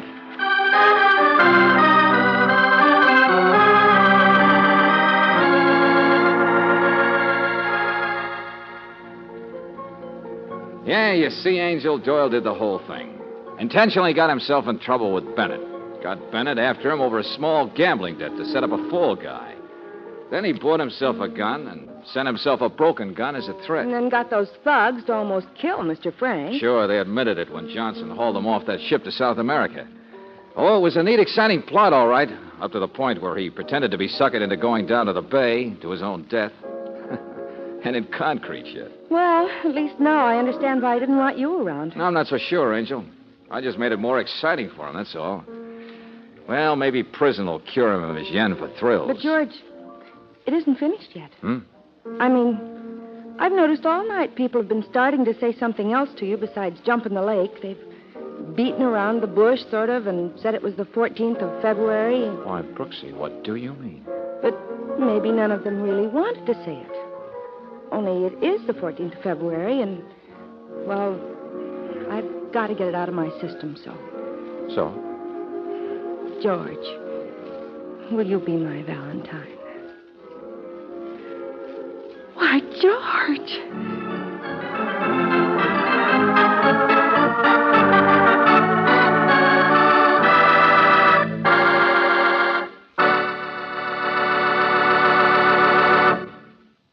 If the tread on your tires is almost gone, don't take chances. Get new Atlas Grip Safe tires now. Your present tires, worn as they are far more valuable for a trade-in than they will be after another month's driving.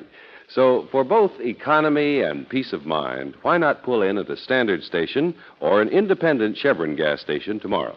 They can supply you with those famous Atlas tires. Famous? You bet they are.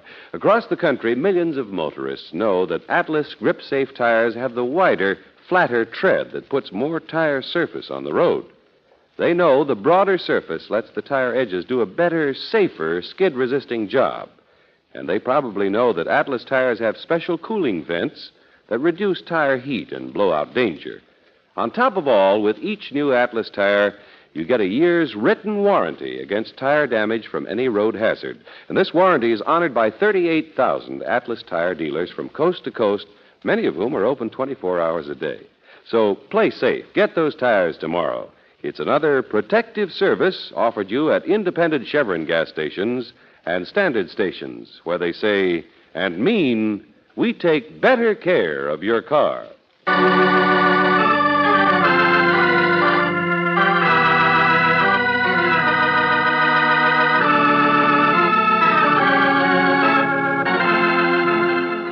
Tonight's adventure of George Valentine has been brought to you by Standard Oil Company of California on behalf of independent Chevron gas stations and standard stations throughout the West.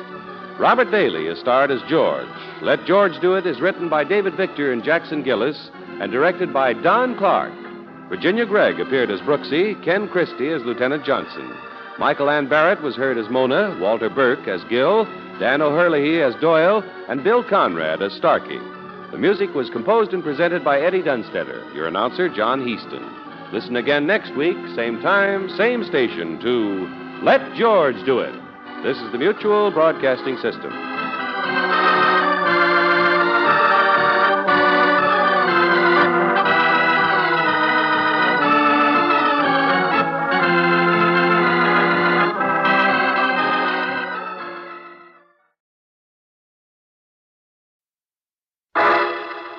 Personal notice. Danger's my stock and trade. If the job's too tough for you to handle, you got a job for me, George Valentine. Write full details.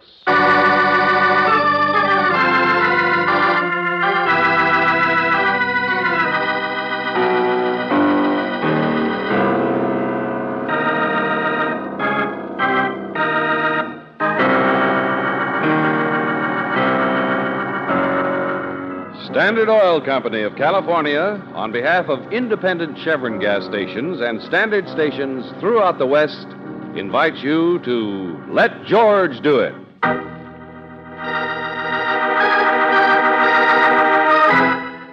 The Tears of Sorrow, another adventure of George Valentine.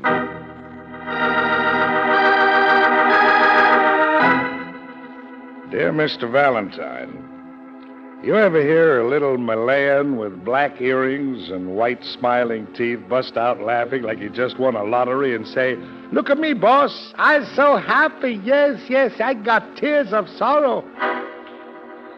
Yeah, I know. You think I'm crazy. Well, so do I. So does the Western Milk and Separator Company. That's the outfit I work for. Travel and farm supplies. My district is Eastern California, Arizona, New Mexico. But Valentine, there's one place on my route I can't stay away from. It's the dullest, saddest, poorest, loneliest place on all of Route 113. Gas, hamburgers, motel, and the Malayan. The place is called Stillman's Last Chance. Brother, it is.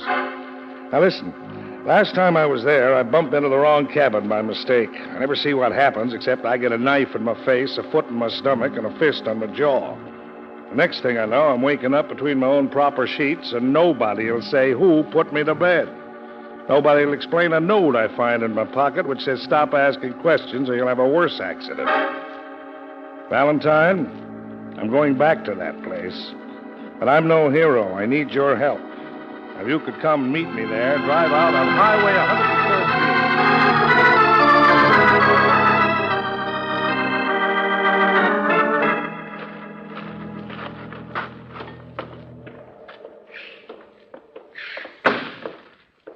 Stillman's last chance, huh? Last chance at what? Last chance at Stillman's going broke. That's all. I get it. Say, I noticed your license plates. California, huh? I got friends in Hollywood. Is that so? Sure. I thought of going out there sometimes. There's one fella, he says I'm a type they don't get very often. He was just passing through and he seen me. I don't know, though. Well, you're very attractive. Of course, this dress is a little tight. It's pretty hard keeping your skin like this with all the dust. I think a girl owes it to herself, no matter where she is. Yes. Yes, of course. So do I. I guess your husband ain't much interested in these abstractions, is he? He's not my husband. Oh? Well, if you'd like some coffee, mister. Hey, look, lady, if you'd like to go back and wash your hands or anything... Hey, Lucy! Lucy! Excuse me. Yeah, Mac? Here I am. I told you there was customers. Get in here, finish the dishes. I'll take care of them. Her name's Lucy, George. Shall I tell her you're a casting director? Yeah, thanks a lot. Let's look around and find this crazy salesman.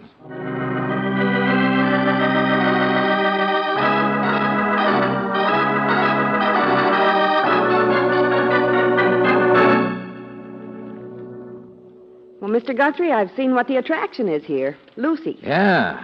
No wonder you couldn't stay away from this place. Now, just because I'm a traveling salesman. Hey, wait, I get a little music on there so they can't hear us.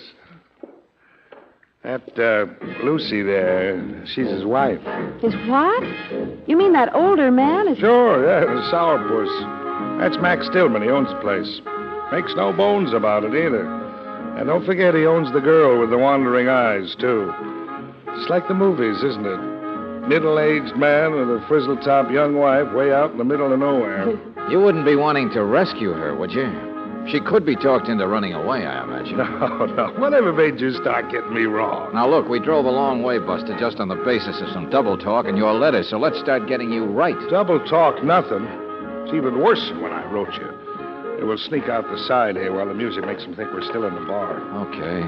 That Stillman, he watches me like a hawk this time. Where are we going? Here. Outside, up the path there. See, I figured out which cabin it was, that one I stumbled into before. And Stillman, I think it was him wrote me the note telling me to stop being nosy. All right, Mr. Detective. Valentine, I got beat up. I could prefer charges, but we're going to figure it out instead. Here, turn right. Now, this place is broke, see, not a penny. And those two in there, they hate each other. The only other person, the only one who's happy, that's the cook. I'll swear they never paid him a penny. Wait a minute. The cook? Yeah, Charlie George Washington. What? Yeah, he's been here 6 or 8 months. Malayan. Little guy takes an awful beating from Stillman. He always comes back with a grin, just like he owned the secret of the world. The tears of sorrow, huh? So all that stuff wasn't just a gag. Of course not. The Malayan. And you also mentioned a knife in your face. Yeah, Valentine, it was Charlie's cabin that I stumbled into. Here, this is it. The curtains are all drawn. Yeah. Always are. Long time ago, Stillman told me Charlie'd never let anybody near his room. I should have added 2 and 2 faster. Hey, wait a minute. Where you going? Isn't Charlie here now? It's his day off. Some big chicken ranches down the valley. He always goes over to visit with his Oriental friends. Curtains all drawn. Doors locked tighter than a drum. This morning, I found that if you squeeze in the space between this and the empty cabin next door, come on. Yeah, okay, we're still with you. Watch those nails there, Angel. Yeah, I'm all right, George. If I just had some idea of why we're squeezing... Miss Brooks, there's a window in here with curtains that are frayed. You can see through them. What? Yeah. Hey, you see? Inside Charlie's room there. A coffin. A casket. Yeah. Look at the way it shines. And the fancy carving on it. George, it must be solid silver. A silver casket. Where would a little cook like that ever get enough money to buy it? It'd take plenty to buy it. But there's something else. Doesn't it make you kind of wonder what's inside the casket?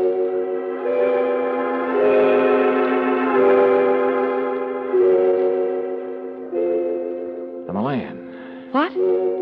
Not even a mark on him. Oh, yes, there is a little bruise on his jaw. But there he is, Brooksie, dead. In his own silver casket.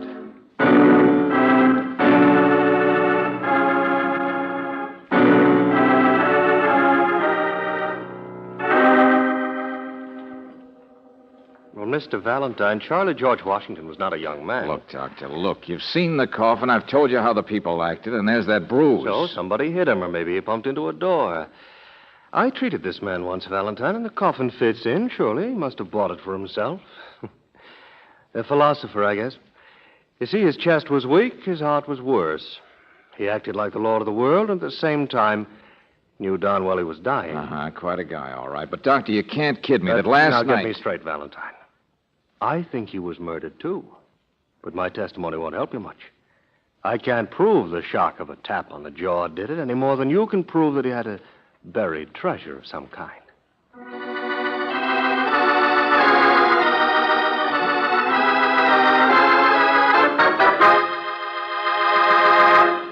No, he didn't, I tell you. I know. How do you know, Mr. Stillman? Because I looked for it.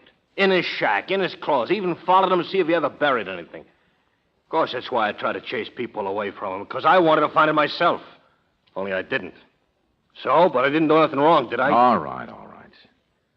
Lucy, let me ask you... You don't know no more about it than I do, mister. You see, it's too bad now. Charlie's dead, that's all. It was an accident. Sure. Maybe all the dough he ever had was invested in that fancy box. You know, I might agree with you if Charlie was still alive. If there hadn't still been reason for somebody to slug him last night. Gosh, I didn't even see him last night. Neither did I. Oh, no, of course not. Who else was staying here besides Guthrie? Nobody. Mac, if you're going to... Nobody, I said. Oh, now, look, don't argue about it. You're jealous of your wife, Mac, aren't you? She's nice looking. It wouldn't have been somebody that, What? Right under his nose? Shut up. Yeah. Now, look, mister, we've been helpful enough now. There's an empty cabin next to Charlie's. Guthrie says he saw you bringing fresh linen to it this morning. Huh? And it's happened before, yeah. He says he counted 4 dirty plates once when there were only 3 people. Well, look, maybe I slept in that other cabin. See, and who cares? Now, don't get excited, Buster. Well, couple of customers. If you'll pardon us, Mr. Yeah, he'll excuse you. Hey, Mac. Hey, the law. Hey, Mac, what are you? Yeah. Oh, I saw the doctor's car out front. Is he here? Yeah, cabin 14, officer. What's happened? Accident up the highway. Almost got me. Pepper, too, here. Hello, Pepper. Hey, got some people hurt out in the car. You need me Oh, anymore. look, you want some help? You need me anymore? No. I'll drive them up to the cabin for the doc. Hey, put some coffee in that guy, will you? He almost got his truck turned over. What? Pepper. Yeah, come on, tell us, Pepper. Oh, holy smoke, I can't stand the sight of them things. Oh, thanks, Mrs. Stillman. Got a piece of your fresh pie. Never mind. Coffee's too hot. Maybe it's whiskey I want. Hey, friend, calm down. Well, it's my egg truck, see? I run the pickup route out of here for the poultry outfits. It was an hour ago, maybe 2. We've been working to get them people out. Tourists' car coming from the east. Yeah. Well, what was it? Who got hit? Well, I seen this car behind me coming like a bat out of... Oh, hey, excuse me, Mrs. Stillman. Yeah. What? Well, it was up in the curves. You know these mountains. Anyway, this crazy galoot is in such a hurry, he barrels right past me on a curve, and this other car's coming from the east, right head on. The cop, he's right behind the eastern car. I slam into a ditch, and he skids sideways across the road. Oh, brother. Yeah, it's tough. It's tough, all right.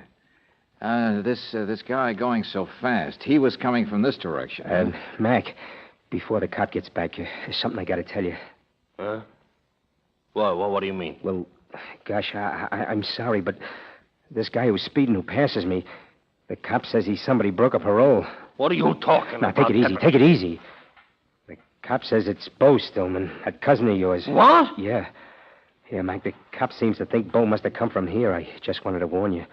The cop says he'll bet you were hiding Bo out again. Yeah, well, where is Bo? What happened to him? He's dead, Mac. Bo? Other people only got injured. Bo's dead. Oh. So, there was somebody here in the empty cabin last night. Your cousin. And now he dies by a real accident while speeding away. All right, mister. Sure. Only, look, I want to explain... Never mind, Mac, not now. Besides, you better look after your wife. She just fainted.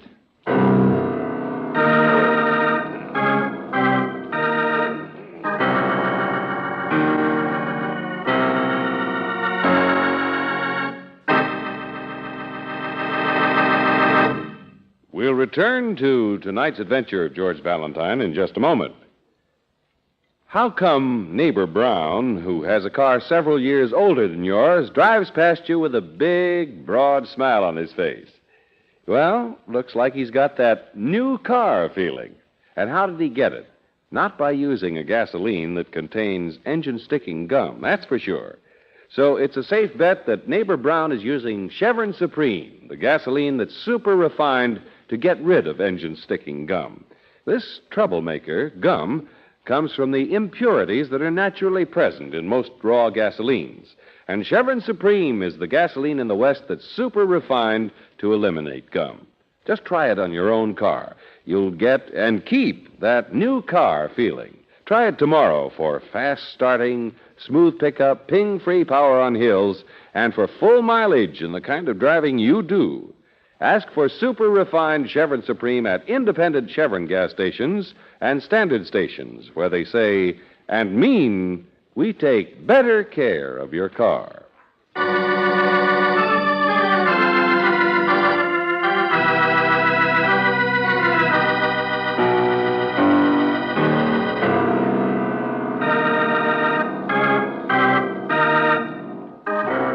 And now back to tonight's adventure of George Valentine. I so happy I got tears of sorrow. Those were the words of Charlie George Washington, the enigmatic little Malayan cook who was the only happy person at Stillman's last chance. The only happy person, yet in his room he had an ornate silver casket waiting. But now that Charlie is dead, you can't believe, somehow, that he wasn't murdered. But by whom? Max Stillman? His wife, Lucy, with the wandering eyes? Jeff Guthrie, the salesman who hired you? You settle on the prime suspect, a cousin of Max Stillman's hiding out from the law. The only trouble is that cousin is now dead, too. This time from a real accident out on the highway. And so you talked to the highway patrolman who was there. Well, Mr. Valentine, I told you how it happened. Oh, and Pepper here saw it better than I did. Just streaking up the road he was, come past me just What like I he want to was... know is why he was in such a hurry. Well, the law wasn't closing in on him or anything, if that's what you mean. Yeah, we didn't even know what part of the state he was in. Yeah. Somebody said he broke parole. That's right, in Tucson. Yeah, he was one of those guys that's always in trouble. Max Stillman in there claims he was surprised to see Bo show up here. Yeah, just pulled in late last night and asked for a bed, then drove off first thing this morning. Uh-huh. Harboring a criminal. Well, yeah, sure, to be technical. Oh, but Mac's all right. He never done anything himself, I know of. Uh-huh. Pepper, you know these people pretty well, the Stillmans. Well, I've been making egg pickups for the big ranches over here for a couple of years, out of Williams and Flagstaff, only, well, I never... All I mean is maybe you know some gossip about them. Well, what are you driving at? Well, how about Lucy Stillman and Mac's cousin, Bo? That make any sense? Remember, she fainted when she heard about this. Huh? Bo Stillman, 60 years old, with a face he never shaves, and a mouthful of tobacco. Oh, okay, we'll throw that one out. Mrs. Stillman, well, she smiles at just about everybody, mister. That's right. Well, now, that's what intrigues me. That'll be the best cover-up for the fact that there really is some man beside her husband. Well, gossips haven't got it pegged yet, and, well, I tell you this, I don't hang around enough to find out. My wife sees to that. Yeah, and I'm in the same boat. Wait a minute, Pepper. Where are you going? Well, gosh, I got a load of eggs standing out in the sun there, you know. Oh, I'll run Pepper back up to where we left his truck and then get back to my job on the highway. Doc's getting an ambulance for those other people from the accident. They're taken care of, so... So you think the law isn't needed anymore, and I'm just stalling you, huh? Well, I am, officer, and I'll tell you the reason. George? Yeah, Brooksie. George? Yeah, right here, Brooksie. Oh. Did you get them? Well, just the secretary on duty, but she'll locate her boss and have him call us back. Hey, wait a minute. What's all this? A funeral parlor in Phoenix, officer. The outfit whose nameplate is on that silver coffin of Charlie's. Yeah? Oh, well, what did they say? Oh, you mean you are interested? George, it was only sent to him on consignment. At least that's what the girl's records showed, but she said her boss would know for Consignment, sure. huh? So Charlie hadn't paid for the thing yet. Or if he had, it was only a deposit. Oh. Yeah. Now there's a crime, isn't there? Because how could Charlie have expected to pay for that thing, or the funeral parlor expected to be paid, unless he did have some money hidden away? And where is it now? Well, where was it at any time? Oh, I've heard those stories. People wondering why he was so happy, betting he had some hidden away. Mac looked all over for the treasure and never found it. Sure, and we've done a little looking ourselves. Only in the wrong places, Brooksie. We've never been obvious enough. George. Give me that letter the salesman wrote us to bring us here. I'm beginning to wake up, Angel. Wait a minute. Here we are. Dear Mr. Valentine, you ever hear a little Malayan, you know the type, wears black earrings and white smiling teeth and so forth and so forth? You mean black earrings? But he always wore them, Valentine. Just black buttons. Oh, no, he didn't. Not when we found the body. George, you're right. There were just the marks on his ears. Yeah, where his earrings used to be. Well, I'll grant you, I never saw Charlie without them before. It'd be only a pretty good joke on people if his treasure were right in front of them. And listen to this. I so happy I got tears of sorrow. I got the tears of sorrow. Pearls, maybe. Tear-shaped pearls. Brooksie, do you have any idea what a fortune a pair of matched black pearls would be worth? No, I haven't. Holy smoke. I have. I guess you're not leaving now, eh, officer? Huh? Oh, hey, Pepper. Yeah? I'll flag a car to take you back to your truck. Okay. Valentine, we're going to comb this place from kitchen to towel racks. Okay, friend, we'll look for earrings, all right. But it's the person who knocked Charlie down and took him off him that I want. It's Charlie's murderer that we're going to find.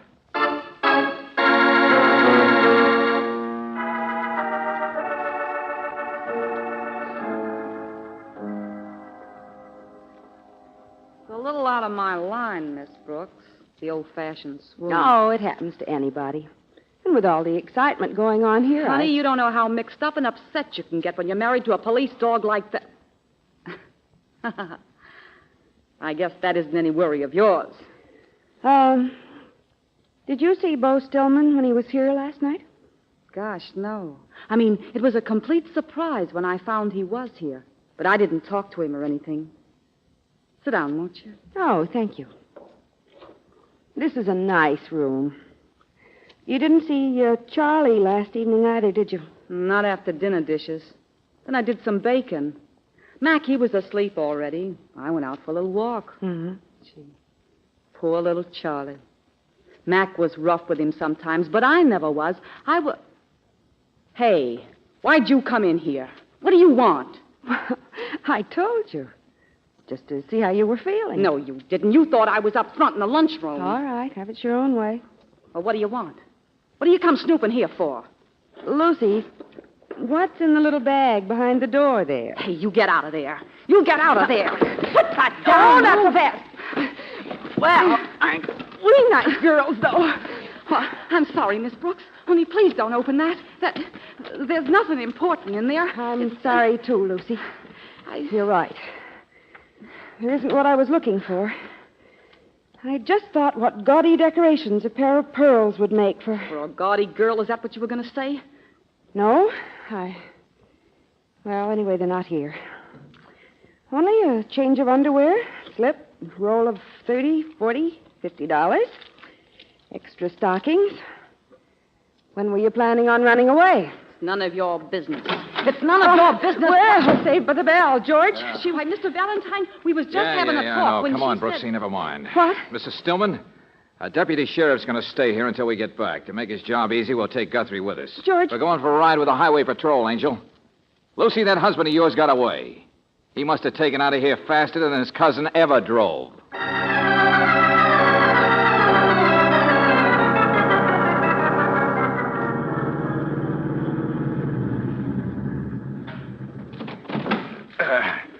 Well, here's where the wreck was, Mr. Valentine. I don't see any Dodge parked around. That's what Mac drives. Yes, George. If Mac stopped here, he's already gone. How about it?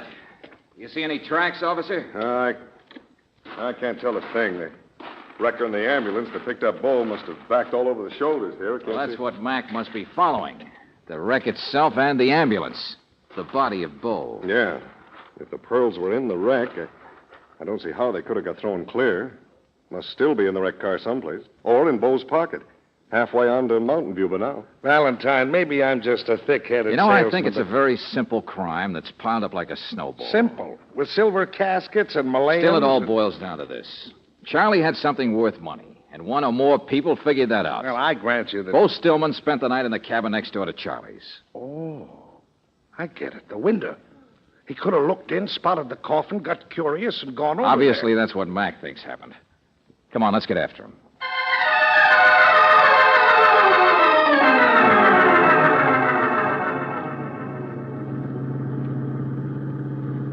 I must be gaining on him, sir. There's Pepper's egg truck up ahead. Well, come on, officer. Step on it. All right. Can't you get by the truck now? I can't see how. I'll give Pepper a touch of the siren so he'll let us pass him. You know, I've been thinking about Lucy. The way she's been acting all day. Nervous Nellie. Oh, I doubt if she'd tapped Charlie on the jaw herself. But suppose her accomplice did. Her boyfriend. Valentine, I told you once before, I never saw Can't you much get past that guy, officer? Shoulder's too soft for Pepper to pull over and let us by. Listen, Guthrie, listen. Suppose Lucy's nervous because everything's gone wrong. A tap on the jaw didn't just knock Charlie out, it killed him. And then there was Bo Stillman, the cabin next door. And suppose he didn't do it himself, but suppose he saw it done. Look, I'm still telling you, A little crime with everything going wrong and snowballing. And the ones who did it scared to death, running. These blasted curves, these slow trucks. There. Pepper's waving you to come on. He can see. Yeah, it's a nice guy. Hey! Give me that! Let go of that wheel. George! Hang on, hit the brakes. It wasn't Charlie who was murdered, it was Bo Stillman. What? Pepper's a nice guy, huh? He can see if there's any cars. Oh! No cars coming, huh? Well, it's not the kind of a murder you could plan. But for a guy running, a guy scared to death, yeah, it could have messed us up pretty bad. Almost as badly as Bo Stillman. Oh, George. Now, let me do the driving, officer. You want to be free to use a gun on that guy, Pepper.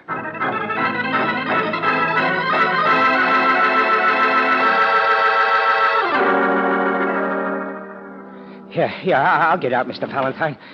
Gee, back there, I didn't see that other car coming. No, not much. Honest, I was just... Stand on your legs. Stop wobbling. Look, I haven't done nothing. No, you just tapped a guy on the jaw to get some pearls for a girl. Huh? I should have guessed you were Lucy's boyfriend, Pepper. You've been on this run for a couple of years, you said. Pick up fresh eggs, so you have to come out at night. Lucy said she went for a little walk last night. Did some baking, too, she said. I remember you seemed to know she had fresh pies. Look, Mr. Valentine, I'd never kill anybody as long as I Not live. unless you got scared. No. I know how that bowl of jelly in your head works. Last night you got the pearls. Only Bo Stillman saw you, and you knew it. So instead of you and Lucy running away right then, you wait until morning, knowing Bo will try to get you alone for a little shakedown. Look, Valentine, listen, Bo knows you got... where to find you. Follows you down the highway. You know he'll try to pass you so he can flag you down. Well, now, maybe you didn't plan it that way, but you got the nastiest idea I ever heard of. You waved him to pass on when you could see another car was coming. Look, Valentine, you gotta believe me. You gotta. What else could I do? When I hit Charlie, he died. When his day off was over, what people would have gone in and found he'd been murdered. You're wrong, Pepper. They wouldn't have. What? It never could have been proved. What's that? The doctor told me that. But, Buster, you overheard the cop and me figuring out the pearls and talking about a murderer. No. And then when you heard the siren and saw the red light and us right behind you, the temptation was too much, wasn't it? No. Pepper, I think you proved you're fit to hang.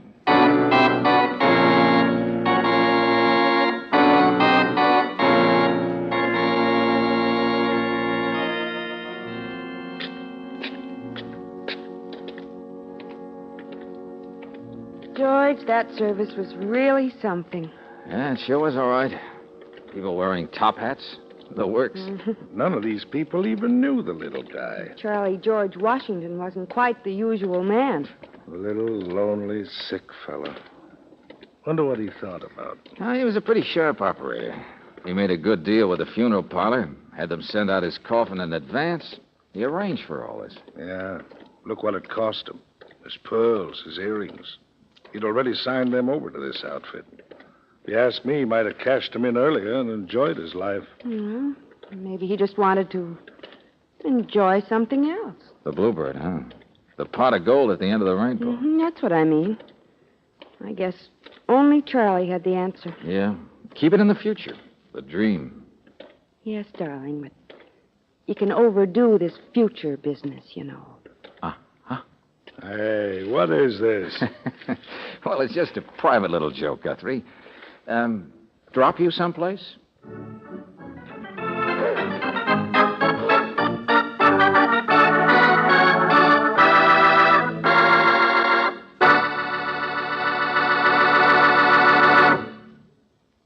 If your car has an oil filter, don't forget that it's a real money saver for you, but only if it is serviced every 6,000 to 8,000 miles.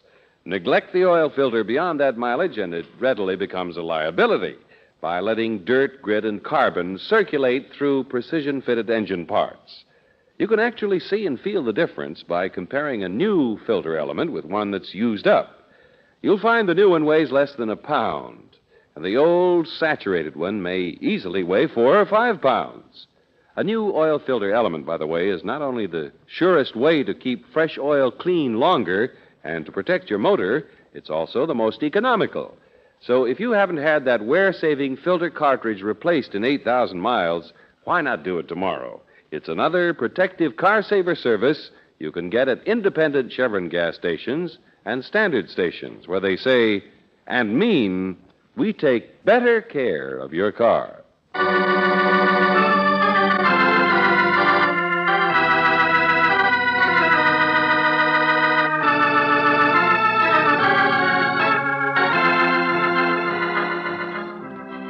Tonight's adventure of George Valentine has been brought to you by Standard Oil Company of California on behalf of independent Chevron gas stations and standard stations throughout the West. Robert Bailey is starred as George. Let George Do It is written by David Victor and Jackson Gillis and directed by Don Clark. Virginia Gregg appeared as Brooksie. Alan Reed was heard as Guthrie, Louise Arthur as Lucy, Larry Dobkin as Mac, Bill Boucher as the officer, and Walter Burke as Pepper. The music is composed and presented by Eddie Dunstetter, your announcer, John Heaston. Listen again next week, same time, same station, to Let George Do It. This is the Mutual Don Lee Broadcasting System.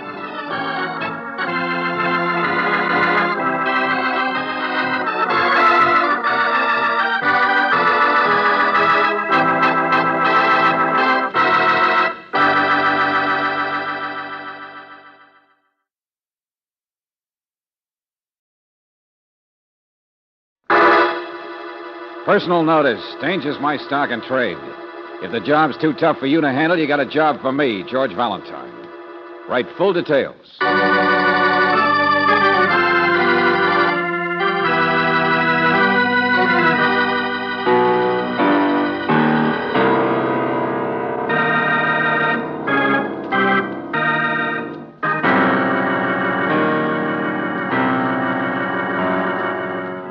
Standard Oil Company of California, on behalf of independent Chevron gas stations and standard stations throughout the West, invites you to Let George Do It.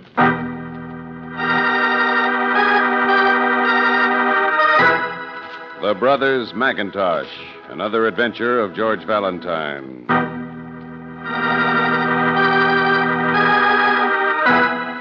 Dear Mr. Valentine, I am a butler in a very fancy house, though perhaps I ain't the usual type for butling.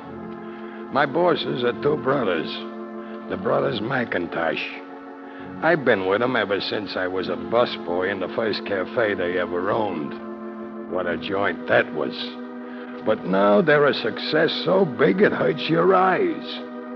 Bill McIntosh used to be a cook, and it must have given him a sour stomach, because there's a guy what hates everybody.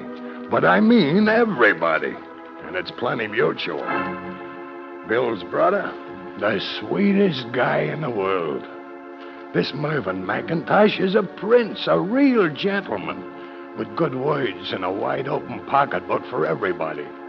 Friends, I tell you, Mr. Valentine, there's nobody who ain't. Except that is, of course, whoever is that wants to kill him. But how can you ever get a man to admit he's in danger? When he's so big-hearted, he'd slap the devil himself on the back and say, have a cigar. That's my problem, and I need your help. Yours most sincerely, and it's signed, Jasper, butler to the brothers McIntosh. Sounds like he thinks one of these guys is going to kill the other one, doesn't it? Sounds like he's crazy or punch-drunk. Jasper, butler to the brothers What's the matter, Brooksie? George, the postmark on the letter is Harbortown. Oh, that's important? Well, there's been something about Harbortown lately. Something? Maybe this letter isn't crazy at all. I remember now. It's something Lieutenant Riley was talking about.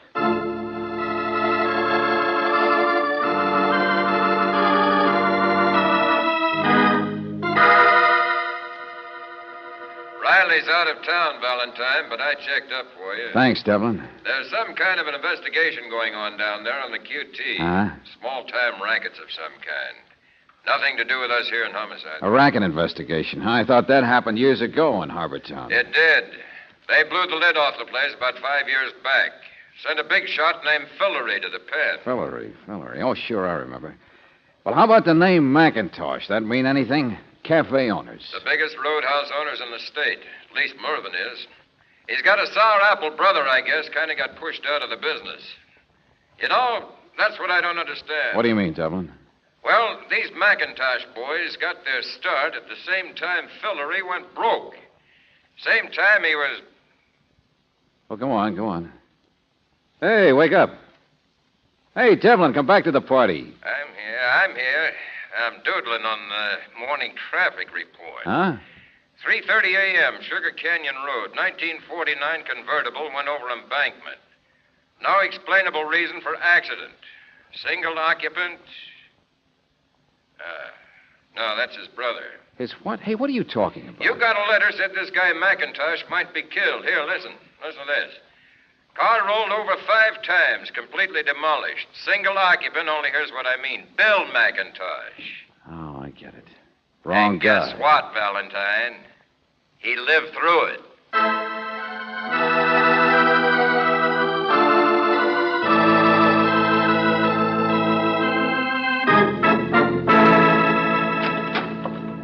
No, I don't want to see you. I don't want to see anyone. Get out of here. Lie still, will you please, Mr. McIntyre? That goes for you, too, Doc. I don't need all them bandages. Emergency hospital already slapped enough Look, on Mr. me. McIntosh, we don't mean to intrude, but your butler here, Jasper, tells me I can't see Mervyn unless I first see you.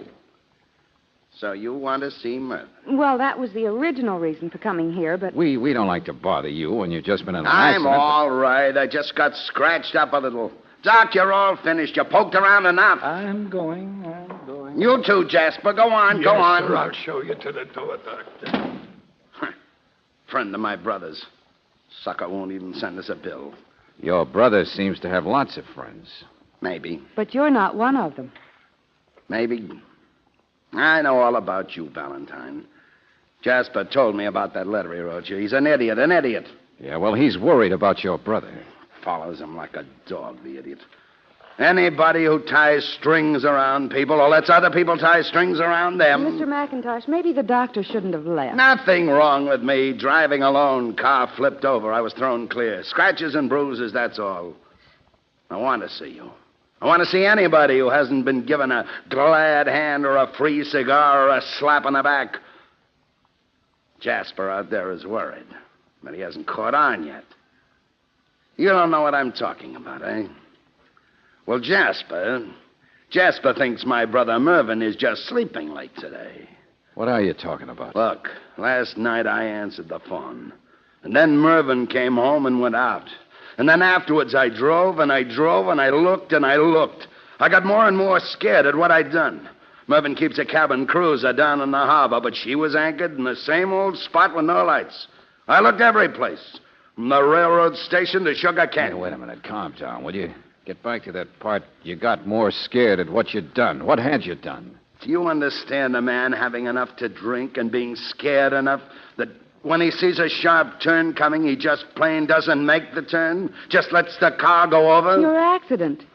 You mean you were trying to kill yourself? I mean, I've always hated my loudmouth brother. No, I was just excited, and I had some drinks, and I was scared, and Maybe I did. He is my brother. Abel and Cain, that's us. You better clear this up pretty fast, Buster. Know how to take dictation, miss? What? Oh, yes, I do. Go ahead. A confession. Yes, a confession. To keeping quiet when I could have spoken and prevented my own brother's death. His death? Yes. My brother, the great Mervyn McIntosh. Friend to everybody. Well, he seems to have one enemy. A man named Fillery lost his shirt when we came to this town, and apparently it wasn't just because Mervyn had glad-handed him out of the nightclub business. Then Fillery went to prison. Why? Who knows? My brother Mervyn is honest, not a squealer. But for some reason, Fillery has threatened to kill Mervyn, not once, but 50 times. Fillery, Go on. Well, Fillery was released from prison yesterday. Last night, a wire came to the house from a friend telling us about it. And that's where I fit in. While I'm sitting here reading that wire, the phone rings, and a little polite voice says he'd like to see Mervyn out in a lonely place. About some business, the voice says. And then it happens. Mervyn comes home. I give him the message, but I don't show him the telegram. He leaves. I don't tell him that phony voice was really the voice of Fillery waiting to murder him. I don't know why I do it. A couple hours I just sit there and wait and sweat, but then I can't stand it any longer, so I go out looking. And I find the meeting's already taken place. And all I can find out is that Mervyn's green sedan has been seen leaving the place with Fillery in it alone. Don't you see? I let my brother walk into a trap. I let my own brother be murdered.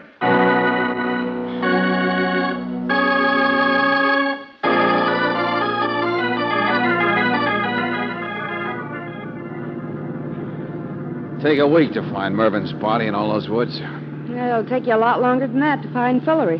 Brooksie Fillery did come in on the train, and we confirmed the part about his making the phone call. And afterwards, the kid in the service station was pretty sure of the description. Green car driving away quickly up this road. George, certainly the police... Well, we got a head start on the police. We might as well use it. George, I wonder why that butler Jasper wasn't at home last night so that... Sure. We'll ask him sometime. Hey, notice how the traffic funnels through just a few roads here. Uh-huh. Boy, what a town this must be when there's a parade. You know, Fillery's had such a head start, and the highway patrol's already looking for him in the city and beyond. Yeah. So suppose you hop on a bus and tell the rest of it to Lieutenant Devlin. What, George? Brooksy, the guy in a green car is supposedly running like mad across the country, only the trail dies in every direction. So maybe I got an idea. I'm going to take a little drive right around here. Up the country road right by the beach.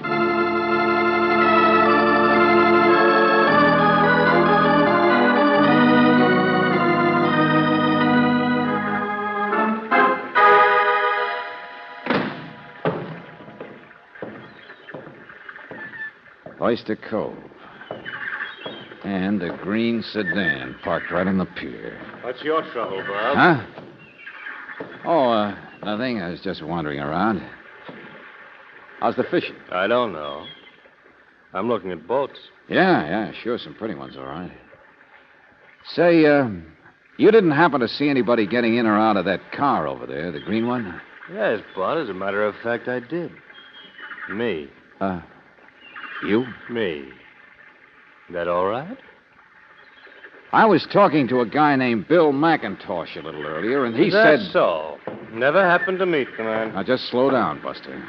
You're Fillery, aren't you? Is there a law against it? Whatever rotten branch of the law you spring from, Bud, I assure you, my parole papers are quite in order. Not so fast. Let go of my arm. Let go of it, I said. Get away from those steps. Here, what's going on, Fillery? Stop that. Cut it out, both of you. Why? You got a crew, huh? No, just Tony, young fellow that helps me out. He's out there now getting the boat warmed up. Who are you, chum? What's your name? I think we can do without names on a hot day like this. I suppose you just run along, young man, and tell your people. Sure. You guys aren't interested in murder. In what? Murder? Well, if that's the case, perhaps I'd better. My name is Mervyn McIntosh. Now, what do you mean, murder? All right. So you are Mervyn McIntosh, and you are alive. But how did Fillery get your car? Because I loaned it to him last night.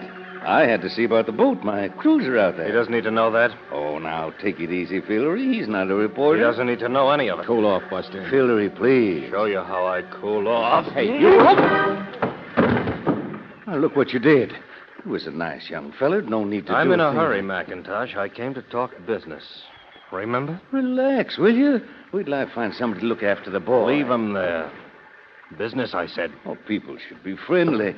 Fix the boy comfortable. There we are. Now, pick up your suitcase and we'll go aboard. We're going to be friends, aren't we? Here, have a cigar.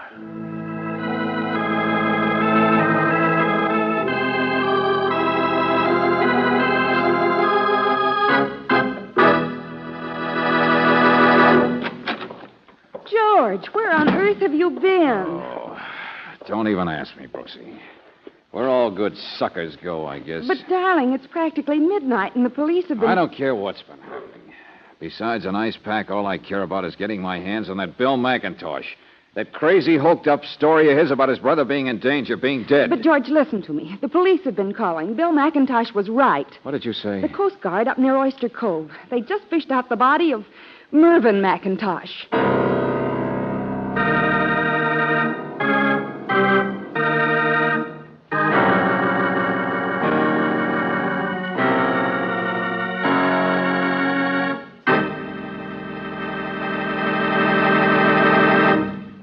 We'll return to tonight's adventure of George Valentine in just a moment.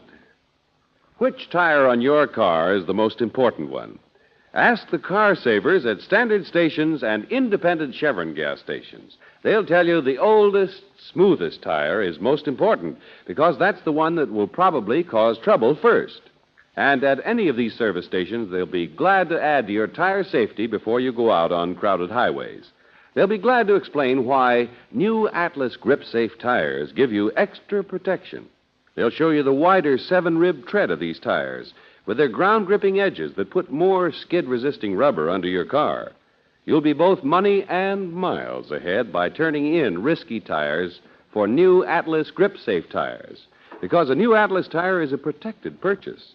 It carries a double-written warranty for 12 months. 1 against tire damage from any road hazard, and 2 for workmanship and material.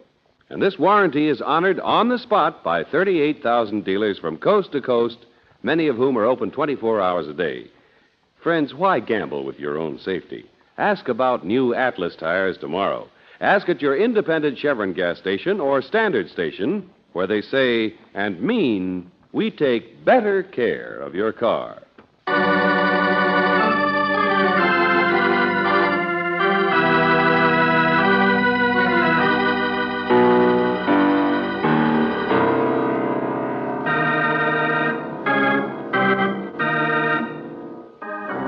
And now, back to tonight's adventure of George Valentine. The brothers McIntosh. One of them no one likes, and the other one called everybody in the world his friend. The only trouble is, big jovial Mervyn, whom you talked to only this afternoon, now is dead. Dead just as his brother Bill expected him to be. Dead just as their strange butler, Jasper, warned you Mervyn might be in the letter he wrote. Still, if your name is George Valentine, the case has not worked out in exactly the way you anticipated. In fact, as you return to examine the body with Lieutenant Devlin, you're convinced that nothing makes sense. Yeah, same guy I saw, all right. Struck over the side of the head, huh? Yeah. Coast Guard found him floating in the water of the bay. As I figured, Valentine Fillery got gypped out of his roadhouses and maybe his little rackets by the glad-hander here. Yeah. Yeah, there might have been holes in this friendship stuff. Of course. What makes you think Fillery isn't still aboard? You haven't looked back at the road at the end of the pier, have you? Why, what do you mean? What's the... Oh, no. Oh, yes. The green sedan isn't there. That's what happened to Fillery. He's got away again.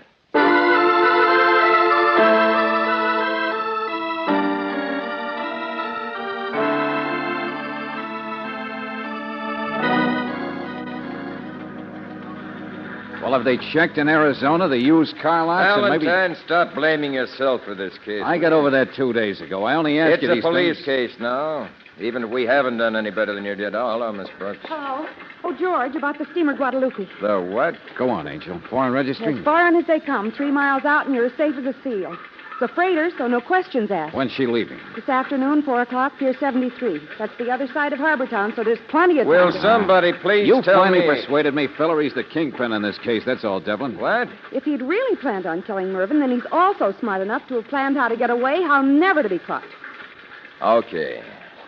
Tell me the rest. Fillery had already booked passage a couple of days ago to sail on the Guadalupe this afternoon. Well, come on. What are we waiting for? Not so fast, Devlin, not so fast. Get men down there just before 4 o'clock. But in the meantime, lay off. Stay away from the place. Yeah, maybe you're right. Angel, you and I have to go pay a social call on the poor guy that nobody likes.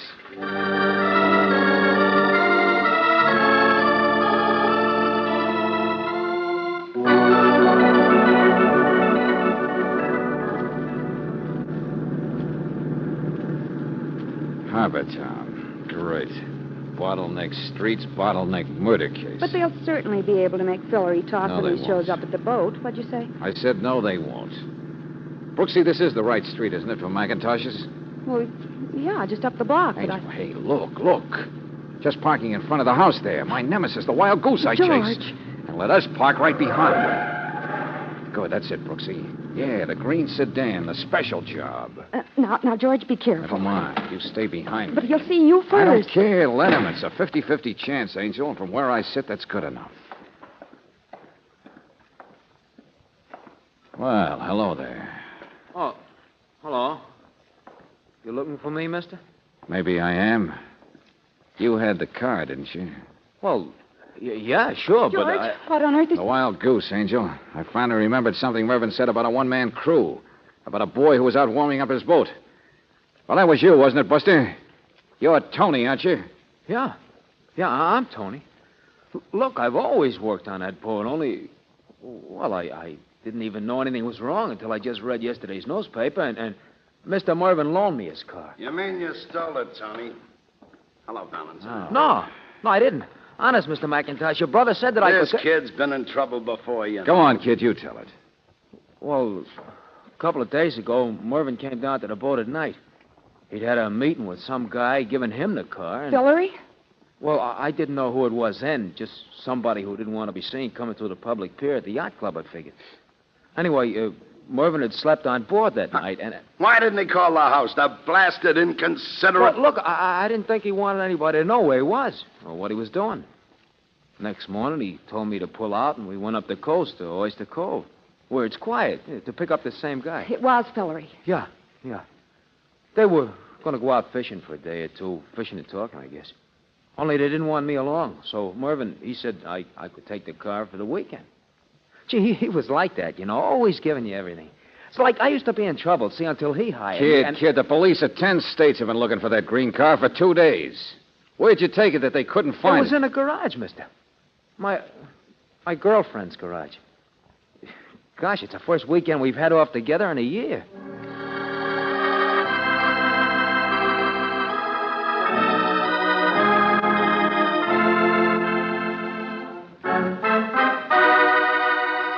Of course, I want to see Miss Brooks and the kid, Valentine, and we have plenty of time now that our little party at the freighter's been canceled. What are you talking about, Devlin? You remember that little black suitcase you saw Hillary carrying? Yeah. Well, something must have backfired with the jailbird's plan because the Coast Guard had finally located that cruiser. Come on, make sense, will you? It was dynamite. The cruiser had blown up. That's what killed Mervyn when something hit him and knocked him overboard. And guess what else, Valentine? You got another body aboard the boat. Yeah. At first, I thought it might have been a deckhand. Only now you'll have to check the fingerprints We and find out... already have. It's him, all right. It's Hillary. The guy whose plan to blow up Mervyn blew right up in his own face. So there you are, Valentine. The end.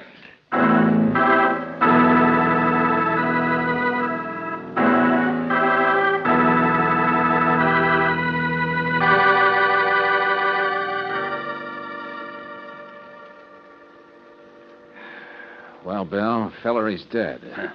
Big loss, that is. Of course, I never met the man. I wonder if your brother had him out on that boat trying to make a friend out of him. He'd have offered the devil himself a cigar. Doesn't pay, though. Sooner or later, you reach out to pat a dog and it bites your hand off. Yeah, I know. You don't like anybody. I'm not apologizing. I was wondering if you really did try to commit suicide that night. What's that? Well, it would have been so easy to push your car over the cliff and give yourself a few scratches and bruises and pretend that you'd done it. Wait a minute, Valentine. Oh, no, you don't, Buster. And don't argue with a gun. Why, I wouldn't trust you any further than I could throw a piano. You're not going to shoot at me. You're not going to kill me in cold blood. Stand still. You're soft in the heart like Mervyn was. I told you to stand still. Hey, Jasper. Get up here, Jasper.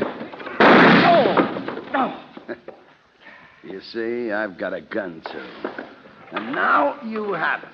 What's the matter? Hurt your arm? What do you think? I suppose when Jasper gets here, you'll The just... house is empty, Valentine. You sent Miss Brooks and the kid away. And Jasper, he's a sentimentalist. He's changed his shirt by now and gone to my brother's funeral. All right, sourpuss. Now, you were saying something, weren't you? No, it's the things you say. Like just now, you said that you never met Hillary. I wouldn't have even noticed it if he hadn't told me exactly the same thing about you. Never met the man, he said, so maybe it's true. Well, it doesn't quite fit with something you said in that ridiculous confession of yours. That you recognized the voice on the telephone the other night as being the voice of Hillary. You're a smart boy. So that guilty remorse of yours was all fake, wasn't it? It's a pretty good guess. You bet it is, Buster, and I'll keep on guessing, too. You knew why Hillary got sent to prison. Maybe even planned it, sure. Sure, you were trying to duck out before Hillary and your happy-go-lucky brother ever got together to check notes. But they got together on that boat. Where you knew they'd be. Yeah, you're the one who made sure that boat would blow up the minute they were on board. And then you cooked up the cock and bull confession stuff. Just on the off chance the murder might be blamed on Hillary. Shut up! Why? You planning to pull that trigger anyway, aren't you? Get rid of me and still try to get away with it. Try to get away with it? Hillary had a getaway plan, remember? Well, who do you think really made that plan, using his name? And who do you think they're expecting aboard that freighter at 4 o'clock? And now there's no welcoming committee either. I might have known. Got every possibility covered, haven't you? Except maybe the clock. It's only 10 after 3.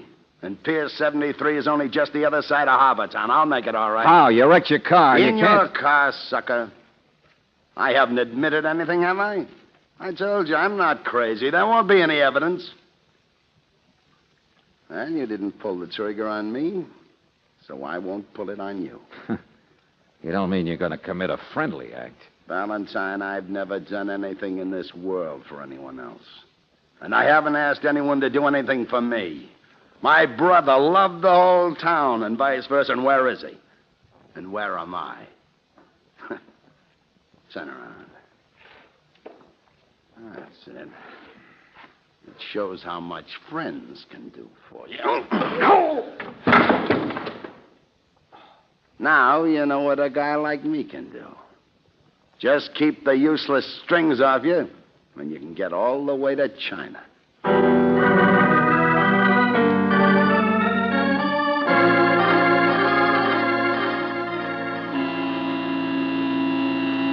Get your thumb out of that horn, buddy. I'm sorry, officer, but what's the matter with that man up there? He won't move. And I won't let him move. Can't you see there's a funeral going by? Keep your shirt on. But I've got to get across town, you idiot. My boat sails at 4 o'clock. I'll miss the boat. I said cut it out. Take your hand off of that horn. Hey, Joe. Joe, what's the matter? Some kind of jerk, that's all. Can't stand to wait for a funeral to go by. Ever see such a crowd? It'll keep on all day. That Mervyn McIntosh was quite a guy.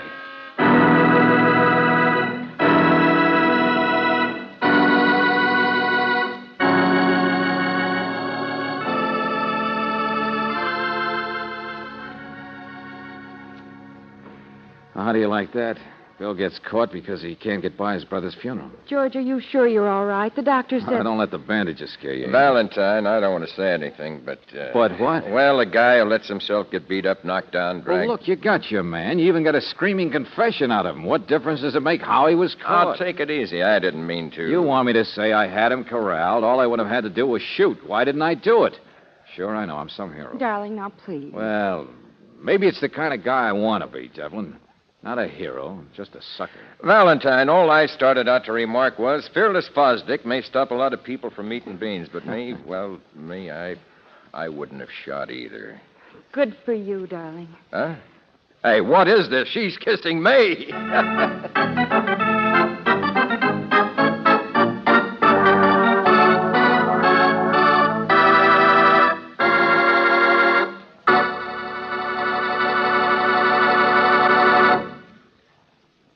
If your car drags along as though you were driving on a sandy beach most of the time, it may be the fault of gummy gasoline, which is robbing your car of power. A sure way to get that new car feeling is to use Chevron Supreme gasoline. Most raw gasoline contains impurities that form power-robbing gum. Chevron Supreme is the gasoline that's super refined to remove engine-sticking gum. So to get and keep that new car feeling, ask for this premium quality gasoline. See how it gives your car new power and full mileage in the kind of driving you do. Ask for super refined Chevron Supreme gasoline tomorrow at independent Chevron gas stations and standard stations where they say and mean we take better care of your car.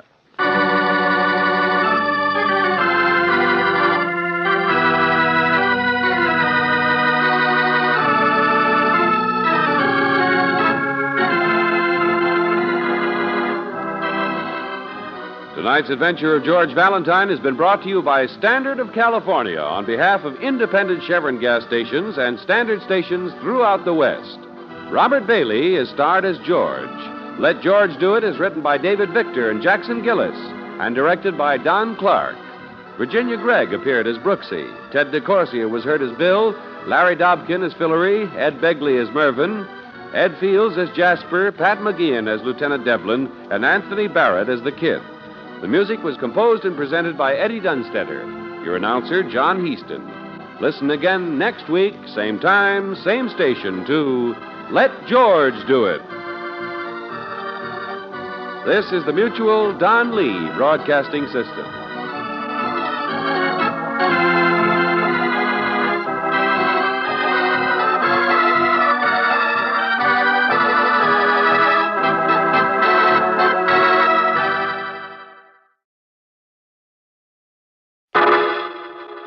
Personal notice. Danger's my stock and trade. If the job's too tough for you to handle, you got a job for me, George Valentine. Write full details.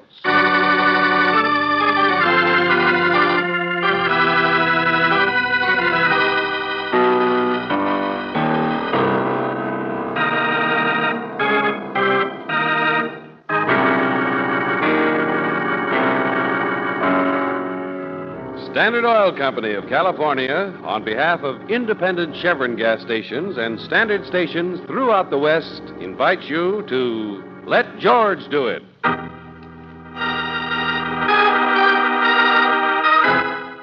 Portrait by Priscilla, another adventure of George Valentine.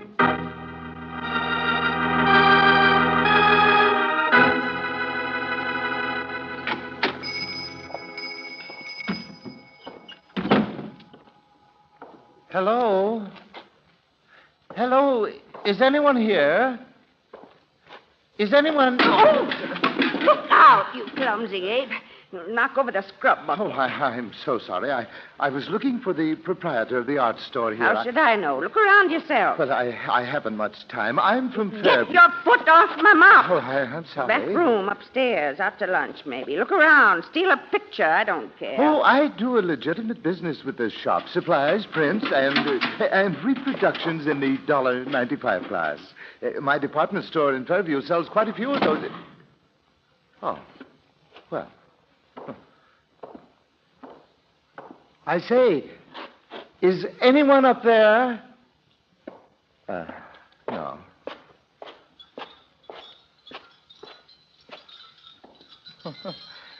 Chinese glass chimes.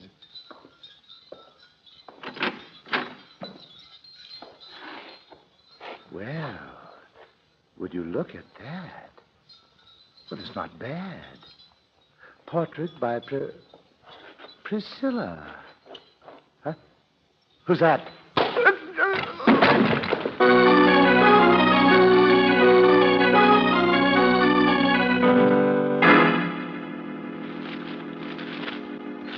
Personal notice. Danger is my stock in trade. If the job is... Yes. Dear Mr. Valentine.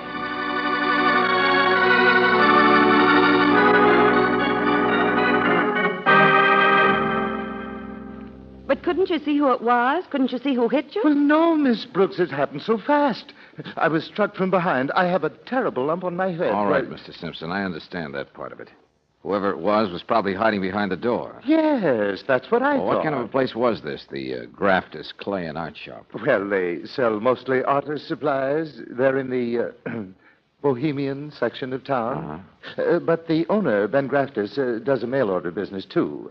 That's how I happen to be there. You mean he sends pictures to this department store of yours in Fairview? Yes, just prints, reproductions. It's very modest. But I've always wanted to meet Mr. Grafters. His letters have always been so friendly. When I order pictures, I tell him about the fishing up there, and he answers with gossip about his wife, his car, or his opinions of the art world. He's quite an authority. I always wanted to know more about art. And so you decided to look him up this time when you came to town? Well, he knew I was coming. He wrote and asked me to. He asked me to meet him for dinner tonight at the Romney restaurant. When I found a moment's spare time, I thought I'd run around to his shop and meet him in advance. That's all I was doing there. But nothing of mine had been stolen. I was carrying a great deal of money, too, $500. Oh. So you come back to your hotel here and you didn't report it to the police. Where do I fit in all this, Mr. Simpson? Well, I thought... Grafters has never actually seen me. I thought perhaps if you went in my place tonight to meet him... Are you suspicious of Grafters? Yes, the first thing I would have done would have been to get in touch with him. Well, Mr. Valentine, I'd written this man from Fairview that I would enjoy some excitement. I was anxious to meet some of the artists, the unusual types one hears so much about. Oh, I'm beginning to see. You had yourself set up for a fast night in the big city, and now you've got cold feet. Oh, no. Though I'll grant you I'm not exactly the type for... Well, I don't really know anything about Graftus, and suppose he's in trouble of some kind. Would I be of any help? Oh, I'm sorry, Mr. Simpson. Oh, listen. I haven't told you about the portrait yet. The what? I was standing looking at this oil portrait. It was on the easel, not quite finished No, you yet. did tell us about that. Portrait by Priscilla, whoever that might be. Well, when I came to, the portrait was gone. It had been taken right off the easel. Well, you finally said so. Mr. Simpson, portrait of what? It was an oil. Just the head and shoulders of a man. A gray-haired man, about 50, bushy eyebrows. Oh, and I remember a rather sharply cleft chin, because his mouth was young, with a mole on the lip. Oh, Graftus, that must be him. In his last letter, he said he'd call me up to confirm. Never mind, I'll find out for him. Hello? Hello, Mr. Simpson. It's so nice to hear your voice. How are the potatoes and fish and everything up in Fairview? Who is this? Am I fresh? I'm calling for Ben Graftus. Oh, Speaking yes. of the customer and just wanted to make sure that 8 o'clock is all right at the Romney. It's a gloomy little place, but you will be there, won't you? You can find it all right. Well, look here, Mr. Simpson, isn't it? My name is Priscilla. You're... Just Priscilla. Nothing before, nothing after. Oh, how do you do? Yes, of course. Tell Mr. Graftus I'll be there at 8. I am Mr. Simpson. Thank you. Thank you, Mr. Valentine.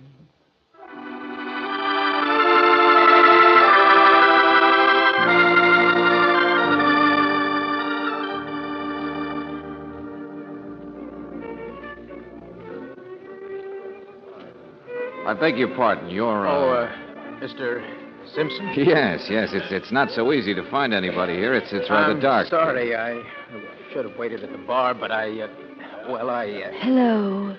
Mr. Simpson, this is Miss... Priscilla, we've met. Oh, on the telephone. What's the matter? Haven't you ever shaken hands with a girl who wears black nail polish before? Violent reaction to the name Priscilla, I suppose. Well, it's very attractive. Oh, but you're going to be alone, don't worry. 2 men in the town. I only stopped by for a drink. Priscilla, please. I told you no, Benny. I have another engagement. And I have to run home and dress. And drink your drink. Stop fiddling with your watch. Benny! That's a very unusual watch. Oh, isn't it, though? New. It even strikes the hour. See? And it's 8 o'clock and much too late. And goodbye to us. Oh, no, please. Gee, I don't get to meet artists every day up in Fairview. I mean, well, I've heard of you. Your portraits I'm not a good painter, Mr. Simpson, but you're sweet. Oh, no, please sit down. Look, this is my night in the city.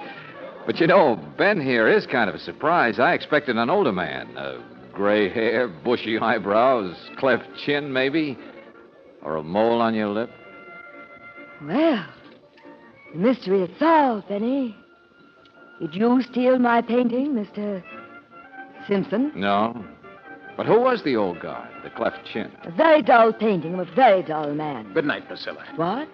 But, Benny. I said good night. You've got a date, haven't you? Hey, no, wait a minute. Oh, please, Mr. Simpson, a lady can take a hint. It's not important anyway. Bye-bye, Fairview. Provincial people up now. What's the matter? Well, it was pretty easy to figure out what had happened upstairs there. Picture missing, blood on the floor, little signs of struggle. There'd been somebody up there besides whoever it was that took that picture. But I had no idea that it had been you, Mr. Simpson. I hope I didn't mess up your store too much. I rent the upstairs to Priscilla as a studio. Oh? You would have known that if you were really Mr. Simpson. I mentioned it in one of my letters. Oh, I see. Well, suppose Mr. Simpson doesn't feel well and asks me to come tonight in his place.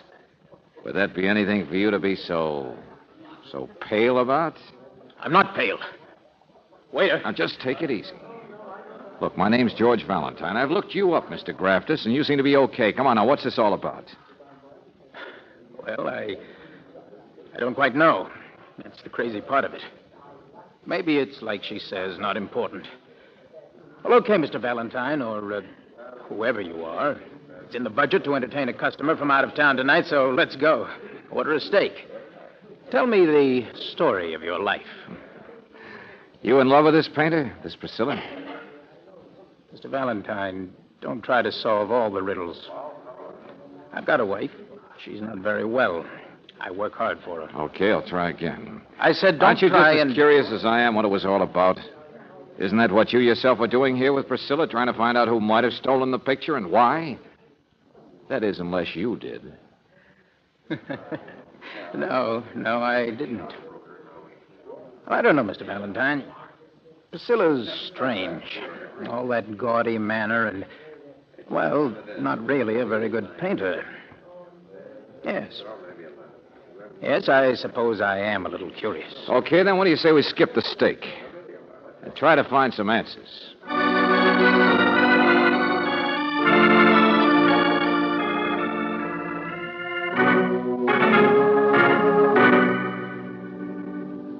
Mr. Stokowski, we're trying to identify a man in the picture. We haven't had much luck the past hour or two. Any man, any picture. To settle a bet, huh? You're at the right place, gentlemen. Yeah, I understand you're one of the biggest art gallery owners in town. The biggest, 300 pounds.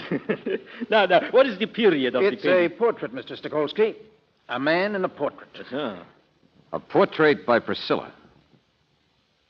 Well, I told Mr. Valentine here that you handled her other pictures for sale. That is, some of them. Well, you were in her studio just a couple of days ago. I thought perhaps you'd noticed... What does the man look like, the subject of this portrait? Well, he has gray hair, about 50, bushy eyebrows, cleft chin, a rather young or weak mouth, with a mole on the lip. I am just on the telephone to a man who has been asking about the same person. Huh? The subject of this particular portrait by Priscilla is Richard Ratterman. Huh? Oh, I'm just informed that this Mr. Ratterman has blown his brains out.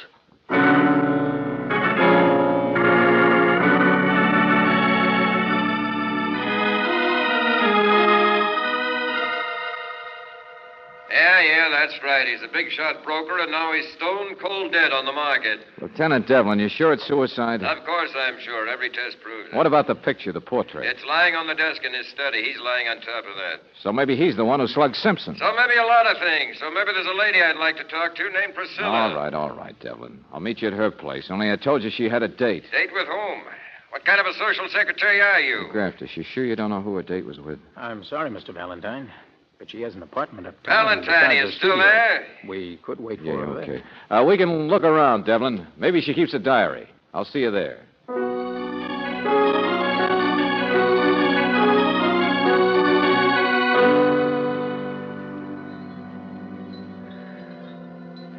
Well, Valentine, the lady of mystery, huh? Yeah.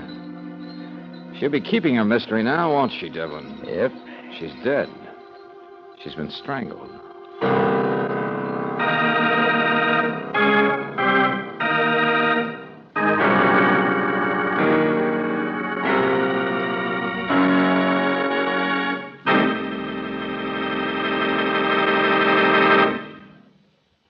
We'll return to tonight's adventure of George Valentine in just a moment.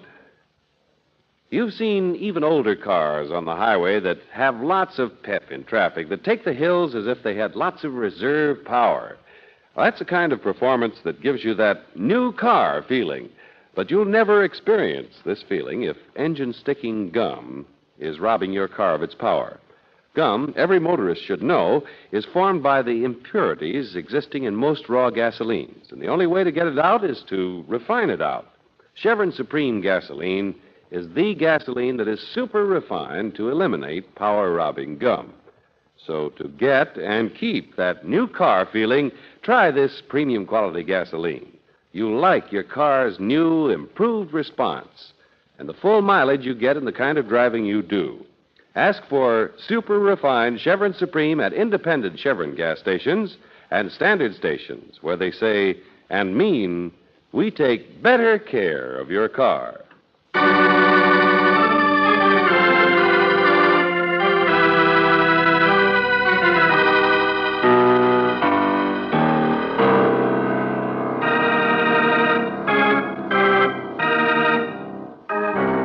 Portrait by Priscilla. The man whose portrait it was is now dead. A suicide. Well, of course, if your name is George Valentine, you'd like to have another talk with the artist, Priscilla. Only when you go to her apartment, you find a slight hitch in your plan. Priscilla is dead, too. She's been strangled.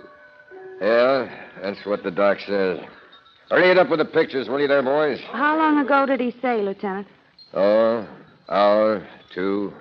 Hard to tell. Well, it must have been just after she left us in the restaurant. Because she said she was going to change her clothes, and she didn't. Same gold dress. Mm-hmm. Black fingernail polish. And the same flashy earrings. She jingled when she walked. Yeah, lots of color. But both Stukolsky and Grafter said she wasn't a very good painter. The only one who seemed to think differently was Mr. Simpson here. What? Well, I'm really no judge. I come from a small town. I imagine there's some very good critics up there. But I'm certainly not one of them. Valentine, what you're talking about is this apartment itself, Jack. Yeah, pretty fancy. Oh, it is indeed. A pretty fancy apartment for an unsuccessful artist. Priscilla must have had a private income. That mysterious date of hers tonight. That's what I'm going to find out. Wait a minute, Devlin. Yeah? Her watch. I noticed it too, George. It stopped running, hasn't it? It's like all her things. It's so unusual. Looks valuable, too, Brooksie.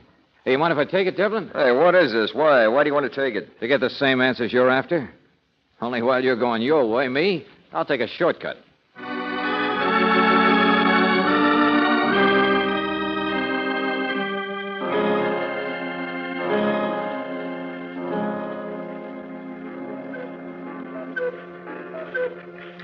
Monsieur Valentine, you are in general not stupid, but there is nothing wrong with your watch that a little winding will not fix. For this, you should get me from bed, huh? Now, like so. It will chime for you. Hey, will you please slow down? I want to know the price of the watch. This gaudy old-fashioned... The way it's fixed, it's really quite fashionable. For a bauble to catch the eye and never tell the right time. Well, that's just it. It is a bauble. But it has stones in it. And a woman wouldn't buy that for herself, would she? But, George, she might. I mean, for a woman with money. I say $2,000. I say maybe $2,500. I take it back. She wouldn't. Huh? A gift from an admirer. Well, Angel, I remember Priscilla mentioned the watch was new. So maybe from the current admirer. Maybe the man she had the date with. Who'd sell a thing like this, friend? Only an idiot who would sell gold paddles for canoes. An ignoramus who has never seen the Alps. Look, Buster, I know it offends your good Swiss taste, but will you please... It is a custom job, monsieur. EW, that is Excelsior Watches, Chicago. You will have to see them, the makers. And may I say, monsieur, have you ever noticed how all the wrong people get strangled? Yourself not accepted? Good night.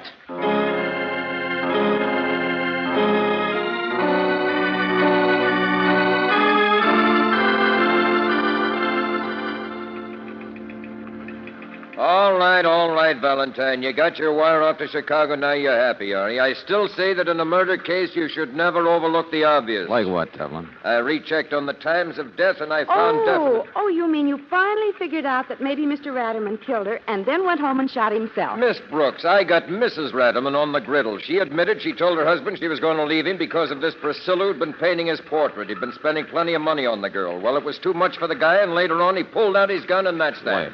Wait a minute. If Ratterman was Priscilla's one and only, would she have made the crack to me that it was a very dull picture of a very dull man? So tell us what else you've been doing, Devlin. Now, listen to me both and wait a minute.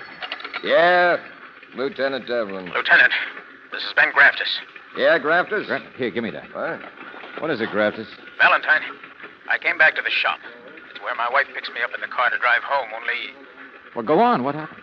There's a light still on upstairs in Priscilla's studio. I didn't go in because I think there's someone up there.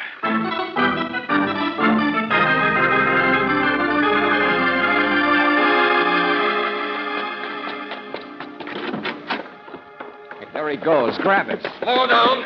Slow down, my friend. You don't have to break my arm. I'm not doing anything. Oh, no, you're not doing anything. Not much. Mr. Stukolsky. Yeah, how do you like this? One of the biggest art dealers in town, and we catch him burning up pictures. And I'm not saying anything either. I know my rights. Oh, that's a good one. But some of them are his pictures, Mr. Valentine. You be quiet, Ben. I mean, he paid her for them several times. I've seen him come up here giving her checks. Shut up! Buster, it's your turn to shut up.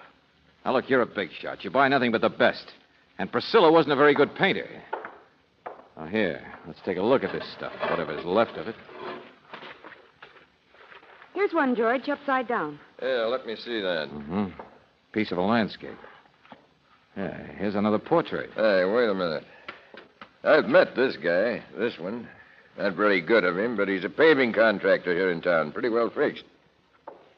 And this other one over here. I've seen his picture in the newspaper. Big manufacturer. Yeah, Devlin. For a second-rate artist, Priscilla seemed to draw a first-class clientele. Only the noble Stokolsky here probably thought the boys would appreciate no publicity. Mr. Valentine, you came down here the minute you heard about her death to keep things quiet. Like the prices you paid for her landscapes that were lousy. Like who these other suckers were in a little black book. Now, wait a When you minute, bought Buster. pictures from Priscilla, Buster, it was only to hide the fact you were paying blackmail. That's the explanation of where she got her money, Devlin. Blackmail. Sure. She was just a good enough painter to get the big boys close enough to work on. To get mixed up with her and set for the frame. Portrait by Priscilla. I didn't say anything. I remind you, I have not admitted Wait a minute. No. If that's the case, then any of these guys might have had just as much motive as Ratterman. Oh, excuse me, Lieutenant. Go away, Excuse me, go sir. away. I'm sorry, sir, but the car radio says there's a telegram from Mr. Valentine at the office. It's from Chicago. You can use the phone down the street. Well, guess we better play it my way after all, huh, Devlin? If we keep our fingers crossed, maybe we can chop the field down to size again.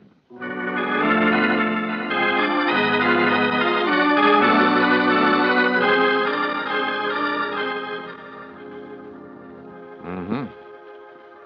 Yeah? Yeah, I got it all. Okay, thanks, Sergeant. What was it, Mr. Valentine? Oh, not exactly what I expected, Graftus. What do you mean? Well, maybe it wasn't that.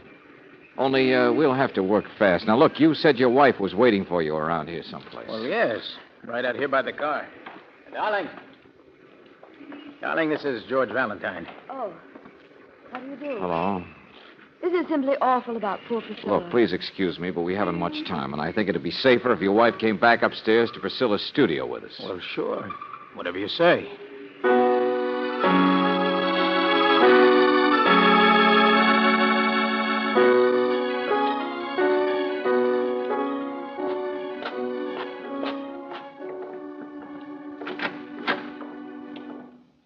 Hey, where's everybody gone? Outside. That's part of it. Here, Mrs. Graftus, sit down, won't you? What? Oh, thank you, but I don't understand. Well, it's really pretty simple.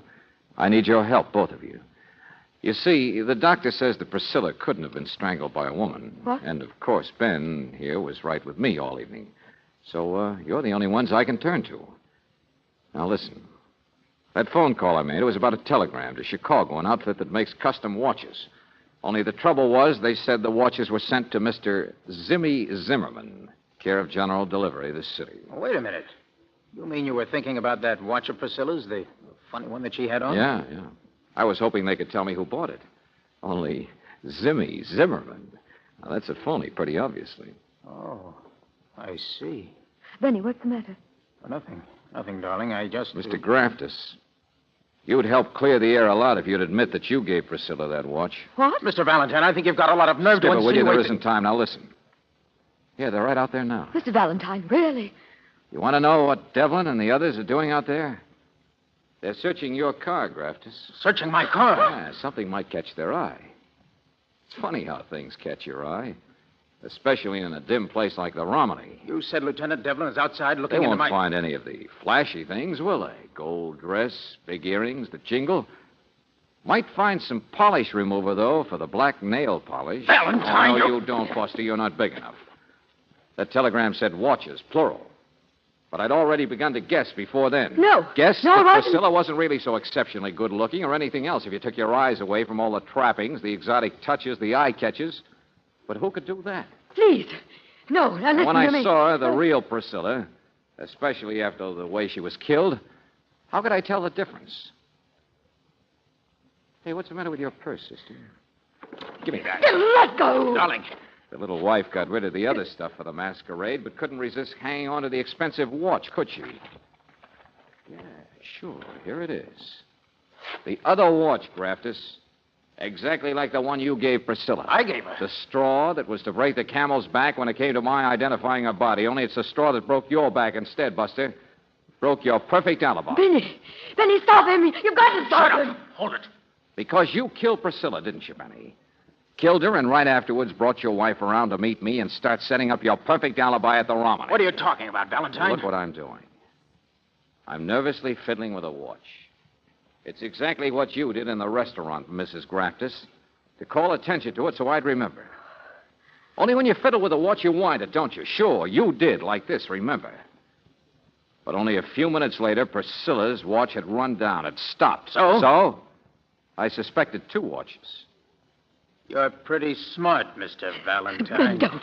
No, Benny, don't! Our car doesn't have anything in it. But this is a gun you're looking at, sucker. Easy. Now, who's the sucker? Thanks, Devlin.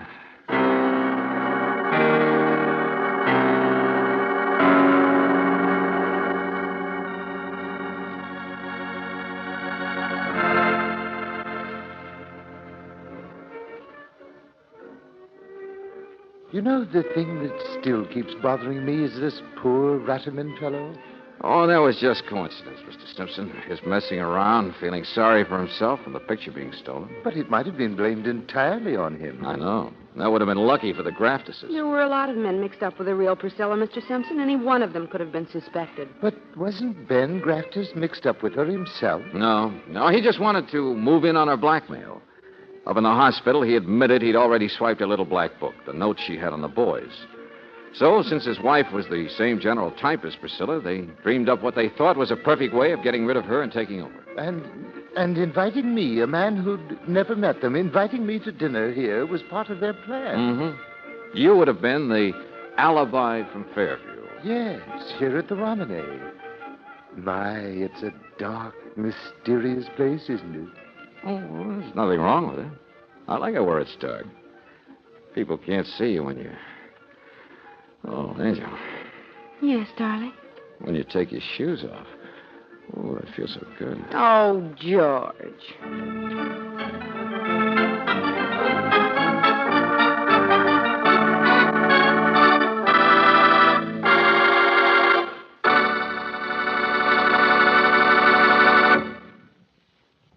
You probably don't know one single motorist who would deliberately drive with the choke out all day for the simple reason that it would be like throwing gasoline away.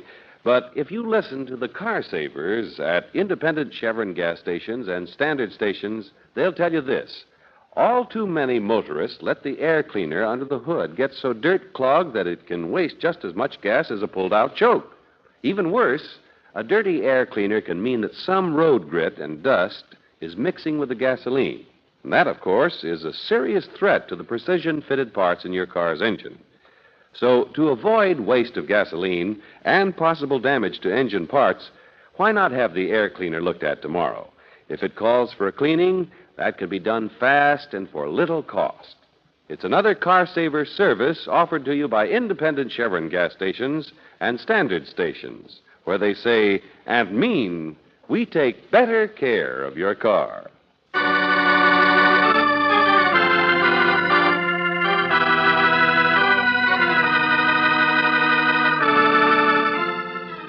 Tonight's adventure of George Valentine has been brought to you by Standard Oil Company of California on behalf of independent Chevron gas stations and standard stations throughout the West. Robert Bailey is starred as George, with Virginia Gregg as Brooksie. Let George Do It is written by David Victor and Jackson Gillis and directed by Don Clark. Pat McGeehan was heard as Lieutenant Devlin. Bob Griffin as Simpson, Lorene Tuttle as Priscilla, Donald Buca as Graftus, Harold Deerenforth as Stokolsky, and Rolf Sedan as the expert. The music is composed and presented by Eddie Dunstetter. Your announcer, John Heaston. Listen again next week, same time, same station, to Let George Do It. This is the Mutual Don Lee Broadcasting System.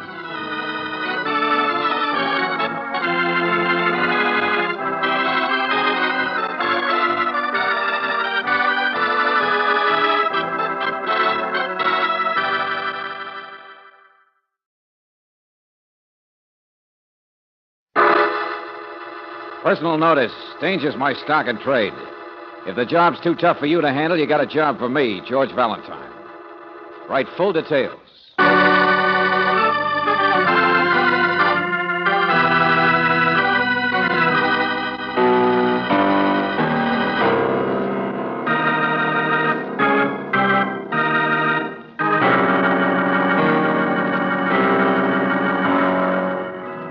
Standard Oil Company of California, on behalf of independent Chevron gas stations and standard stations throughout the West, invites you to Let George Do It.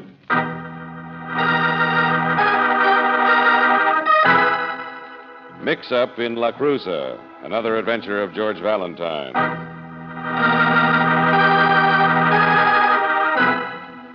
Dear Mr. Valentine, the little town of La Cruza is located on the coast of Mexico. First airplane stop to your south. In the spring, before the heat sets in, it's lovely, lovely. I know you'll enjoy it. I have the week I've been here. Your plane tickets are enclosed, and of course, there's only the one hotel. Quite adequate, with better than average menu. Your assignment will be quite simple, Mr. Valentine. Theft. Just ordinary theft. Small object of great value, worth perhaps $100,000. I know you'll have no trouble stealing it whatsoever and getting away with it. Any violence that you find necessary will be that much to the good, even though the person you'll steal from will, quite naturally, be me. Of course, I'll write you a note sometime after your arrival tomorrow to cover your more specific instructions. I suggest that your assistant travel more or less incognito. As a divorcee, perhaps, since divorce is a rather popular business here in La Cruza. And as for you, Mr. Valentine, I have complete confidence in your ability to steal from me and in your ability to behave in a most criminal manner. Yours most sincerely, Pascal Van Tyfel. Of the paper doll cutting Van Tyfels, I suppose? No, George, it's RDGDA. Huh? Royal Dutch Gem Dealers Association and member of the International Diamond Dealers Institute. Oh, you mean it's me that's supposed to be crazy? Member of the Fall Guy and International Suckers Institute. Darling, I've heard that La Cruza is a very beautiful place. Quite small, but with big swimming pools and tropical palms. Tear the letter up, Brooksie. Tear it up, throw it away. Only it does make you kind of curious what he means. Why he'd want you to steal from him. Angel, look, it's either a confidence game or a sucker case. If that guy thinks I'm nutty enough to... Yes, George? Swimming pool, huh? Mm-hmm. Tropical palms, huh? Mm-hmm. Brooksie, let's take a look at those tickets to La Cruza.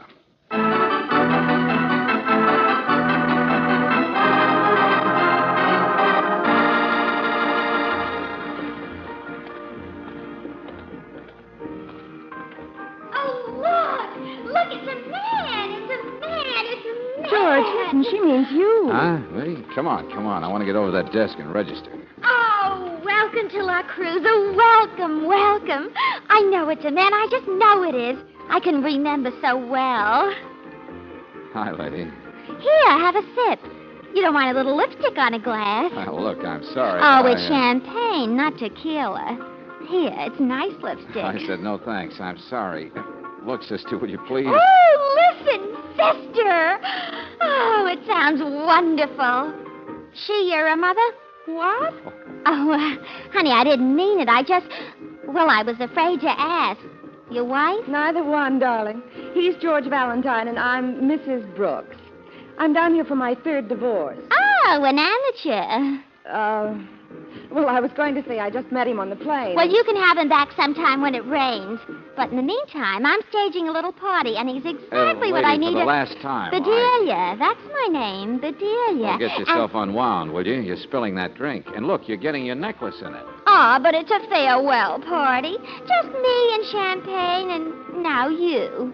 To say goodbye to my diamond necklace. You mean every one of those things is real? Sure, honey. All diamonds. See? $100,000 worth. Isn't it absolutely revolting?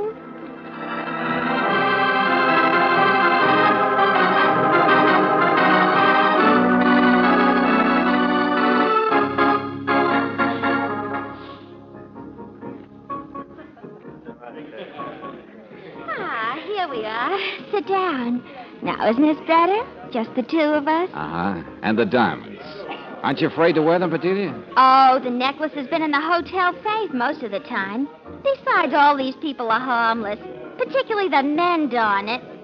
Now, hold your glass steady. No, now, why don't we skip the champagne? You don't need any more. No more champagne? Oh, Mr. Valentine, you'll drink it out of my slipper if I say so. Do you have any idea where I've been for the past year? In a lower Slobovian sort of a country in Europe you never even heard of. Me, Bedelia. From Brooklyn. I beg your pardon, the Bronx. Oh, sure. Okay, lady, so you've been traveling. A whole year without even seeing a used car dealer or an item like you. What were you doing over there, wherever it was? Being married, naturally, to a Slobovian. Gosh, how do you think I got these glass eggs? Illegitimate? So that's it. Present from your last husband. It's my settlement. And it's weighing you down. I stopped here to get my divorce on the way home and raise a little cash. You're going to sell the diamonds, huh? The farewell party? Mr. Valentine, do you know where they can sell this thing best? Way down in South America where the beef grows. And can't you just imagine some bull of the pampas putting these gorgeous things around the neck of a cow? May I be of any assistance here? Perhaps I may. Oh, no, I'm quite all right, thank you. We have an engagement, you know, my dear, at the bank in town. Oh, yes, I'll be there, don't worry. Well, I only thought this gentleman here, the stranger... Oh, no, he's not. He's George Valentine. And this is Mr. Pascal Van Tyfel. Well, Van Tyfel. At your service, sir, but Valentine... Isn't that strange? I don't believe I've ever heard the name. You what? And yet your face is so familiar somehow. You've ever been in Madagascar? Hey, well, it's of no consequence. Hey, wait a minute, friend. What's the idea, Van Tyfel? What's the I'm idea? really a very busy man, sir. Sure, Buster, but and look, you you're can't tell me I haven't seen your face before in quite different circumstances. Now, good day to you, sir. What's the matter, Mr. Valentine? Bedelia, who is that guy? Mr. Van Tyfel? Well, he's the dealer. He's the man who's going to take my necklace down to South America and sell it for me. Uh-huh. He's going to take it, is he? Well, yes. I'm going to meet him at the bank and sign it over to him. His plane leaves tonight. Tonight? Well, excuse me, sister, but I got work to do, and you... Oh, no, stay here, stay here. Oh, will you? Look, nobody's going to touch that as long as you're wearing it. Oh, I didn't mean that. I meant you. I mean...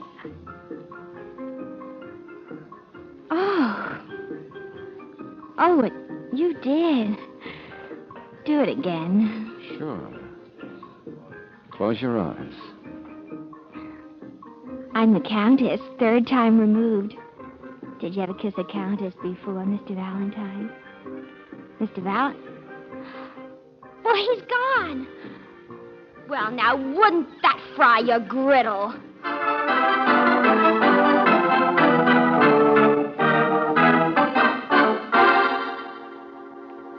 Oh, Mr. Valentine, I don't believe that you've registered yet. Oh, yes, he has. Has he? Oh, hello there, Mrs. Brooks. What did you say? A piece of Kleenex? Huh? To wipe off the lipstick? Oh. Mr. Valentine? Oh, sure, I didn't, Say, I was looking for someone, a big, heavy-set man. He just stepped out of the bar a moment ago. My name is Hill. I'm the manager of this hotel. Oh, I'm glad to meet you. About this man, his name is Van Tyfel. I'd like the number of his room, and I want to send a telegram, too. Can you tell me where I could do that? Of course, it's in town, the telegraph office on the plaza. Since you'll be going through there anyway... Since I'll be... Hey, what's this all about? You look like you just swallowed a fish, Mr. Hill. He's been asking me a lot of questions about you, Mr. Valentine. He says other people are asking questions about you, too. About me? Look, Buster, I haven't got any friends in La Cruza. I'm quite sure you haven't, Mr. Valentine. But would you be willing to identify yourself more fully? Would you be willing to state your exact business here? Sure. Minding my own. Now, Buster, what in the name of heaven... Mr. Valentine, I regret this, but I must inform you that there is no longer a reservation here for you. What? There's no space in our hotel for a person of your sort. And don't you dare raise your hand if you don't leave this instant. Boy, front! Goodbye, Mr. Valentine. Front!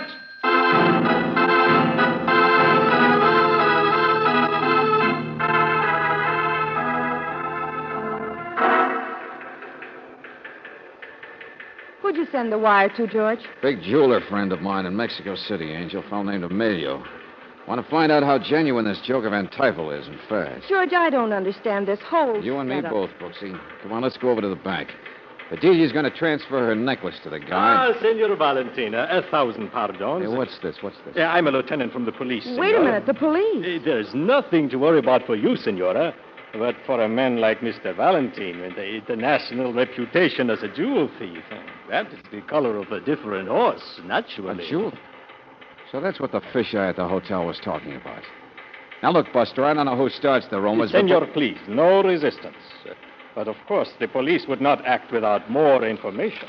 However, Senor Valentine, I beg to announce you're under arrest for the crime that you were seen molesting a woman in a bar.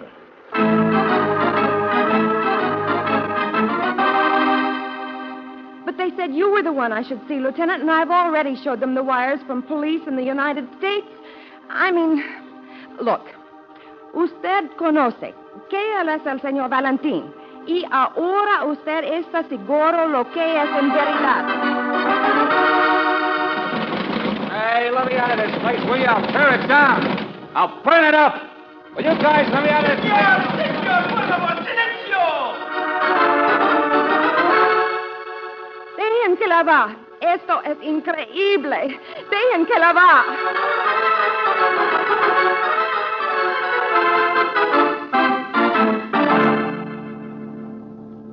Yes, of course we are releasing you, Senor Valentine. It was quite easy to verify who you really are. Only about this other matter, this molesting. Who reported that, Lieutenant? Who preferred those charges? That's the legal reason why you're being released. We don't know. We can't find out who it was. It never showed up. Riddle number 57. Okay, Lieutenant. By the way, your assistant does not speak very good Spanish. But, well, I rather got the idea she thinks you did do a bit of molesting here or there.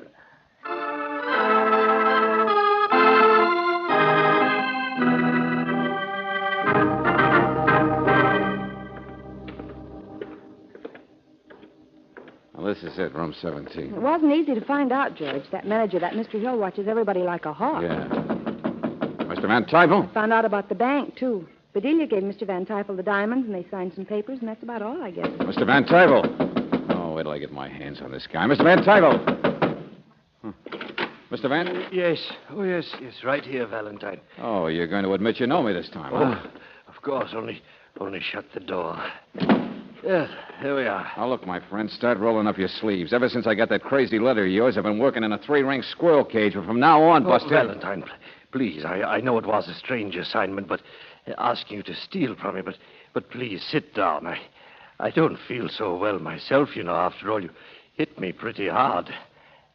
I what? Oh, yes, I was only just waking up from it, I suppose, when I heard your knocking there. George. Oh, now, don't apologize. After all, you had to take the diamonds away from me. My congratulations, Mr. Valentine. You stole them masterfully.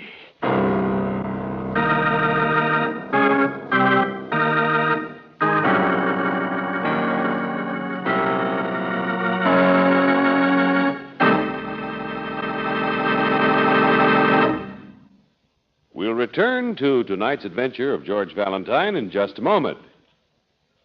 Here's good news for you motorists who have cars with automatic transmissions. When the transmission is due for a checkup, all you have to do now is pull in at your nearest standard station or independent Chevron gas station. The men at all these service stations have been thoroughly trained in lubricating automatic transmissions. And don't think this service doesn't require skill and knowledge. For your automatic transmission is a precision unit. Just a small amount of dirt could damage the mechanism. The wrong fluid level would be harmful, too. And it's very important to have your automatic transmission drained and refilled with factory-approved fluid at regular intervals. So for perfect performance of this vital part of your car, ask for the protective service you get at independent Chevron gas stations and standard stations, where they say and mean, we take better care of your car.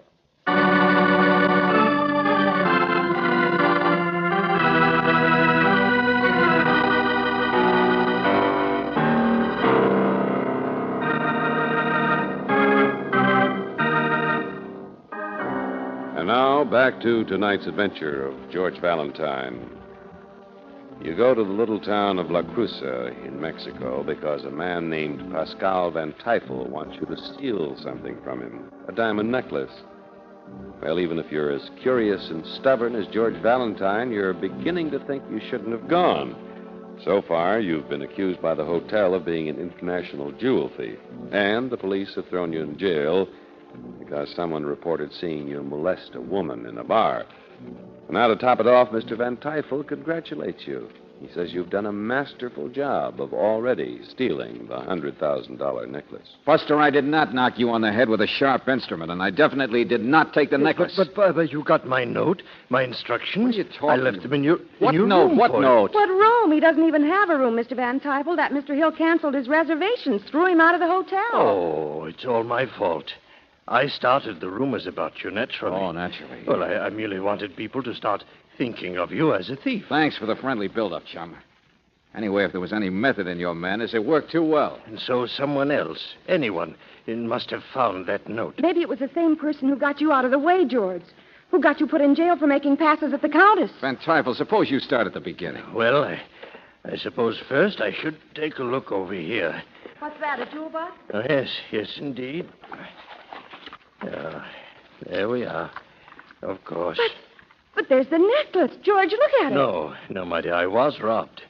The necklace was in a little leather bag in my pocket. And there, you see? It's gone. What? But This one in the box, my dear, is nothing but paste. Just paste. Oh, that does it. So now we got two necklaces. Mr. Valentine, when I agreed to take the necklace to South America for sale, I was worried. There were too many people around who seemed to be watching me, watching her. I've been in these things before. I'm a bit of a psychologist. Oh, sure. I can hear Freud turning over in his grave. Well, it's much too expensive, to insure a necklace so valuable during the time I would have it as a dealer. So to protect myself, I had this paste imitation made. It's very good, too, isn't it? And I assure you there's not a soul here in La Cruza who could possibly tell the difference.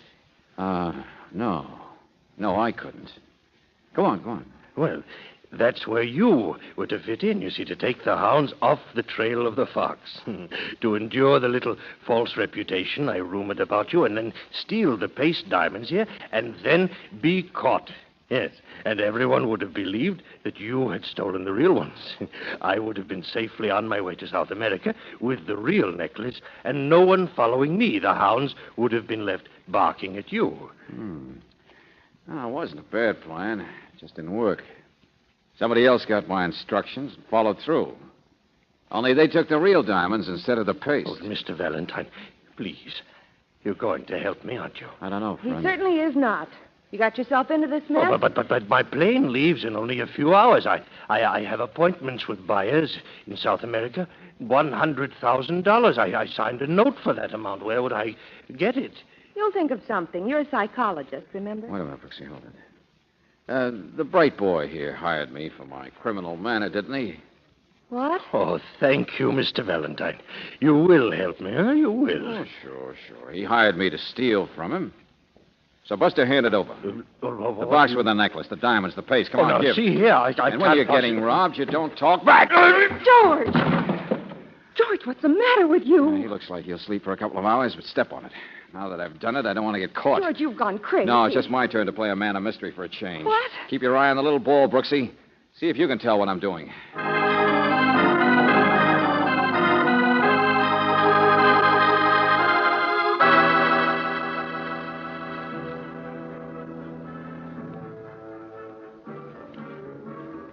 Come on, Brooksie, read me that wire. All right, George.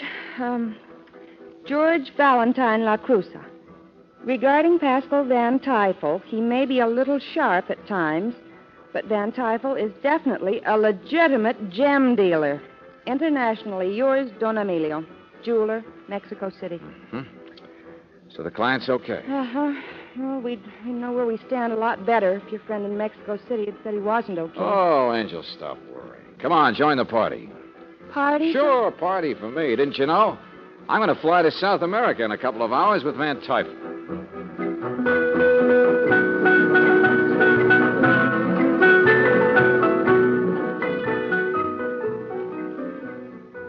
Yes, that's That's it, Pablo. Drink up, Lieutenant. No, please. I'm on duty, you know. I only came out because you telephoned. Asked me to bring the expert here. Well, there's one for him, too. But I tell you, Lieutenant, I am wasting my time. What was it you wanted, Senor Valentine? An appraisal, that's all, an appraisal. If I'm going to fly south with Van Tyfel carrying these things, I got to have something official to wave at the customs people on the way. Well, all the handsome men. Ah, the Countess. I suggest we all step into Senor Hill's office. Why? If the expert's in a hurry, let's get it over with. Here you are, expert. What do you think? Mein Himmel! Hey, keep it down a little. What do you think? In my life, I assure you, I have not ever seen such beautiful, such perfect diamonds. Appraisal? Oh, about $100,000.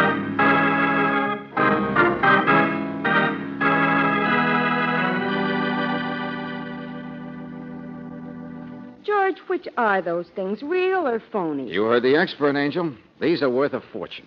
But they're the same ones you stole. Yet if Van Tyfel is supposed to be honest and he told us they were paid... Well, I can't tell the difference, can you? That's what I mean. Okay, I'm then. not... Why worry? I told you to trust Junior. Trust Junior. You wouldn't even let the lieutenant give you a man to guard the things and to... George, where are you going? Out through the patio to room 17. For a little conference with my fellow criminal.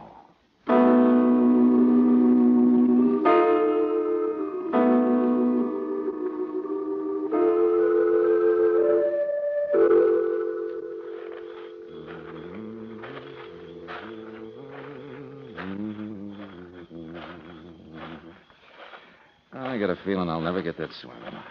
La cucaracha, la cucaracha.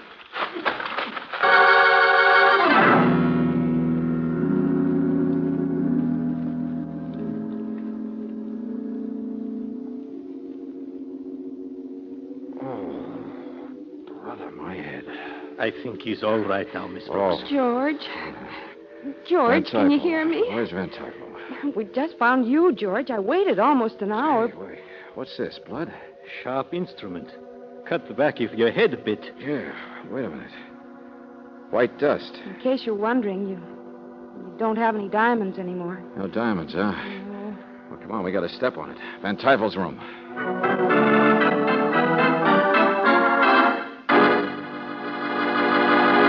Empty, Mr. Valentine. He's gone. Well, he can't have been gone long. No diamonds in here. No leather bag, no jewel box. Of course not. I've been asleep. But I'm awake now. Come on, let's find him.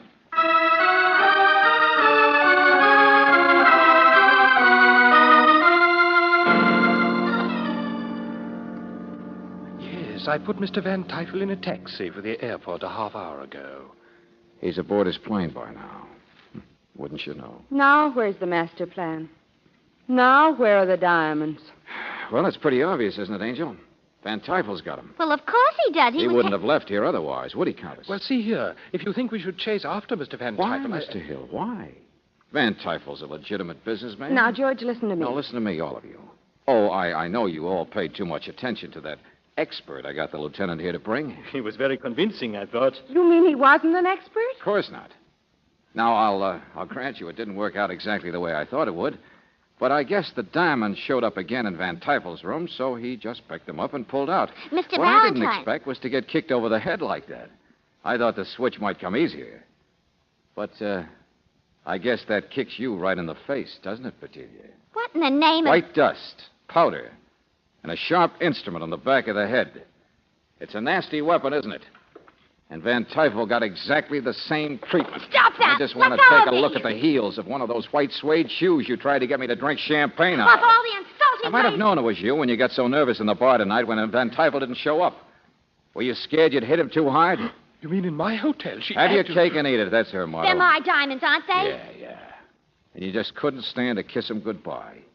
So you cooked up a bright little plan to steal from your own agent, from Van Tyfel, just as soon as he'd signed for it. I did You not. found out his scheme of using me and stole the diamonds before I could get untangled from jail. George. Sure, Angel. Sure, it's that simple. Van Tyfel was left with the phonies, and he told us they were phony. What did And you he also say? told us there was another person in La Cruza who could tell the two sets apart. Sure, that's it. I just stole the paste ones. The lieutenant and his stooge helped me give them a big buildup. And then Bedelia here fell like a ton of bricks. I what? She got panicky. Came after me. Took the ones I had and switched them. She put the real ones, the ones she'd had in the first place, back into Van Typel's. No, I didn't. He wouldn't have left unless they were the real ones, would he? So I made you beat yourself, Countess. Outsmart yourself. And someplace you've hidden a piece of junk. Oh. Well, you don't have to take it that hard, Countess. Fainting is so old-fashioned for a girl from the Bronx.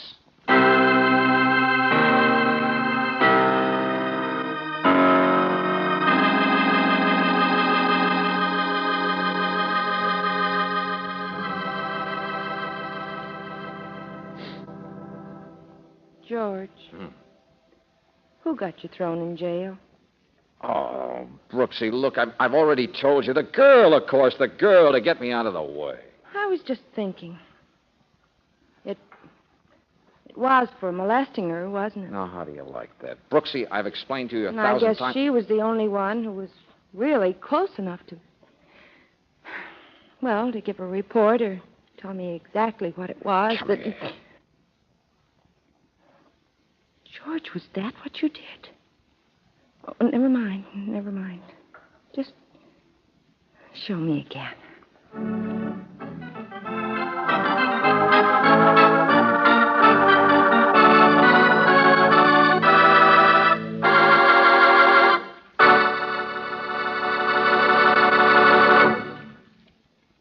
You're driving along the highway with the family. It's a nice day and everything's fine, except your car's acting a little tired. Every now and then a car behind you gives you the horn to step it up a little. What's the trouble? It well may be that gum is robbing your engine of its power. The kind of gum caused by the impurities that naturally exist in most raw gasolines. The only way to get rid of those impurities is to refine them out, and that's why Chevron Supreme gasoline is so popular in the West. For it's the gasoline super refined to remove engine-sticking gum. Try a tank full and see how this super refined gasoline gives you that new car feeling. Faster starting, all the powerful pep your car deserves on the open road, and ping-free power on steep hills. Ask for super refined Chevron Supreme tomorrow. You'll find it gives new power, full mileage in the kind of driving you do. That new car feeling. Ask for it at standard stations and independent Chevron gas stations where they say and mean we take better care of your car.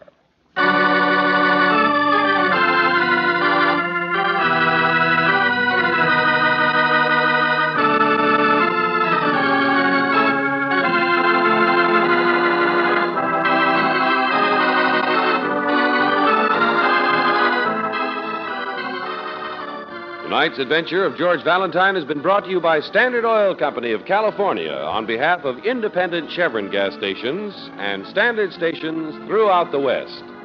Robert Bailey is starred as George with Virginia Gregg as Brooksie. Let George Do It is written by David Victor and Jackson Gillis and directed by Don Clark. Larry Dobkin was heard as Van Typel, Sandra Gould as Bedelia, Dan O'Hurley as Hill, Jack Crucian as the expert, and Harold Deerenforth as the lieutenant. The music is composed and presented by Eddie Dunstetter, your announcer, John Heaston.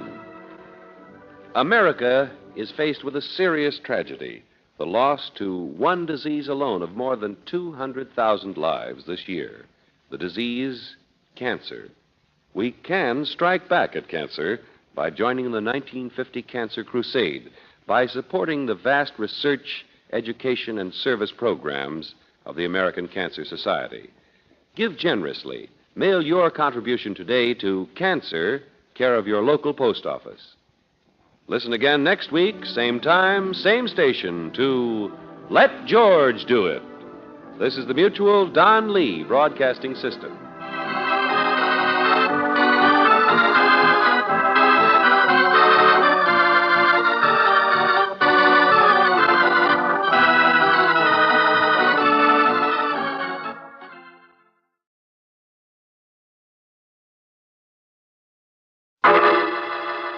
Personal notice. Danger's my stock and trade. If the job's too tough for you to handle, you got a job for me, George Valentine. Write full details.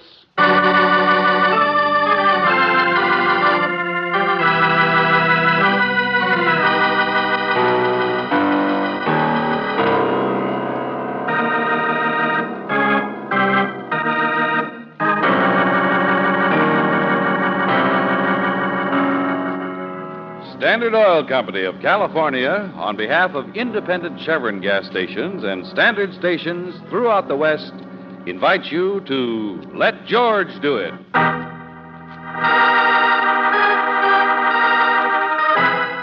Death begins at 45. Another adventure of George Valentine.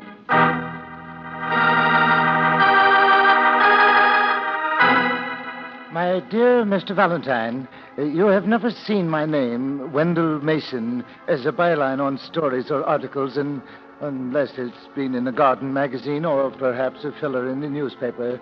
You see, I am a writer, but I've never found a big enough story until now. But, Mr. Valentine, I have run across a grain of pepper in the midst of sugar, a black icicle in the midst of sunshine. In the midst of one of our most exclusive, quietest suburbs, what have I found? A criminal. One of the blackest criminals in all America. What is he doing in River Vista? Of course, he might only be visiting there, and yet, in that case, why should I, a mere observer of the scene, be struck from behind and left for dead? Oh, yes, it happened to be only this morning. Well, Mr. Valentine, that is my chance at a big story. That's for me to find out with your help.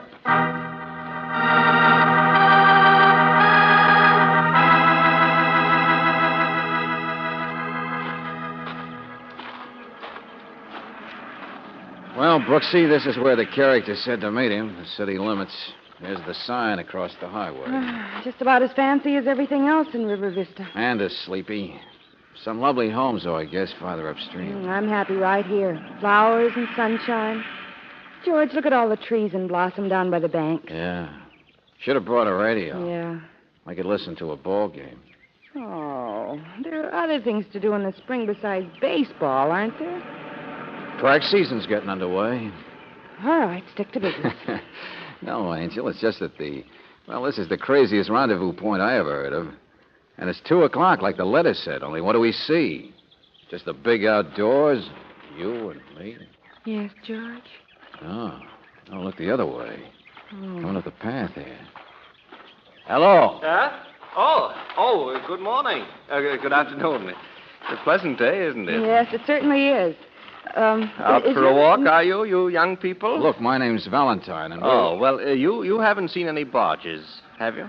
On the river, I mean. Freight barges. Well, there's so many trees you can't get a view of Oh, them. yes, of course. I thought perhaps you'd been further up, up by the bend, yeah? Well, there aren't any, apparently. Anyway, now. Pleasant day. Yeah. Interesting conversation. George, that man's awfully well dressed to be just out taking a walk in the woods or looking for barges. Hey, and look at that car he's getting into. Custom job Cadillac convertible. Hey, now who's working too hard? Brooksie, I think you had the right idea about today in the first place. It's spring, and the heck with business. The heck with all. All right, you two. Break it up. Huh? Go on, get out of here. Get off this property. You're trespassing. Well, what? Find someplace else for your smooching. Go on. Hey, now, wait a minute, Buster. Wait for what? A rifle. Yes, that's right, a rifle. Now just climb back in your car and drive someplace else. Suppose I argue. What's down that trail anyway that makes it cough up such different kinds of people? Such what? That other guy. The pinstripe in the Cadillac. He wasn't exactly your general type. His fuse wasn't so short. I don't know what you're talking about. Was there somebody else here? Who was it? Well, we don't know. Who are you, Wendell Mason? What's that, a gag? Now listen, both of you. The name is Tim McNeil. I'm leaving, and I want to see you get out of here first. Do it, or I promise you'll be trampled to death by cops.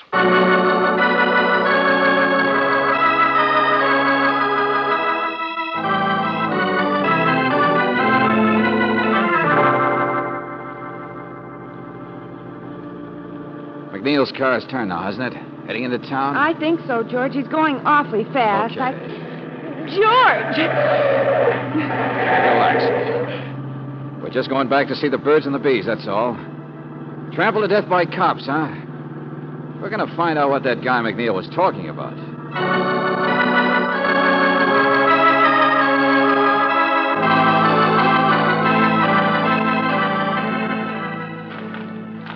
houseboat. Sure. We parked in the wrong place before, wrong side of the sign to see it. Welcome to River Vista. It's tied up there. There's a regular pier. Yeah. Oh, it's a pretty fancy houseboat, Brooksie. Yeah. Somebody likes the good life. Here, around this side, I guess. And somebody... The good death. Who is it, George? Just lying there. Wendell Mason, it must be. It's not Mason. Haven't you ever seen this face before? Rocco Banyan. Rocco yeah, Banyan? He's big, all right. One of the biggest criminals in America. I guess he's been dead since yesterday. Huh? Oh. Excuse me, did I keep you waiting, Mr. Valentine? I'm your client. Well, Mason. So now you show up. Oh, yes. It's quite a story, isn't it? I told you it was quite a story. Well, aren't you glad you came?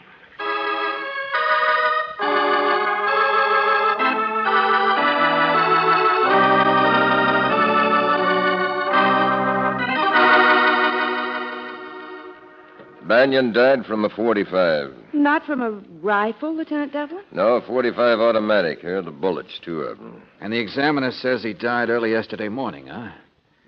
Devlin, didn't the police have any idea at all that Rocco Banyan was in this part of the country? They did not. Why would they? None of his enterprises were out here. Midwestern boy. St. Louis, last I heard of. Oh, but they come to California to die. Sure, it's the climate. Oh, now don't be bitter. Why not? There's only about 10,000 people in the world who might have killed Banyan, who have a reason for killing him. Yeah, but how many of them live in River Vista? I know. None. This town is clean, my friend. That's the trouble. That's what makes it hard. Be right back. Mason, come here, will you? Of course, Mr. Valentine. I've only been waiting. Why didn't you meet us on time? Where were you this afternoon? Well, I told you I'd been struck on the head. I had to have the bandage changed. Here, you see, to take it. Okay, skip it. Now, what are you doing in this burg anyway? You don't exactly look like the country club set. Well, I was just here to do some articles, or try to, on gardens. The beautiful gardens of River Vista for the gardening magazines. But now, holy smoke, do you know that just while you've been talking, I phoned in the story? I beat the local paper by 5 minutes. My story will be sold to the wire services with a byline. I said, what are you doing here? 2 days ago, on my way into town, I saw this man for just a moment getting off the train. And, of course, I recognized Banyan. Anybody would. All his publicity, it's a face you can't forget. Naturally, the idea of the story occurred to me, so I tried to locate him. And you did yesterday morning. That's when you got slugged, or claimed you did. And a medical examiner says that's when Banyan died. Yes, I was out here. I just walked out here. I just walked out here from the hotel, but the minute I got on the path there, well, I never even knew what hit me. A blunt instrument, the hospital said. Hey, hold it there. Yesterday morning, eh? Valentine, this guy must have come here just when the murderer was here. Maybe it was the other end of the same 45 that parted Mason's hair. Well, of course, that's what I deduced. I've already put that in my story. Yeah, wouldn't you know? Say, Mason, what do you know about Tim McNeil? And watching Banyan out here, have you seen him? Who is Tim McNeil? Save it, Valentine. McNeil is the man who reported this thing to the police. He's also the man who owns this houseboat. But the guy's supposed to be all right. Sure, nice fella, friendly, too. I'm only saying what I've heard. He's made some money on a bearing works, building a palace out here in River Vista and living on a houseboat in the meantime. What did he have to say about Rocco Banyan being here on his houseboat? That's what he won't talk about. But just to make you happy, McNeil claims he has an alibi for yesterday. Oh, I see. No, my friends, this case isn't going to be that simple. This is the big-time kind. If Mason could spot Banyan, then so could other people. He could have been followed all the way from St. Louis. 100 people could have come out here to call on him or been here with him. We wouldn't know about it. Oh, yes, we would, Lieutenant. We'd know about one. What's this? Because I know. I was out here the night before he was killed. Well, this story of yours gets better and better all the time. Oh, Mr. Valentine, please. Now, I was out walking. I just found out that Banyan was living aboard this houseboat. I was on my way back to town, and I saw someone walking down the path from the highway. Well, for Pete's sake, who was it? Well, it was dark. I didn't come back to see. A middle-aged man, I guessed. He's very well dressed. Oh, yes. I noticed back up on the highway the man had driven up in a Cadillac convertible. A custom job.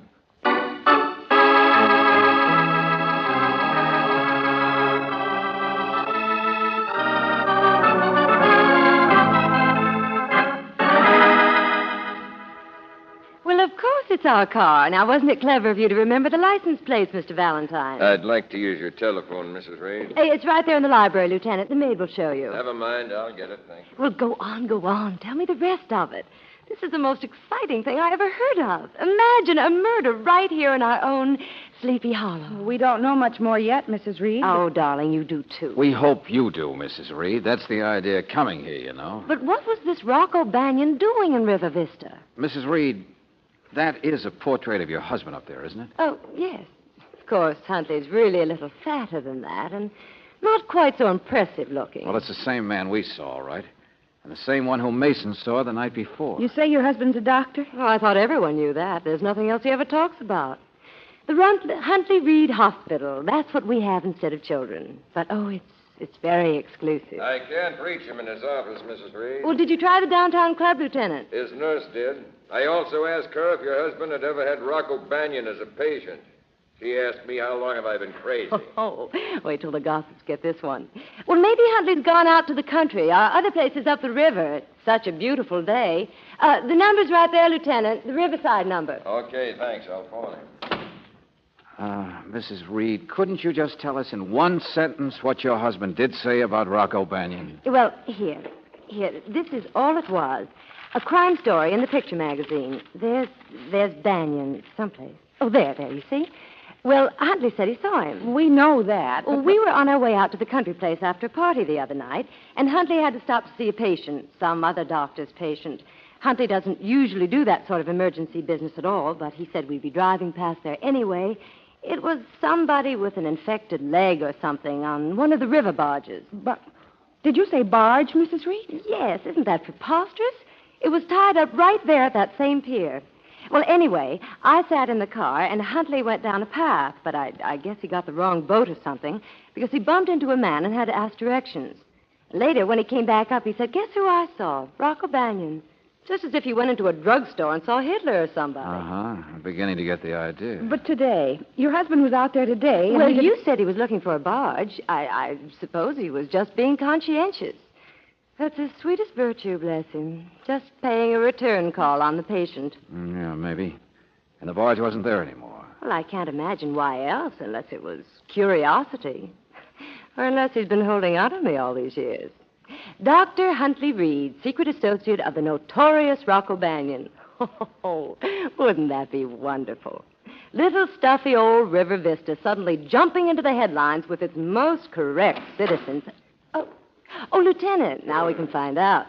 What do Dr. Jekyll and Mr. Hyde have to say? What's the secret, nefarious connection between my husband and... Mrs. Reed, I only talked to a servant out there and a highway patrolman. A what? I'm sorry, but I'll say it fast. They just found the doctor's body out in the woods. George. Your husband's dead. He's been murdered, shot to death by a .45.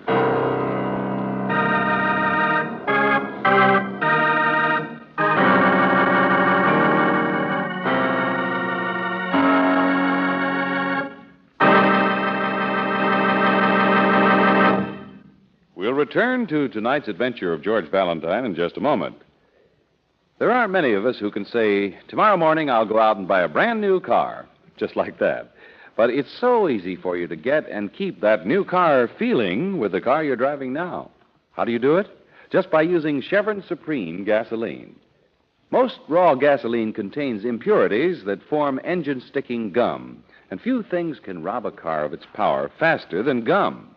Chevron Supreme is the gasoline that's super refined to eliminate gum. Try a tankful.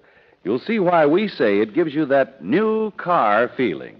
Better starting, better pickup, new power on hills, full mileage in the kind of driving you do.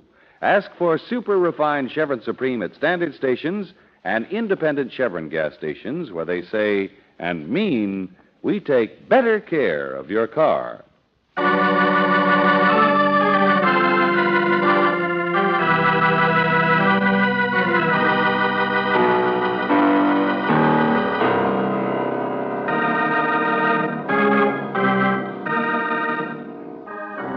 And now, back to tonight's adventure of George Valentine. Death begins at 45, and so far, 45 has been the death of two men. Rocco Banyan, a big-time gangster, and Dr. Huntley Reed, the most dignified physician in the peaceful suburb of River Vista. If your name is George Valentine, you know that this one won't be easy to tie together. No more connection than between the houseboat on which Banyan was killed and the barge which Dr. Reed supposedly visited a day or two earlier. Because now the police have located that barge at the next town down the river, and the last thing it seems to carry is information. Murder? No, that's bad. Yeah, that's too bad, really. Read it to him, Brooksie. All right, George.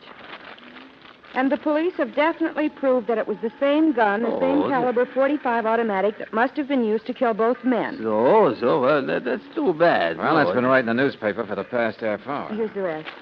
According to Mrs. Reed's account, her husband only saw Rocco Banyan for a short moment. As she sat in the car that night before the first murder, Dr. Reed walked down toward How about the pier. that part, friend? What was your barge doing at that pier that night anyway? Well, that's an easy place to tie up. You see, my leg here was infected, and it was an easy place for the deckhand to go on the shore and telephone for the doctor. He came back to see you again a day later, and you were gone. Sure. I go. The cargo to think about, and my leg, she's better, so we go the same night. Come on, Valentine. This is a waste of time. No luck with the deckhand? No possible connection here with Banyan. Another dead end. All we do is confirm Mrs. Reed's story about her husband that night. Yeah, I know. So there's only one thing to do, isn't there? McNeil? Yeah, McNeil. And Devlin, how about letting me have a try at the rising businessman by myself?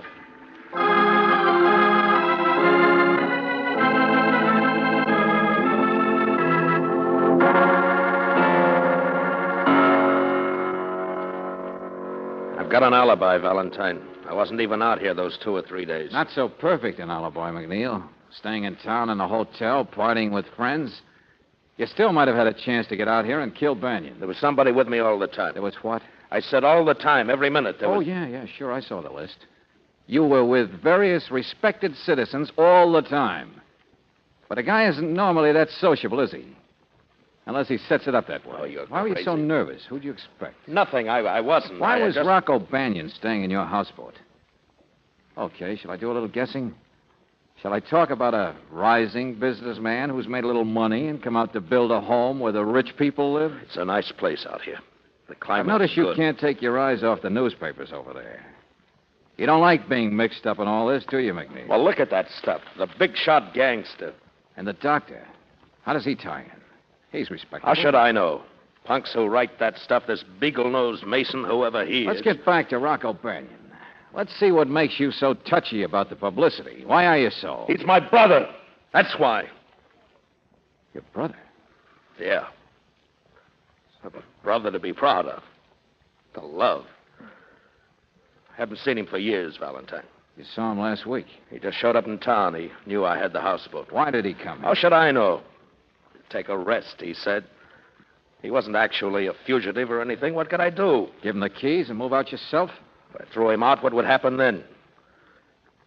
I haven't liked the guy for years. I hate him. I even changed my name not to be mixed up with him. Sure, I was with people, but it wasn't to set up any alibis. Rocco said he'd just stay a few days. He wanted to rest where it'd be quiet, where he could be alone.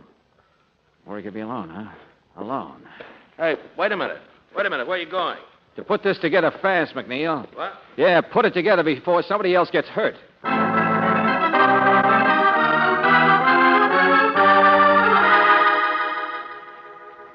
Hurry up and connect me with that number, will you, operator? Valentine, will you Hello? please? Hello? Hello, Mrs. Reed. This is George Valentine. Oh, I'm so glad you called.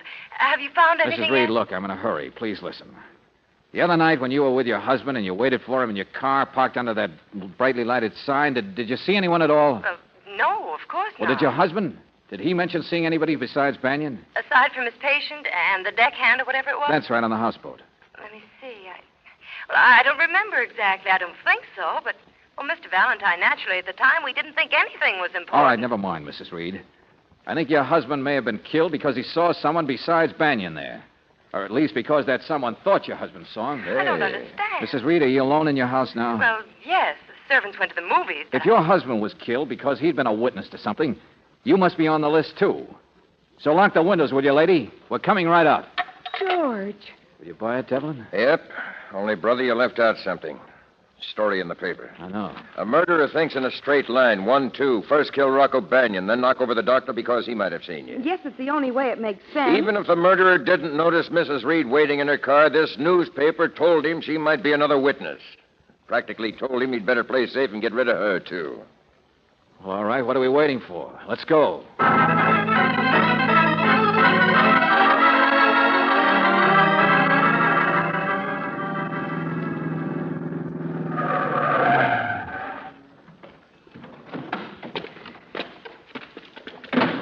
Fancy spot, isn't it? Yeah, I guess the front door's this way. So dark you can't George, tell. there's somebody up there at the door. Will you, Mrs. Reed? Please, please. Hey, that's Mason. Come on. Yeah, come on. All right, Joe. Hey, who's there? Who is there? Shoot. Got him, Devlin? Yeah, I got it. Come on, talk now. Mrs. Reed, open the door. Mrs. Reed. Oh, Mr. Valentine. Mr. Valentine. Hey, now, take it easy. You're all right. I was... Come on, back inside. He's been pounding there on the door. Was anybody else here, Mrs. Reed? No, there wasn't.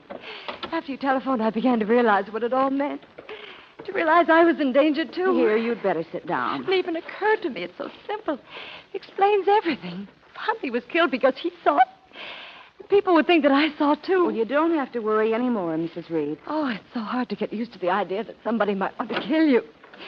You never even think such people exist. Okay, Valentine. Here's our man. Well, Mr. Valentine, I didn't mean He any tried harm. to get in. It's the stories, that's all. Just my stories. What do you mean? Well, Mr. Valentine, I wrote too much. I said too much in my stories. So I came out here to warn Mrs. Reed. Now, listen, my I friend. had written it. It was so obvious, and yet I hadn't seen it myself. It's been in the paper since noon. Mrs. Reed's name. About being out there with her husband that night. I was afraid my writing it might have got her killed. You mean... Yeah, that you- Devlin, it's turning into a chorus, isn't it? We're all catching on at once, all solving it the same way. But all our figuring of the how and why of the murders doesn't help us with the who, does it? No. Come on, Mason. I want to talk to you some more. In there. Hey, would you take some notes, Miss Brooks? Oh, sure, Lieutenant. I feel a lot safer now that you're here, Mr. Valentine. Yeah, okay. Mason had a point, don't you think, Mrs. Reed? The murderer must have seen a paper at noon. Well? Well, Mrs. Reed, it's nighttime now, and you've been alone and accessible a lot of the time since noon. To the murderer, that is. Oh, don't remind So me. if it's true that the only reason for killing respectable people is because they had the misfortune to be near Rocco Banyan once, well, then, why aren't you dead? What? Oh, do you always say such charming things to people? Mrs. Reed, I know it's a shot in the dark, but why haven't you been shot in the dark in all this time? Why haven't you? Because Mr. Banyan's little friend with the .45 has such atrocious aim, perhaps. Because he ran out of bullets. How should I know? There was plenty good aim that killed Banyan, lady, and then killed your husband the next day. Yes, my husband. For being very considerate. Sure, it was simple murder. 1-2. The big-time gangster with a few thousand enemies, and then the innocent bystander from the clean little town. Only why haven't you been killed, too? Will you please stop? Will you Mrs. Reed, you cooked up a murder scheme that's 50 times as cold-blooded as anything Banyan's 10,000 enemies ever could think of. I don't know anything about Mr. Banyan. I only saw his picture in a magazine once. Yeah, sure, you saw his picture in a magazine, all right. But your husband saw him. I guess that's what gave you the idea, wasn't it? I'm not filled with ideas And it like would have you. worked so beautifully. The police could look for years for Banyan's killer. Only, why weren't you killed, too? Unless you're the murderer yourself, Mrs. Reed. Unless the whole thing is upside down. Unless it isn't a 1-2 case. No, it's very neat, very neat. This time, 2 comes first. Rocco Banyan was killed a whole day before my In husband. order of importance. Now, suppose you wanted to get rid of your husband. And suppose one night he happened to see a famous gangster in town. Boy, what an opportunity.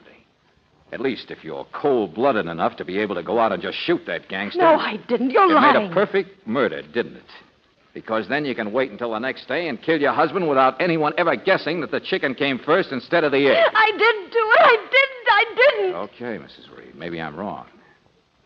Maybe if we go looking for evidence where you never expected us to, like in places where you must have bought the gun, places where we might find your fingerprints, lots of places like that. Oh, maybe we won't find anything, I don't know. Only if I am wrong about all this, then why weren't you killed, too? Why weren't you killed, too? I will be. I will be now.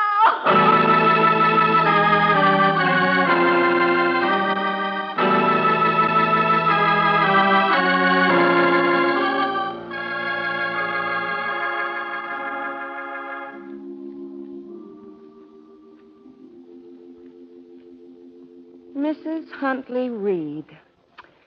Member of all the best clubs. One of the wealthiest women in River Vista.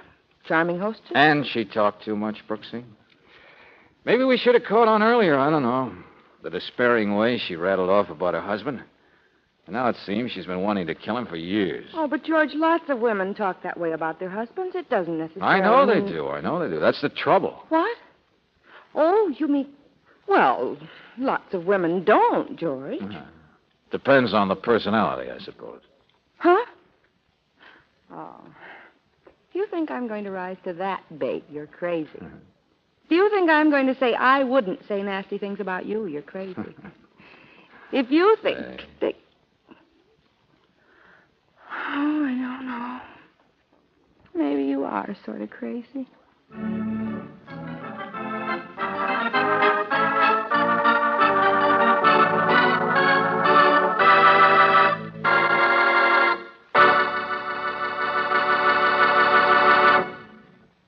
If you've already discovered that new car feeling by using super refined Chevron Supreme gasoline, why not take it one easy step further for that new car look?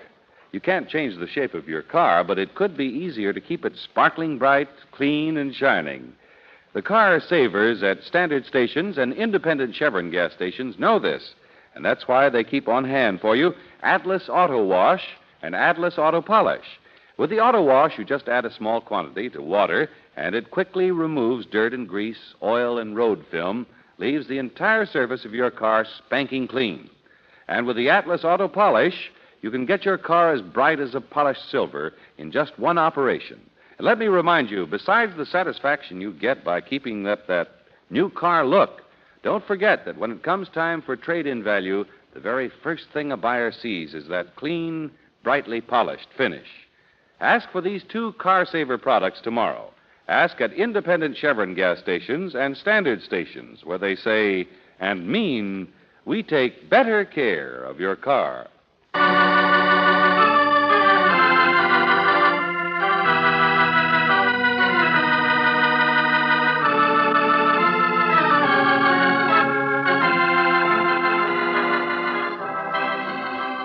Tonight's adventure of George Valentine has been brought to you by Standard Oil Company of California on behalf of independent Chevron gas stations and standard stations throughout the West. Robert Bailey is starred as George, with Virginia Gregg as Brooksie. Let George Do It is written by David Victor and Jackson Gillis and directed by Don Clark. Pat McGeehan was heard as Lieutenant Devlin, Bob Griffin as Mason, Bill Conrad as McNeil, Dara Singleton as Mrs. Reed, and Larry Dobkin as Reed. The music is composed and presented by Eddie Dunstetter. It's a fact that anyone can develop cancer, but it's a fact, too, that we're not just going to sit back and do nothing about this serious disease. Join the 1950 Cancer Crusade. Help science, help you. Mail a generous contribution today to Cancer, care of your local post office. Remember, we must all strike back. This is John Heaston reminding you that although daylight saving time will go into effect next week, you will hear Let George Do It at this same time on this same station. This is the Mutual Don Lee Broadcasting System.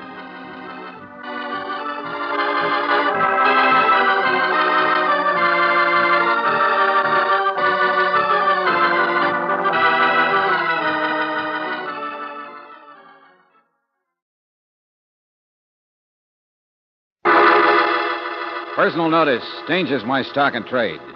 If the job's too tough for you to handle, you got a job for me, George Valentine. Write full details.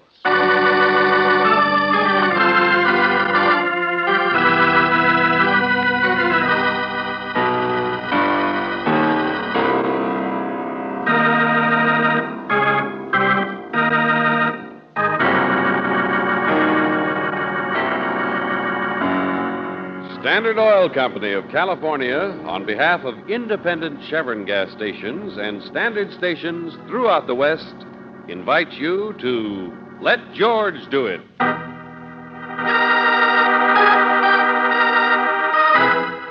The Chair of Humanities. Another adventure of George Valentine.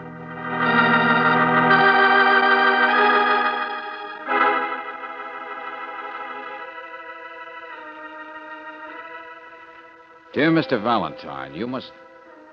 Hello, can you hear me? Of course. Go on, Mr. Valentine.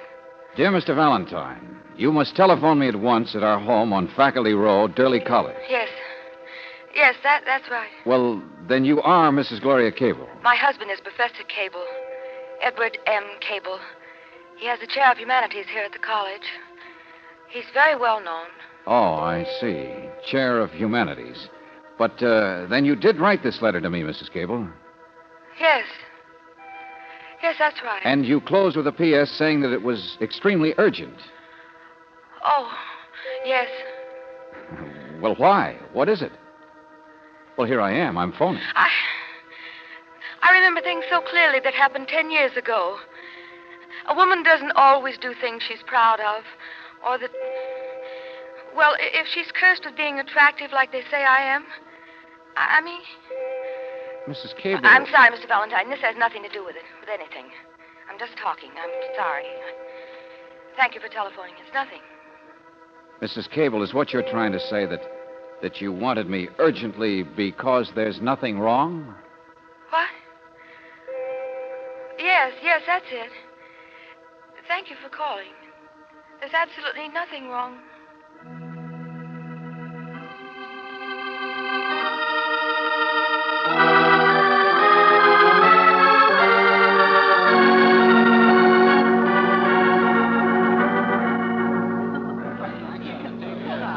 Come again, all of you. Now, Miss Brooks, Mr. Valentine, I'm so sorry if it put you out driving all the way up here. No, Professor Cable, not at all. All these young people, Monday afternoon tea, poor students with problems, are obligated to endure the professor's hospitality.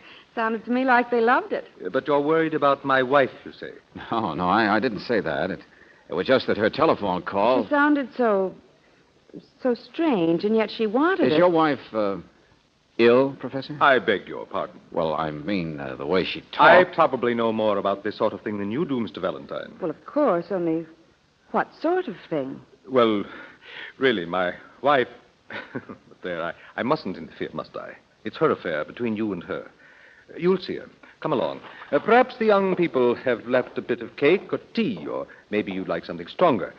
I have my own imported scotch, you know. No, thanks, not just now. Professor, we find you're rather famous. Seems you have quite a reputation for helping people. Nonsense. A man does what he... My wife is very beautiful, you know. Oh, I'm very sorry. Jessie. Excuse me. Wait a minute, Jessie. Just cleaning up, that's all. Just taking the dishes out. No, wait. This is Jessie, my wife's sister. How do you do? How do you do? Jessie's my guardian angel. Gloria's never been too strong, you know. But Jessie makes up for everything, don't you? And besides, she's the most magnificent cook in the world. There's more cake if you want some, but it isn't as light as it should be. Gloria's upstairs packing, I think. No. Ask her to come down, will you? And Jessie, beauty is as beauty does, isn't it? Thank you. Excuse me. Your wife is upstairs packing, Professor? Poor Jessie. Sure you won't join me? No, none for me either. Why do you say that? Poor Jessie. Oh, she has the misfortune of being a worshiper of me, for one thing. But I suppose tending me at least keeps her busy. I've tried to help Jessie. Make her understand about her own shyness, ugliness, if you insist. Maybe it's just that romance has missed her. I don't know. Never done anything but work here all her life. Excuse me, Professor, but I'm still curious about something else. Jessie said your wife was packing. Valentine, my wife. I've done everything possible, everything for years. Money, time, attention. I'm afraid I acted like a schoolboy just now, being offended when you asked if my wife were ill. Why do I pretend? Yes, she's upstairs packing now. The doctor is already a little late. The doctor? Yes. You see, against my better judgment, today is the day that he's coming to take her away, as the saying goes. To a place where she can get some mental rest.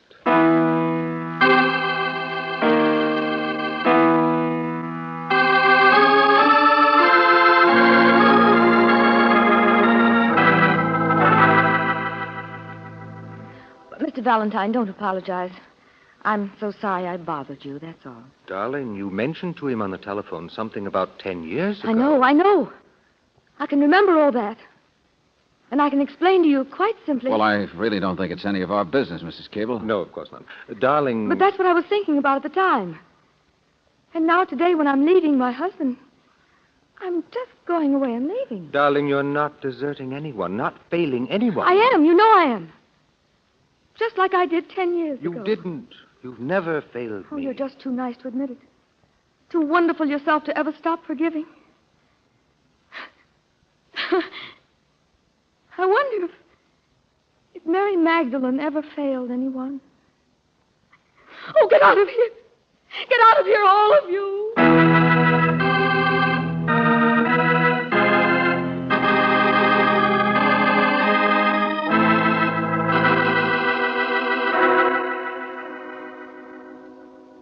I'm afraid this is none of our business, Professor, so goodbye. Mr. Valentine, it is your business. I was just as curious as you as to why she wrote you. Her memory of the present keeps slipping, I know. But she loves me a great deal. And I thought perhaps yesterday she had seen the cat die. The what? Yes, the cat. Oh, I wasn't even sure of it then. But I thought perhaps she was worried about me because I am sure of it now. And Mr. Valentine, it's I who need your help. Yes, for the first time in my life, I need someone to turn to. Then stop going around in circles, will you? What is it? I'm trying to get used to the idea that I'm actually in danger. Mr. Valentine, I'm trying to face the fact that someone is trying to murder me. Professor, how are you today? Oh, what in the name? Jessie said that I could see you now. Oh, excuse me, sir. I didn't know you weren't alone. You said show him in, Edward, the minute he came in. I told you there'd be people here. I didn't mean to intrude, Professor. I'll be back. No. You're here now. This is Bill Rossiter. Hello. How do you do? How do you do? It's a pleasure. Now, what is it, Bill? Let's get it over with. More trouble? Huh? Well, no, it's just that it's the first of the month, that's all. Oh, well, why don't I come back? Oh, of course. I'm sorry. Don't be so embarrassed, Miss Brooks and Mr. Valentine. Understand these things. I didn't have an Relax, Bill. Here, I just mixed it. Have a drink. Won't you? A drink? Go on. One won't hurt you. Well, I don't normally. Professor, here. What's this? Oh, the money. Of course, $25. Well, you could have waited if it inconvenienced you, Bill. Oh, no. I think I would like a drink, if you don't mind. Thank you. I just... cheers, Mr. Valentine. Put that down, Bill Rossiter. Put that down. Jessie, I spilled it. I'm so sorry. Here, You know you can't touch that stuff. Get out of here. I'll clean it up, Jessie. Just get me a right. I said get out of here, you weak-willed, sniveling... All right, Jessie. I'm going. I thought he'd have the strength to turn it down, Jessie. I know, Edward. So did I. Excuse me, all of you. I'm afraid I'm the one who's embarrassed now. Poor Jessie. I think she loved that man once. Liquor, his trouble? It was embezzlement, originally. 6 or 7 years ago. Worked in the treasurer's office. Had quite a future in finance. But the $25. He might have gone to prison if anyone had ever found out. It's repayment. That's all, Miss Brooks. I tried to help him out. I kept it a secret. Gave him the cash to cover up his mistakes. But you know, it's a strange thing about a person who is... It's a strange thing about a lot of the world, Professor. Everybody's got troubles. But let's stick to yours. Is that most important? Worrying about yourself? Never mind the philosophy, just the facts. About murder. The cat. Yes. I enjoy living well. For instance, here in my study, I have my own little larder, which no one else touches, though everyone knows about it. Here's salted beef jerky to munch on. The cat ate a piece of it yesterday and died. Oh.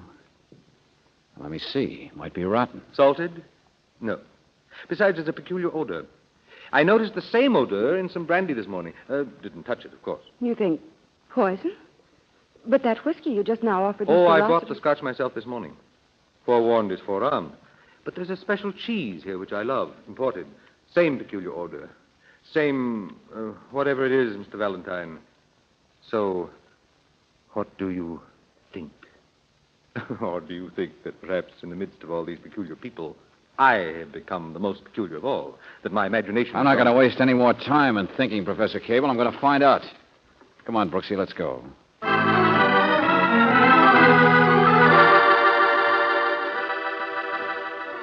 About 2 cc's mixed in with the salt there on the jerky, Mr. Valentine. You can see here where I precipitated Here's another report from the laboratory, George. Chemical analysis of brandy shows 3 or 4 cc's of a cyanic... Oh, yes, Mr. Valentine, the same thing in this report. Another cc and a half of the same stuff in the cheese. And it's deadly, all right, one of the strongest. Poison, that's what it is, poison.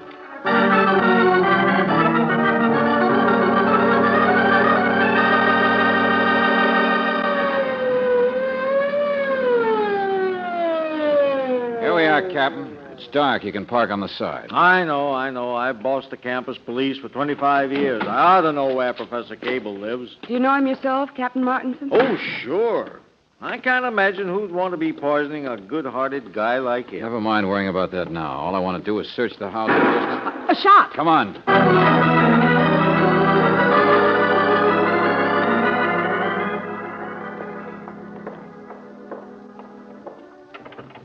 Here in this room, I think. Hey, wait. Listen. Someone trying to get out. It's locked. We can get in through the bathroom, around the end of the hall. Yeah, here we are. In here. There's the French door left open. The gun? Yeah. Isn't that a gun there in the moonlight? Sure. Somebody threw it down when they ran out the French door. Now, the lights must be By someplace. the door that was locked. Over here. He's still alive. Still trying to unlock it. Oh. George. Yeah. And it's not the professor. And I'm afraid she's dead. It's Jessie. She's the one who was shot. It's poor Jessie.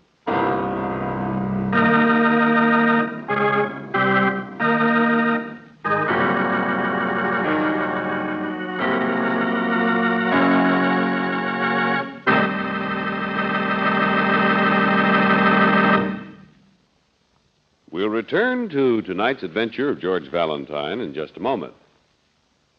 Mr. Jones is a wise man. He owns a car which he uses most of the year for short cross-town trips. His wife sometimes uses the car to do the family shopping. So why is Mr. Jones wise? Because he knows that kind of driving is tough on car engines. Short trips prevent an engine from warming up. And every time the ignition is turned off, acid-laden moisture can cause corrosive rust in the cylinders.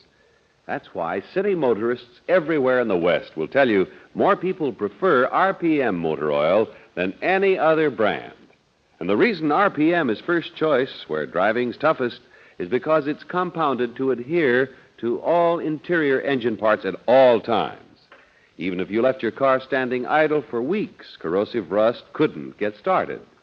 RPM is further compounded to stop oxidation, prevent carbon and lacquer formations. In fact, it's the best engine insurance you can buy. Ask tomorrow for the oil that's first choice where driving's toughest. Ask for RPM at standard stations and independent Chevron gas stations, where they say and mean, we take better care of your car.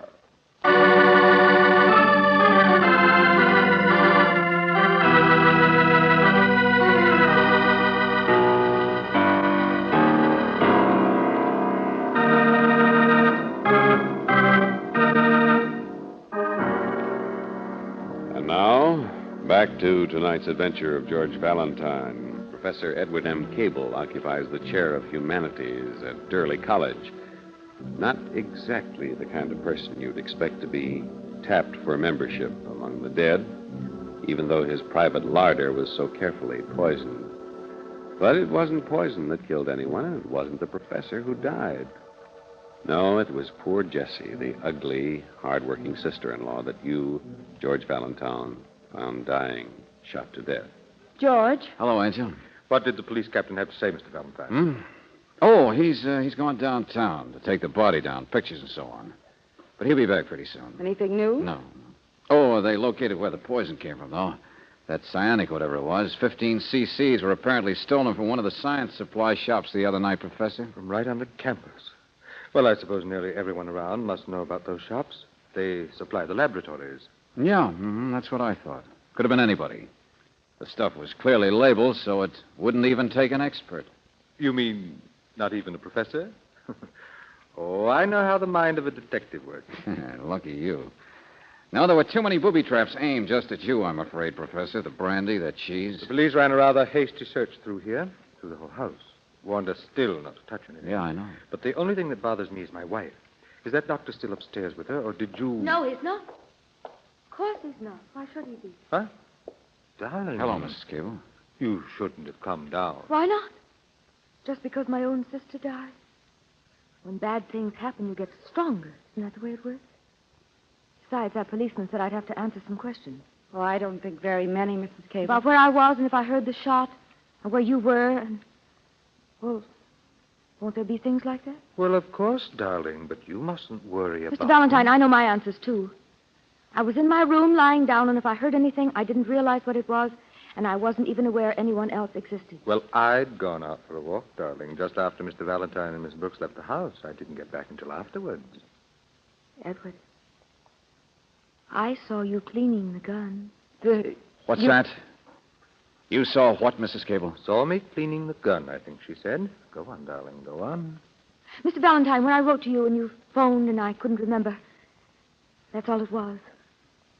Yesterday I saw Edward here cleaning a gun, a revolver. And it scared me. So that's it. I knew you saw me, of course. Everyone... Hey, now, wait a minute, friend, wait a minute. This gun, was it the same one we found? I haven't even seen that one yet. I was cleaning a 38. 38? Yeah. George, it must be the same one. Excuse me, I want to use the telephone.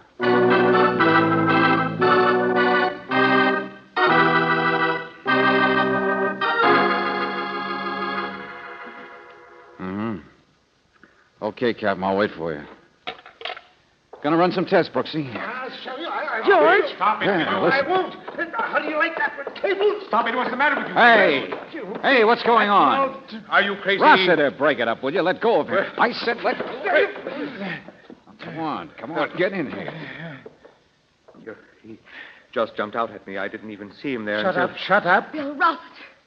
Bill, you've been drinking. And what if I have? Is that any affair of yours? You've been drinking. About 14 sniffs, and he's all ready to set sail, aren't you, Buster? Will you let go of my arm? No, he's all right, Valentine. I'm sure he's all right. Probably a good deal better than my jaw. What's the matter? Did I break you? Buster, I know you don't like the professor much, but why... Huh? Did I say that? Professor, did I say... He fished you out of a hole once, so what do you do? No. I didn't say that. It's just that I always used to like Jessie pretty well. And so you attack me. Well, that certainly makes good sense. I just think you killed her. Who else could have? George? Who else? Am I supposed to answer this, Mr. Valentine? Now, all of you, listen. The professor didn't kill her. What? I said he didn't do it. There's no question about that. Well, I didn't really have anything to go on, of course, Professor. I don't know what comes over me exactly when I get this way. Of course he couldn't. Of course he couldn't. He's never done anything bad in his whole life. Mrs. Cable, please. 10 years ago, there was a young English instructor. Oh, he's not even here anymore. But I thought for a while that I'd married the wrong man. And Darling, it's all forgotten. I mean, I couldn't help myself. And yet you've never once blamed me. You've never once raised your voice For the or last failed time, to forgive. Mrs. Cable, we don't want to hear it. Come on, Professor. I can't stand any more of this. Well? You know what I mean. Valentine, You've just seen that when a man tries to help people, sooner or later they turn on him. They hate him for it. That's a good cliche. Do you mind if I fix myself a brandy and soda? Why? You want to take it back in there and wave it in front of poor Rossiter's nose? He's an unfortunate case. Just no willpower. You should know. Aren't you afraid you'll pour yourself some poison? Oh, no. When I went out this evening, I picked up a fresh bottle, and a soda, too. Well, you're so careful. You're so rude. Oh, I don't mean to offend, but you did just say that you knew I hadn't killed Jesse, so really... Buster, do you want me to draw you a diagram? Pardon me, Oh, no, I'm getting that. Yeah, hello. Speaking. Uh-huh. Uh-huh. That's it, huh? Okay, thanks. George, what was it? Well, Valentine, come on. Don't keep us in suspense. It's what I asked the police to check earlier. It's what everything has been pointing to and nobody's yet looked at. Buster, it's exactly what you know it is. What? Jesse committed suicide. Suicide? Yeah.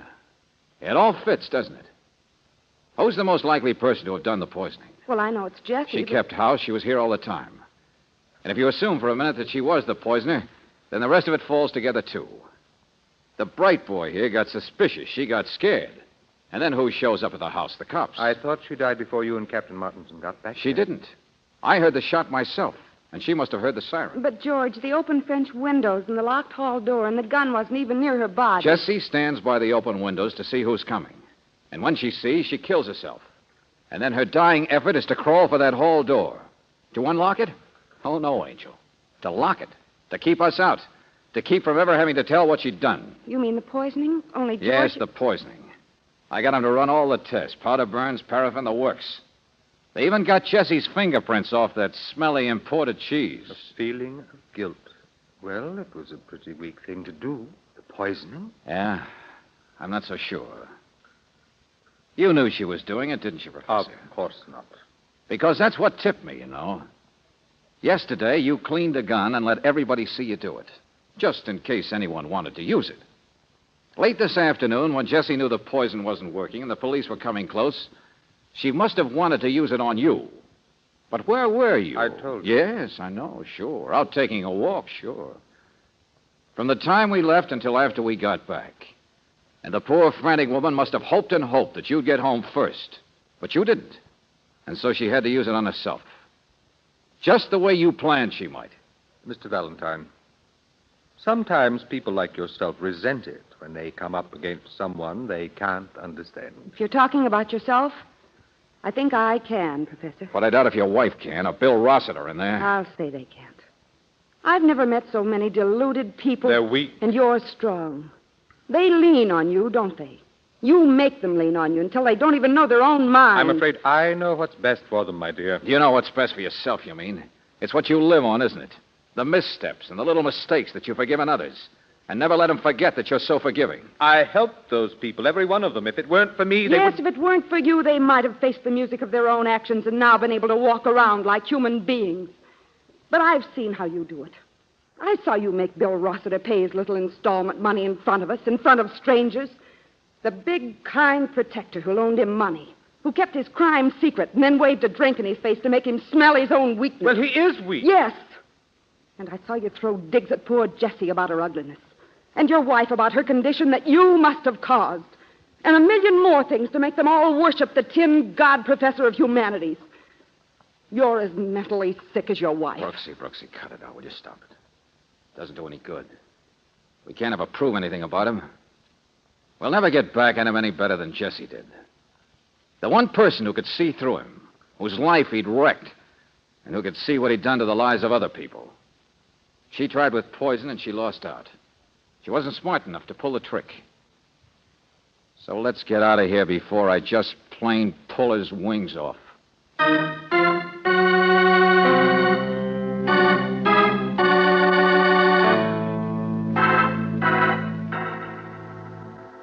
Hey, wait a second, Brooksie. Add these figures, will you? No, don't talk to me. That man in there, I'm so No, mad. wait a minute, listen. 2 cc's plus 3 or 4 cc's plus 1.5 cc's. About 7 or 8, isn't it? What, you mean the poison? Yeah. Doesn't add up to 15, does it? And that's what was stolen. George, Well, they searched the house once. They looked every place you'd think of. Jesse thought Gloria'd be gone. The professor alone in the house. Come on. But he's buying all of his own things, even his soda water he's not using. Valentine.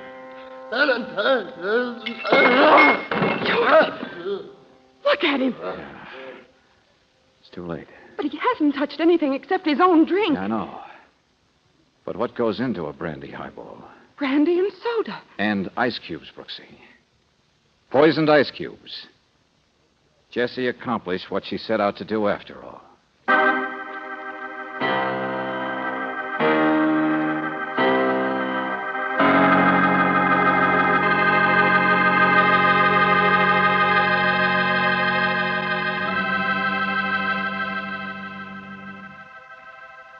George. In a way, I'm sorry for a man like Professor Cable. Oh, yes, sure. Great guy, great guy. Help old ladies across the street and then push them into a manhole. George, what's a chair of humanities? I don't know, search me. Covers a lot of subjects, doesn't it? Why, you thinking of applying for the vacancy? No. No, darling. I don't want a chair. I'd be happy with just a lap.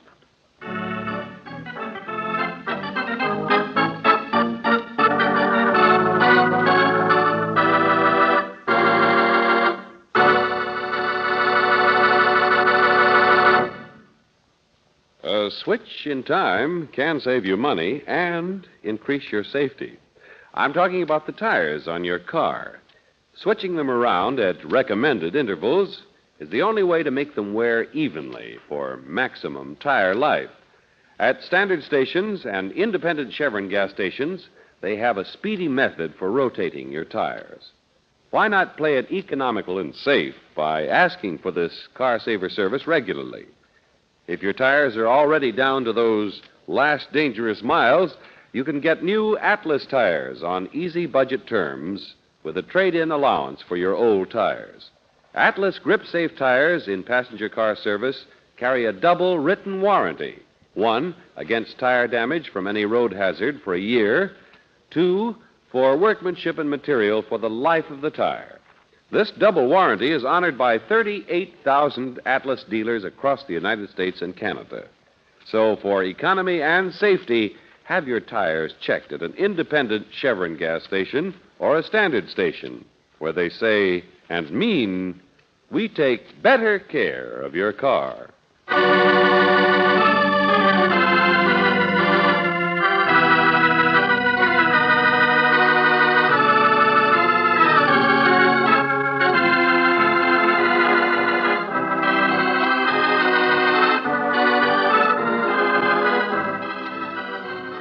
Tonight's adventure of George Valentine has been brought to you by Standard Oil Company of California on behalf of independent Chevron gas stations and standard stations throughout the West. Robert Bailey is starred as George, with Virginia Gregg as Brooksie. Let George Do It is written by David Victor and Jackson Gillis and directed by Don Clark. Ted Osborne was heard as Cable, Lorene Tuttle as Gloria, Bob Griffin as Rossiter, Noreen Gamil as Jessie, and Victor Rodman as the captain. The music was composed and presented by Eddie Dunstetter. Your announcer, John Heaston. Listen again next week, same time, same station, to Let George Do It. This is the Mutual Don Lee Broadcasting System.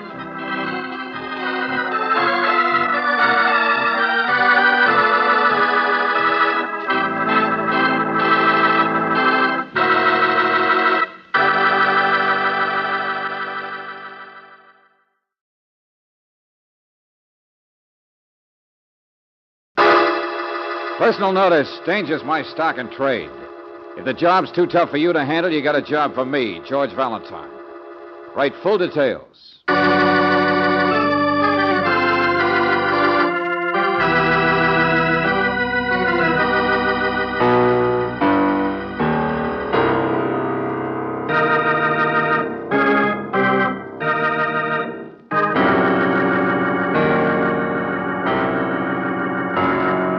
Standard Oil Company of California, on behalf of independent Chevron gas stations and standard stations throughout the West, invites you to Let George Do It.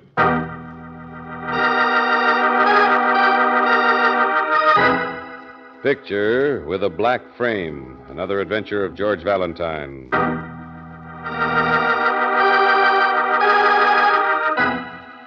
Dear Mr. Valentine, here is the opportunity of a lifetime. And this is not an advertisement. You probably have had your eye on a beautiful new car that you've always wanted. Or there's some high dramatic blonde that you've never quite been able to afford. Or maybe it's just a trip to Europe that you'd like to have. Well, my friend, you're going to have them all. Yes, sir, each and every one. Or whatever else you'd like to purchase with the biggest chunk of lettuce you ever saw.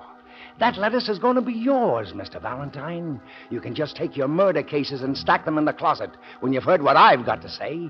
Because, Valentine, I got a proposition with bells on it. Bells that ring.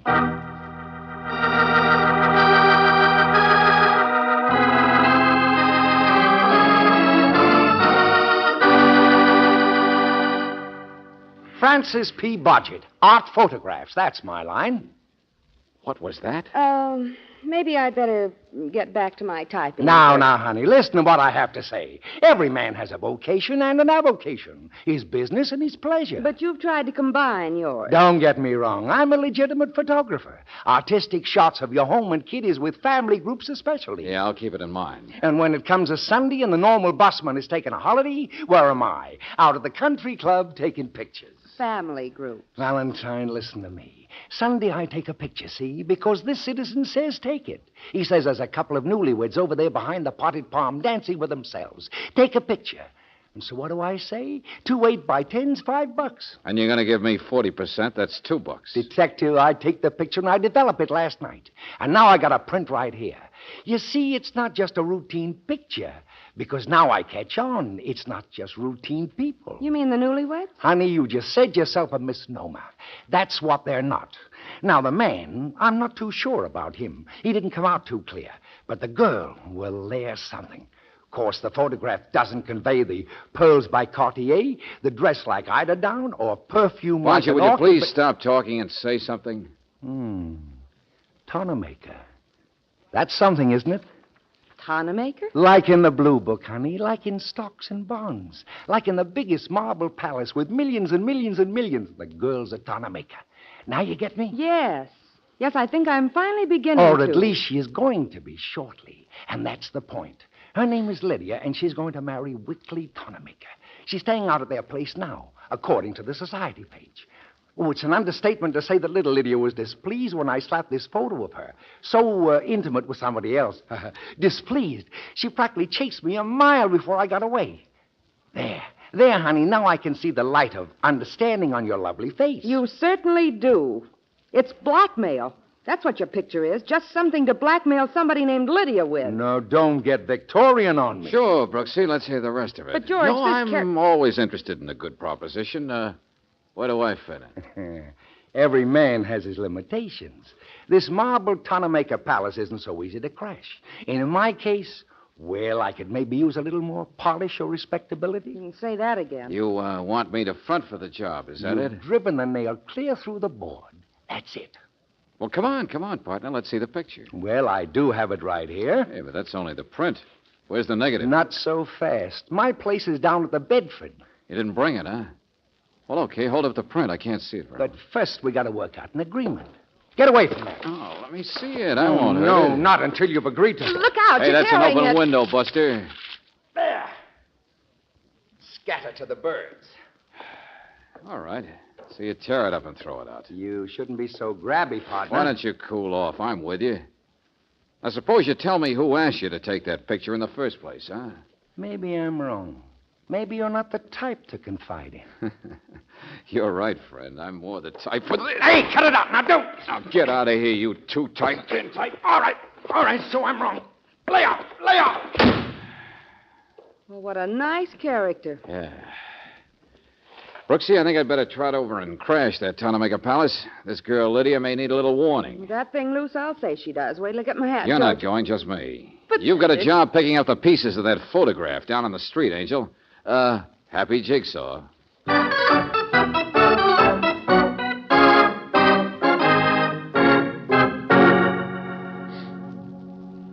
Lydia? Lydia? Why should you wish to see her, young man? Where did you meet her? Mother, for heaven's sakes, what's all the noise? Quickly, will you please throw this young man out? Oh, now, wait a minute. Hello there. Is your name Wickley Tonemaker? Yes, that's right. Wick, generally. And yours? George Valentine. I see. Well, Mother, Cousin Mel's in there waiting for a decision on the steel I investment. came here to see Lydia, Mr. Tonemaker. Oh. There, you see. Now, will you throw him out? Mother, please. What's it about, Valentine? Well, let's say that I'm a reporter from a magazine. I understand you and this Lydia are going to be married. There's been no official announcement, Mr. Valentine. I've already warned the society editors to say nothing about this. Yes, we're going to be married in the next couple of weeks, maybe. What about it? Well, several things. For instance, Lydia what? I don't even have a full name yet. It's Tonemaker. It's what? That's right, Tonemaker, just like my name. You see, Lydia happens to be my younger brother Tony's... his widow. Oh, I didn't understand. Ha! Oh, no, not much. Can't you just see the nice, fancy story? Mother, that he'll stop it. There's no reason Lydia can't make her own statements. Valentine, she's in the music room downstairs. Wickley, I'm the head of this house. What's holding everything up? There's a steel corporation that's waiting for a decision, and here you are, all jabbering about that unimportant little tramp. Melvin, I've already told you what to tell those people. Get out of here, will you, Valentine? Sure.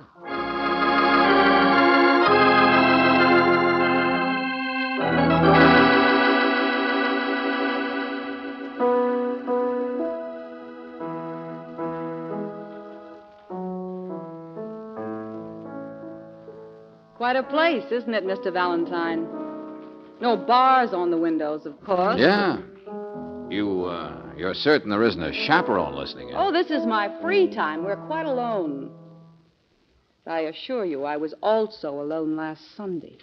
I wasn't at any country clubs having my picture taken. Mm-hmm. You weren't, huh? No. All right, Mrs. Tonemaker, The name's Lydia. You don't believe me, do you? Very well. What difference does it make? Look here, Lydia, You came to warn me, and I appreciate it. Mr. Valentine, do you know that I was never in this crazy place until a month ago? But I thought you were formerly married I was married to Tony, but that was all in the East because Tony was the black sheep of the family.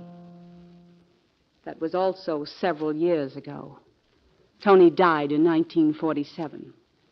Oh, I see. I loved Tony. I never met his family. They practically disowned each other. I probably never would have met them except that, well, his brother Wickley came back east on business. And he was very nice to me, very thoughtful and, well... Well, one thing led to another. Don't be nasty. Wick's a wonderful person. He just made the wrong choice in me, that's all. Look, clear it up, will you? I'm a tramp, Mr. Valentine. And instead of the Tonemaker tribe being burned once, it should happen twice. They don't approve of you? Do you ever approve of gold-digging widows, of your own drinking children? Oh, Tony drank, huh? He was pretty hopeless, I'm afraid. He wasn't nearly the person Wick is. He died that way. Now, when I want to salvage something of my life with a very wonderful man, I find that no one approves. Wick's mother, Cousin Melvin, the family lawyers. All they care about is trying to prove to Wick that I'm not eligible, that I wear lipstick and speak to strange men. They want to break this up because they blame you for Tony's death? You understate it so badly, Mr. Valentine. You see, I murdered Tony. You what? Yes. Yes, indeed.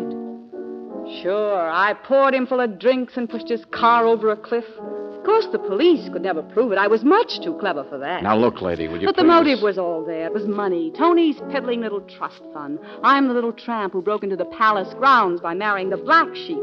But once I'm through the Tonemaker fence, of course I have to get rid of the little one and go for the big ones. Wickley, no less, the head of the family, the richest of them all. The one who builds the trust fund. Don't stop doodling on that thing, will you? So that's what they think. And it wouldn't make any difference if you happen to love Wick now, I suppose. Do I? Mr. Valentine, at this point, I'm really not sure that I care what any of the Tonemaker's tribe... No, you don't care, do you? Like you don't care that Wick's not the head of the family. He'll stand up to them. I know he will. To his old crone of a mother and his nasty-minded cousins. Will he if it turns out you're running around with somebody else? If it were ever found out that a picture was taken of you for blackmail purposes? Now, come on. Who were you with last Sunday? For the last time, I tell you nobody. Only I am upset. I'm worried stiff. I received a telephone call this morning.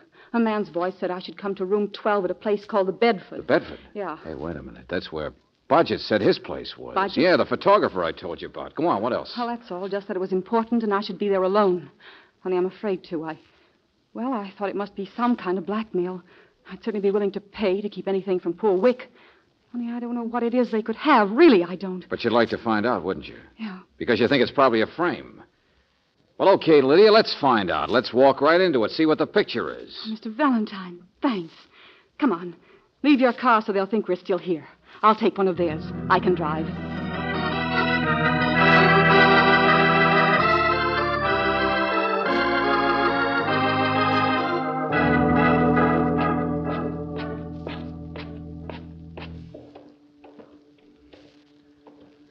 Bedford, huh? Not much of a place, is it? It's so dark in the corridor. Well, there, that's 10. Yeah. Must be over here on the right. So give me a lighter. Yeah. There it is. 12. Well, take it easy. People roll out the red carpet for this kind of business proposition. I guess we're early. I don't hear anyone. Well, there's got to be some lights on that wall. No, I can't seem to find it. Listen, Mr. Valentine. No, that was just me fumbling with the lighter. What the... Hey. Just a little flash bulb, that's all, folks. The birdie won't hurt you. It'll be a beautiful picture, I'm sure. Many thanks to both of you. Bodgett, where are you? Turn... He got away. Flash, I couldn't see a thing. That was him? Yeah, that was him, all right. Here's the lighter. Well, this isn't his place. It can't be. No, but he took his picture. And I guess now you are in trouble. You and me and an empty hotel room. We didn't just walk into this frame, lady. We dived in head first.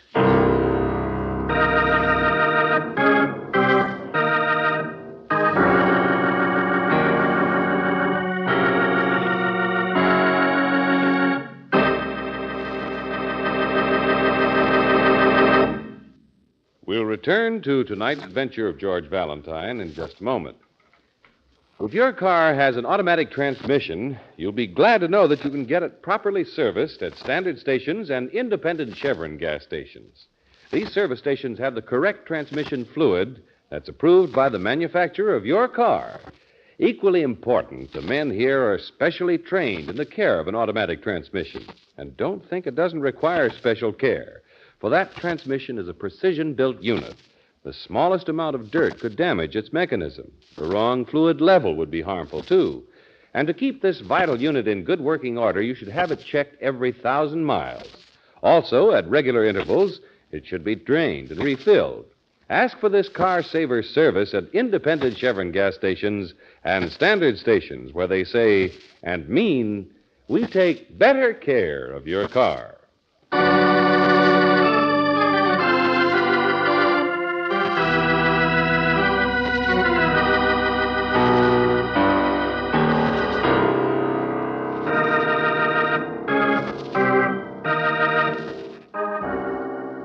And now, back to tonight's adventure of George Valentine. You didn't just walk into a frame-up, you dived in head first. You and Lydia Tonemaker went to a certain address to find out just what kind of a blackmail offer was going to be made to her, just what kind of an incriminating picture they had of Lydia. And what happened?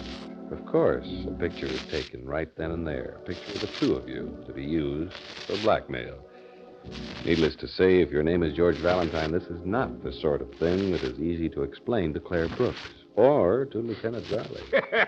Oh, no. Don't even try. We understand. Okay, so I'm a sucker. Okay, And now will you don't please... make up excuses, George. You must have looked cute. All right, go on. Have fun. But that girl's in a spot, I tell you. I should hope to say so. A man with your reputation. Riley, will you please? All right. The Bedford, you say, Valentine? Yes, that's the same place Bodgett told us his shop was. Well, there's New Bedford, Old Bedford, Bedford Uptown, and several others.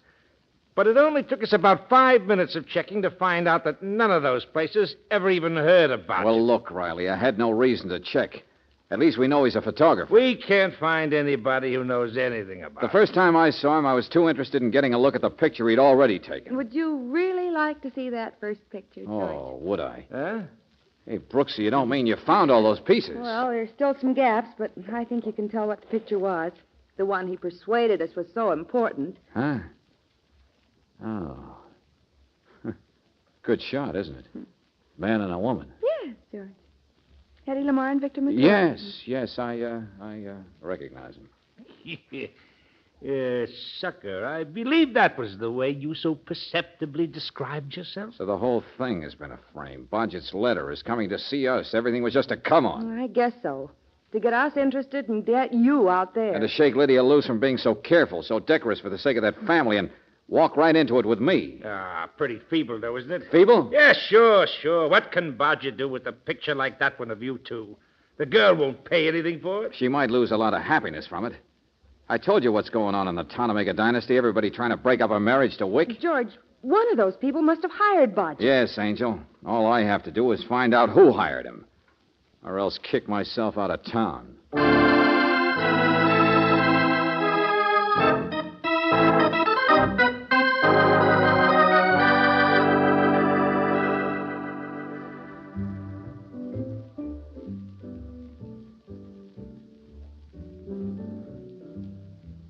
You weren't so easy to locate, Lydia. Oh, Mr. Valentine. Have one of these. Bartender. No thanks. What happened? They throw you out already? I walked right out by myself. Why shouldn't I? I'm a gone woman now. All right, rub it in. Wasn't your fault. There are certain ways a murderess and gold digger's supposed to act. And I've been so careful not to act any of them. I'm a soap and water girl, strictly. Ever since I came here from the East, I've walked the little old-fashioned line. Looks more like a line of old fashions now. Oh, yeah, now I'm different. Look at me. Eyeshadow, French makeup. Snow. Black orchids, imported. A huzzy's a huzzy, Mr. Valentine. Bring me another one, Hey, bartender. wait a minute. Look, you don't really want it, do you? I don't even like the taste. I'm just sick and tired of What's the trying- matter with that sissy boyfriend? Didn't you tell Wick what happened? Did you explain to him? I couldn't even talk to him alone. His mother wanted him. There's a family conference on the steel industry. Why do you waste your time in the first place on a guy like that? Because I'm a conniving little tramp, that's why. I'm out after money. I've crashed the gate, now I'm trying to get control of the whole Tonamaker empire. The whole silly... Oh. Man enough to knock your block off 5 times. All right. I'm sorry. Wick is just... Oh, well. Change the subject. Who hired Bodgett? Figured that out, too, huh?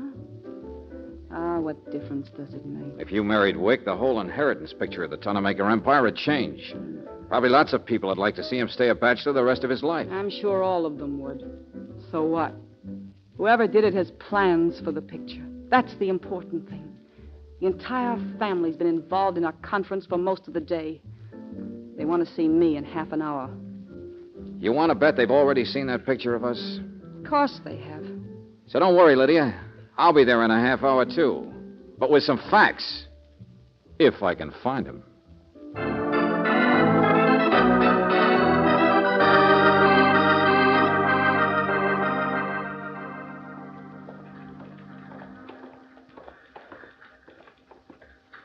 Hi, Sergeant. Can you tell me? Hey, Riley. Oh, hello, Valentine. Say, I sent the Tonamakers the picture. Did you see it? What are you talking about? George, Lieutenant Riley found the picture, the one of you and Lydia. Yeah? He sent it out to the Tonamaker house. You did what, Riley? Why? Give here, Valentine. Right in here. You bet I did, friend. This isn't just a little photo game anymore. I wanted to start the explosion. Here. Here he is. Look. Bodgett. That's right, my friend. We found him all right for you. Dead. Where? The alley near the Tonamaker place. Shot 3 times with a .32. A print of the picture was crumpled up in his pocket. Still wet. So the little hired tintype had to be moved out of the way, huh? All right, Riley, come on. Huh? Come on where? You're going to be a character witness to take off my frame. Only it won't be in a hurry to tell the good people about the Black Border.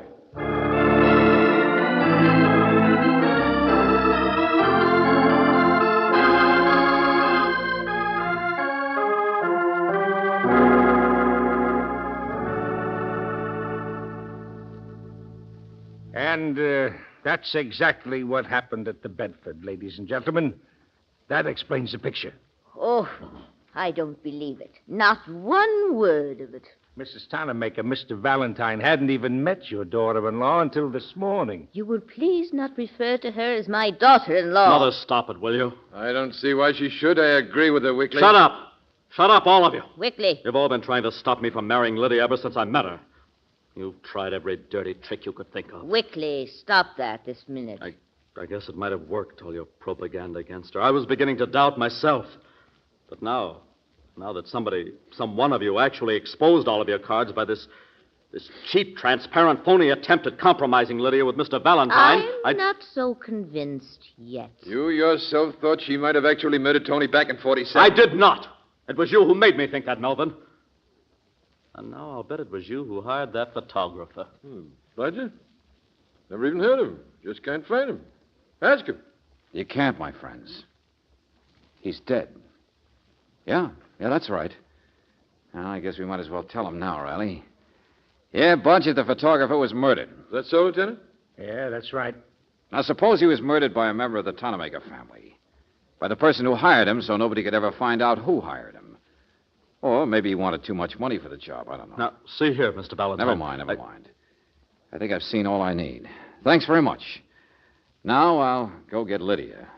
You won't mind waiting.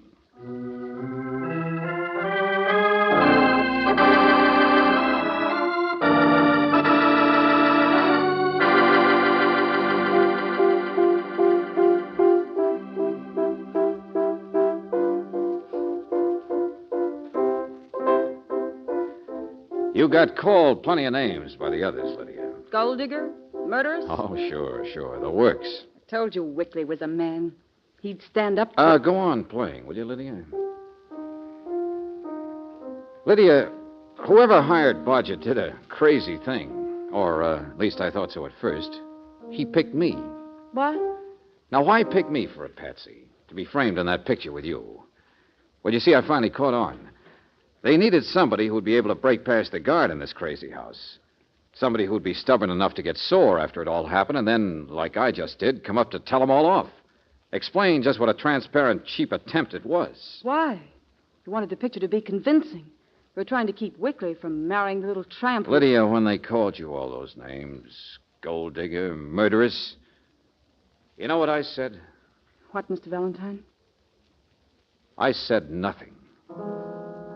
What's that? I didn't agree because I saw it all so clearly, Lydia. Why the picture frame-up had to be arranged so transparently. Because timid little Wickley had to see right through it. He wouldn't let his dirty old family do a thing like that, no sirree. And would he ever believe that one of them hadn't hired Bodgett? Not in a million years. He'd just defy everybody, including his own better judgment, and marry you. I just completely don't understand. You hired Bodgett, sister. You said you'd never seen the little man before. You also told me you hadn't been wearing perfume since you came to live with the stuffy Tannemakers. And yet he knew enough about you to mention that your perfume had something to do with orchids. And it does. Black orchids. All the ridiculous Where'd you know far-fetched him? things. New York? Did he by any chance help you get rid of the first Tannemaker back in 1947? You're just like all the rest of them. I didn't kill Tony. I don't even care whether you did. But you killed Bodgett, didn't you? You had to, I suppose. A guy who knew that much about you. No, I didn't. Because you arranged the frame, sister. No doubt about that. In this town, there's a New Bedford, Old Bedford, Bedford Uptown. And yet somehow you drove us straight to the right one. Sure, you and Bodgett had already picked it. So of course you knew where to go. Stop it. And no, you're the one who benefits. No. Crash the gates, marry another Tannemaker. Wait. Well, it's a closed clan, Lydia. No. Yeah, they hold conferences all day. And so they all end up with alibis for Bodgett's murder. And where does that leave you? Please, Out wandering around alone. Oh, no, you don't, Here. sister. Get away from there. Get away from that purse. Let go of me. Let go of me, you ugly, flat-footed, big... I know. Go ahead. Call me names like you call yourself. Best way to look innocent is to walk right into it. Kid about your own guilt. Well, you walked into it this time, Lydia. But good.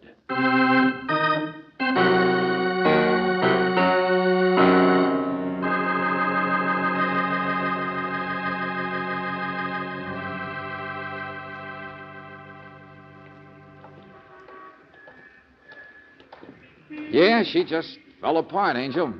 Even admitted killing Tony. Riley's writing it all down. Well, it shows what happens when a girl gets ambitious, doesn't it, George? It sure does. So, just let that be a lesson to you, Brooksie. Well, the only thing that bothers me is... Hold it, neighbors. Hey! There you are. Thanks very much. Here's your card. Mail it in to What in the name of heaven is that? Snappy photo service made in the card. That's all you have. Hey, did that guy just George, take now stop. He didn't do anything. He just took our picture. A nice, intimate shot. Strolling arm in arm. Hey, give me that No, card. no, I'll tell that guy. no. Maybe I'll want to get ambitious someday. Huh? Wait till I show it to my family, darling.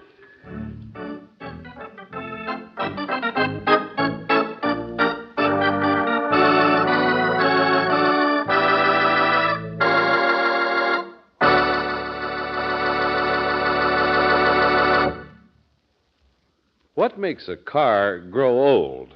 What makes it lose its pep and power? Well, one of the biggest threats to your car's youth is gum. Gum that makes engine parts stick. This gum is caused by impurities that are found in most raw gasoline. The only way to get rid of these impurities is to refine them out. And Chevron Supreme is the gasoline that is super refined to eliminate gum. Just try a tankful tomorrow. Chevron Supreme gasoline will give you that new car feeling. You'll notice how your car starts faster, how much more peppy it is in traffic, and how it gives you new ping-free power on hills. Another thing you can depend on from this premium quality gasoline is full mileage in the kind of driving you do. So ask for super refined Chevron Supreme and enjoy again that new car feeling. Ask for it at standard stations and independent Chevron gas stations where they say and mean, we take better care of your car.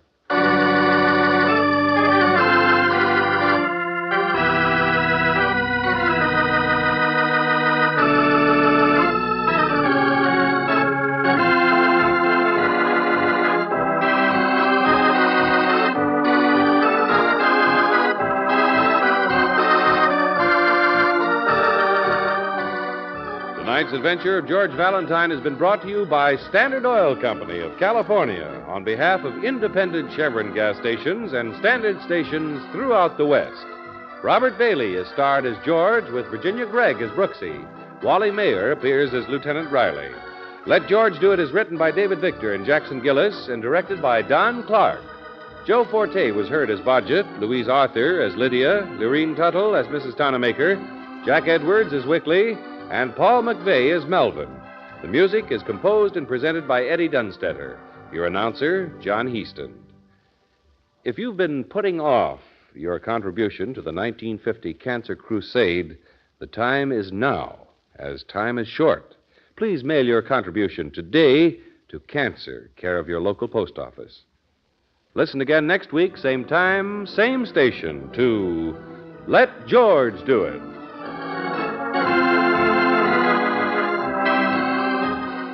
This is the Mutual Don Lee Broadcasting System.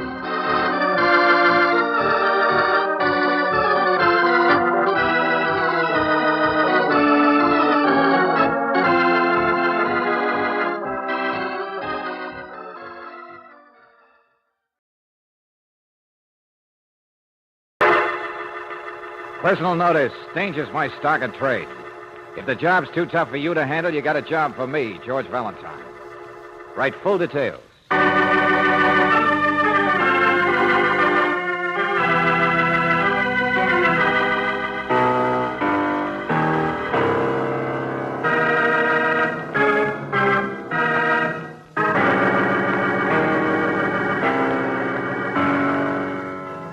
Standard Oil Company of California, on behalf of independent Chevron gas stations and standard stations throughout the West, invite you to Let George Do It.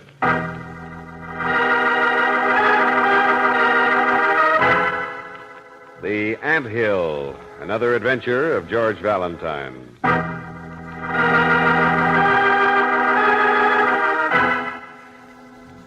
Dear Mr. Valentine, I am without doubt the ugliest man in the world. Hey, wait a minute. Who is this? However, I need your help or the man standing beside me will go crazy.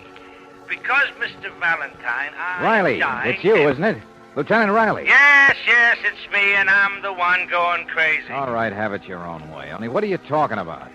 Valentine, I've got a client for you. A little ugly stumblebum wants your help.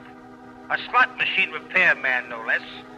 He needs help, or at least he won't help me unless somebody helps him. Only he won't trust the police I don't department. blame him. You make so much sense. Okay, then, let's say I need your help. Sure, this little guy isn't much, but the idea Riley, is... hold it, will you? You said this guy's dying? Yeah, police hospital.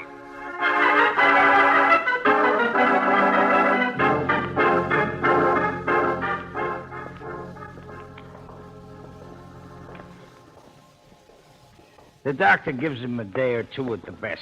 Can't operate, can't stop the infection. From what, Lieutenant? Oh, gunshot wounds, Miss Brooks. One gun, but all 6 shells. Happened in a dark alley. Whoever it was didn't want to miss him, I guess. That little man must be tough. Maybe. Or lucky or unlucky. He's one of those guys who's born to end up at the bottom of the pile, Valentine. Then why are you so interested in him? It's just possible that he can steer us all the way to the top of the pile. His name's Trailer. I told you he was the littlest shrimp in the slot machine racket. The repairman. Well, we've never found out who the big shrimp is. I see. I worm my way into the man's confidence, and then maybe he spills. Is that it? Blows the whole racket apart. No. You just help the little guy find his girl.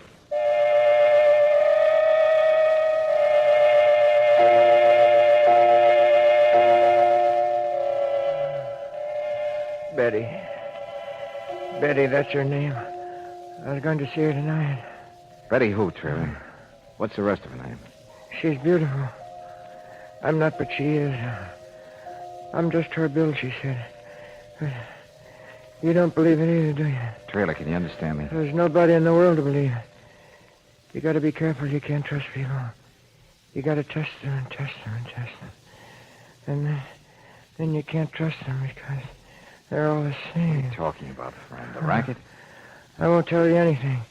I won't. I should. All right. Take it easy. Ants. Ants is what I'm talking about. Ants. Huh? You ever catch ants? Climbing on top of each other, higher and higher. Like ants. Did you? They all got to get ahead. Oh. I'm down at the bottom, and I'm happy. I'm happy. Oh, sure, you're different. You're happy. That's right. Who shot you? Ants. You can test people to see if they're ants, you know. Put honey in front of them. See if they choke themselves. Only dying's not bad. Why did you ask me? I don't know anything. I'm just Betty. Hey, Trailer. Fine Betty. Hey, look, Trailer. Nurse? Betty. Guess you can have him back for a while.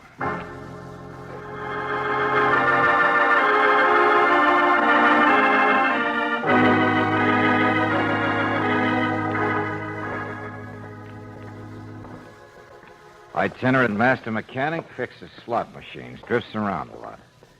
Riley, I'm willing to bet he doesn't know anything that'll ever help you pry open the big time. Is that so?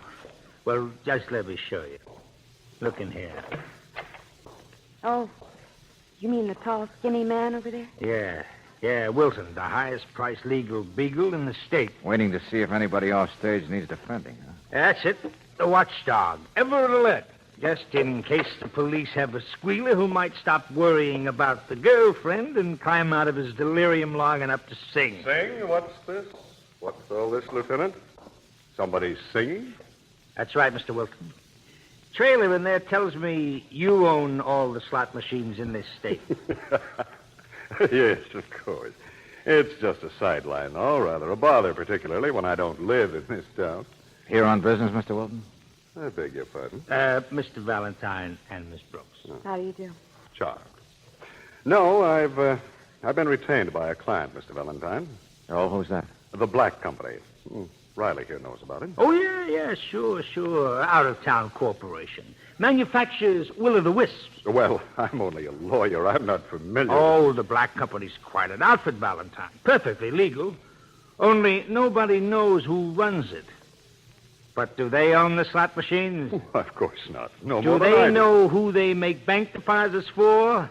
Does this bird trailer even know who he works for? Does anybody? The basis of all good organization, Lieutenant, is the pyramid. Like a spy system, huh? No one man knows enough to incriminate any of the others. Then why are you here, Mr. Wilton?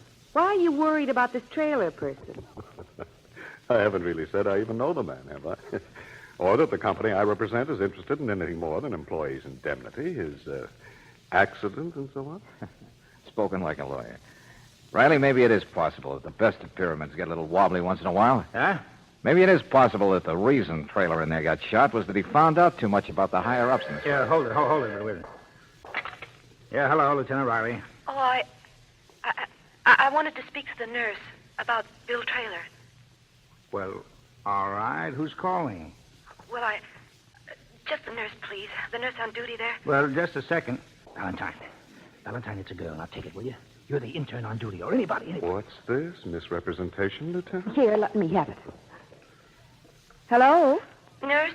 Well, she'll be here in a second, honey. I'm the receptionist. Well, I just wanted to find out about a patient. His name is Traylor. Trailer. Well, wait till I get my cards here.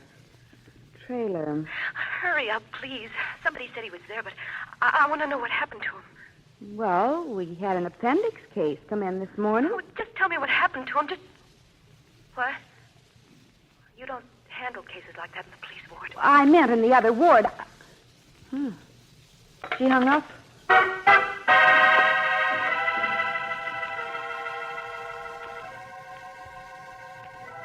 It's all right. We got the number.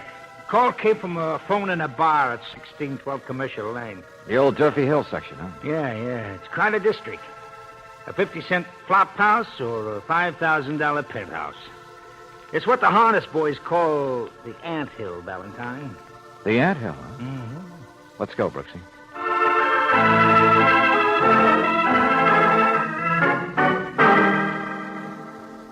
A million people a day use that phone, my friend. Every third one tries a slug. But, bartender, all we wanted to know Besides, was... if you're whistling at a dame, where's to catch you? Maybe your boyfriend's a prize fighter. Me, I'll take television any day. The girl used the phone only a few minutes ago. Who was she? Should I know? Should I watch the cash register and be a bulldog for the phone company at the same time? All right. You don't know. Or maybe you don't want to know. I suppose you never heard of a guy named Traylor around here, either. Traylor? No, not until the fight last night. What fight? Him and Louie. Who'd you think? Nice guy, that Traylor, I guess. But he'll never amount to much, mixing it up with a guy Hey, like slow Louie. down, will you? Slow down. Who's Louie? And what was this fight about? But a dame, natural, classy blonde, lives up the street, named Betty. Fight ended quick. We threw them both out. Betty? Sure. See what I mean about whistling at dame? You mean this guy Louie's tough? Go on, more about Louie. Not a price fighter, no, but a real sharp boy, just the same. Working his way up for a good outfit. Makes collections for the Black Company. That's slot machines to use. Oh, fellow employee, huh? Only Louie's higher up in the pile. He makes collections from guys like you. From me? You're crazy. Sure. What's the rest of his name? Louie what? Ask me no questions, I'll tell you no lies. Good day, friend. Brooksie, this is where your job begins.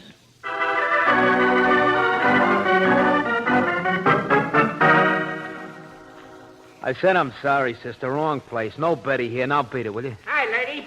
Find your party? Well, no, this gentleman... Look, what said is this, the Census Bureau? Backs of flowers, Max. Sign here. What?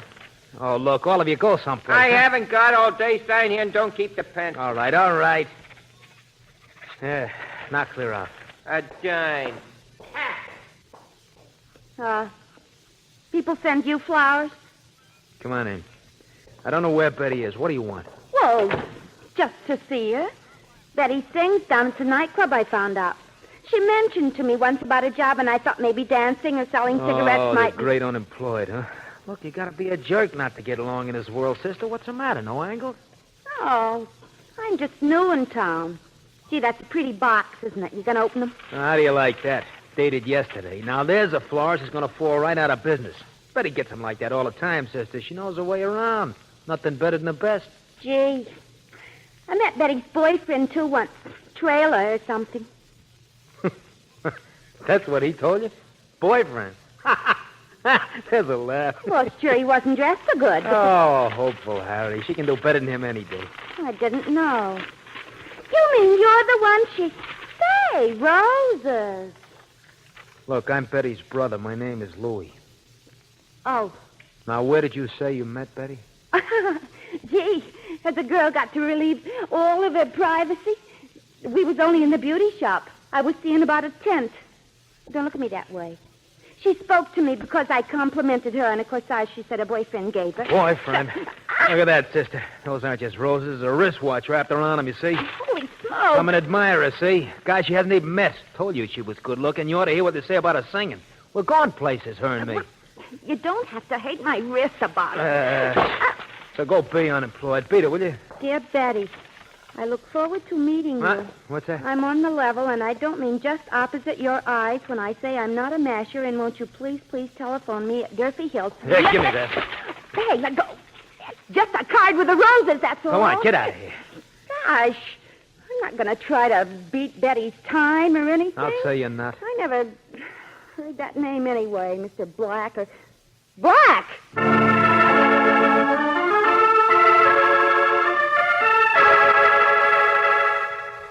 Valentine, of course, she's all right. You talked to her yourself, did you? Sure, Brooksie read me the note she'd seen on the flowers, but we had a man watching him. After Miss Brooks left that place, this Louis fella took off in the opposite direction like a flying duck. But my man lost him. Now, will you please clear up what you've been doing? That Durfee Hill number in the flower note. It's a new number, Riley. Private listing and installed only a couple of days ago from somebody from out of town who just rented this place. What place? The fanciest penthouse in the whole section. Hey, Riley, people really look like ants from up here. You mean... Sure, I'm in the place. There was a loose hinge on the service door and nobody inside. You've got the loose hinge, my friend. Don't you realize it was a Mr. Black who sent those flowers? Oh, Riley, add two and two, will you? Nobody knows who owns the slot machines, who runs the Black Company.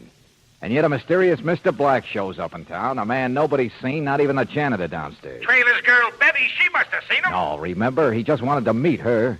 Probably had seen her at the nightclub or something.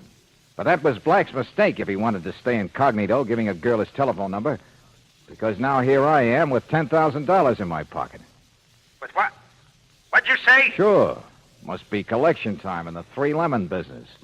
About 2 seconds ago, a delivery boy hands me an envelope at the door.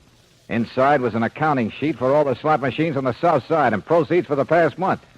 Well, I'll... Riley, I figured out who's the man at the top of the anthill. Don't ask me how long it'll last or why it works this way. But right now, Riley, that man seems to be me.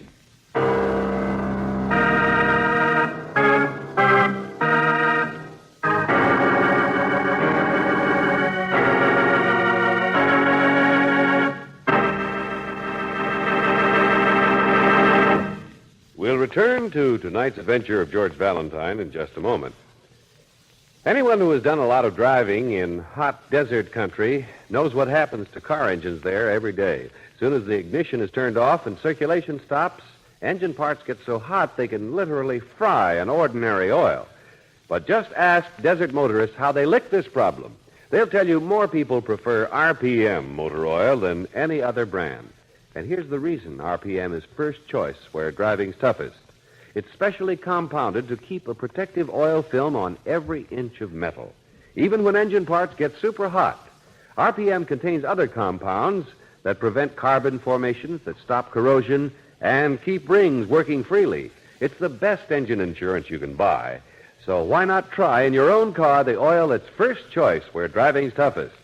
Ask for RPM motor oil at standard stations and independent Chevron gas stations where they say and mean we take better care of your car.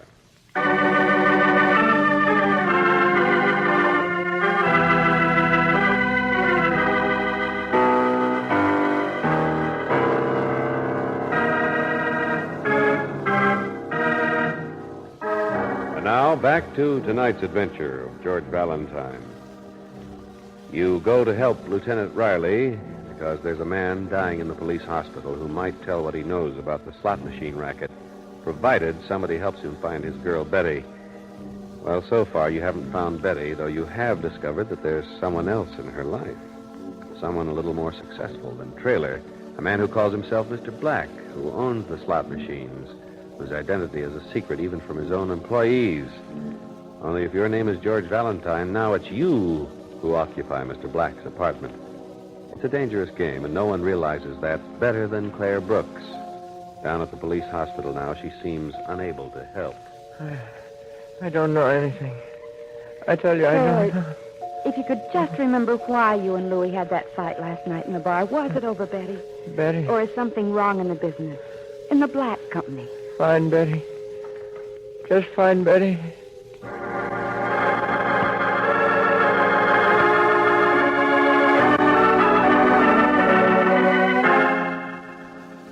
No, of course not, Brooksie. We've gone way past Trailer now. We're in the middle of the ants, the scramblers. The police have the apartment surrounded now, Well, George. tell them to keep out and lay low unless I whistle for help. George? Angel will never find out who fired those shots in the trailer or who runs this racket unless we ride right along with the gang. You'll ride yourself right into a funeral notice.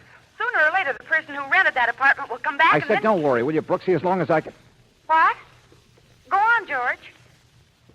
What do you people wash those shirts in anyway? It's cement mix either. The collars come back with ground glass on the edge. George, what's the matter? Well, just don't use so much starch, that's all. Hello. I didn't mean to interrupt. The door was open. All right, then shut it and come in. Now, what is it? What do you want? Don't get sore, boss. Now, take it easy. Your name's Louis, isn't it? Yes, sir. Sure it is. How'd you know? You fit the description. Look, I know I'm not supposed to be here. I know I should have just sent the stuff up by messenger the way we always do, wherever the point is each month. So that's it, huh? You're a collector. Durfee Hill and East Side, sir. You brought some money. All right, let's have it. Here. The accounting sheet's right on top. I had all those figures in my head. It's a trick, I taught myself. Bright boy. I know it's not healthy to come up here and find out who you are like this, Relax, will you? Wow. Yeah, I knew you wouldn't mind when you saw that. It's almost double last month. $23,500. What did you do? Fix the machine so they pay in bubble gum instead of jackpots? Oh, no, sir. No, I didn't touch them. But I've been in there giving them the old boost. You know, talking it up with the bartender. A real climber in the business, aren't you, Louis? Now, what's this really about, Buster? How did you make so much money this month? Well, the truth of the What matter happened to is- Trailer, the repairman? I don't know what you mean, happened. Who shot him? Boss, listen, he was cheating you. Did you know that? Did you? I can prove he was. He was what? Hold him out. Jack up the setting on the machines and then split the rake off with bartenders. That's how he did it. You must have heard the same thing from other districts. He floated around all of them, didn't he? You know, it's getting too complicated for me. Now, wait a minute. Listen, that's how I build up my total for the month, by catching him at it and stopping it. Yeah, you earned the Silver Star, all right. Look, who you going to call? Listen to the rest of what I got Buster, to say. I'm going to see a man about pinning a medal on you. But I didn't do it. I didn't empty any gun into him. Wow. Everything happens at once. You want me to get it for you, boy? No, I'll get it. Go mix yourself a drink or something. Don't mind if I do. I know who it is anyway. Huh? This is great. Oh. Hello. I guess you're the man, huh? Are you the girl? Don't be funny. I mean, well, after all the notes you've been sending me with the flowers. Oh, sure. Come in, Betty. Thanks. Hey, you live all right, don't you? I hope to. You know, you're not so easy to find, Betty. I've been wanting to meet you for some time now. Yeah, I got the idea.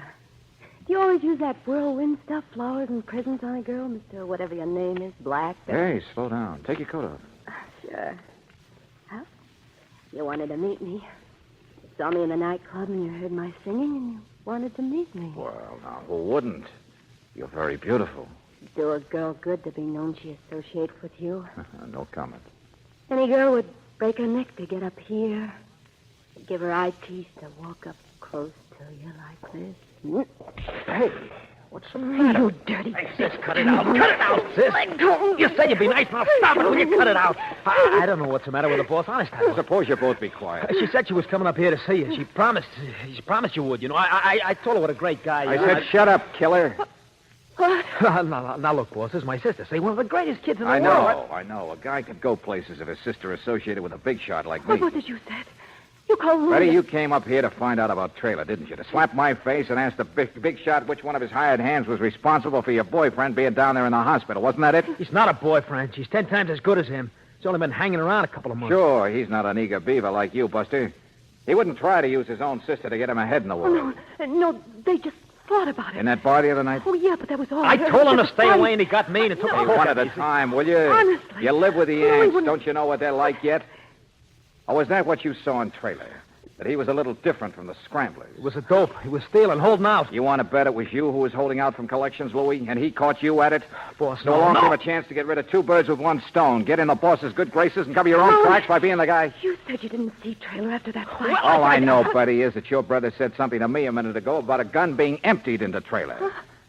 Well, it so happens he was shot 6 times. Only how could you know about that little specific thing, Louis, unless you were the Boss, guy? look, everything I've done is for you. It's for the good of the company. I'm looking ahead all the time. See, I want to... He did it if you like. What? Hey, who's that for? Got a gun? Shut up. Hello, Mr. Wilton. Party's over, huh? Yes. Yes, the party's over, I'm afraid, and besides, it's making too much noise. Next door? No, I've been in the back of a wardrobe you overlooked. Oh, sure. Well, I didn't think it could last. It never did make sense that such a careful setup as this apartment wouldn't have... Wouldn't have me. Yes, me. Surprise. Yeah. So's Louis. So's Betty. I don't know what you're talking Look, about. who is this guy? Now, if the three of you will I'll just... take care of Put him. down that gun, Buster. Don't worry. He can't get away with Stand anything. still. Louis, stop it. You're making a mistake.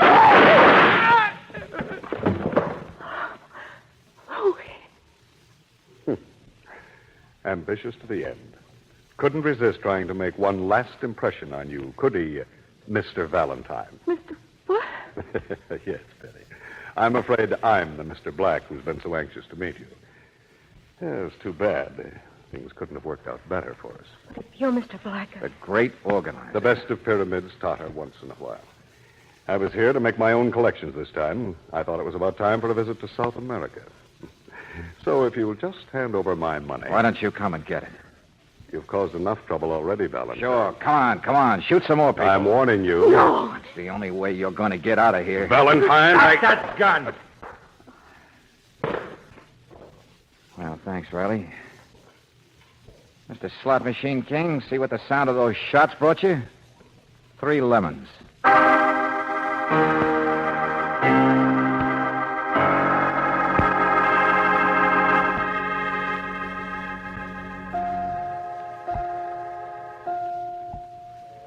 And that was it, Trailer. A gun test proved that Louis shot you. Yeah? Why? Well, ambition, I guess. Cover his own mistakes, get him good with the big boss. Can you understand me, Trailer? Can you understand what I'm saying? Yes, ants. All scrambling around. That's all Louis was. Sure. That's all Wilton is, too. But the girl's different. I think she'd like to see you, Trailer. Yeah. Yeah, we found Betty. She's a nice girl. Yes, I know. Since when? What? I said, since when did you know? I mean, that she was the kind of a girl who's a little different. Who might have really meant it when she said she liked an ugly little guy like you. Mr. Valentine, I'm very tired. I'm very... Wilton isn't kidding anybody. I just want you to know that I know that, Trailer. I've begun to guess that His biggest mistake was trying to take over the slot machine empire tonight. Like the rest, he couldn't resist the opportunity. George. Think back, Angel. Wilton's tall and skinny. Would he have ever written a note to Betty, just an ordinary-sized girl, saying, I'm on the level, and I don't mean just opposite your eyes? No, of course he wouldn't. he's only a lawyer. A rat trying to grab what he can off a sinking ship. But Valentine, I had no idea. I'll say it for you, Trailer. Wilton didn't ever own the slot machines like he claimed he did at the last minute. And he wasn't the Mr. Black in the notes. No, they'd have to be a short man, probably. A little guy. Yeah. A little guy. Like maybe a man who'd made such a success out of not trusting anybody that he couldn't believe a girl liked him. He had to test her by making her think a big shot was after her. To see if she'd drop him and run for the honey. He was in town for the collections anyway. And to nose around the way he always did, inspecting the anthill he built while looking like a repairman. You mean Trailer here is really Mr. Black? Yeah, Brooksie. What would you have done, Trailer, if Betty had dropped you and chased after you, Mr. Black, the very way her brother wanted her to? I would have killed her. No, I wouldn't have. I don't... I know, Buster. It's pretty ironic. You kept your identity so secret. You did so well. That what happened? You got shot by a guy whose only ambition was to get in good with the boss. Make a big, fine impression on you. Now you still want to talk to Betty while you can, Mr. Black? No. She's... Leave her out of our anthill.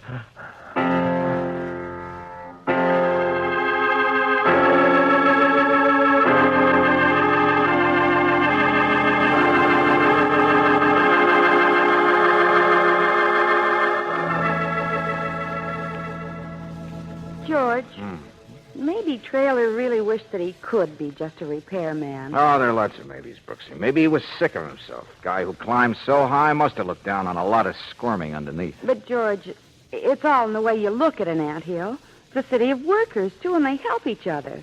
They don't climb over each other's backs or knife each other to get ahead. That's what's so wrong about the whole thing. None of those ideas Trailer had made any sense. Crime never makes sense, does it, Brooksie? Say, where's my client? Where's Riley? I wonder just how you send a bill to the police department. For services rendered?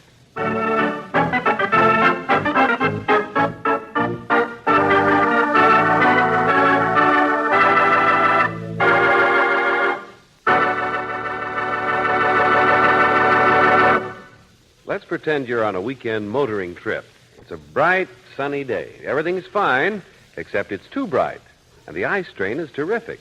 Well, you can easily avoid that discomfort for your eyes. Just stop in tomorrow at an independent Chevron gas station or a standard station and ask for Polaroid day glasses. Ordinary sunglasses merely dim reflected glare, but Polaroid day glasses are scientifically made to actually blot out dazzling reflections. The kind of glare that bounces off highways, water, beaches, and snow to hit you in the eyes. These smartly styled glasses are light and comfortable to wear. They have wide-angle coverage, and there's no obstruction of view. You can drive all day through bright weather, and Polaroid day glasses will leave your eyes feeling no strain. There's a lot of bright weather ahead, so for your own driving comfort, why not get these glasses right away? Buy them at any standard station or independent Chevron gas station where they say and mean, we take better care of your car.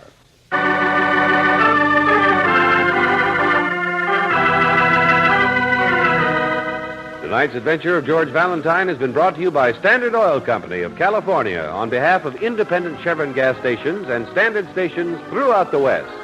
Robert Bailey is starred as George with Virginia Gregg as Brooksie. Let George Do It is written by David Victor and Jackson Gillis and directed by Don Clark.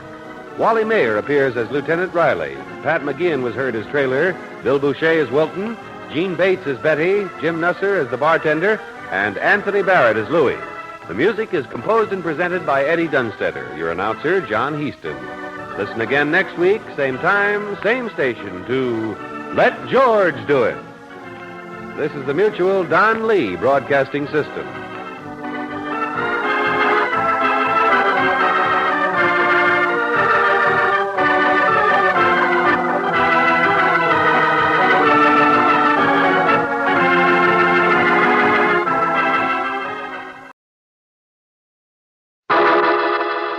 Personal notice. Danger's my stock and trade. If the job's too tough for you to handle, you got a job for me, George Valentine. Write full details.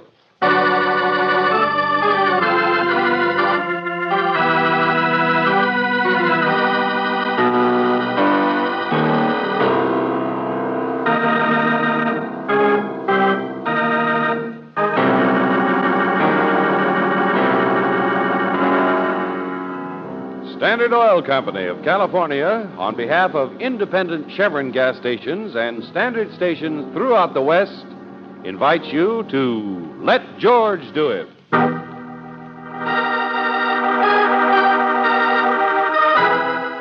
Portuguese Cove, another adventure of George Valentine.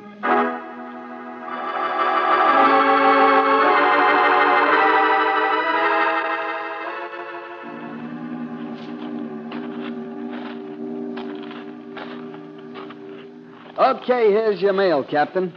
Hey, who sent you those letters with all the fancy stamps anyway, Captain? Madagascar, Port-au-Prince. You got a girl in every port? My name is Captain Lamego. Sometimes it's spelled with a double... Oh, here. Dress patterns for that housekeeper of yours, Mrs. Jewell. Hey, how about this? From Manila. Captain Alva P... Give me that. Put the rest of it in the box, young man. Hey, what's in it? Come on, Pop, let's see the mystery, huh? You're the only guy around here who writes to any place exciting. Trouble in the Lonely Hearts Club in Manila? You look like you lost your last friend. Hey, maybe some little native girl... Hey, look out, Pop.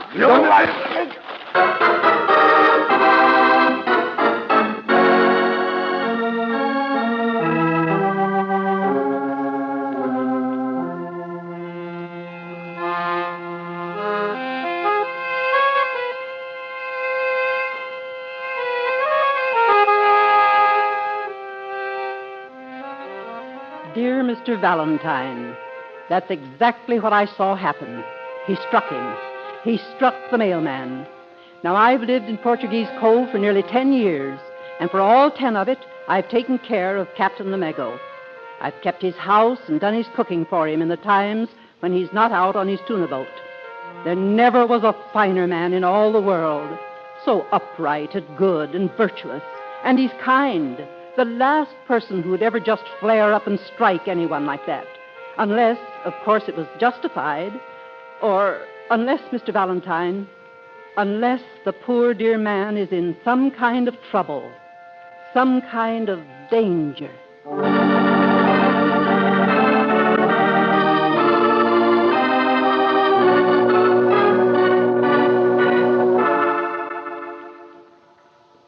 Yeah, Mr. Valentine, he hit me, but I didn't die from it. We're only checking up on a story that was told us by... By Mrs. Jewell? Well, I guess she must have seen it, but... Well... But what, my friend? Well, what? She mentioned she saw him crying? Crying? Fall all over himself, dusting me off, picking up my mail sack? You mean the guy was pretty apologetic for what he'd done? Well, I never saw anything like it. The old pirate acted like a wrestler who accidentally hurt somebody in the ring. Ram right unbent like a dish rag. So, skip the whole thing, will you? Forget it. Well, I didn't intend to make anything out of it. I'm just curious. Well, so am I. Maybe that's my trouble.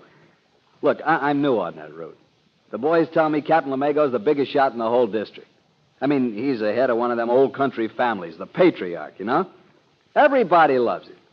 Well, I don't want to get in any trouble there. Besides, maybe he was justified. He explained to me why he did it. Oh, he did? Well, go on. Why? Well, all those foreign letters were from some seaman's outfit. He'd been trying to locate an old buddy, a sailor named Joe Murphy. Well, Lamego showed me the clipping.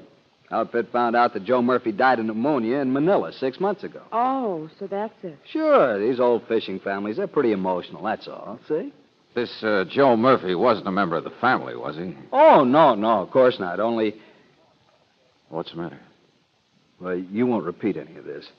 He didn't say I shouldn't tell anyone, only he said, don't mention it to the twins.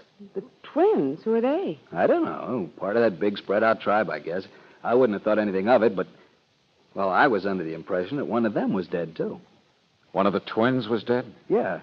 But don't ask me anymore, huh? Funny place, Portuguese Cove.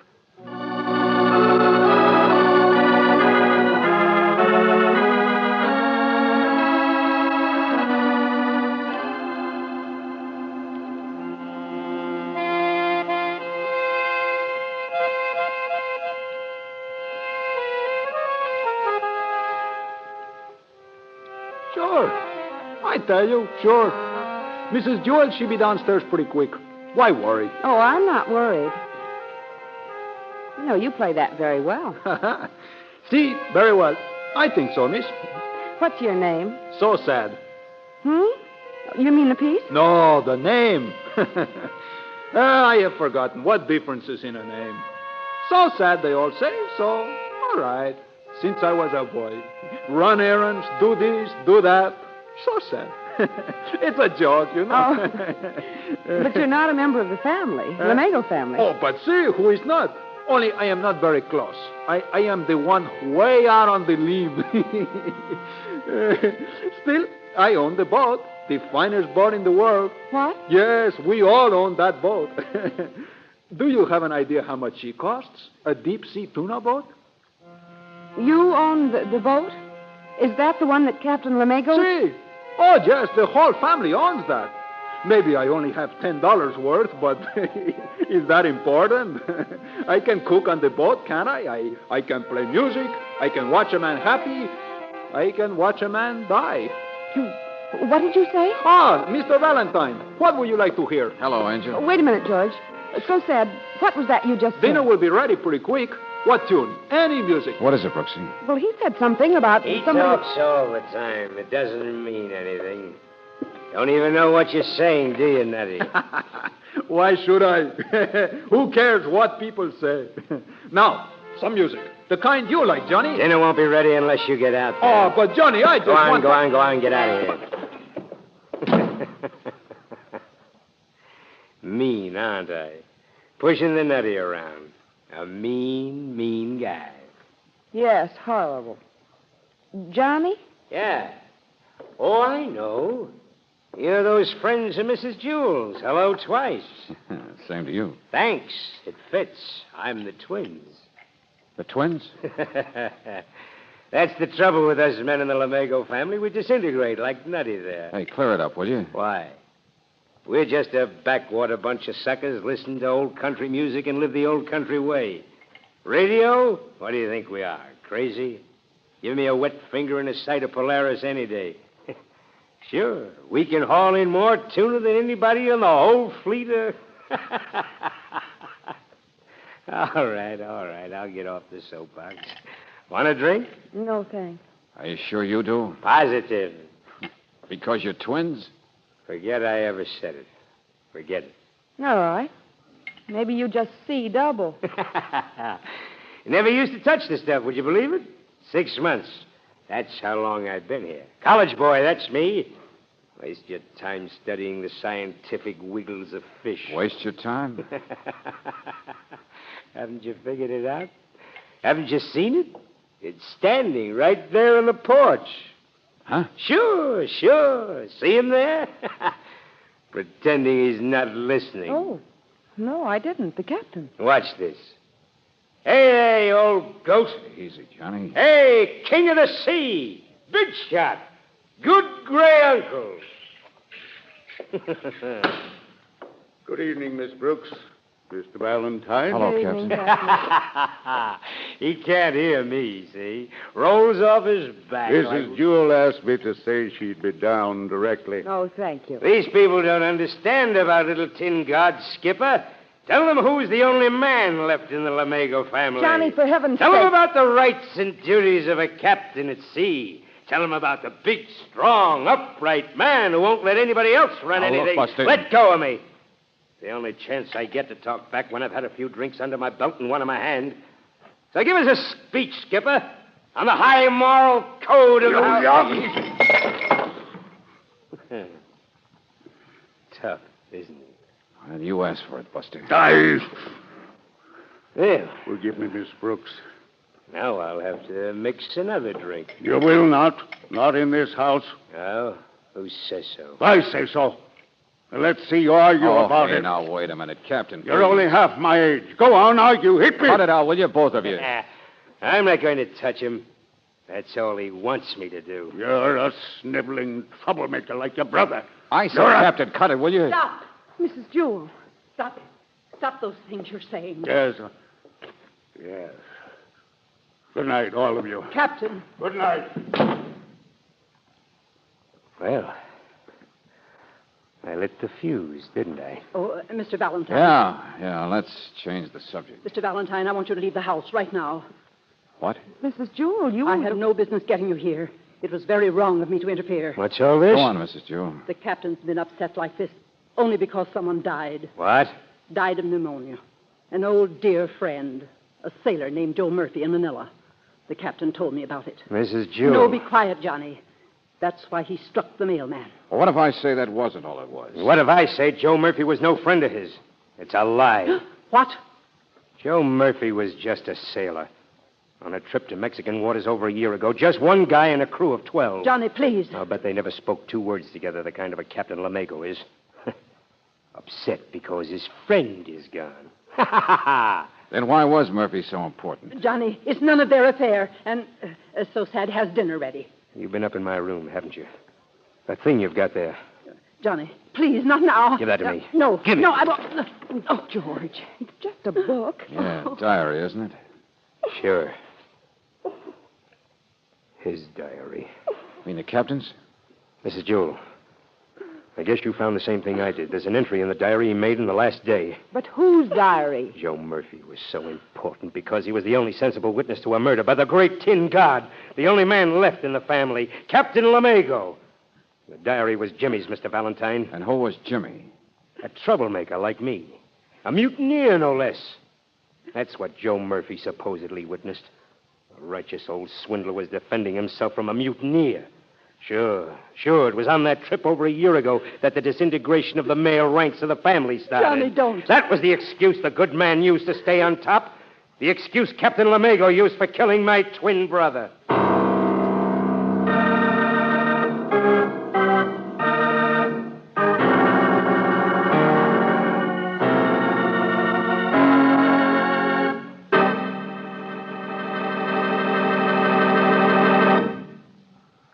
We'll return to tonight's adventure of George Valentine in just a moment. Maybe you've already started a checklist of things to take along on your summer vacation. Well, there's a friendly man in your neighborhood who also has a checklist that will help make your vacation the best one you've ever had. You'll find this man at your standard station or independent Chevron gas station. His checklist includes everything your car needs for carefree vacation miles.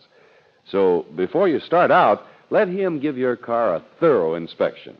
That way, there will be less chance of your wasting precious vacation hours because of a dead battery, a broken fan belt, or corroded battery cable.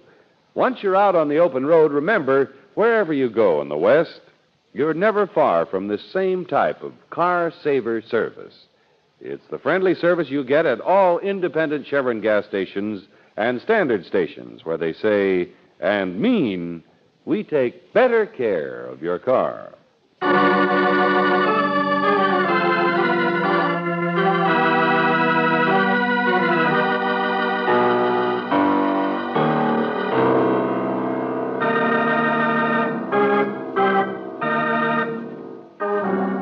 And now, back to tonight's adventure of George Valentine.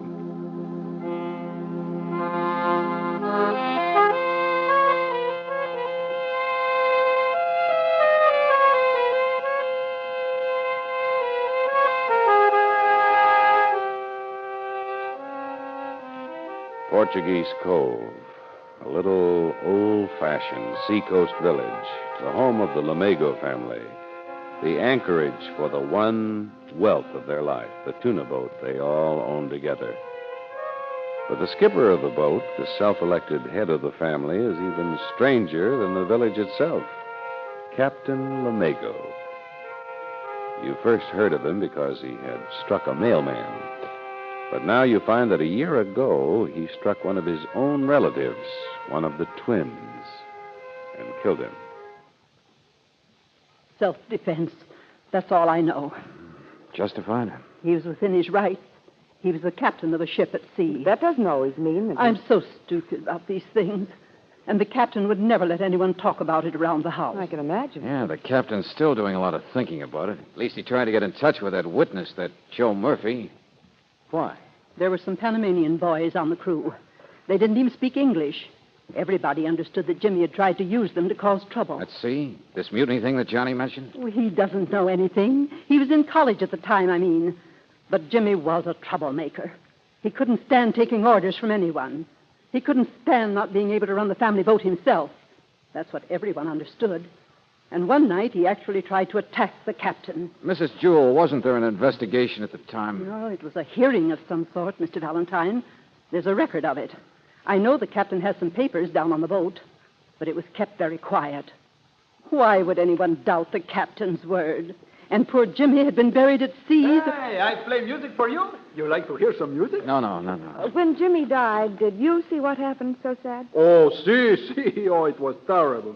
Can't you remember? Oh, yes, he died. Yes. Why shouldn't I remember? It was at night. I was peeling the potatoes. Always potatoes. No, look so sad. Just what happened? Well, everything happened all at once. The captain steps out of his cabin, and then I see Jimmy in the dark waiting for him. He'd been drinking. They all say that. Only maybe Joe Murphy seen him first, because he yells a warning to the captain. This Jimmy have a knife in one hand and a gaff, for the fish, in the other. And he yells something I cannot say out loud, and he swings his arm. Only the captain swings first. And the next thing, there is Jimmy on the deck with blood where his head hits a cleat. See? Oh, yes, the captain is very strong. Self-defense.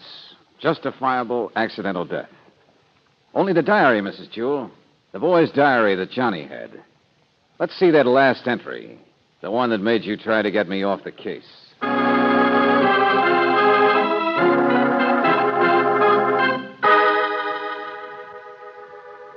And it burns me up the way the old goat picks on me all the time.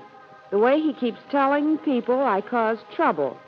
The way he keeps dragging such crazy old words as mutiny into the talk whenever I'm around. Boy, he should be in a museum, stuffed, alongside of Captain Bligh. He says there's none of us in the family fit to take over his job. There's a laugh. He's got this boat and he'll never let go. But maybe I'll go up to his cabin one of these nights and tell him we'd get along all right if he'd just quit riding me. Maybe tonight. That's all, George. Well, now, that doesn't sound exactly like a mutineer thinking of murder. A boy planning an attack with a knife in one hand and a gaff in the other. Brooksie, I think we'd better dig out the real facts of what happened fast, before something else like this happens again.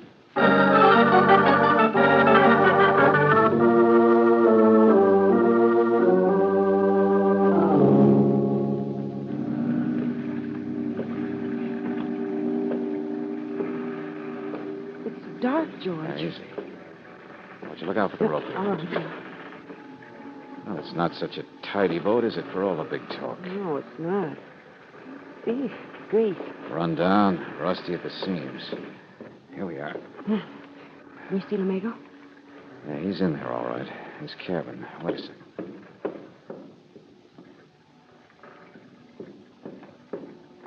This is his desk here, George. Quiet. The captain's on the bunk, the other cabin, sound asleep.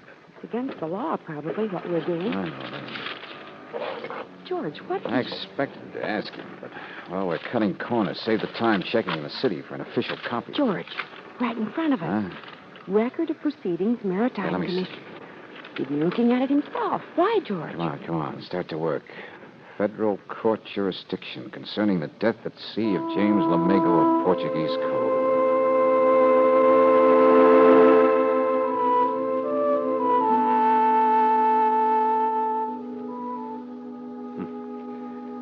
We should have waked him up and just plain asked him. Can't you find anything new, George? Joe Murphy didn't say much at the hearing. Saw the captain swing at Jimmy, caught sight of the knife in the kid's hand. Well, that's the same as we already They'd know. had trouble, all right. Captain had already hit Jimmy once, smashed his wrist with a hook the afternoon before. What? Yeah, the kid was horsing around. Only the tuna hooks were flying. Captain said somebody might have got his eyes torn out. Oh. But the facts? I'm afraid they died of pneumonia in Manila, Brooksie. With Joe Murphy gone with... Well, Captain, we... You know, I have a sort of premonition you might be down, Mr. Valentine. That's so? Yeah, I left out the things you might want to see. Oh, Jimmy's death, sure. After so much bad manners and waving of the emotions up at the house, he was a troublemaker, I guess you could see. Just like you saw his brother Johnny, yes. Now, you seem to have been a little rough with Jimmy the day before his death. Oh, that, yes. Too bad. There's no space on a tuna boat for little boy things or horsing around. Too dangerous. Yeah. And besides, everything has to be neat and tidy. Having to get rid of such a person as Jimmy in self-defense is Just one of them things. We mustn't blame him for his weakness. Not everyone can live on the strong moral plane. But a man... that's the general idea of what I want you to... Yeah, Captain, I'm beginning to understand why you knocked that drink out of Johnny's hand earlier tonight.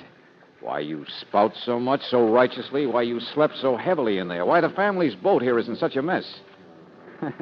To put it mildly, the good gray patriarch can't stand up straight, can he? And, boy, you've had enough to float his... Get off my ship!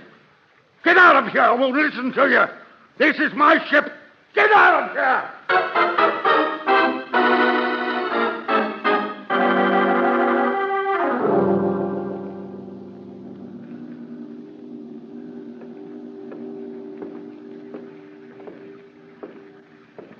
Self-defense. But, Johnny, the trouble started a day earlier. Jimmy got his wrist smashed and must have been pretty sore at the old boy.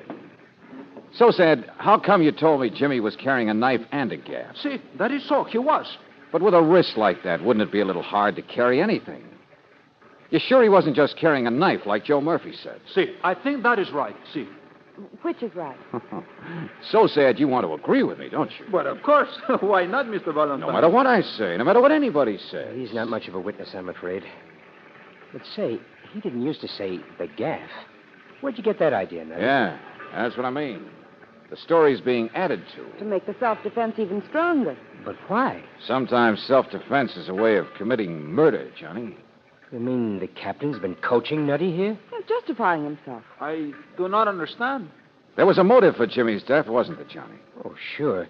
But the captain thinks nobody's good enough to take over the boat from him. That boat's worth a lot. The man who runs it gets most of it. Well, family ownership doesn't mean much when there aren't any men left. Jimmy and I always had different ideas for it, new ideas. Mr. Valentine, look. Here, look at this. Yeah, a gun, huh? Revolver. It's loaded and it's brand new.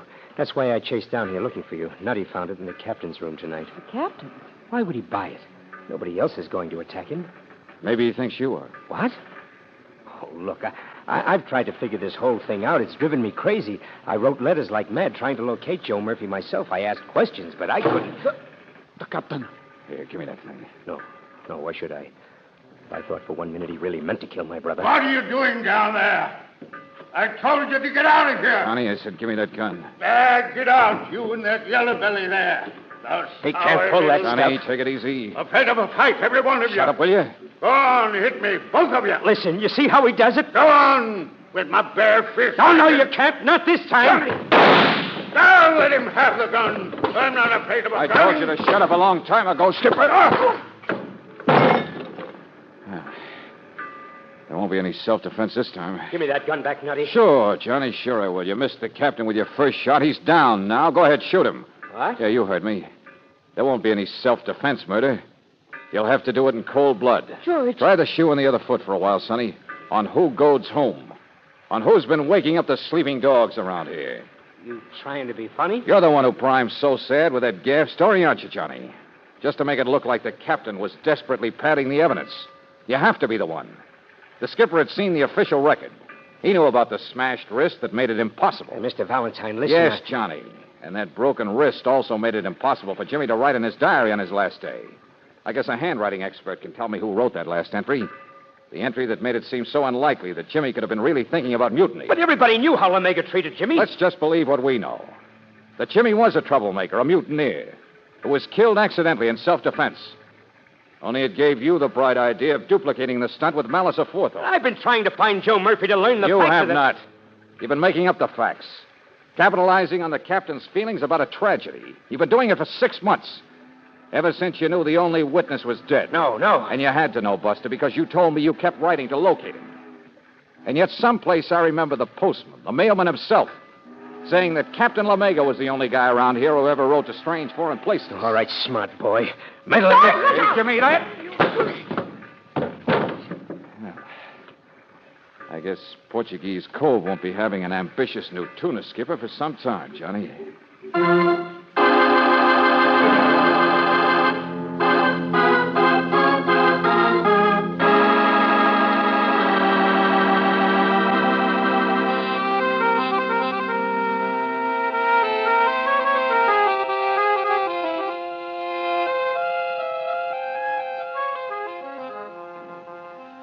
Jimmy was the same as Johnny. Yes, he was the same. Skipper, Johnny admitted that he was working for a chance to kid you. Now you'll keep the boat, Captain. That's what you want. It's what people say I want. Of course. Yeah, I know. You won't defend yourself, will you? Too proud. You'll just get secretly drunk and beat your head over the rail and haunt yourself with how you once hit a man. My fist is so big. It happened so sudden. And you won't admit that you really hurt yourself every time you lash out and say there aren't any more men in the family. Trying to smother that conscience of yours. The same oversized conscience Johnny kept preying on. You won't ever admit how lonely you can get being the captain, being responsible for the family, or how close you got to wanting to shoot yourself over the guilt that really shouldn't have been yours. Mr. Valentine, the poor man over there plays excellent dance music.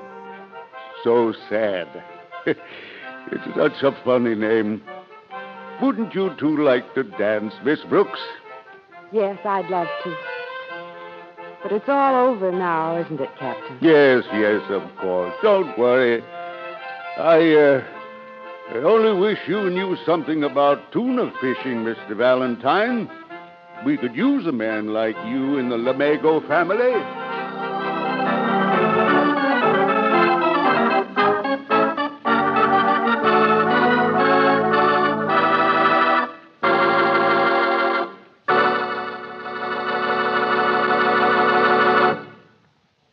Maybe one of these days you'll be going on a picnic with some friends. If they're going to ride in your car, you'll want more than ever to have that new car feeling. You know, fast starts, easy getaway in traffic, and dependable ping-free power on hills. Well, to get and to keep that new car feeling, go on Chevron Supreme gasoline. Most raw gasolines contain impurities that form power-robbing gum. And Chevron Supreme is the gasoline that's super refined to get rid of engine-sticking gum. But you don't have to wait for a picnic trip to get that new car feeling. Try Chevron Supreme tomorrow. Another thing you'll like about this premium quality gasoline is that it gives full mileage in the kind of driving you do. Ask for it at independent Chevron gas stations and standard stations where they say and mean, we take better care of your car.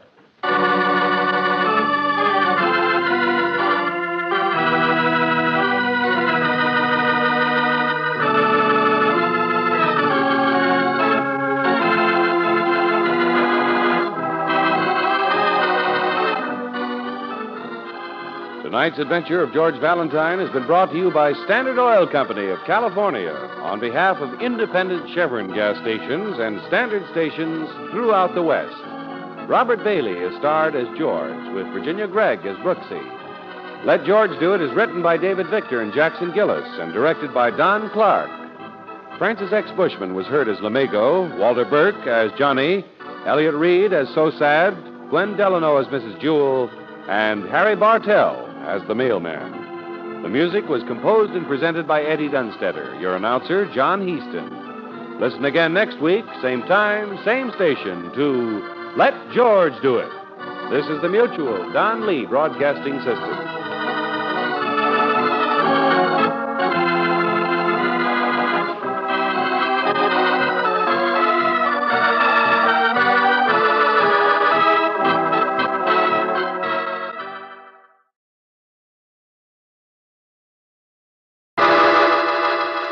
Personal notice. Danger's my stock and trade.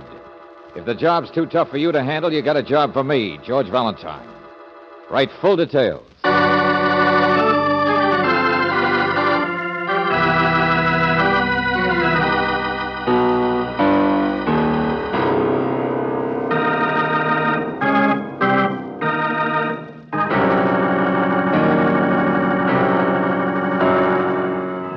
Standard Oil Company of California, on behalf of independent Chevron gas stations and standard stations throughout the West, invite you to Let George Do It.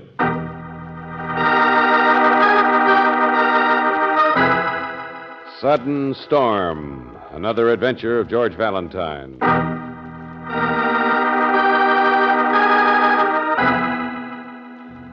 Dear Mr. Valentine, I'm writing from the most desolate place in the world, south end of Adobe Valley, right next to the bare, dead hills, where not even a coyote could be happy unless he found a rock high enough to jump off of.